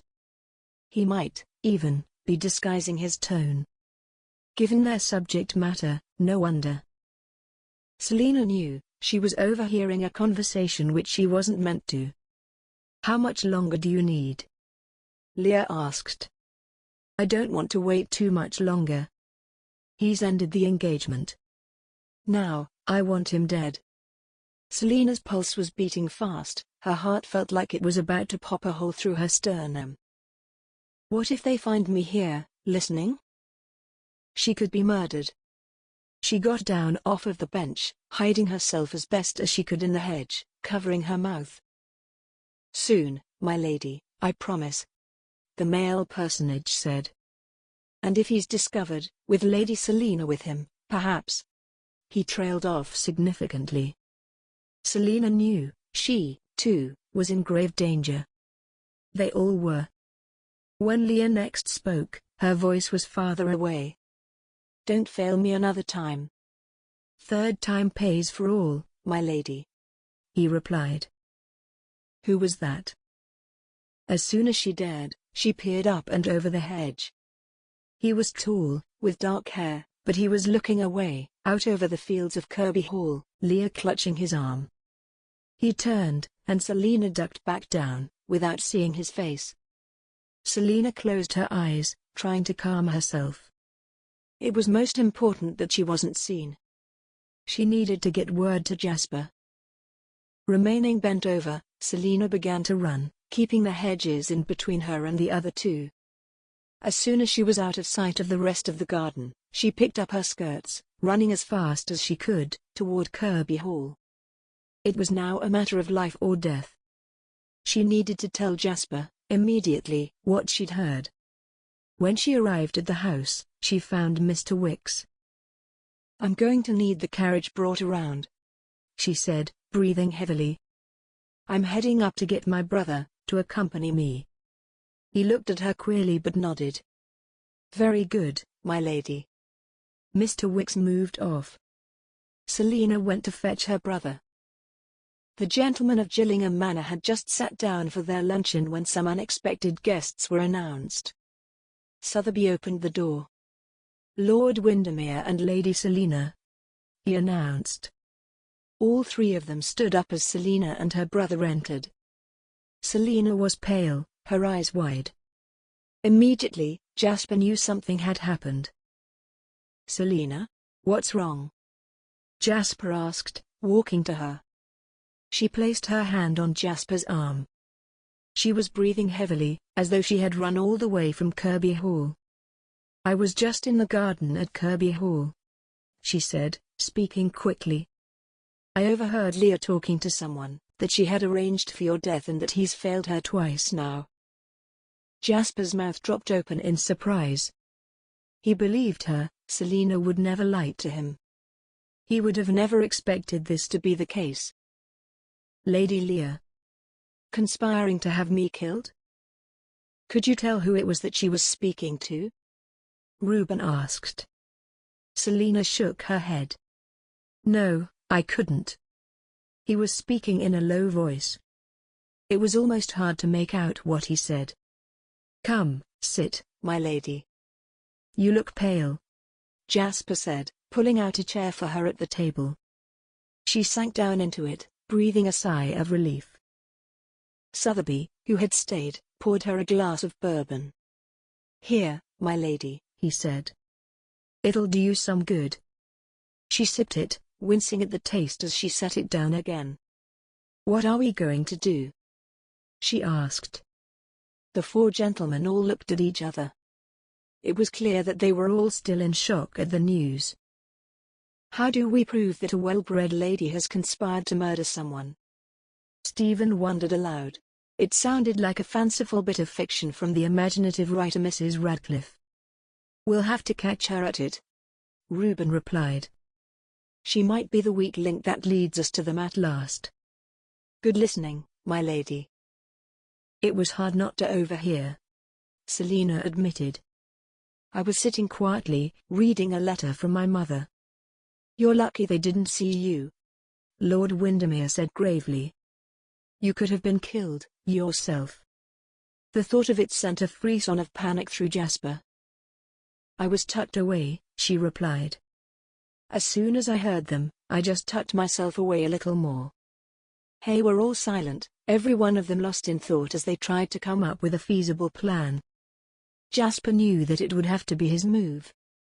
He'd have to get Lady Leah out. Get her to lead her helpers into the open. Jasper was sure that they would make a mistake, revealing themselves. "I'll have her meet me," Jasper said. "I'll tell her that I need to speak with her. That I've had a change of heart." The other gentlemen were all nodding. "No," Selina said flatly. They all turned to her. "No?" Jasper's brows were raised in shock. "You cannot risk your life like that," she said. "I must," he replied, kneeling in front of her, and taking her hands in his. "I must do this, to put an end to all of this." A straight tear fell from Selina's eye, and she looked away from him. He kissed her hand, then got up, looking at everyone who was gathered. "I'll write her a letter, immediately," he said. "You all eat. Be ready to go." The letter was written quickly, then sent off to Kirby Hall. The gentlemen all decided their plans forthwith. Selina sat, listening, and making her own plans. "I'll remain here with my sister," Thomas offered. He glanced over at her meaningfully, and she knew he would ride with her to Bridesdale to get men of the law. She nodded to him gratefully. She would have Aphrodite saddled, and she would find out how quickly the mare could go. Finally, Jasper turned toward her. Their eyes met. She stood, taking his hands in hers. She was terrified of losing him. Especially now, when they could finally be together. "If you die," she stated firmly, "it will kill me, too." He held her hands, his eyes looking into hers. "Then I won't die," he told her. Even though they were not alone, he pressed his lips to hers. She kissed him back, worried that it would be the last time she saw him alive. "I love you," he said, his hand on her cheek. She tilted her head, leaning into his touch even more. "I love you, too." He gave her one last, lingering look. She hated how she felt like he was remembering her. As if he thought he was going to die. He sighed, then waved for the others to follow him. Jasper, Lord Munro, and Lord Sandbourne walked out. She and Thomas peered out through the window, watching as they all climbed up and into their saddles. They rode off, heading for the decided meeting spot. "I take it we're riding for Bridesdale?" Thomas asked. "Yes," Selina replied. "We're going to get more firepower." "Very good," Thomas said. "We'd best get going, then. We don't want to show up too late." "I'll have some horses brought around for the two of you," Sotheby said from the doorway. "Thank you, Sotheby," she said. "Anything to help, my lady," the butler assured her. Chapter 29. Jasper's heart was thudding anxiously in his chest as they rode toward the World Tree, where he'd told Lady Lear to meet him. There was a large chance that she wouldn't bite. The three gentlemen dismounted, leaving their horses tethered by the gate into the pasture, walking toward the World Tree. But Jasper didn't know Lady Lear like he thought he had. She appeared much the same as she usually did, dressed demurely in a pale peach muslin dress. She wore a simple bonnet, in cream. Her eyes took in that he was not alone. Her face didn't reveal what she was thinking. Her mouth was a grim line.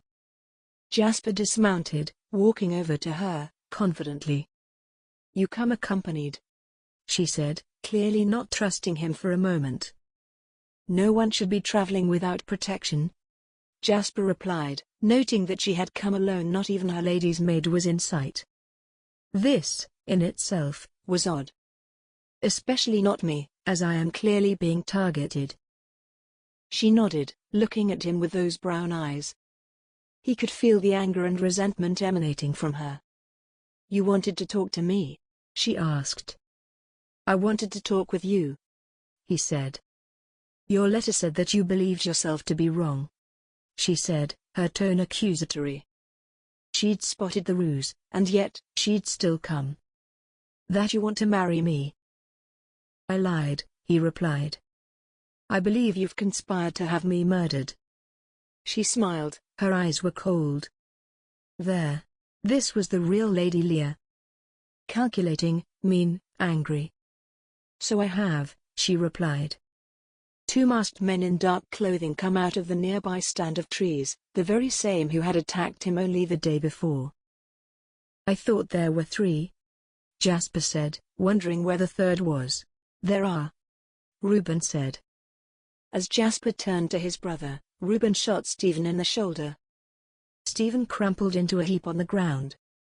Reuben turned his pistol toward Jasper, keeping it on him as he walked around to stand beside Lady Lear. "Kill him, my lord," Lady Lear urged. "I have to reload," Reuben replied, reloading. Jasper pulled his own pistol, aiming for Reuben. He turned when Lady Leah growled, grabbing the pistol from one of the masked men. "I always have to do everything myself," she said, cocking it, then aiming it at Jasper. Jasper didn't quite know what to do. To shoot a lady? Unthinkable. Selina and Thomas and the men of the law who were accompanying them arrived at the World Tree. "No!" she yelled, as she rode Aphrodite out of the woods, like an avenging warrior queen of old. Leah, clearly surprised, aimed the pistol at Selina, instead. Looking down the barrel of a pistol for the first time in her life, Selina's mind paused. She was like a scared deer. Jasper lunged at Leah, knocking the pistol out of the way, just as Leah pulled the trigger. Selina froze, feeling the air around the bullet hit her cheek as the bullet rushed by her, close, almost too close for comfort. Aphrodite spooked, dancing about. She exhaled a sigh of relief. Jasper turned to her, his eyes wild with fear. She smiled at him. "I'm all right," she assured him. Her fingers clutched at Aphrodite's reins and mane. "Shh, girl," she soothed, patting the horse's sleek neck. The mare tossed her head, exhaling loudly as she calmed. The men of the law were already surrounding Reuben, who was sulking, and Leah, who was in tears. In all the hustle, the two other men had vanished. Thomas was eyeing her from his borrowed horse's back. She nodded to him, assuring him that she was unhurt. He smiled, his eyes were wide, though. Selina slipped off of Aphrodite, running over to Jasper. They hugged, then he turned toward Lord Sandbourne, who was struggling to sit up. His shoulder was bloody. "Stephen!" Jasper exclaimed, rushing over to kneel down beside his friend. "Here, let me bind it. We need to get you to a physician." Selina tore a strip from her petticoat, handing it to Jasper. He bound up Stephen's arm, and then Jasper and Lord Windermere got him up and onto his horse. They all rode back in the direction of Gillingham Manor. The lawman took Leah and Reuben with them, on the way toward Bridesdale. "I'll go and fetch a physician," Lord Windermere offered, riding off toward the village with the lawman. Their arrival at Gillingham Manor was chaotic. Grooms ran from the stables, Sotheby came out of the house, and a large group surrounded Stephen, helping him down from the horse. Sotheby directed the grooms who were assisting Stephen into one of the bedrooms. Jasper handed Pilot to one of the stable boys, then followed, Selina gripping his hand. The Dowager Duchess was near the doorway, pale as a sheet. "Jasper? Lady Selina? What's happened?" she asked. "Stephen's been shot," Jasper explained as the three of them walked up the stairs. "By whom?" Her Grace asked. Jasper felt pained. He stopped, taking his mother's hands in his own. "Reuben," he said, watching her eyes widen. "Reuben was behind all of it. He and Lady Leah have been taken into custody." Her Grace placed her hand on her chest. I don't." She seemed like she was about to faint. Luckily, Selina stepped in, taking his mother gently by the arm.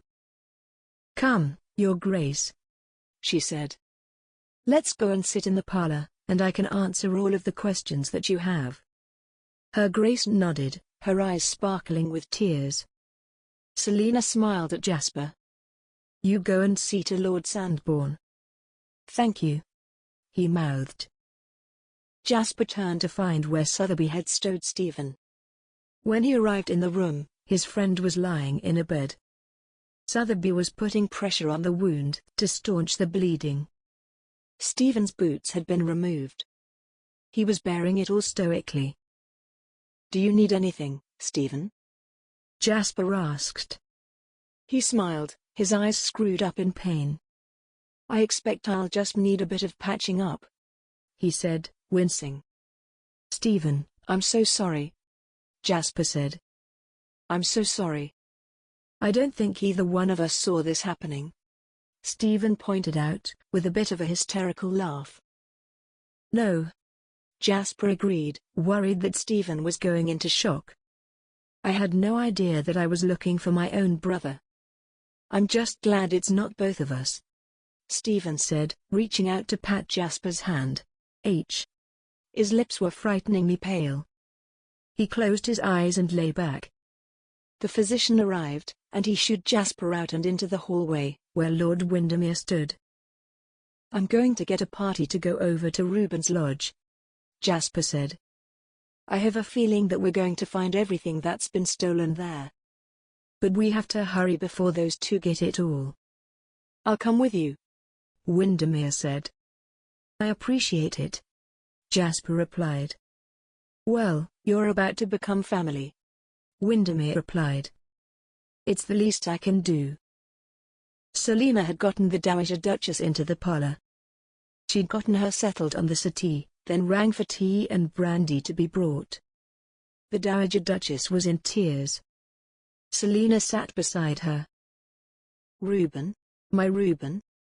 she asked. "A murderer and a thief? He had us all fooled," Selina soothed. "What's to become of him?" The Dowager Duchess went pale. "He'll be hanged." There was nothing that Selina could say that would assuage the grief that the Dowager Duchess was feeling. She could only hold the lady's hand and pass her a clean handkerchief. Never have I been so taken in," she moaned. "By my own son, no less. He murdered Lady Langley, and then after, I recall it so clearly he sat in here, as though he hadn't a care in the world. We were talking of it, too. Oh, and he was at her funeral, sitting there, as if he were blameless." The Dowager Duchess's hand was shaking. She closed her eyes, swaying where she sat. A maid bustled in with the tea tray, setting it down on the table. "Thank you," Selina said quietly. She poured the Dowager Duchess a cup. "Here, Your Grace." The Dowager Duchess accepted the cup, but she didn't drink. She merely held it on her lap. She shook her head. "Nothing has prepared me for this." "Nothing? What would?" Selina asked. The Dowager Duchess reached out, taking her hand. "Lady Lear? She was a part of it?" "It seems that she was," Selina told her. "If she couldn't have the Duke of Gillingham, then no one could." "You love my son, don't you?" she asked. "Very much, Your Grace." She just wanted the title and the house, she mused. She was willing to kill for it. And then, what? Marry Reuben? "I suppose so," Selina allowed. "It certainly seemed that way." "You and your brother should come and stay with us," the Dowager Duchess commented. "Here, at Gillingham Manor?" "Perhaps we will, Your Grace," Selina agreed. Her aunt and uncle would be upset about Leah. She wondered what would become of her cousin. It wasn't often that noble ladies were found guilty of conspiracy to commit and attempted murder. It was curious to think that she'd been living under the same roof as someone who truly wished her dead. She had seen that gleam in Leah's eye as she'd pulled the trigger. "If Jasper hadn't reached her in time, I would be dead," she murmured, her teeth chattering as she suddenly realized just how close she'd been to death. "Oh, dear, you're going into shock," the Dowager Duchess said. Jasper and Lord Windermere had rounded up a group of grooms and had ridden quickly over to Reuben's lodge. They were all armed to the teeth because he had no doubt that was where the two other villains had gone. Where would Reuben have stashed his hoard of stolen goods? He would never have brought them to Gillingham Manor, on the off chance that someone discovered something. His hunting lodge, however, was secluded, and his few servants utterly loyal to him. Jasper led them all into Reuben's home. They went, silently, peering into rooms as they passed. Inside of the lodge, it was quiet as a tomb. The curtains were all drawn. No one stirred. They checked all of the downstairs, finding nothing and no one. They climbed the stairs to the second floor. As he progressed along the upstairs hallway, Jasper heard masculine voices, arguing in a room toward the end. He pressed his fingers to his lips, making eye contact with the others. They all nodded, pulling out their weapons. The whole group moved as silently as shadows, approaching the doorway, from where the sounds of the argument came. Jasper's pulse raced, yet the hand holding his pistol was steady. The two men were unmasked, surrounded by a vast array of wealth, which they were stuffing into sacks, presumably to get away with. "Stop right there," Jasper announced, holding a pistol up, pointing it at them. Everyone with him fanned out, keeping the two individuals in their sights. Jasper knew them both, Reuben's butler and his groom. The two men held their hands up. Two of the grooms stepped forward, clapping them both in irons. They were both sullen as they were led out. Jasper and Lord Windermere stared at the vast accumulation of wealth. Clearly, this had been going on for much longer than Jasper had known. There were gleaming jewels, and piles of coin, such as Jasper had never seen before. "Good grief," Lord Windermere said. "They would have lived like kings." Jasper stepped toward the wall, which appeared to have had a large hole cut into the plaster. There was a large oil painting, leaning against it. When he peered into the hole, there was a large space, where Reuben had clearly been hiding it all. "I think they certainly intended to," Jasper replied. "We're going to have a hell of a time getting all of this returned to its rightful owners." Windermere sighed, nodding. "At least that's the good news." Jasper smiled at him. "Agreed." "Why did he do it?" Windermere asked. "I've no idea," Jasper admitted. "Let's pack all of this up and get it to Gillingham Manor. The constable can handle things from there." Jasper was anxious to return to Selina's side and to know how Stephen was faring. He and Lord Windermere worked quickly, locking up Reuben's lodge when they were done.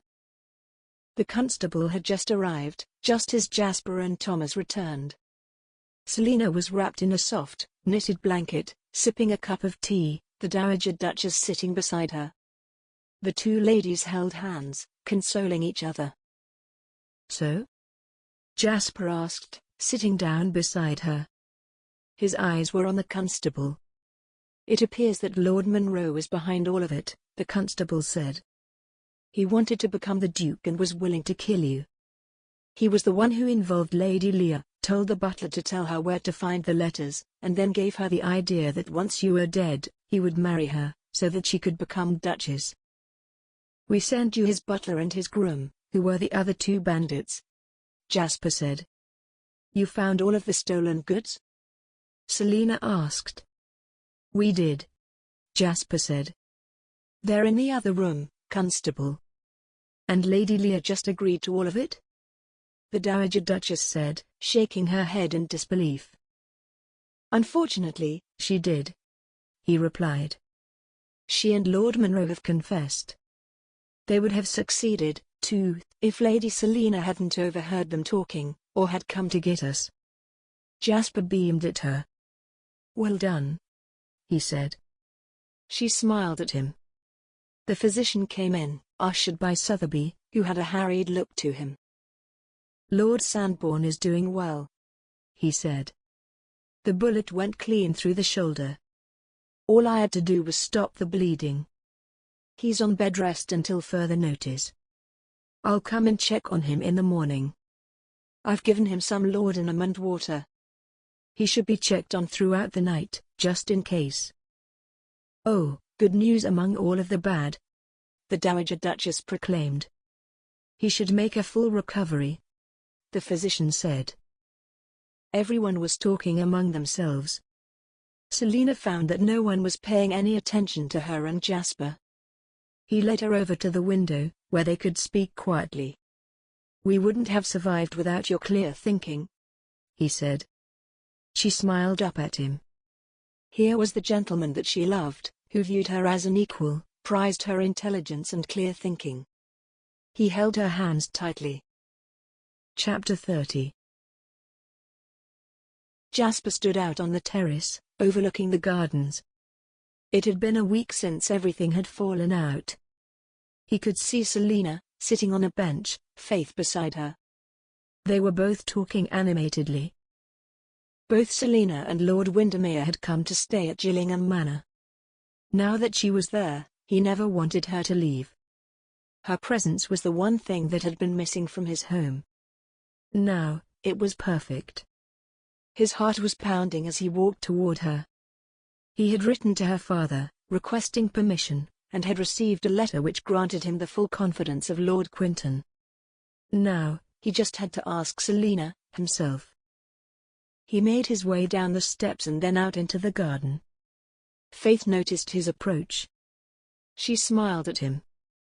"I'll just find another bench, my lady," she told Selina, picking up her book. "Faith," Jasper said. She curtsied. "Your Grace," she replied, smirking and walking off. He turned his gaze towards Selina. "May I?"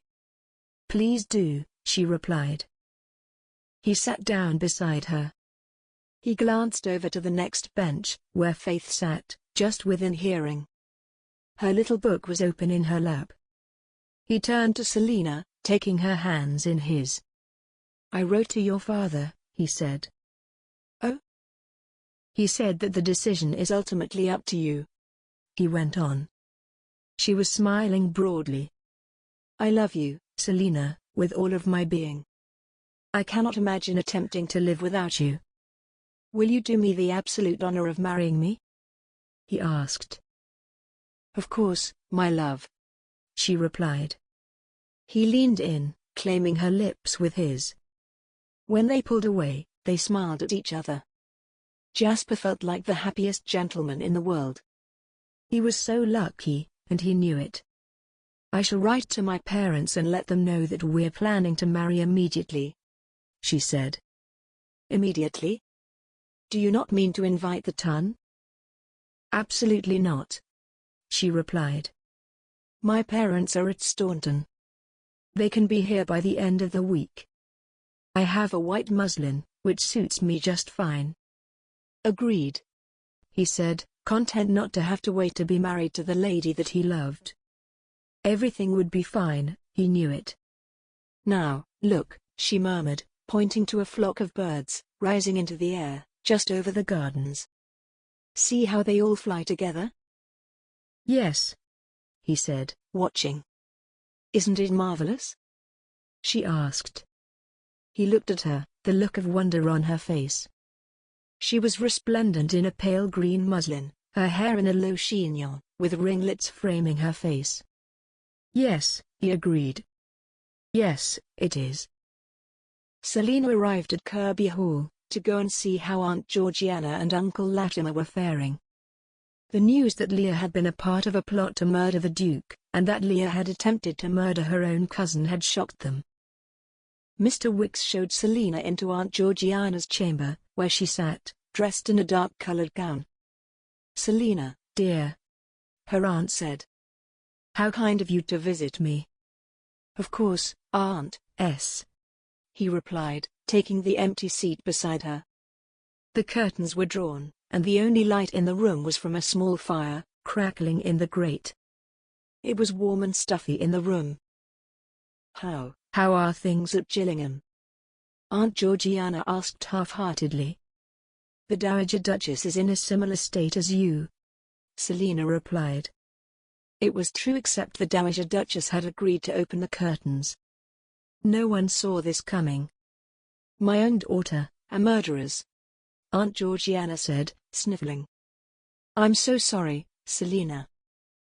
Selina took her aunt's hand. It was damp, warm. "Now, Aunt, have you eaten?"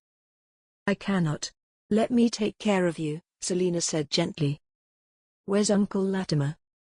"In his study," Aunt Georgiana said. "He's not come out." "You need some light," Selina said, going to the curtains and opening them. She opened the window to let in some fresh air. She then rang the bell, ordering tea to be sent up. She went back to her aunt, who blinked in the sudden light. Selina took her hand in her own. "Leah's made her choice, Aunt," she said. "You'll have to make a choice, too." "You're not angry with us, Selina?" "No, not even a little." "Are you to marry the Duke of Gillingham?" she asked. I believe so, aunt. You love him, then? Very much. Good. Aunt Georgiana said, nodding. Good.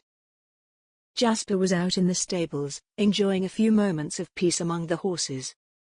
It was dark and quiet in there. He peered into Aphrodite's stall. The mare was calmly munching on some oats. He heard footsteps coming down the hall. When he turned, he saw Lord Windermere, walking his way. "Your Grace," Lord Windermere said. It was clear he'd come to find Jasper, specifically. "My lord." Jasper greeted him. "That's a fine mare," he commented. "I bought her for your sister," Jasper replied. "So she mentioned," Windermere murmured. "I've just received a letter from my father. He says that you've asked his permission to marry Selina?" "Yes," Jasper replied. "My father wrote me a letter a week ago," Windermere said, "asking what I thought of you. I have to admit, at first, I didn't much like you. I apologize for that." "Quite all right, my lord. No one would have been good enough for my sister, in my opinion. However, she loves you. I trust her judgment." "Thank you, my lord." "Of course, your grace." It was an odd apology, but he knew that Lord Windermere meant well. Compared to his sister, Lord Windermere was a stick in the mud. "Well, look at the two of you," Selina said, as she entered the stables. "Where have you been?" Windermere asked. "To see Aunt Georgiana and Uncle Latimer," she replied. "How are they doing?" Jasper asked. "They're in mourning. They've lost their only daughter," she said, shrugging. "I feel awful for them." She peered inside of Aphrodite's stall. "Hello, there, my precious girl," she said, pulling an apple from her pocket. The mare walked over, immediately. Jasper watched her, beaming. He looked over at Windermere, who was watching him watch Selina, the hint of a satisfied grin on his face. He cleared his throat and bowed to them. "If you'll both excuse me," he said, turning and walking out. Selina turned to Jasper. "Unaccompanied," she remarked archly. "I would have never thought he'd allow it. Now that we're engaged, I do get a few more liberties than I used," he whispered. "Do tell," she replied. Jasper stepped forward, leaning in to kiss her, capturing her lips with his. "Oh, my dear." Lady Araminta Drake, the Countess of Quinton, swept into Selina's rooms. "You look stunning." "Thank you, Mama," Selina replied. It was the day of her wedding, and she was almost ready. "Faith, you've outdone yourself," Lady Quinton gushed. Faith colored. "Thank you, my lady," she murmured. "Come here," Lady Quinton said. "I'll put some flowers in your hair." "It's fine, my lady," Faith replied. "Nonsense," Selina assured her. "You should look pretty today, too." Faith sat down, and Lady Quinton began to stick a few little blooms into Faith's spun. Selina stood, walking to look at herself in the full-length mirror. Her mother had brought a new pure white gown, with bell sleeves and an empire waist. It was made of silk, covered by Chantilly lace. From her ears, there were drop pearl earrings, and a blue ribbon choker necklace with a matching drop pearl pendant. Her hair was in a low chignon, with a few curls. There were tiny white flowers threaded into her hair on the left side. Since it was June, she had eschewed her silk elbow-length gloves for a pair of delicate lace gloves that came to her wrists, buttoning. "I must be clairvoyant, March Hare?" her mother asked, winking. "Your father was laughing at me when I bought it." "You must be," Selina agreed. She replied, in a manner that was entirely French. "Tant pis. Too bad. That'll show him to laugh at me. I told him, our petit ingénieux est très enchanté avec cette duc." "I bow to your absolute rightness, my dear," Lord Quinton said from the door. Selina's father was looking very dapper in his best bespoke suit. "Do you like him, Papa?" she asked. Since her parents had arrived only the day before, she hadn't had a moment to ask him. "Darling, I adore him," her father assured her. He offered her his arm. "It's almost time." Selina took his arm. Her mother kissed the air beside her cheek. "Faith and I will go and take our seats." "My lady," Faith said. "I'm not." "Faith, you're my right hand," Selina said. "If you're not in the front row, I'll positively revolt." Faith smiled. "Can't have that, then, my lady." She followed Lady Quinton out. Selina had known, of course, and had given Faith a soft blue muslin for the occasion. It brought out the maid's pale golden hair and blue eyes. She smiled up at her father, who had tears in his eyes. "Oh, Papa," she said. "Don't you cry." "Oh, my dear," he said, sniffling. "No less a gentleman could deserve you." She patted him on the arm. "I'm getting married, Papa." "Not dying." "Quite right, my dear, quite right." He dabbed at his eyes with his handkerchief. Selina beamed at him. The gardens at Gillingham Manor had been transformed. White chairs had been set up in rows down the centre, leading up to the small lake. They were filled with the guests. Jasper stood, alone, at the front of all those gathered. His best man, Stephen, sat next to the Dowager Duchess. Weakened after the shooting, he had made it out of the house for the special occasion but had been told by the physician that he shouldn't be doing anything strenuous. So, he was seated beside his mother, keeping her company. Jasper smiled as Lady Quinton and Faith came out. Lady Quinton beamed at him, waving. He smiled and waved back at her. Selina's family had arrived a few days ago. He was not disappointed. Lord and Lady Quinton had welcomed him to the family, clearly not holding it against him that he hadn't asked for their daughter's hand in person. "If you're in love, then you're in love," Lady Quinton had said. "Who are we to stand in the way?" Lord Quinton had added. His heart beat in his chest. Jasper had not been this excited for anything since he was a child, at Christmas time.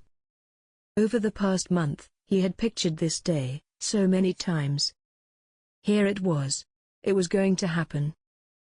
The violins began to play, and then Selina, her hand tucked into the bend in her father's arm, was walking toward him. She was dressed in a pure white silk gown, with an elegant lace overlay. Her hair was pulled into a low bun, and curls framed her face.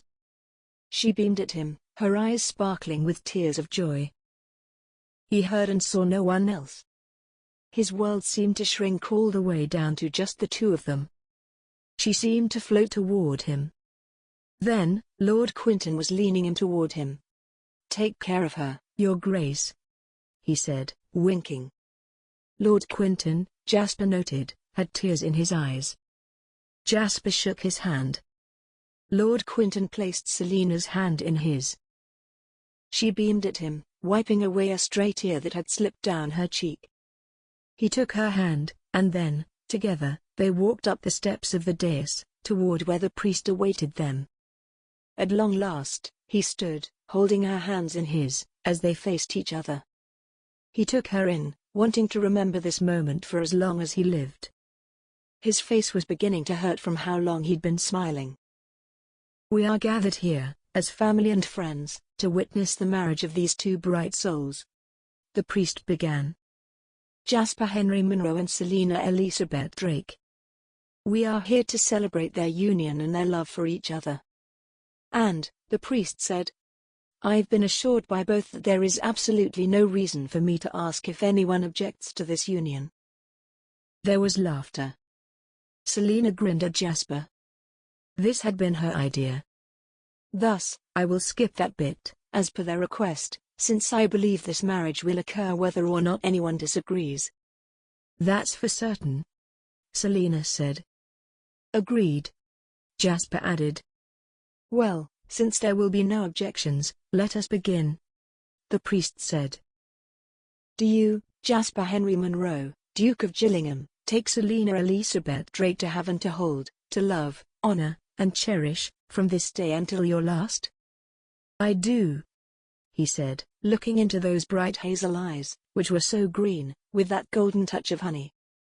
She smiled at him, her face lighting up. "And do you, Lady Selina Elizabeth Drake, take Lord Jasper Henry Munro to have and hold, to love, honor, and cherish, from this day until your last?" "I do," she said. Jasper grinned broadly, his heart swelling up at the sound of her agreeing to be with him forever. He couldn't believe how lucky he was. "Do you, Jasper, take Selina to be your lawfully wedded wife?" the priest asked him. "I do," he said, wholeheartedly. "And do you, Selina, take Jasper to be your lawfully wedded husband?" "I do," she replied. She squeezed his hands, which rested in hers. He squeezed back. The priest handed Jasper the ring to place on Selina's finger. "Repeat after me: with this ring, I thee wed." "With this ring, I thee wed," he said, his voice husky with emotion as he slipped the ring over the joint in her finger, claiming her for his own. He looked down at it, the silver against the pale cream of her skin. "I now pronounce you married," the priest said. "Lords and ladies, the Duke and Duchess of Gillingham." Jasper beamed at Selina, his whole being suffused with warmth at the sound of her new title. Selina was blushing, roses in her cheeks. They both leaned toward each other, kissing. He held her to him, as all their friends, family, neighbors cheered. "Your Grace," Jasper said, offering her his arm. "Come with me to our party." "Let's go," she said. They both turned toward the aisle, walking together as everyone stood. As he passed, he pressed his mother's hand. Tears were streaming down her cheeks. He looked over at Selina, just at the same time that she turned to beam at him. He was going to remember this moment, for the rest of his life. He had never been so happy. The party continued into the early evening. Selina had never smiled so much. It was the perfect day. As things began to wind down, she and Faith left Jasper to say goodbye to the guests. Faith helped her out of her gown, then into a lacy chemise. She wore a peignoir over the top, tied with a silk ribbon. Faith undid her hair, so that it was long, flowing over her shoulders. "Thank you, Faith," she murmured, her heart pounding. "You're welcome, my lady." Then, Faith left. She waited for Jasper, her heart pounding. She folded her hands, wondering what to do with herself while she waited. Her mother had long told her what to expect on this night, and it had always made her blush bright crimson. Now that it was happening, she was nervous, but excited. In the firelight, her hair and skin were golden. The door opened, and she turned. Jasper entered the room, his eyes drinking in the sight of her. He walked over to her. He reached out, touching one of her long, blonde locks. He placed his hand on her cheek, lifting her face up to his, covering her lips with his. Her nerves began to vanish, replaced by the heat of desire. She was his, as much as he was hers. She stood up, placing her hands on his chest. "Are you nervous?" he asked her. She shook her head. "Not at all. Are you?" "A little," he said, running his thumb over her bottom lip. "I've been thinking about this for a while." "Me, in particular?" she asked, coyly. "Yes, Your Grace," he said, causing a warm tingle to flow through her veins. It was going to take some getting used to her new title. "Then you shall have me," she replied, standing up straighter, pressing her hips against him. His body was hard with lean muscle, which she felt through his clothing. She watched as his eyes darkened with desire. He gave her a crooked smile. He tugged on the ribbon, so that her peignoir opened, like the bow on a gift that he was unwrapping. She let it fall from her shoulders, the silk slipping down her arms. At that moment, her heart racing, she felt bold. Wanted. Cherished. She undid the top of her nightgown, unbuttoning it, then taking it off, letting it fall from her shoulders to pool on the ground. She raised her eyes to meet his, seeing how much he wanted her. She stepped over to him, in nothing but her skin and the light from the fire. She felt like a goddess, from ancient times, powerful, feminine. Selina reached for him. "Allow me," he said, holding her gaze as he tugged his jacket off and then pulled his shirt up and over his head. Her eyes traveled over his chest, muscular, covered in a light dusting of dark hair. She'd never thought of him naked. Now, seeing him this way, she found that there was more of him that was hers, and hers alone. To know him, intimately, excited her. She sat back on the bed, watching him remove his boots, then his breeches. He was perfectly formed in every way. The way that the firelight played across the planes of his skin, lighting up his muscles, it made her think of a Renaissance painting. Anticipation made her skin tingle. He walked over to her, sitting down beside her, taking her by the hand. "I've thought about this moment for so long," he murmured, his voice low like a growl. Selina had thought that she'd known him, completely. This was a new side of him, one which she liked. How had he hidden his physical desire for her? Right then, it was on the surface. She felt her own, rising to answer. He placed his hand on her cheek, his thumb on her bottom lip. She kissed his thumb, sucking on it, then nipping the meat of his. His eyes flashed with dark desire, grabbing her hips, and pulling her into his lap. His hand on her lower back, holding her close to him. With his other hand, he placed it on her stomach, trailing his fingers downward. He parted her netherlips with his fingers, stimulating. She moaned softly. "God, you're absolutely perfect," he murmured. Parting her legs, he continued to stimulate. "What is this?" she murmured, rather enjoying it. "It'll help," he replied. He got down on his knees by the bed. He began to use his tongue. A warm sensation filled her stomach, as he teased her. She began to pant a little. She was reminded of butterflies' wings, beating quickly. A flower, slowly blooming, its petals stretching open. "Oh, Jasper," she moaned, her voice taking on a darker edge. "Do you like it?" he asked. She opened her eyes. This was not at all how she'd imagined it. She had expected it to go awkwardly. But this wasn't at all awkward. It was moving forward smoothly, and she was enjoying herself. He kept going, his tongue lapping at her like a cat's. He was gentle, teasing. She arched her back, her hips bucking as her orgasm crashed through her, like waves. His hands held her hips. He got onto the bed beside her, sitting back against the pillows. "Come here," he said, holding his hands out to her. Selina found herself wanting more. She wanted him inside of her. She knelt beside him, and wrapped her fingers around his manhood, pumping up and then down. He hardened in her hand. "Come here," he said softly, guiding her with his hands as she moved into his lap, straddling his hips with her legs. He guided himself to her entrance. She lowered herself onto him, feeling the pain as her hymen broke. It was excruciating, but only for a moment. She kept going, and he guided her, using his hands on her hips. Suddenly, she relaxed, and then the pleasure came, building, slowly. She felt her skin heat. She moaned, softly. He laid her back onto the bed. He entered her again. She rocked her hips upward, to meet his. She bit her lip. He moved slowly, then as he hardened inside of her, he began to quicken his movements.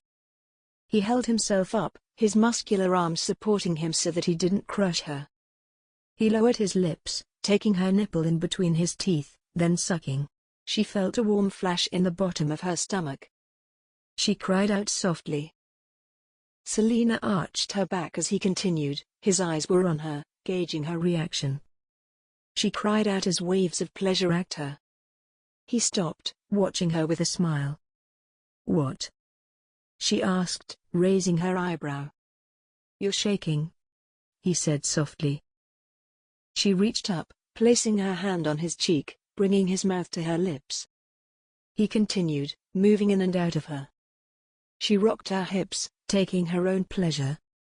This is what she had been told to expect, that making love was pleasurable. And if done right, then she would enjoy it. Jasper was certainly doing everything right. "But so am I," he cried out, softly. "Oh, darling," he said, his breaths coming in gasps. "Come here, love," she replied as he began to move faster, rocking his hips. His eyes were so tender, as he looked at her. Spent, he lay down beside her. She looked at him as he caught his breath. She lay on her side, taking in all of him. "You thought of this?" she asked, going back to what he'd said. "Often." He opened his eyes, smiling at her. "And other things, too." "Are you going to show me?" she asked, finding herself deeply curious to know what else there was. He kissed her hand. "Yes." Epilogue. It was a beautiful spring day. The sky was a deep blue, and the sun shone down on the verdant green of the grass. Overhead, a pair of swallows flew, wheeling about in the soft April breeze. Jasper and Selina walked, together, just along the edge of Gillingham Manor. He glanced over at her. She was dressed in a simple blue muslin, her hair arranged in a low bun, with gentle curls around her face. Her straw bonnet was on her head, with a black silk ribbon tied beneath her chin. One of her hands was tucked into the crook of his arm, while the other rested on her stomach, which was softly rounding as their first child grew inside of her. They had been married for 11 months. It was the happiest year that Jasper could recall. They stopped in the paddock by the stables so that Selina could give Aphrodite an apple. The delicate mare made her way over to Selina, knowing full well that her mistress had brought her treats. "Oh, I do miss you," she said to her favorite horse, scratching her on the forehead with her nails. Aphrodite tossed her head, clearly wanting to be taken out for a ride. As his wife greeted her horse, Jasper's eyes caught a horse and rider, coming down the long drive to Gillingham Manor. The horse was unfamiliar, but the rider looked a little bit like Stephen. "We've got a visitor," he said. Selina turned, squinting. Who could that be? She wondered. Is that Lord Sandbourne, come all the way back from Italy? "I believe it is," he said, offering her his arm. Stephen had warned him, in a recent letter, that he might be returning to Gillingham County for a short time. "Come, let's go and welcome him back," Selina said, excitedly. They both met Stephen, just as he stopped his horse in front of the house. Stephen looked well for the first time in a very long time. He had a little bit of golden color to his skin, and it looked as though he'd put on a little bit of weight. "It appears that Italy has treated you well, Lord Sandbourne," Selina said. Stephen dismounted. "So it has, Your Grace." He handed the reins over to one of the grooms. "Please," Selina said. "We're old friends, my lord, call me Selina." "Of course, but only if you call me Stephen," he replied jovially. Jasper smiled. Stephen hadn't been this genuinely content since their school days. "Come, let's head inside," he said. "My mother will want to see you, as well." They were all settled in the parlor and had ordered tea to be brought. They had also sent word up to the Dowager Duchess, who had retired to her rooms. "Tell me what's been going in the countryside since I've been gone?" Stephen asked, taking a sip of his tea. "Not much," Jasper replied. "Thankfully. Things are back to their usual, boring state." "Indeed," Selina agreed, her arms hugging her belly, as though she were cradling their baby. I think that we've had enough suspense for a long while. Agreed, Stephen said, nodding, his eyebrows raised. They were all silent for a long moment. In the space of it, Jasper considered what they were all leaving out, for delicacy's sake. Reuben was in prison up in the north, where he would remain for the rest of his days. As Duke, Jasper had been required to attend his brother's trial. He recalled the cold individual whom he had faced in the courtroom. Gone was the glowing, happy Reuben who he had grown up with. The mask had been torn away to reveal the true version. Jasper had looked his brother in the eyes, as he'd asked the magistrate not to sentence his brother to be hanged.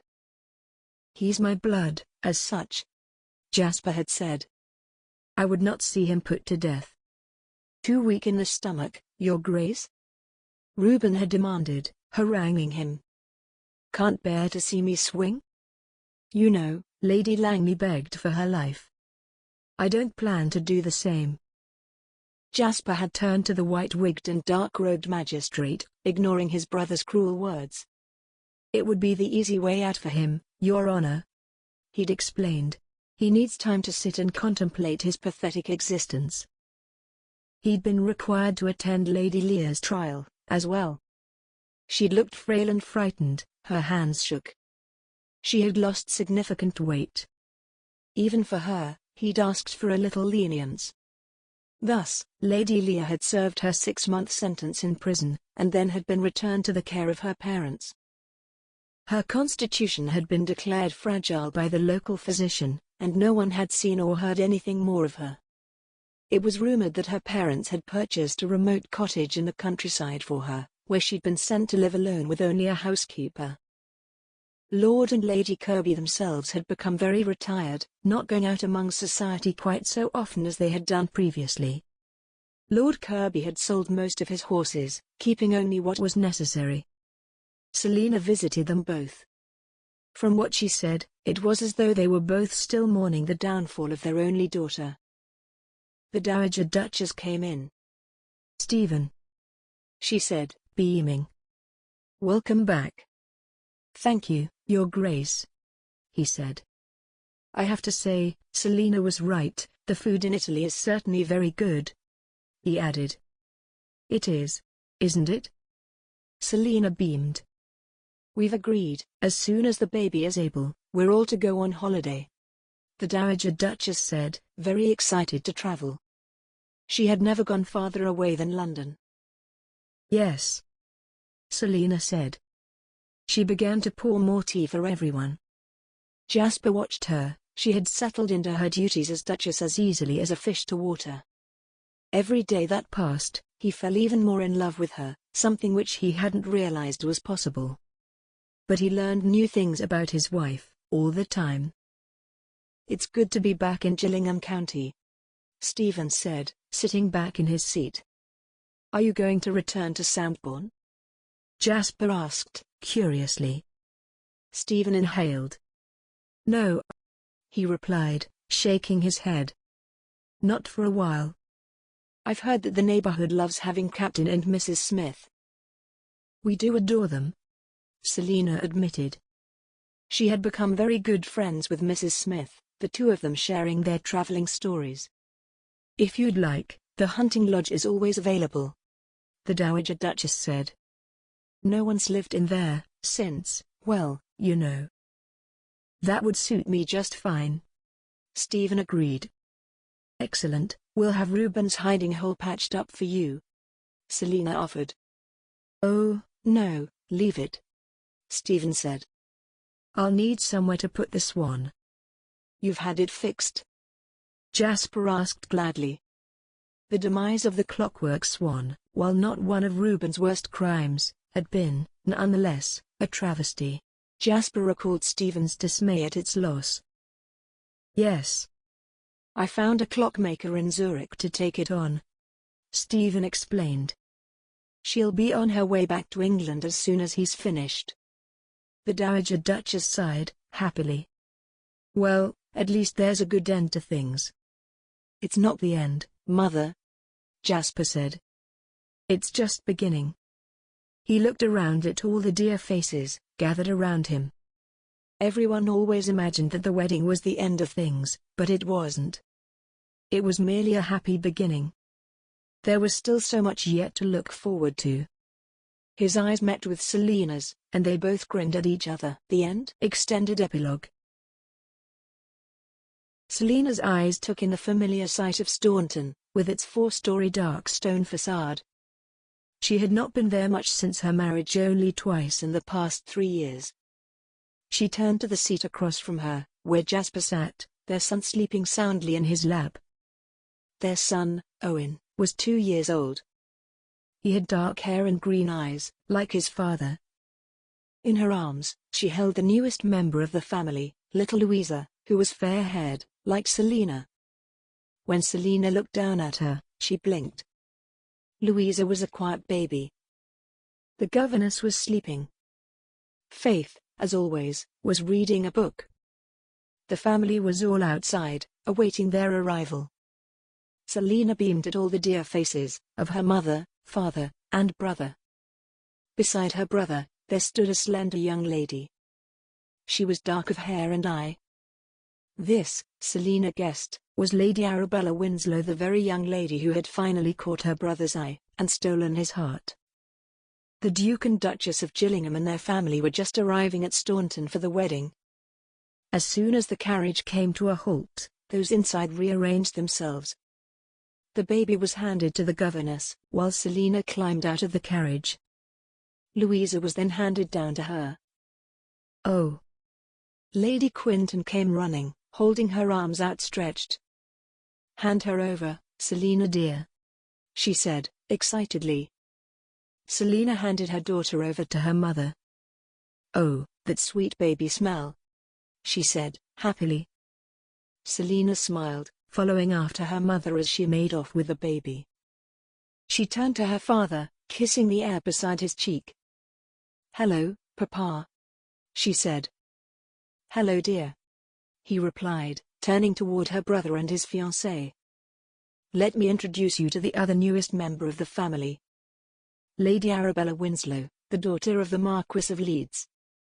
Lady Arabella, this is my daughter and her husband, the Duchess and Duke of Gillingham." The two ladies curtsied to each other. "Pleased to meet you," Lady Arabella said, smiling. "I've heard so much about you," Selina said, warmly. "Only good things, I hope," Lady Arabella replied, nervously. She glanced over at Thomas, who was beaming at her. Selina found herself very pleased. It was clear that Thomas was head over heels in love with her. "Come on, Grandmama has some treats for you, my precious one," Lady Quinton said, taking Owen's hand in her free one, while snuggling the baby in her other arm. "Come, my lady," Selina said to Lady Arabella. "Let's go and keep an eye on Lady Quinton and the children." Lady Arabella beamed at her and nodded. They all entered Staunton, where Lady Quinton led the way into the parlour, where there was a table, filled with treats and tea.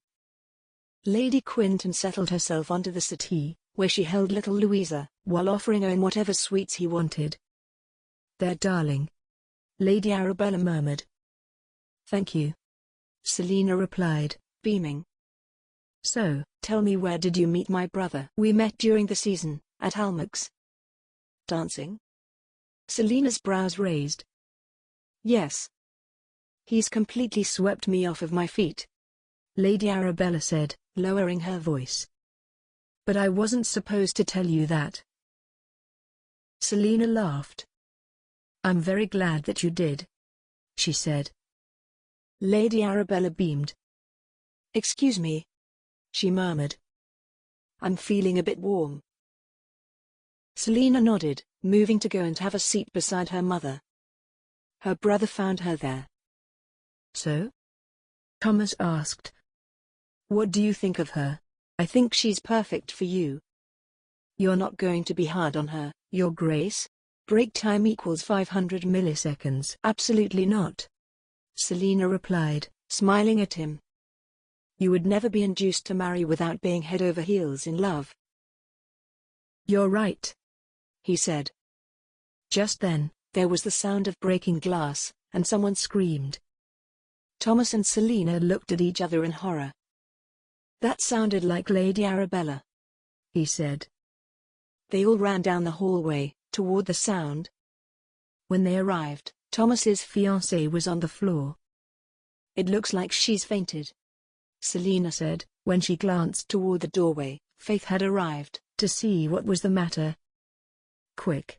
Get some water and smelling salts." Faith ran to go and fetch them. Lady Arabella's eyelids fluttered, and she looked around. "Sit up slowly," Selina said. "You've fainted." There was a ghost," she murmured. "In the mirror." Selina frowned. "Whatever could you mean? Break time equals 500 milliseconds. He was taking my necklace," she said, "from my jewelry box." When Selina looked at Thomas, he'd gone pale. He walked, briskly, over to one of the panels in the wall, pressing it so that the door to the servants' hallway opened. They peered down the long, darkened passageway. From where they stood, they could hear the sound of footsteps, running. "Selina," Jasper said, at her shoulder. "You stay here with Lady Arabella and Faith." "We'll go," Thomas agreed. Selina nodded, going over to Lady Arabella, and helping her up. The two gentlemen had disappeared into the passageway. "I didn't know that was there," Lady Arabella said. "Thomas and I used to sneak about at night through those passageways," Selina mused. "The servants rarely use them anymore. There are a few rooms which aren't connected to them. I'll have you moved into one of them." Jasper ran down the hallway, with his brother-in-law just behind him. He wished that he was armed, but he wasn't. They followed the hallway, all the way out and into the yard. In front of them, there was a man, dressed in dark clothing. Jasper had a deep sense of déjà vu, for a brief moment, recalling the events of several years prior. In Gillingham he and Lord Windermere had stopped running, as the man turned to face them. "You," Lord Windermere growled. Jasper didn't recognize him. He was relieved, in a way. "Me," the man replied. "You promised, Windermere. Now, it's time to pay your debts." Jasper glanced over at his brother-in-law. "You threatened my fiancée?" Windermere spat. "If you have the money to marry, then you have the money to pay me," the man replied, "or I'll take this." He held up the very expensive necklace. It was made of gold and rubies. "How much does he owe you?" Selina said, from behind Jasper. He panicked, not wanting his wife anywhere near this man. £2,000, the man said. "Bring it to the coach and four, and I'll return the necklace." "Then I want you to stay away from my family," Selina growled, "forever." He smiled, tipping his hat. "As you wish. Have a good day," he said, his eyes flicking toward Windermere. "Congratulations on your wedding, my lord." The three of them stood, watching him go. Jasper glanced toward Selina, who had folded her arms, and was glaring at her brother. "I thought you'd given up gambling," she snapped. "My lord?" Lady Arabella asked, in a small voice. "You said that you had." Selina shot her brother another look, as she rushed to follow Lady Arabella. Lord Windermere looked deflated. "I have given it up," he replied. "It keeps coming back to haunt me." Jasper considered Lord Windermere. For all his pretense at being proper, and here he was, clearly hiding some skeletons in his own closet. "Come on," Jasper said. "We'll go and get Lady Arabella's necklace back, and then we'll see if we can save the wedding, yes?" Lord Windermere nodded, half-heartedly. "I'll go and get the money." "Are you sure that you want to come? I recall you being very helpful on the day that my brother attempted to have me killed," Jasper reminded him. There was the merest ghost of a smile on Windermere's face. "All right, then." The two gentlemen rode for the inn, where the man in black had told them to meet him. Jasper wondered what the man's motive could be. Was he merely a bookkeeper? Why break into Staunton? Break time equals 500 milliseconds. He had his pistol locked and loaded at his hip. As soon as they arrived, he kept his hand near to it. Thomas looked even worse than he had before. He was pale, shaken. "Let's get this over with, Windermere?" Jasper muttered. His brother-in-law glanced at him, pursing his lips. "Yes, let's." They both walked inside. The common room at the inn was full of people. All of them were dressed simply. They appeared to be low-born travelers. They all eyed the two gentlemen with suspicion. "There he is," Jasper pointed out. His hand was on his pistol. Never again would he be caught unawares. Windermere walked over. He threw the money down on the table. "If you sneak into Staunton again," he growled, "you'll have to answer to the constable." The man laughed. He and Windermere shared a long look of disdain. Jasper had the distinct feeling that there was some part of his story that he didn't know about. Nor did he want to. "You know that I could destroy you, my lord," the man said, handing over the priceless ruby necklace. "I do know," Windermere said. "But you won't. I won't let you." The man looked at him with a little bit of respect. "Until next time, my lord." "There won't be one," Windermere growled. "As you wish." The man bowed low. Jasper followed Lord Windermere out of the inn, and into the cool darkness of the night. Beside him, his brother-in-law breathed a sigh of relief. "Come on," Jasper said. "Let's go and get your wedding back on schedule, yes?" "If Lady Arabella will have me," Windermere said. "I think she will," Jasper replied. "If she loves you." Windermere smiled at him. "I'm glad that I have you on my side." "That's one of the nicest things you've ever said to me, my lord," Jasper replied. "Let's get moving." They both mounted their horses, riding back to Staunton. Jasper was relieved, more than he could say, that nothing untoward had happened during their exchange. He wondered who the man was and what he knew about Lord Windermere. He supposed, though, that he would never know. Some things were best left in the shadows. Break time equals 500 milliseconds. Selina sat in Lady Arabella's new rooms. The lady was beside herself. She was wrapped in a warm shawl, with a hot cup of tea clasped in her hands. "I don't know what to do now," she said. "My parents will be here tomorrow, and the family's heirloom necklace has been taken." "The gentleman will get it back," Selina soothed. "What if he has to duel him?" Arabella asked, going very pale. "I'm sure it won't come to that," Selina assured her. "But they will return with the necklace. And, you won't have to worry. This room is not connected to the servants' passage." There was a knock at the door. Selina walked over to it, to find that Jasper and a very sorry-looking Thomas stood there, the necklace in his hands. She stood aside, to let him enter. She and Jasper remained in the room. Thomas knelt down beside her. He held out the necklace.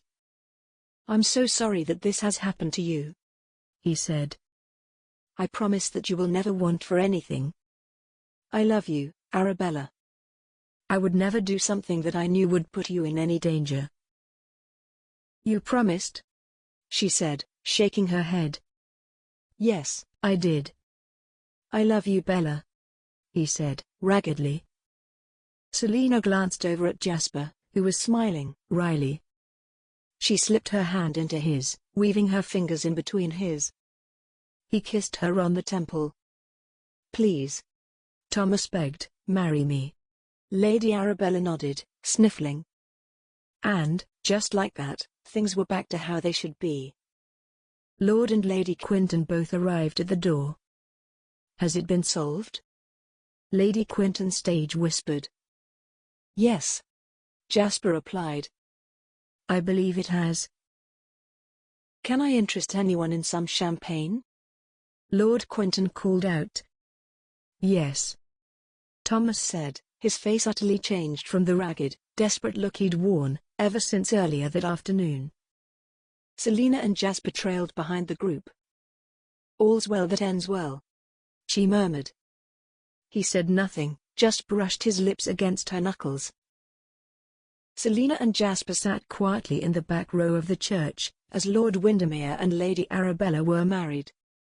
She laced her fingers in with his. Their son was sleeping soundly on Jasper's lap. Louisa had been left back at Staunton, with the governess and Faith. "Do you, Thomas, take Arabella to be your lawfully wedded wife?" the priest asked. Jasper was reminded of his own wedding, years ago. He recalled, with great irony, how hard Windermere had been on him. The battle that Selina had to fight to win his approval. "Did you give him a hard time?" Jasper asked. "Absolutely not," she said. "Why not?" "Break time equals 500 milliseconds. What's the point? He'd have married her anyway." "How do you know that?" "Break time equals 500 milliseconds. It's what I would have done with you." He kissed her hand. As it usually did, the world had shrunk down to only the two of them, and their son. He was so glad that he'd fought for her. He would do it all over again, too. "I now pronounce you husband and wife," the priest said, his voice echoing through the large space. They stood, and Jasper carefully maneuvered his son to his shoulder.